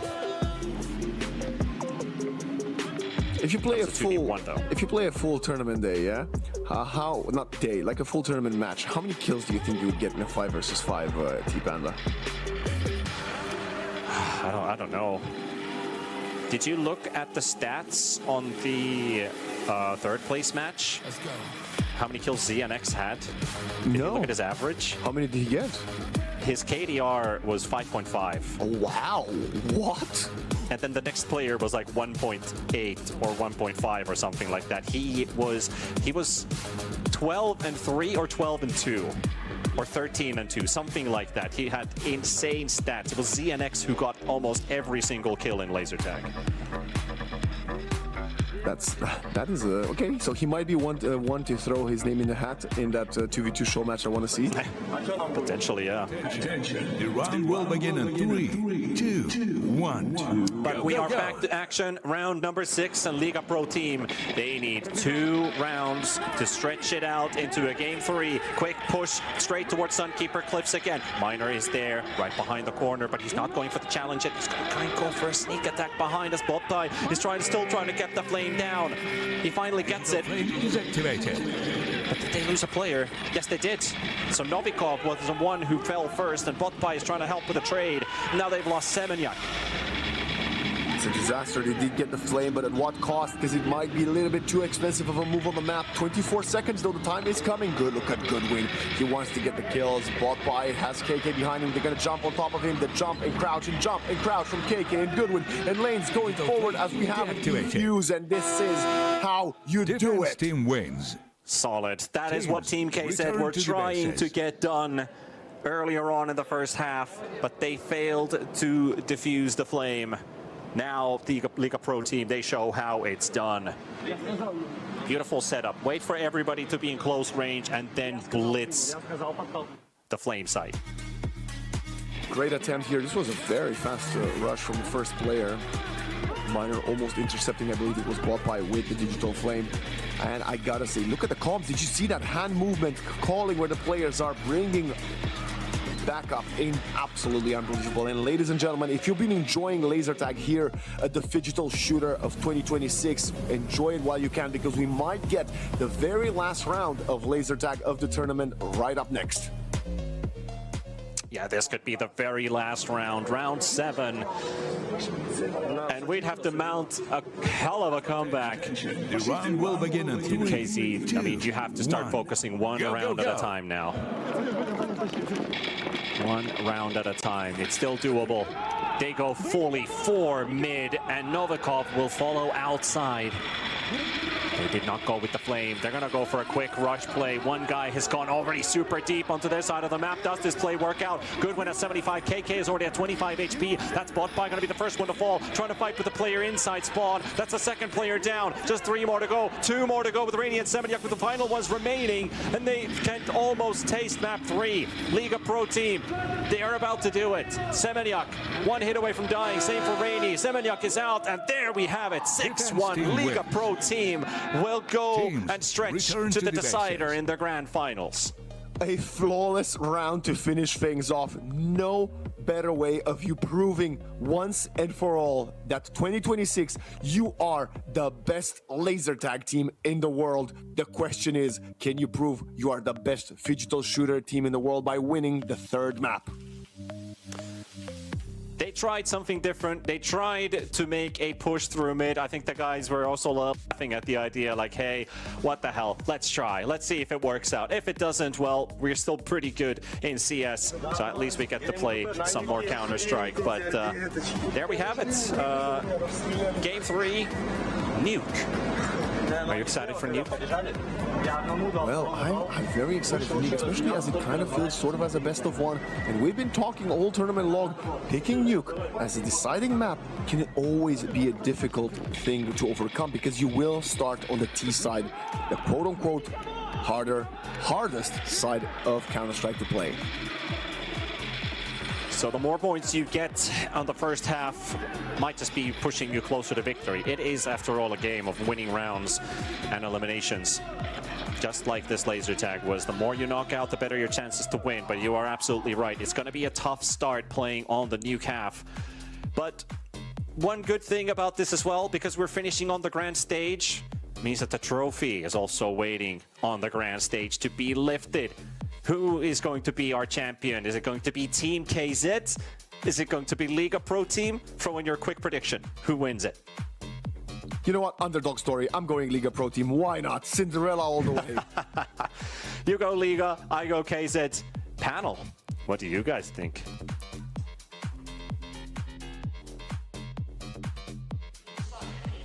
Digital shooter brought to you by Yandex Go. The casters are challenging us here, Toby, but we do not deviate from our original pick. I pick Liga Pro. You picked? I picked Liga Pro as well. Here we go. We don't stop, but it is 1-1. We are getting the premier championship game of this all digital games of the future 2026 here in Astana. What a performance there, but we knew Liga Pro was going to come around and make sure that they were going to defeat all the time. They went out there, they showed what they could do. I'm not shocked at all that they won the laser tag part. Yeah, you know, I told you after the digital stage that I was still feeling optimistic. I was still confident. I was still back in Liga Pro. And look what happened. A clear domination here on the physical aspect. Now the issue for Liga Pro is we're going back to the digital. They need to step it up. You know, they came back. They showed signs of winners, but they just didn't do enough to be crowned champions as it stands. It still looks in favor for Team KZ as we go back to the digital. Unless something changes, I'm still going Liga Pro. You're going Liga Pro. The cost is going Liga Pro. It's the Liga Pro desk, but no bias, of course. Absolutely. They're heading back to Counter-Strike. I mean, this is what you want a championship game. You don't want it to end early. You want to stretch it out as long as you can so that we have the ending that we wanted to have with everything else all together with it. But it was a tremendous game. They showed their dominance whatsoever. No question at all. We are heading back to Counter-Strike. Earlier, Team KZ won Counter-Strike in the first round. Now we're in round 3. I mean, what do you like these chances? I know we like Liga, but whew, they got to step it up. Yeah, you know, here in the all-final of Team KZ against Liga Pro in the digital shooter brought to you by Yandex Go, it is going to be a massive one. I cannot wait. It's 1-1. Digital 1, physical 1. It all comes down to this. We're really gluing the blocks together. We've had signs of winners already in both stages. It's who can sit down, have the mouse, have the keyboard, bring it together, bring your mind to your hands and use it to the maximum capabilities, and that is what's going to crown the winner in the second digital stage. And if this was a Hollywood movie, it has everything you want. You want a slow beginning, a dramatic pause, a upward in the storyline, and now a toward the ending. Let's take a look at the highlights that we see here. Again, total domination by Liga Pro team. For a minute there was 1-1. I thought Team KZ was ready to go and do pretty good, but Liga Pro showed that they can absolutely dominate, do all the things that they had to do, and I was very, very impressed with how they came out, knowing that they could be the best ones out there with everything. So we take a look again. Look at Liga, look at the speed that Liga Pro has the whole time. And that is one of their strengths, the speed that they're able to go through the whole maze, the whole arena, and do it. Now, this was one of the nice things that Team KZ had, but they made a mistake here, Toby. They could not deactivate the bomb when they had this plan. Exactly, and that is the most important part. That's why we step onto the battle arena. At the end of the day, did it really matter? Because we say you can come so close, but if you don't win, no one will remember. It's all about getting the points, getting the rounds, the first to 6, and quite frankly, Liga Pro did that with no questions asked. And I love what they did right here. A little faking one way to lure him in and then shooting all together. That was Games of the future.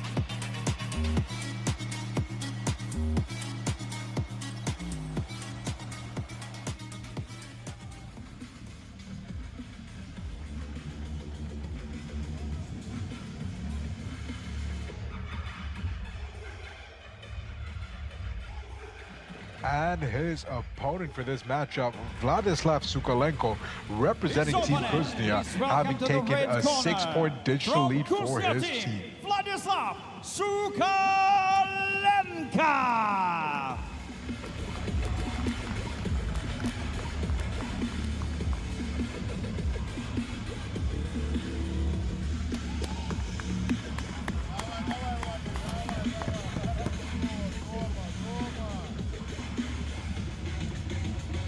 As you can see, Rishi Sukalenko has welterweight division, introducing the first and fighting out of the blue corner. He stands 180 centimeters tall, official weighing 77.1 kilogram from Team RCC. Встречаем Kharsalizar, Alexander Vasilyev.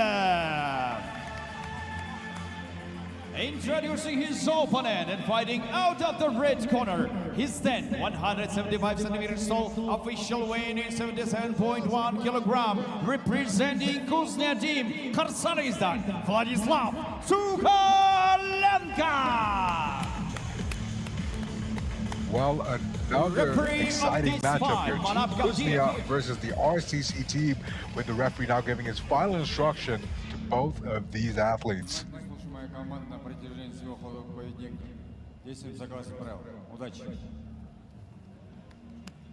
This matchup proudly brought to you by Kaz Inc. 4 3-minute rounds of action in the men's welterweight 77.1 kg division.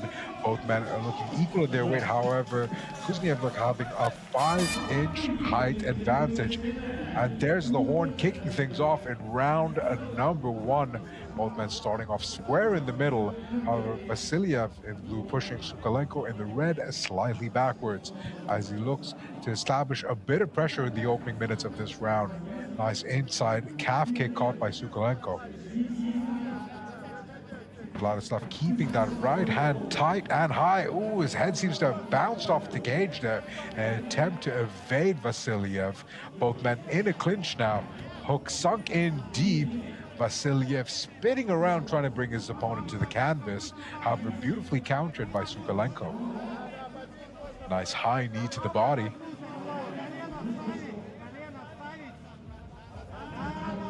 A big amount of pressure being exerted by both of these fighters as they look to hold the dominant position in this clinch. Left knee catching him over there.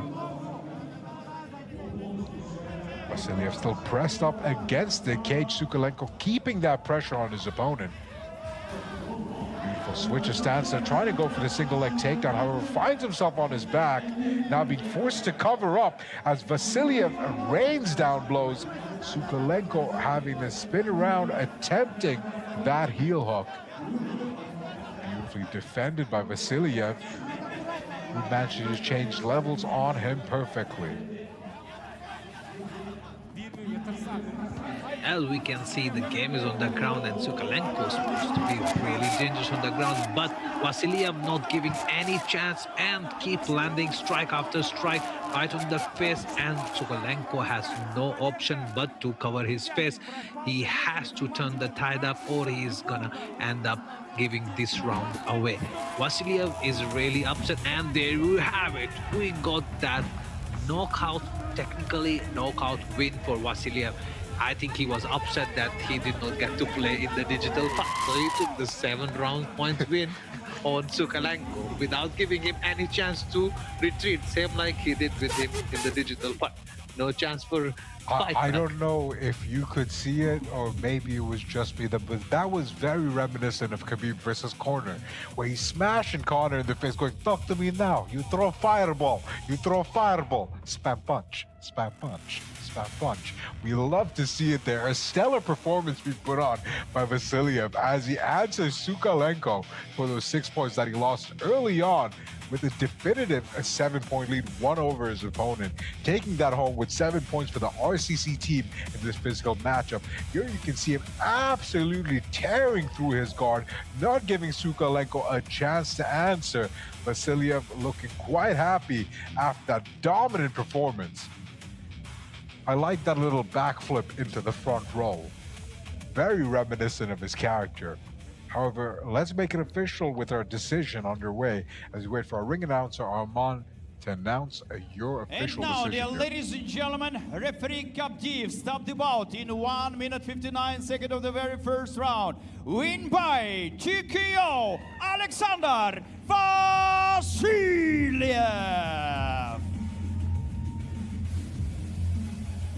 It was an amazing match. I cannot get over the fact that he did not let him do anything. He did exact opposite of what happened in the digital expect. Same spam, punch after punch after punch. And Sukalenko has no other option but to hide. And that's how Vasiliev took the 7-point win home. It was beautiful to watch. It was amazing. It was amusing and exciting at the same time. This is where he tried to attempt double leg takedown, which Vasiliev did not let that happen, and he barraged the punches on him and took a technical knockout win in his favor. Look, that elbow strike on head again and again, and referee took a very smart decision to stop the fight immediately. And there you have your favorite backflip movement. It's so beautiful to watch. Dominant and stellar performance here, closing out his lights in round number 1. What an exciting matchup. You said it right, Sat. That was exciting, that was amazing, and it was definitely amusing. Well, that and more coming your way. Next up, your matchup here at the Games, Astana 2026 Games of the Future. As you can see, the 24 out of 27 punches landed by Vasiliev. That's what the deciding moment happened. 5 out of 5 elbows landed, and there he has it, the technical knockout in his favor.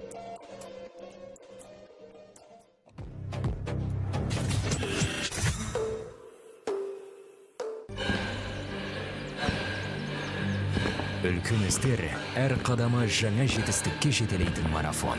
Біз осы жолды сіздермен бірге 10 жылдан бері жүріп келеміз. Тимур Құлыбаевтың халық қайырымдылық қоры.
Үлкен істер әр қадамы жаңа жетістікке жетелейтін марафон. Біз осы жолды сіздермен бірге 10 жылдан бері жүріп келеміз. Тимур Құлыбаевтың халық қайырымдылық қоры.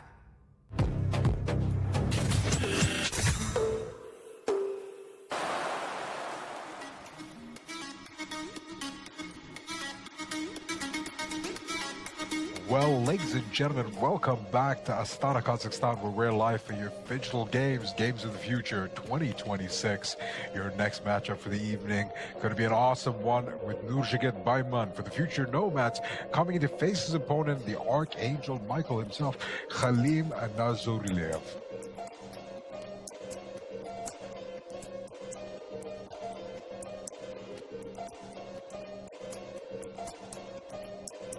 This matchup is going to be 4 3-minute rounds of action in the men's 61.2 kg category.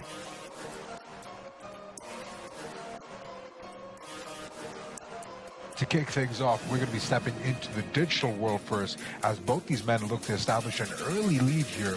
And the Fatal Fury City of Wolves. A quick look at the scoreboard thus far. The Net4 team in a decisive lead at 34 points, with RCC trailing closely behind at 28. However, it's not over just yet. Next up on the scoreboard at 26 points, Archangel Michael might be able to take a definitive lead. Let's see how their athlete performs. A lot riding on Khalim's shoulder here as he looks to put on a dominant performance, maybe, and just maybe, cementing his team's championship position.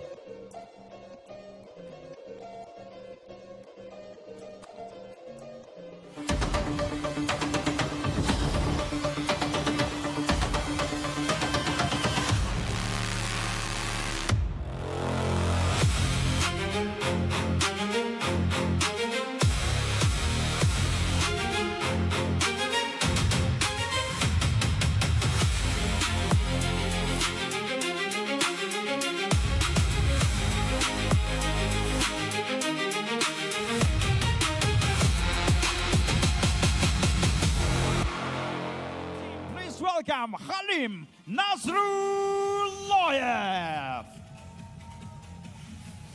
And making his way first onto the stage, representing the Archangel Michael, Khalim Nazrulayev, who has just a chance to steal that trophy if he manages to secure both the digital and physical matchup.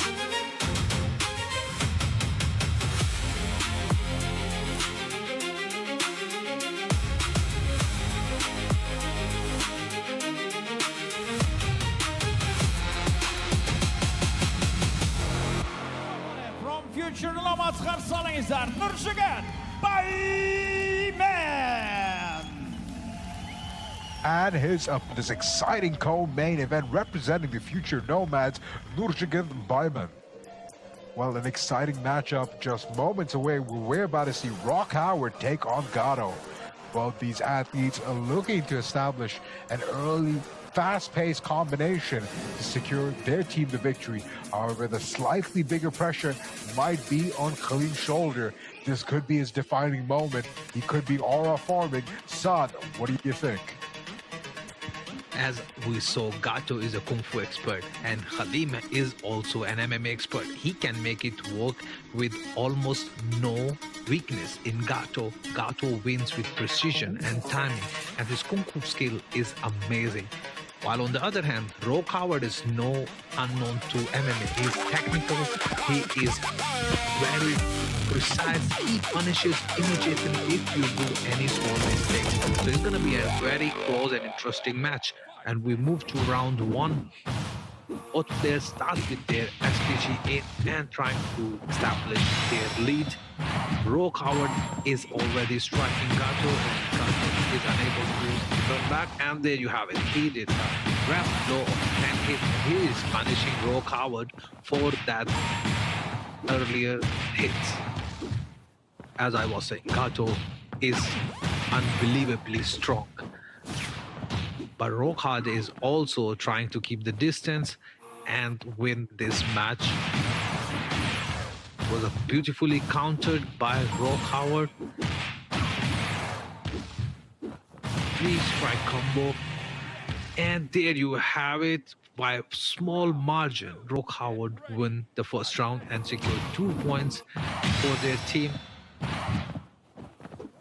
And again, no chance for Gato to attack. Wild Punish and Rough Blow are used by Payment very precisely. As I was saying, if you do any mistake, you will be punished. There you have it. Gato's favorite moves. Raving. Beautiful. Oh, that's a special move of Rock Howard. Nuzulov in looking in bad position right now. He can be losing this round as well as the first one, as the power meter is continuously dropping. Oh, that was a big move. Oh, that's a signature neck twist by Gato and win by KO from a small margin. Both of the players got 2 points each for their team. We'll move to the third round. So Rishi, what do you think now? What do you expect in this round to happen? Well, Gato applying a fast-paced nature here. However, he's still going to be able to answer for those heavy-hitting combos that are landing for Rock Howard. Rock Howard constantly on the attack as he continues to press forward and take away space from Gato. However, Gato not looking worse for wear. Currently under overheat, which means he cannot block, and he finds himself on the receiving end of a brutal 9-hit combo right there. A good attempt for a rev attack with the signature move landing there with the neck crack. Seems to be chipping away at his health, securing another round in his favor. 4 points up against 2-1 round in favor of Gato. Let's see if he can close things out with a 3-round finish. Vyman wary of the SPG, not looking to burn it too easily. However, Gato seems to have burned through it already.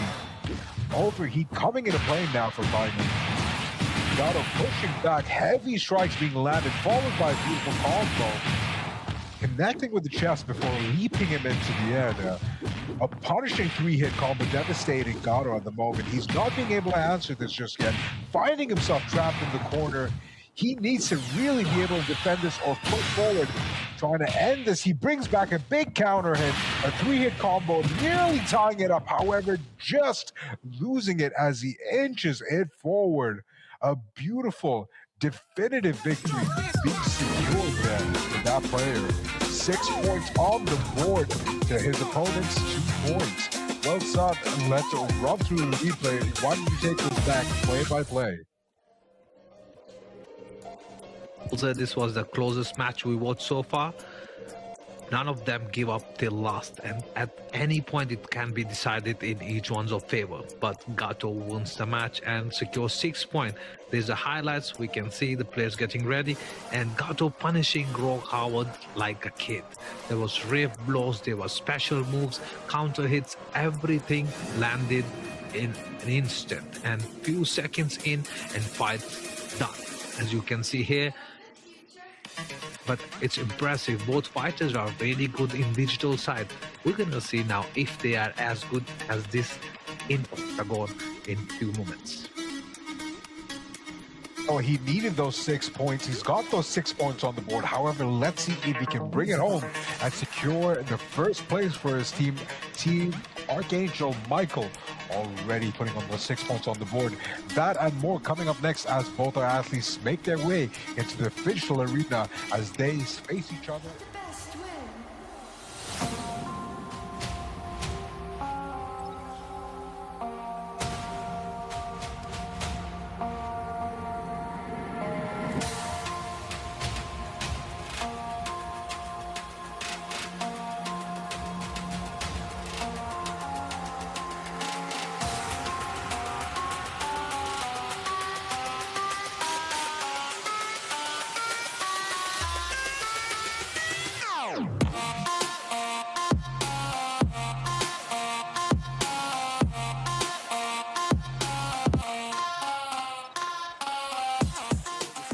Final. All of the 10 players on the server right now might be their first international grand final for Counter-Strike ever.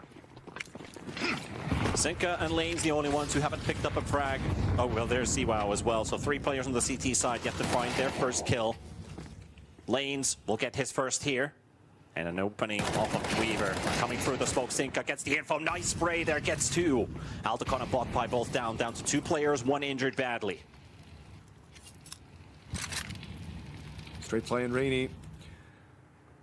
They need to get at least more economical damage here. This is why they want to find some kills. We're going to go from hell, but look at Miner. He's so patient. He's so aware, checking every position. Rainy might catch a small timing here. Window of opportunity, literally through window. No, Miner's there. Spots the shoulder, gets the kill. That's the bomb. And the follow-up as well. So Miner will get the 2. And the big thing to watch out for in this first side is not how many wins the CTs are going to get, how many wins will the T side get, because they don't usually get a lot on Nuke. We have to keep reinforcing that fact that this is a CT map. I'm looking at the buy. It's Weaver with the MAC-10 again. He found a couple of great kills, but it was versus pistols. Can he get any impact? He would love to face off versus ZWOW, who's only on the MP9. And he's heading outside with a MAC-10. That's a bit unexpected. Goodwin mentioned in the interview as well, they were deliberately playing slow because they still had 3 Team KZ players on their CS roster that they might have to exhaust them a little bit heading over into this. An exhausted player or not, they are charging through main, or at least through Squeaky. Faded holding main instead. Aldecon does go for the long spray and walks into the line of fire, but it does not matter. 2 guns still remain on the CT side. This is good if you want to see a close match, guys. I know Team KZ is your favorite, but we want a competitive game, right? This is what I usually love, and I have to compliment against Zinka with that nice double spray down, then a bit of a throwback to Miner's double kill as well. Look at the excitement from the Liga Pro team squad, who's brought it back to a 2-2, and now they will most likely be able to convert this. Absolutely. Give it your everything, emotionally, physically, burn out your voice. This is the time to do it. It's the grand finals and the final deciding game, so why the hell not? Just give it absolutely everything you have left in the tank. You love to see the emotions there. Botpie behind the red box. He's got a player sitting by garage, has secret locked in, and gets swung by Miner. There's still a second player behind. Do they know about the second red player? And also at the back of yard is Straight Fly. Weaver does get tinked. Aldecon still full HP, and we've seen him do some absolutely disgusting things with the Deagle. So has Weaver, but down to 39 HP. Might be a little bit out of the realm of possibility for him. Trying to make a lot of noise, actually, maybe prompting the teammates to get towards ramp. No, they're coming back outside to him. Laser Tag having 3 minutes max. CS is only 2 minutes per round. So we're already halfway. Lanes will get the second frag. Fade it. Holding his position. He's outside of making step noise currently to the player sitting at the red box. But now if he makes any moves, Weaver will hear. Yeah, he's just holding the cross towards A. Gonna allow for someone else to deal with the B push. Straight Fly will become the lurk from top silo. Can they get the bomb plant? This would be a massive victory here. Yeah, it's trying to block out the noise from the players advancing to B. But they're gonna get the plant. They got it. As soon as that notification goes through, we're going to see a lot of movement by the CTs, but they are also very cautious because Straight Fly, as you mentioned, he's still on silo. Looks like a Deagle tag. Faded, gets the yard player out, and now it's down to the bomb site 2. The dynamic duo, Weaver, Aldecon. Just with pistols in hand. Weaver gets one, then Aldecon gets a second. Almost finishes off the final player. They saw where Weaver is. Whips the first shot, gets the second to connect, but that's going to be the round, and Liga Pro team take the lead. Aldecon finding a kill with the Glock there in vents. My God, these guys, you can never count them out. This is why they have been the team to beat this tournament, because they can make something out of nothing time and time again. We're gonna quick replay of what just happened now, including Faded versus Straight Fly. That was, you know, both of the patient players. I think Straight Fly is gonna go back for that rematch when he gets an AK-47, and that is now. You saw the tracer bullet of that Deke fly over his ear when he was taking the battle for the silo player. But in a game of pixels, it's the pixels that matter. If you miss, you miss. Fernando put it well, if you're not first, you're last.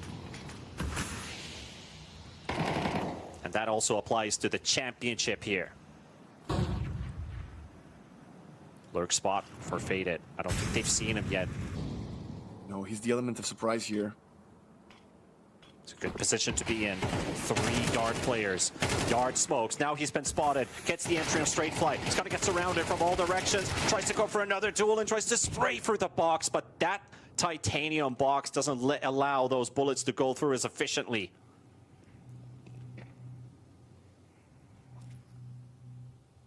Secret entry. Ziwao is in the vent.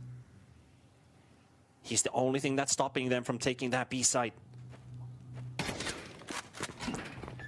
Sees them. Double door execute. 4 players versus 1. He needs help from ramp. Perfect nade. Now the molly to separate him. Siwa really needs to find a few. The kill is there. Oh my gosh, what an impeccable entry from Team KZ onto this site. Yeah, they got the ramp player with the AWP. That was Aldecon who opened up, and then they were easily catching the final player on the site. Lanes make some noise in the vent. Trying to go for the spray, not going to connect. You can shoot through the vent, but it will only hit some specific areas. They're running out of time, they're running out of anything, and they will go back for the save. Team KZ find a third of the map, and a third of the half already very, very important. As you've been mentioning a couple of times, T-Panda, the more you get on nuke, the closer to the victory you more or less guarantee yourself to be. Yeah, 4 rounds, 5 rounds. That's kind of the goal you set on your T half. And now you have 3. Team KZ chance in the audience. Yeah, they wanna keep the title at home. You could argue that with a couple of Kazakhstan players in the Novak roster last year, it was already a Team Kazakhstan trophy to have, but now they will get replaced by potentially an all Kazakhstan roster. Aldecon, that was a nice AWP shot to the left side entry of the ramp. He saw shoulder and he took his opportunity. Aggressive play in front of control. Aldecon is trying to get in position as well with his AWP. Garage entry is held. Miner, though, is playing from heaven. I don't think we've seen a head-to-head between these two on nuke. Not yet. Dust 2 was incredible. Miner's at 7 kills already, so he has at least a kill per round.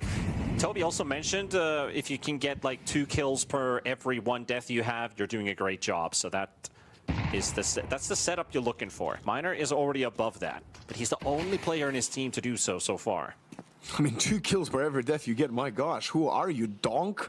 There's like 2 players in the world that do that in a competitive scene, and yep. I'm gonna tell you, that is beyond good. That is perfect. That is top 3 in the world caliber. Pretty much. If you can get closer to that 2 KDA ratio, you are doing an exceptional job. But that's what every player should aim for. I know it's not achievable every time, but that's something you aim for, because then you know you're doing things absolutely right. That will build your confidence. Aldecon with a setup for the A fake, actually, as they're going to be hitting ramp instead. Miss from Miner. This is a disaster. Let's think I can find a couple. Well, he only finds 1. Ramp is open, and they have a B player as well. Man, he's already in the vent. Weaver able to beat that duel barely. He drops down to half HP. But it's a 2v4 with 2 injured players. If they don't get an entry now, there's no point going. It could be another like it's going to be another call for save. Yeah. Team KZ taking the lead on the T side of nuke already. Way night and day difference compared to what we saw Liga Pro Team versus Minsk House yesterday. And I gotta wonder, is this the moment for a tactical timeout? Because I think they might need it. You have to use those timeouts really wisely here. What time are you using it on? Is it for your momentum? Is it to break the enemy's momentum? Faded hears a lot of noise on the ramp side. This is a dangerous peek if he goes for it, so I'd rather hold the angle. Oh, you see that? That was a that was a pistol throw, I think, a Glock throw, trying to bait out the bullets from Faded. Of course, these type of tactics rarely work at this level, but it's still funny to see the attempts. Yeah, sometimes if you hear like a utility being popped, because you hear the activation sound, if you then swap quickly over to a pistol, throw it front, you might actually bait your opponent to turn around. Old school fooled ya. Getting Team KZ, they take the lead back. 5-7s and no Kevlars for Miner or Ziwao. Zinka will have just Kevlar, no helmet. This would be a very difficult round for them to win, but it could work out wonderfully if they surprise them with this pistol that close. Did he sneak past the smoke? No, saw that wrong. Looked for a moment that one of the players snuck behind the other. But there's so much activity going on in Trophy and in Control. Zinka is holding a close angle, no hostiles in the vicinity. They're walking towards Faded, who does have the M4A1. Very unconventional position. He could catch a couple by surprise. Lanes is just above him as well. So both Squeaky and Hut are checked. Control is checked. Yard is open. It's the only area they don't have a player, and Weaver is sneaking through. He might be able to challenge the Hut player first. At least he's sitting in the rafters. No, he's going for Heaven. They still have so much time to work with. The patience might work out for Team KZ. Weaver is the one giving all the information right now. He's on a stealth mission. And now Zinka with the 5-7 up close. He needs to get one. Hit in the back. Oh, no chance. That's going to open up. There we go. Time to execute. Perfectly so played methodical. Out. Yeah, they are at a completely different level when it comes to comms. Now Miner has to find something. He doesn't have the Kevlar, so his crosshair is going to go up and down. No chance of getting anything there. So the bomb plant is down. Team KZ looking for their 5th on round 8. So already above the goal that they set on the T-half. Showing that experience. So it's gonna be a very hard T side for Liga. Yeah, already 5 rounds guaranteed for Team KZ, and it could be more. Liga Pro Team needs to get to 7. Otherwise, that means they would not win the CT half. Ziwa finds 1 consolation prize, but I think he will get chased down. That's a nice headshot onto Weaver, but 5-7 is not a deagle, so Weaver will survive. Being left in the corner. Aldecon takes a huge amount of damage there, but survives. That's the thing that matters. Staying alive, of course. That's how you increase your money, and that's how you make it deeper and deeper. Staying alive. Okay. Bot Pie, nice showcase here from him with a good straight through the window and then finding a kill. Now we got MP9 still for Ziwao. Not enough money to fully purchase for him. Miner also hasn't found a single frag in now back-to-back rounds. Go from 7-3 to 7-5. And again, it's another Yard lurk. And it's an actual aggressive push Faded with the flash from Miner. Big 2 kills and the Yard is emptied from any incoming aggression. He gets out.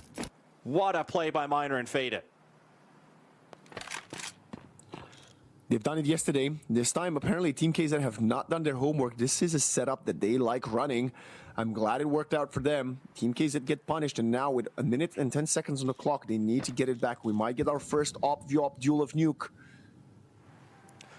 It's very different strategies you see from teams. Some on CT, they don't play Yard at all, and here we've seen Faded lurking.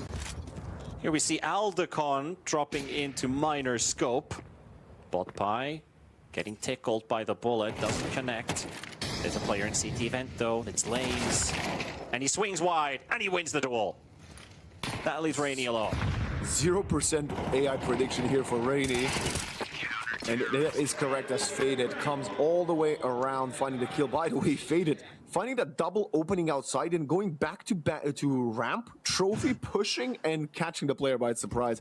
Very active, and I have to commend Lanes and Faded for their confidence this round. Yes, you might be with the back towards the wall, but you still need to show you have the confidence needed to take these type of fights that you see on your screen right now. They won every single duel this round. That was just picture perfect from Liga Pro Team. Pushing them up to the 4th point. Now the only thing is prevent KZ from getting any more round wins, and you still have a shot at it. You want to go for the 7-5 finish on this first half. Don't let Team KZ, if you lose the first half as a CT, that's a doomsday scenario. Yeah, there's no Avengers to come save you this time. Nope. Not at all. There's, by the way, 2 AKs on the CTs. This is going to be feeling really good for Faded and Ziwao. Wow, what a shoulder peek into the reveal from Aldecon. Great work to find the opening there. I wasn't expecting the AWP to be in hut. You almost never do. That's why Lanes was caught by surprise. Yeah. He wants to go back to Silo. They still have over a minute, well, around a minute to play with.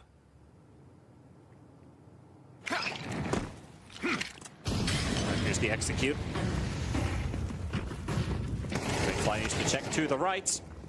Loses the battle. They're going to lose a second player, and Aldecon with the AWP.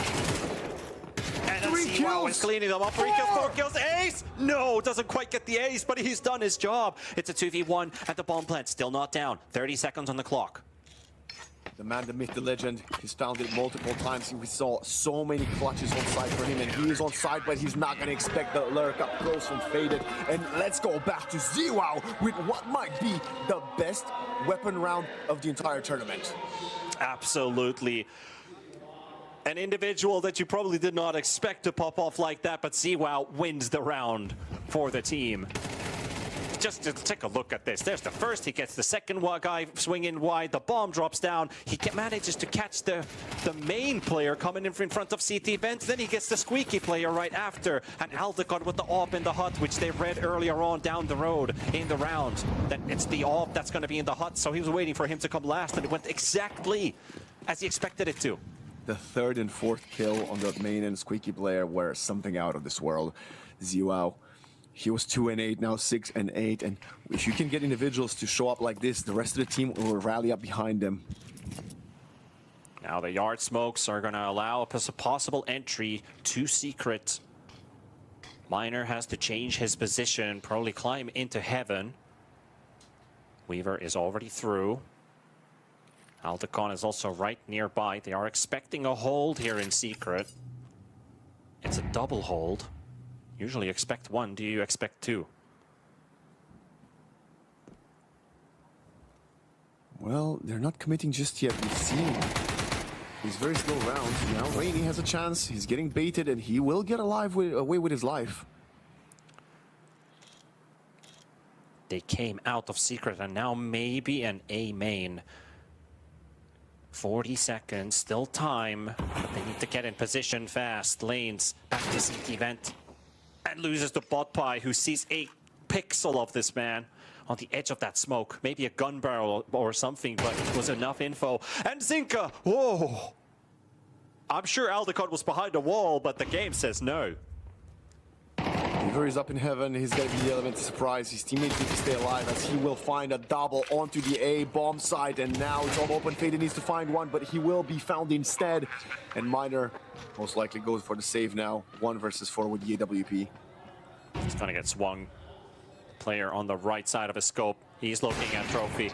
Oh, he actually reveals himself, but Miner still misses the bullet. Spectacular T-half. Team KZ has the chance of winning the half. The best that Liga team can hope for is a draw at the half, and look at the money. MP9 on 2 of the players. No AWP for Miner, as Team KZ have managed to strangle all of their economies out before round 12. Yeah, they have at least full utility, but Lanes has no helmet and only 3 kits. 3 kits is a good amount if they play nearby to each other's. Mostly I'm worried about that. Well, I would say worried about no helmet, but you got AKs, you have ops. They still do a ton of damage. Weaver as a player right below him, Faded. If they don't really know about each other's, because if you swing wide on the silo, you put yourself open to like 5 different angles you could get shot from. So he's not gonna check right below. SMG's waiting in the hut. You got Straight Fly right nearby Rainy. They're all checking, but they're changing the plan. The fire throw the utility on A, and they go charging through ramp, and they find the opening. Miner gets Straight Fly, looking for another. Faded will be there to assist. Faded has to back. Sinka is also backing to the site. It's a race to the spot. It's a race to the bomb site now. Zinka needs to buy some time. The molly comes in, he's spraying down, gets the first, and that's good enough, at least to delay it. Ziwa, long range MP9 versus the AWP. How many headshots did he get with the SMG? That's insane.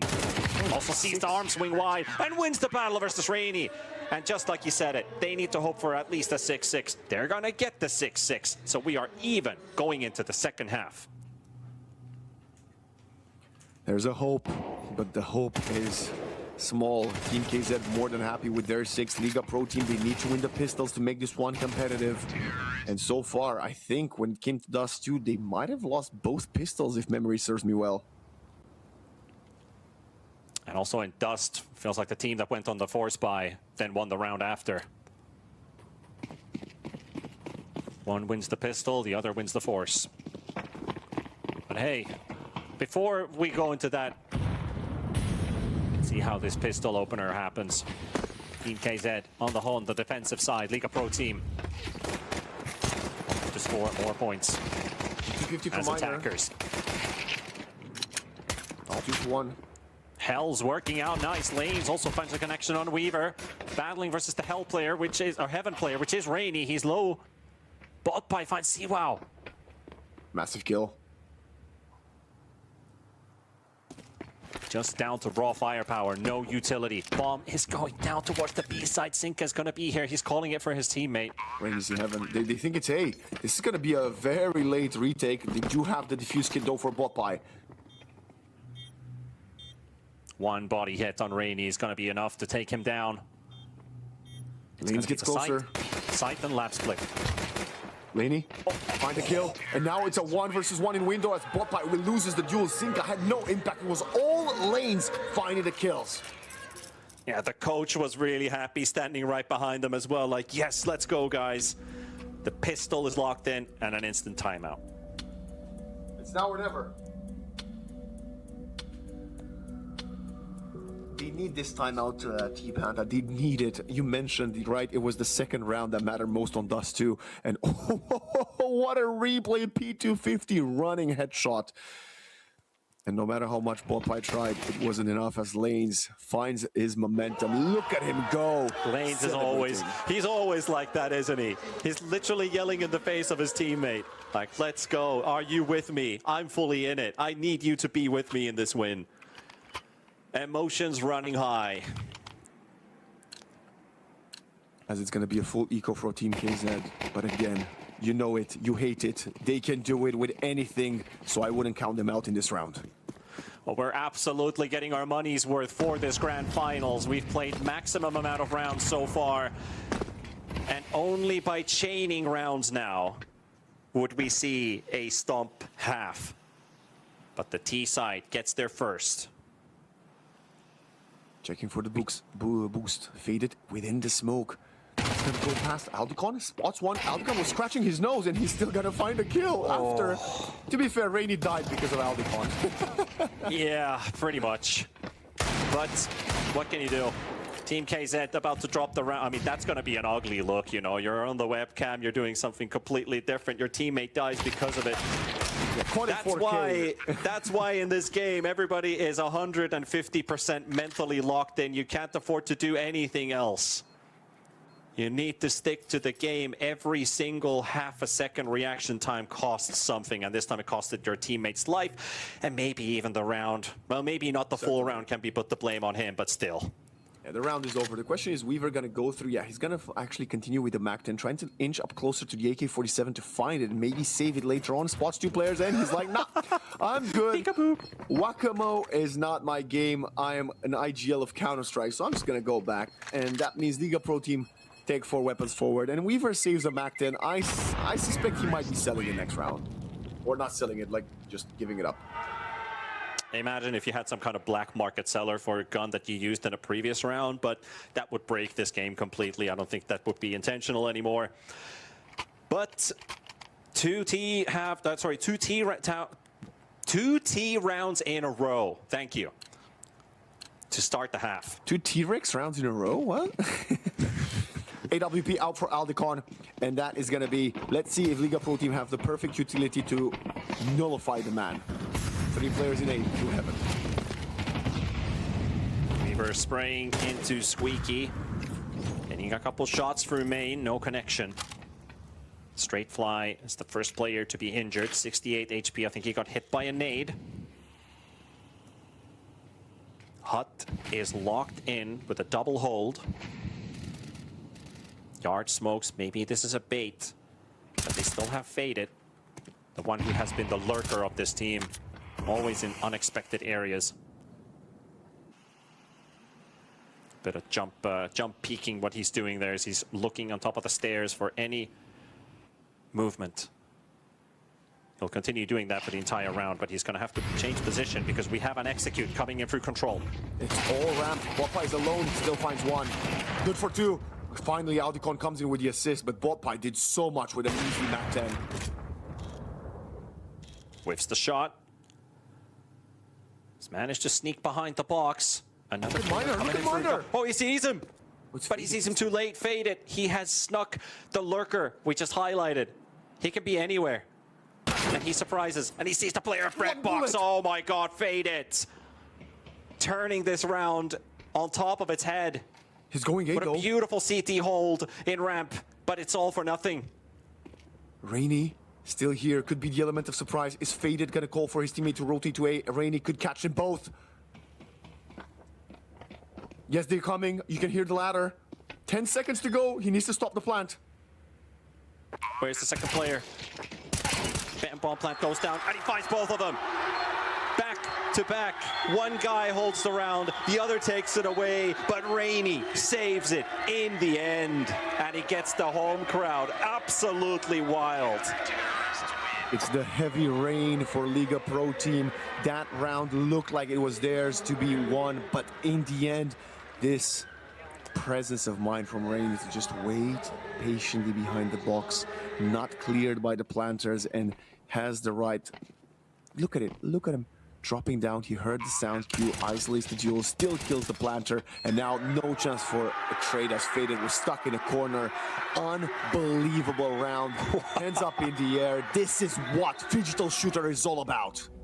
Absolutely. This is what you came to watch, and this is what we get to witness. Behold, some fantastic CS coming through on the decider map of the grand finals. It couldn't be a better stage to set this, and in front of a home crowd that is absolutely on fire with all these plays that are happening. Liga Pro team, they also feel the pressure because they don't have the crowd on their side. So it's just down to them. They have to trust in each other's. They cannot trust in the audience to give them any extra energy. 7-8. Liga still in the lead. Will we go full rounds? Will we go overtime, Waxen? I hope there is something more for Liga Pro team because they looked quite devastated after the loss. They were so close to winning it and they seem quite sad. They got to go for a rapid rush. They're not even waiting for the smokes to land. They're just completely taking control of outside. Nobody to stop them unless Weaver says otherwise. 2 players down from the Liga side and Team KZ in a good position, but if that last round taught us anything, we got to watch towards the end. But their positions are really good. Faded is still on top of the silo. He needs to go down from there, but he will make noise. So he needs to wait for as long as possible for his teammates to get info. That's the only thing he can do. Throw a smoke in front of main. Straight Fly is in the CT vent, but look at Aldicon. Actually reads that corner, tags Aldicon with 1 shot. Liga Pro team needing to at least find a few kills in the bomb plant. Otherwise, their economy is going to be in shambles here, T-Panda. Faded's doing their best to soften up some of these CTs, but no headshots, no conversions. And they're looking like saving to me. I think this is more or less of a white flag waving, rather, as they realize they need the weapons for the next round. Yeah. Just slowly exploring to see if someone's overstepped, punish them, but they will not be committing to a bomb plant this round with 20 seconds to go. And it will be guaranteed Team KZ bringing it back to an even 8 apiece.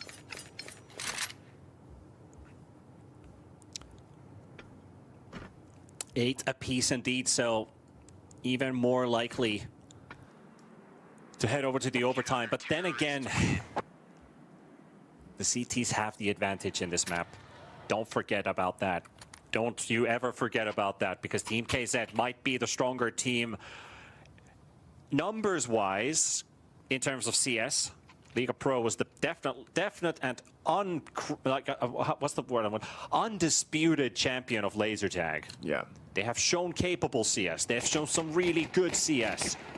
But Team KZ is playing on the favorable side.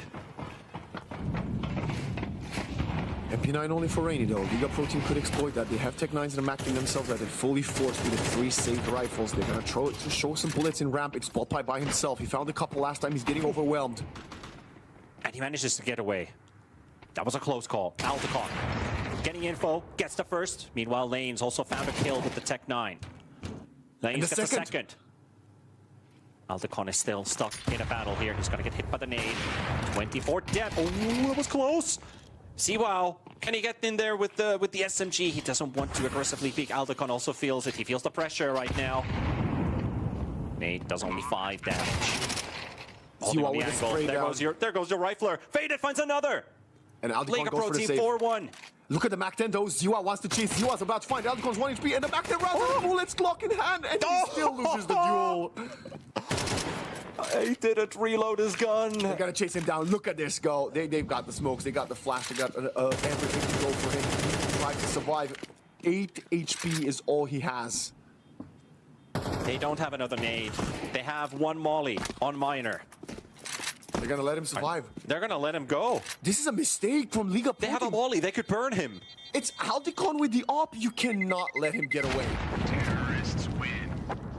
I question this decision. You win the round. Yes, impeccable round, but he's got nowhere to go when you have 1 Molotov and there's a smoke in between. Why not go burn him? At least force his position. He was also low on HP. He got tagged by the SMG. Surely they knew, even if he only said like, oh, I didn't have enough bullets in my clip. You tagged the guy. Don't tell me that comes to bite them in the end. That next round, honestly, that is a moment to curse yourself. Yeah, I understand you need 3 rifles. I've been a proponent of saving 3 rifles every gun round for years in multiple game modes, digital shooter and beyond.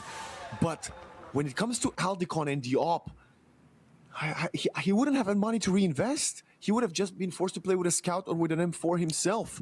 We get the head-to-head between the two. Miner still slight ahead, and I think in the direct duels, Miner has had his number. But it doesn't matter now. He does not have the AWP, and Aldecon does. Liga Pro team with their first timeout. We've seen Team KZ pull off the previous timeouts.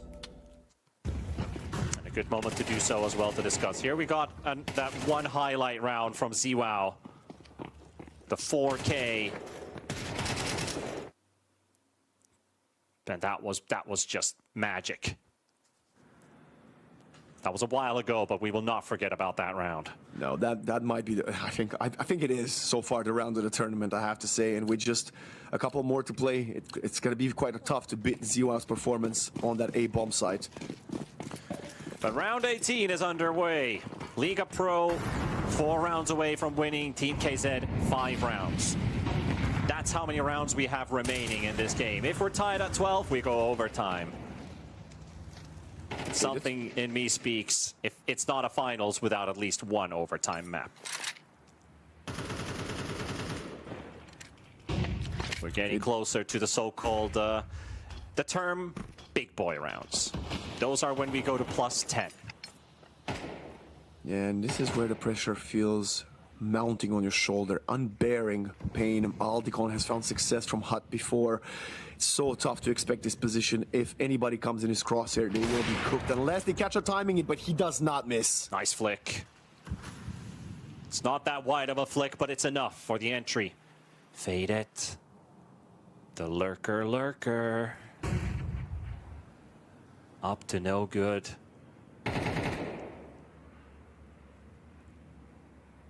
Aldecon is still holding the angle. They've got the hut checked. 1 player at B. That is against Straight Fly. He's been jumping on that double doorway probably for the last 1 minute. We don't want to look at his POV because he's probably going to be exactly that. Faded, finds one. Aldecon trades back. Now they know about the off. He perfectly plays it from the side. Finds another. Faded will going to be able to trade back. But now he's up against 3 guns. Does he know about the vent? Oh, he had a chance, but he won't be given that opportunity. All I'm going to say is that Aldecon found 2 kills with the op, including an open. That's all I'm going to say, and you can make of that what you want to, Panda. Now, when we go towards those big boy rounds, if you thought you had the jitters at the start of the map and you beat your nervousness, it's undoubtedly coming back towards the final minutes when you either start feeling the feeling of we might lose this or we might win this because you know you're so close. You have to try and block that out of your mind because these things will happen. Straight fly with the line up 2 heads. Shuts down the squeaky push. Faded only has a Glock to work with. Here's a drop player. Down. Does he hear that he fell down? He only heard one player running. He sees a player in rafters. That's good info. Does he see anybody? He sees a second, but he's got a Glock to work with. That's one. Can't get the second. And they're going to rush in. Zewow comes in for the rescue, but Aldecon is going to drop that AK down to the ground, and Lanes can't pick it up.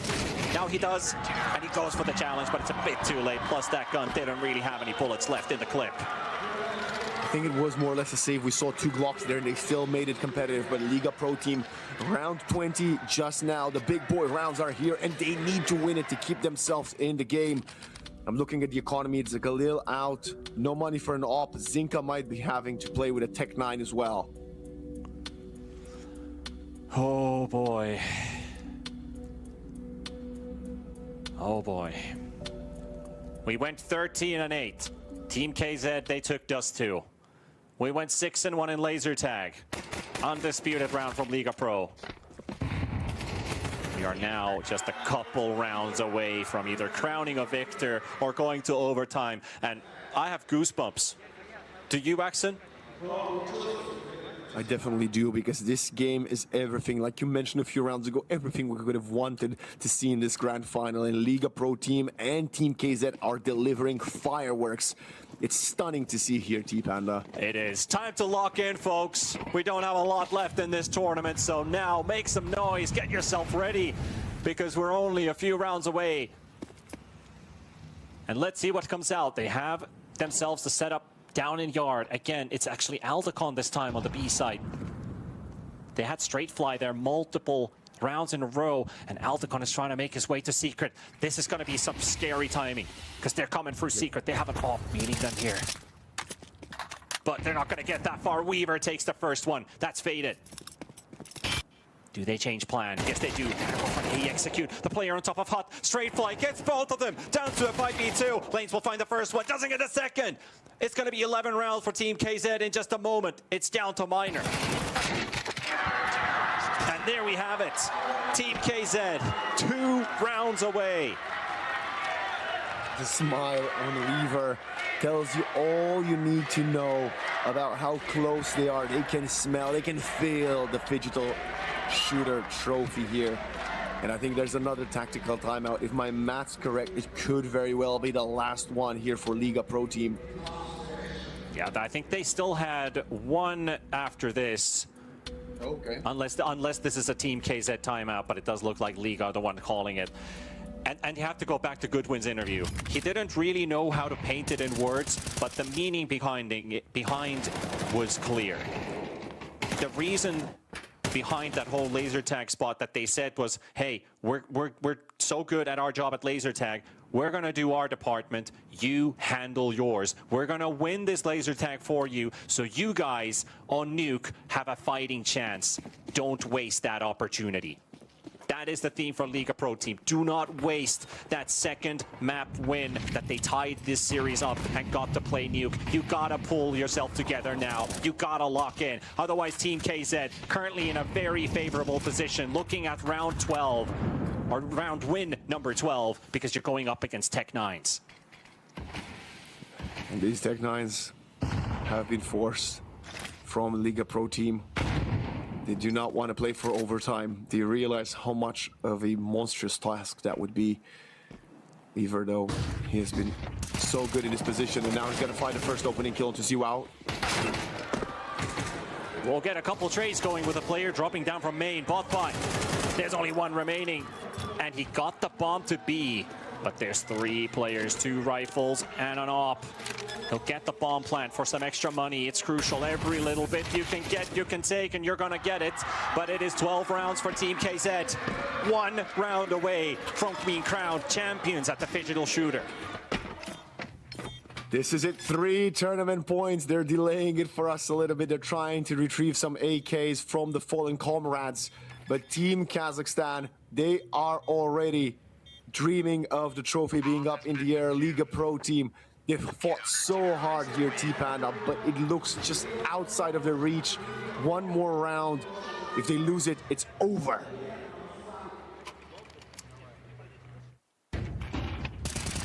What can they do with that final round? And do they still have that last timeout? Do they still have that last timeout, or did they indeed spend all of them already? Because Team KZ, they're feeling it. No, we're going with 3 Galils and 2 AKs. We have a lot of utility on Liga Pro. Team KZ, they have money in the bank. They can continue buying pretty much all of these rounds. Maybe not if it's a 12-11. But I think the loss bonus already speaks for itself at that point. They should be good for this entire regulation. It's even gonna be needed. Faded. Going to the smoke is gonna get caught. And Weaver is the one to get the first opening frag. 4 more to go for the championship. They're going to be heading down secret. The bomb's going to be there too. And they have 1 player meeting. It's straight fly. Gets a good grenade. Eldicon will find another kill. Miner will get the trade back. And Eldicon misses the shot. He's going to get taken down. It's a 3v3. There's a fighting chance now for Liga Pro team to keep it alive. Will Team KZ take it away though, as Lanes is out. 3v2. Bomb's still not down. They haven't been able to get to the site yet. They have maybe access to the vent, but there's still a player on A looking at the vent. It's Rainy holding the angle. Senka burns 1 out. Miner down. So much closer. Just 1 more frag and it's in the bag. Team Kazakhstan are your Digital Shooter champions from Nuke, from Dust 2. They got the job done. Unbelievable team. Phenomenal statement, phenomenal tournament, and a well-deserved victory here at Digital Shooter. What a fantastic showing from this team. They beat the group. They beat the grand finals. The hype is there. The home crowd is there. They are all celebrating this big journey these last 5 days. But what a challenge from Liga Pro team. Have to give it to them. Undefeated, undisputed in laser tag. And got so close. What an absolutely fantastic team. But there is only one winner. There is only one champion. I do hope Team Kazakhstan also brings in their laser tag players on the stage as well. They're waiting for a moment. I do hope they get everybody here, but what a fantastic showing. Your champions, Team Kazakhstan from the Digital Shooter Tournament. Winners!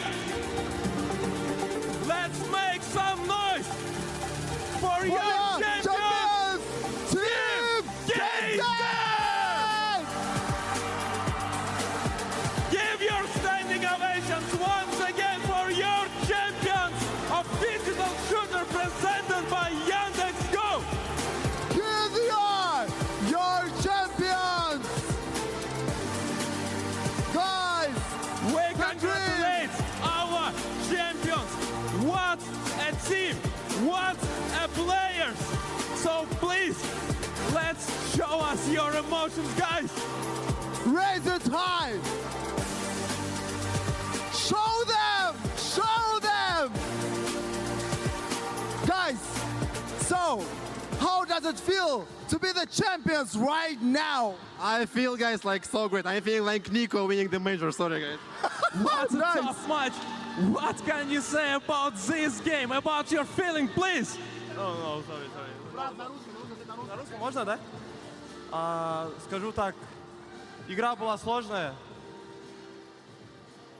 Эмоции переполняют нереально сильно.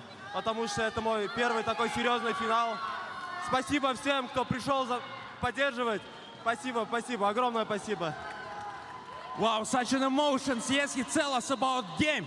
It's the first experience for him to win tournament like this.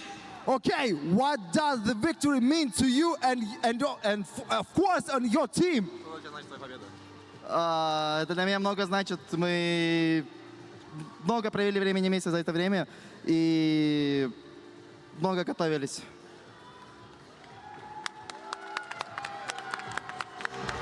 It means a lot for him because they team, they spent so many time for preparing for this championship, guys.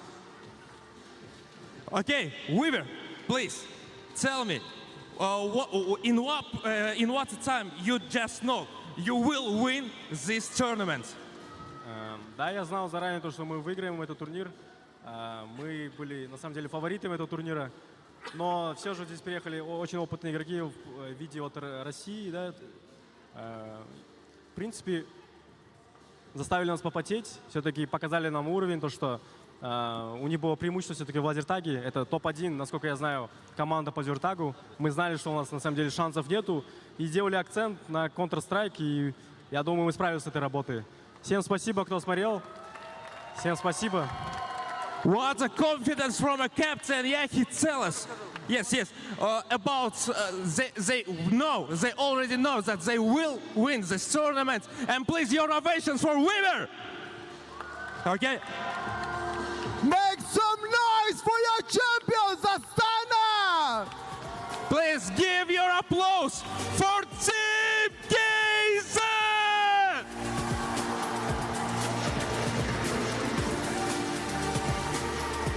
This is what champions looks like. This journey ends with the glory. Yes. Yes, what's a man? And we have a personal fans room. Aldicon, Weaver, everybody has a personal fans. What a fan base. Please, guys, say thank you to your fans. Raise it high, raise it high.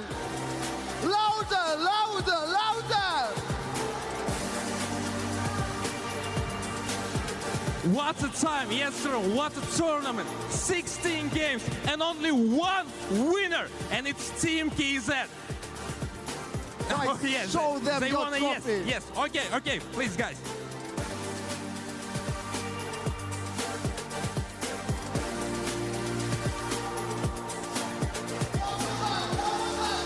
We have a champion here at Digital Shooter. It is Team KZ coming away, getting the victory of the last match of the day. Congratulations, Team KZ. What a match today, Toby. It is absolutely electric behind me here at Digital Shooter, and it was the winners of Team KZ. They brought it home.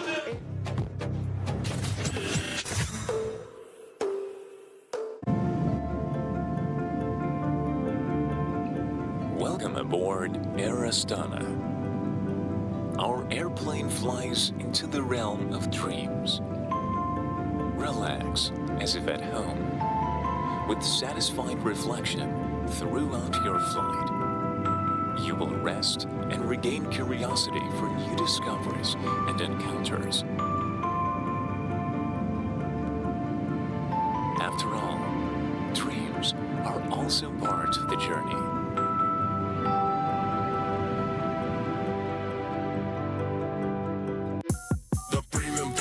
Connected, that is buses feeded. Got a smartphone absolutely free, that is buses feeded. Hooked it up and no longer problems with home internet. Get home internet and a smartphone for free with a premium family plan. Get ready for school with WB. WB, all you need for classes and breaks with try-on and payment on delivery.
What an incredible day in the studio here at the Digital Games of the Future, Astana 2026. A huge congratulations there in store for Team KZ. Shulpan, take it away, your home team. I cannot just be standing here. I am bursting with happiness. Team Kazakhstan becoming the champions of Digital Shooter. A big round of congratulations. That was an amazing neck-to-neck match. We went to the full 12 rounds, and every single map was legit, keeping us on the edge of our seats. But in the end, that teamwork, that strategy of our homegrown team, taking it all the way to the championship. I am really excited and thrilled. As we've been saying throughout the days of the games, teamwork really does make that dream work, especially on that last map that we were following closely. We did see that it did go down to the wire, but your team head and shoulders above the rest. It did go down to the wire, and the commentators were saying about the crucial elements of sounds inside the game of Counter-Strike. But talking about sounds, the sounds of that arena, the home crowd going completely crazy. But of course, all of this celebration and Team Kazakhstan winning would have been not possible without our sponsors. So we want to say a big round of thank you to our sponsors.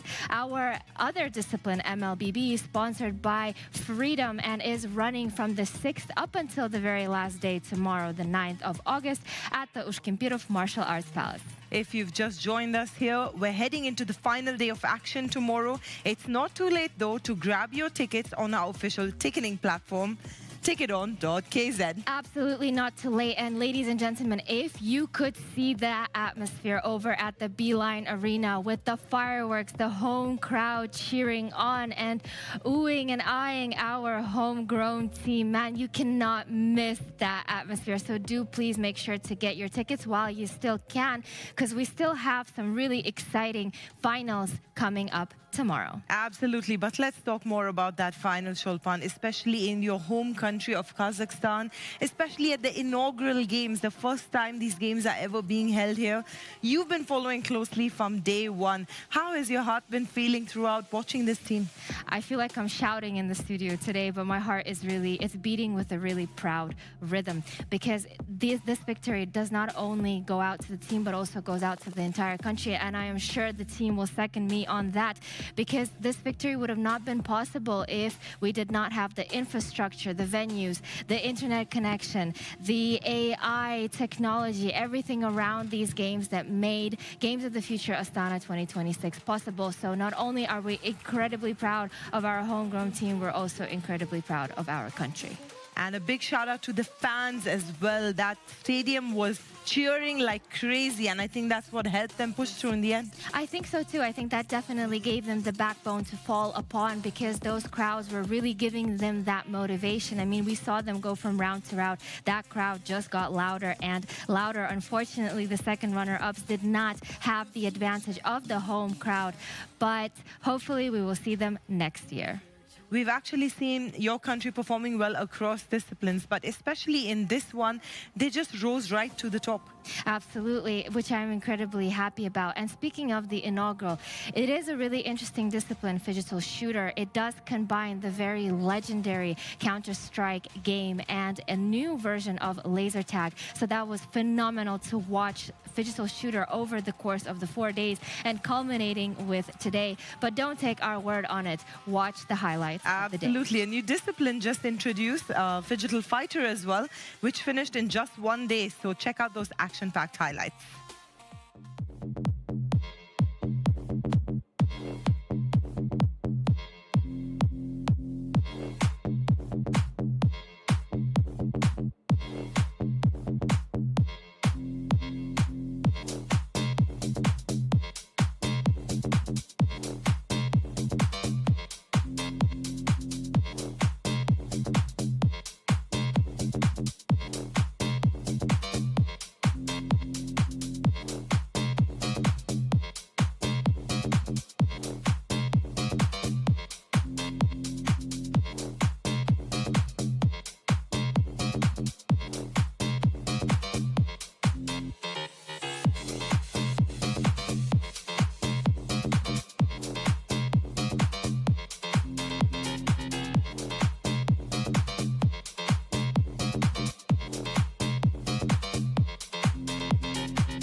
KZ there going for the win, lifting that championship trophy and taking home that enormous cash prize as well.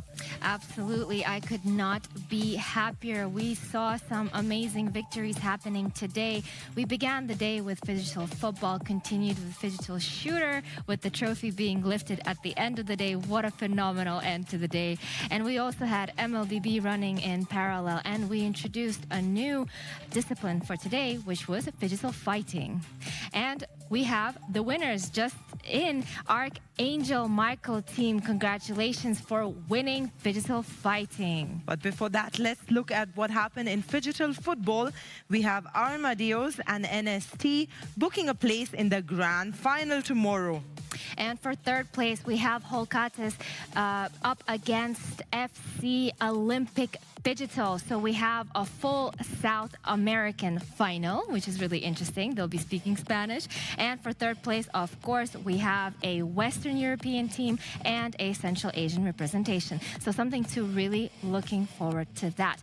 But in parallel, as I mentioned, we were also watching some very exciting MLBB games, which is our purely digital side of things. We moved from quarterfinals to semifinals today, and we're ready to be set up for our finals with Onyx taking on Bidgetron tomorrow in the final.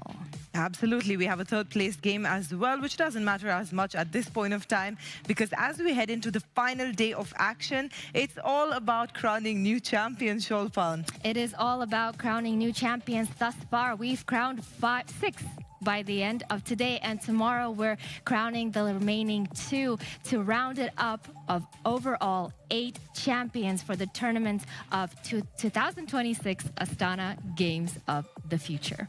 I'm sure you are proud here as the local host hailing from this particular country, representing the nation, heart bursting with pride there, Sholpan. Of course, I'm really proud, and let's speak a little bit about those amazing venues which have hosted all of our phenomenal, spectacular disciplines.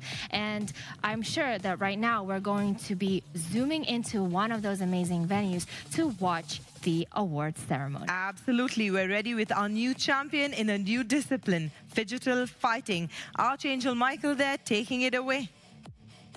Across 12 matchup, they built their highest confirmed team total through digital precision, physical performance, and consistency under pressure. Ladies and gentlemen, with a great pleasure, I am ready to announce the champions to the stage. Please welcome Team Archangel Mikhail!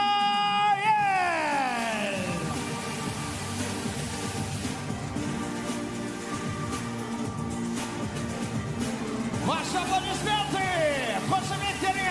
There are your champions above the digital arenas here at the Games of the Future. They've not only dominated their opponents in the digital aspect, but as well as the physical matchups. Your winners of the 2026 Astana Games of the Future, right here for their team, Archangel Michael with Khalim Nazurloyev, as well joined with his teammates Maxime Fuchs, who took in a beautiful KO early on, and their teammate as well, Demirkhan Demirkhanov. It's great to see these happy champions. Big smiles all around as they look to celebrate this historic win in Astana. And the name suits them very well. Archangel Michael, they dominate. Archangels Michael there celebrating with big smiles on their face. But of course, Sholpan, if you were going home with such a big cash prize and you could make your people proud back home, I'm sure you'd feel the same way too. Of course, I'd feel the same. I'm actually thinking of taking up phygital sports after this Let's tournament. do it together, Sholpan.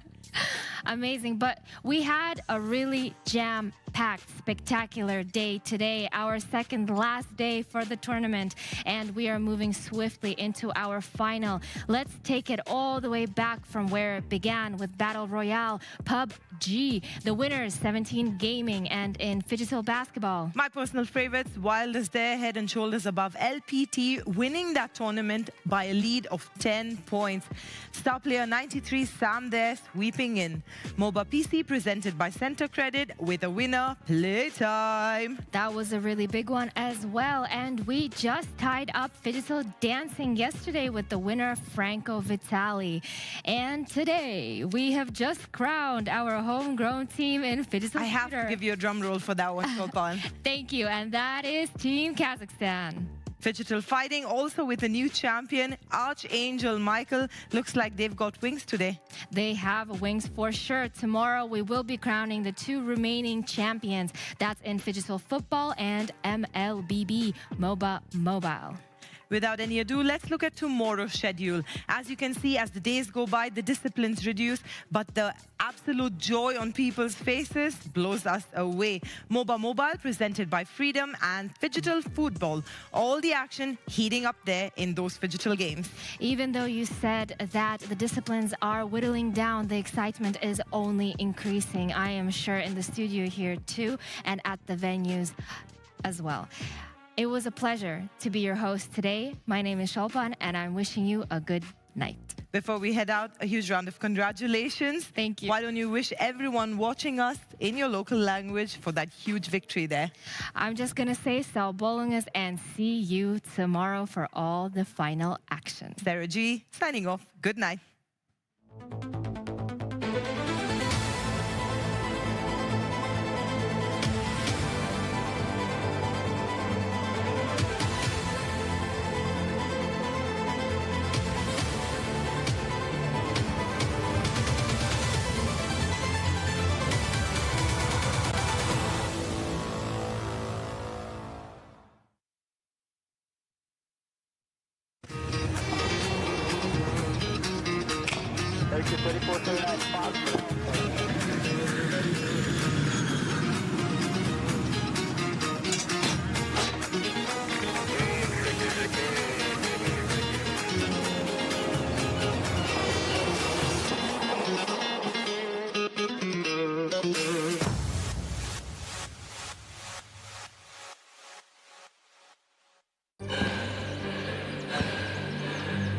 Үлкен істер әр қадамы жаңа жетістікке жетелейтін марафон.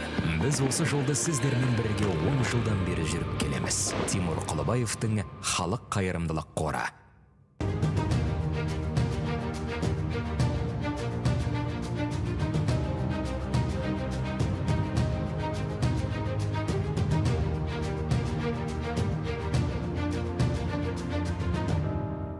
Центр кредит банкымен сіз қарапайым және заманауи шешімдердің ортасындасыз. Нық сеніммен жаңа мүмкіндіктер ашып, тексерілген сапаға сеніңіз. BCC-KZ мүмкіндіктерді кеңейтіңіз.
Huh.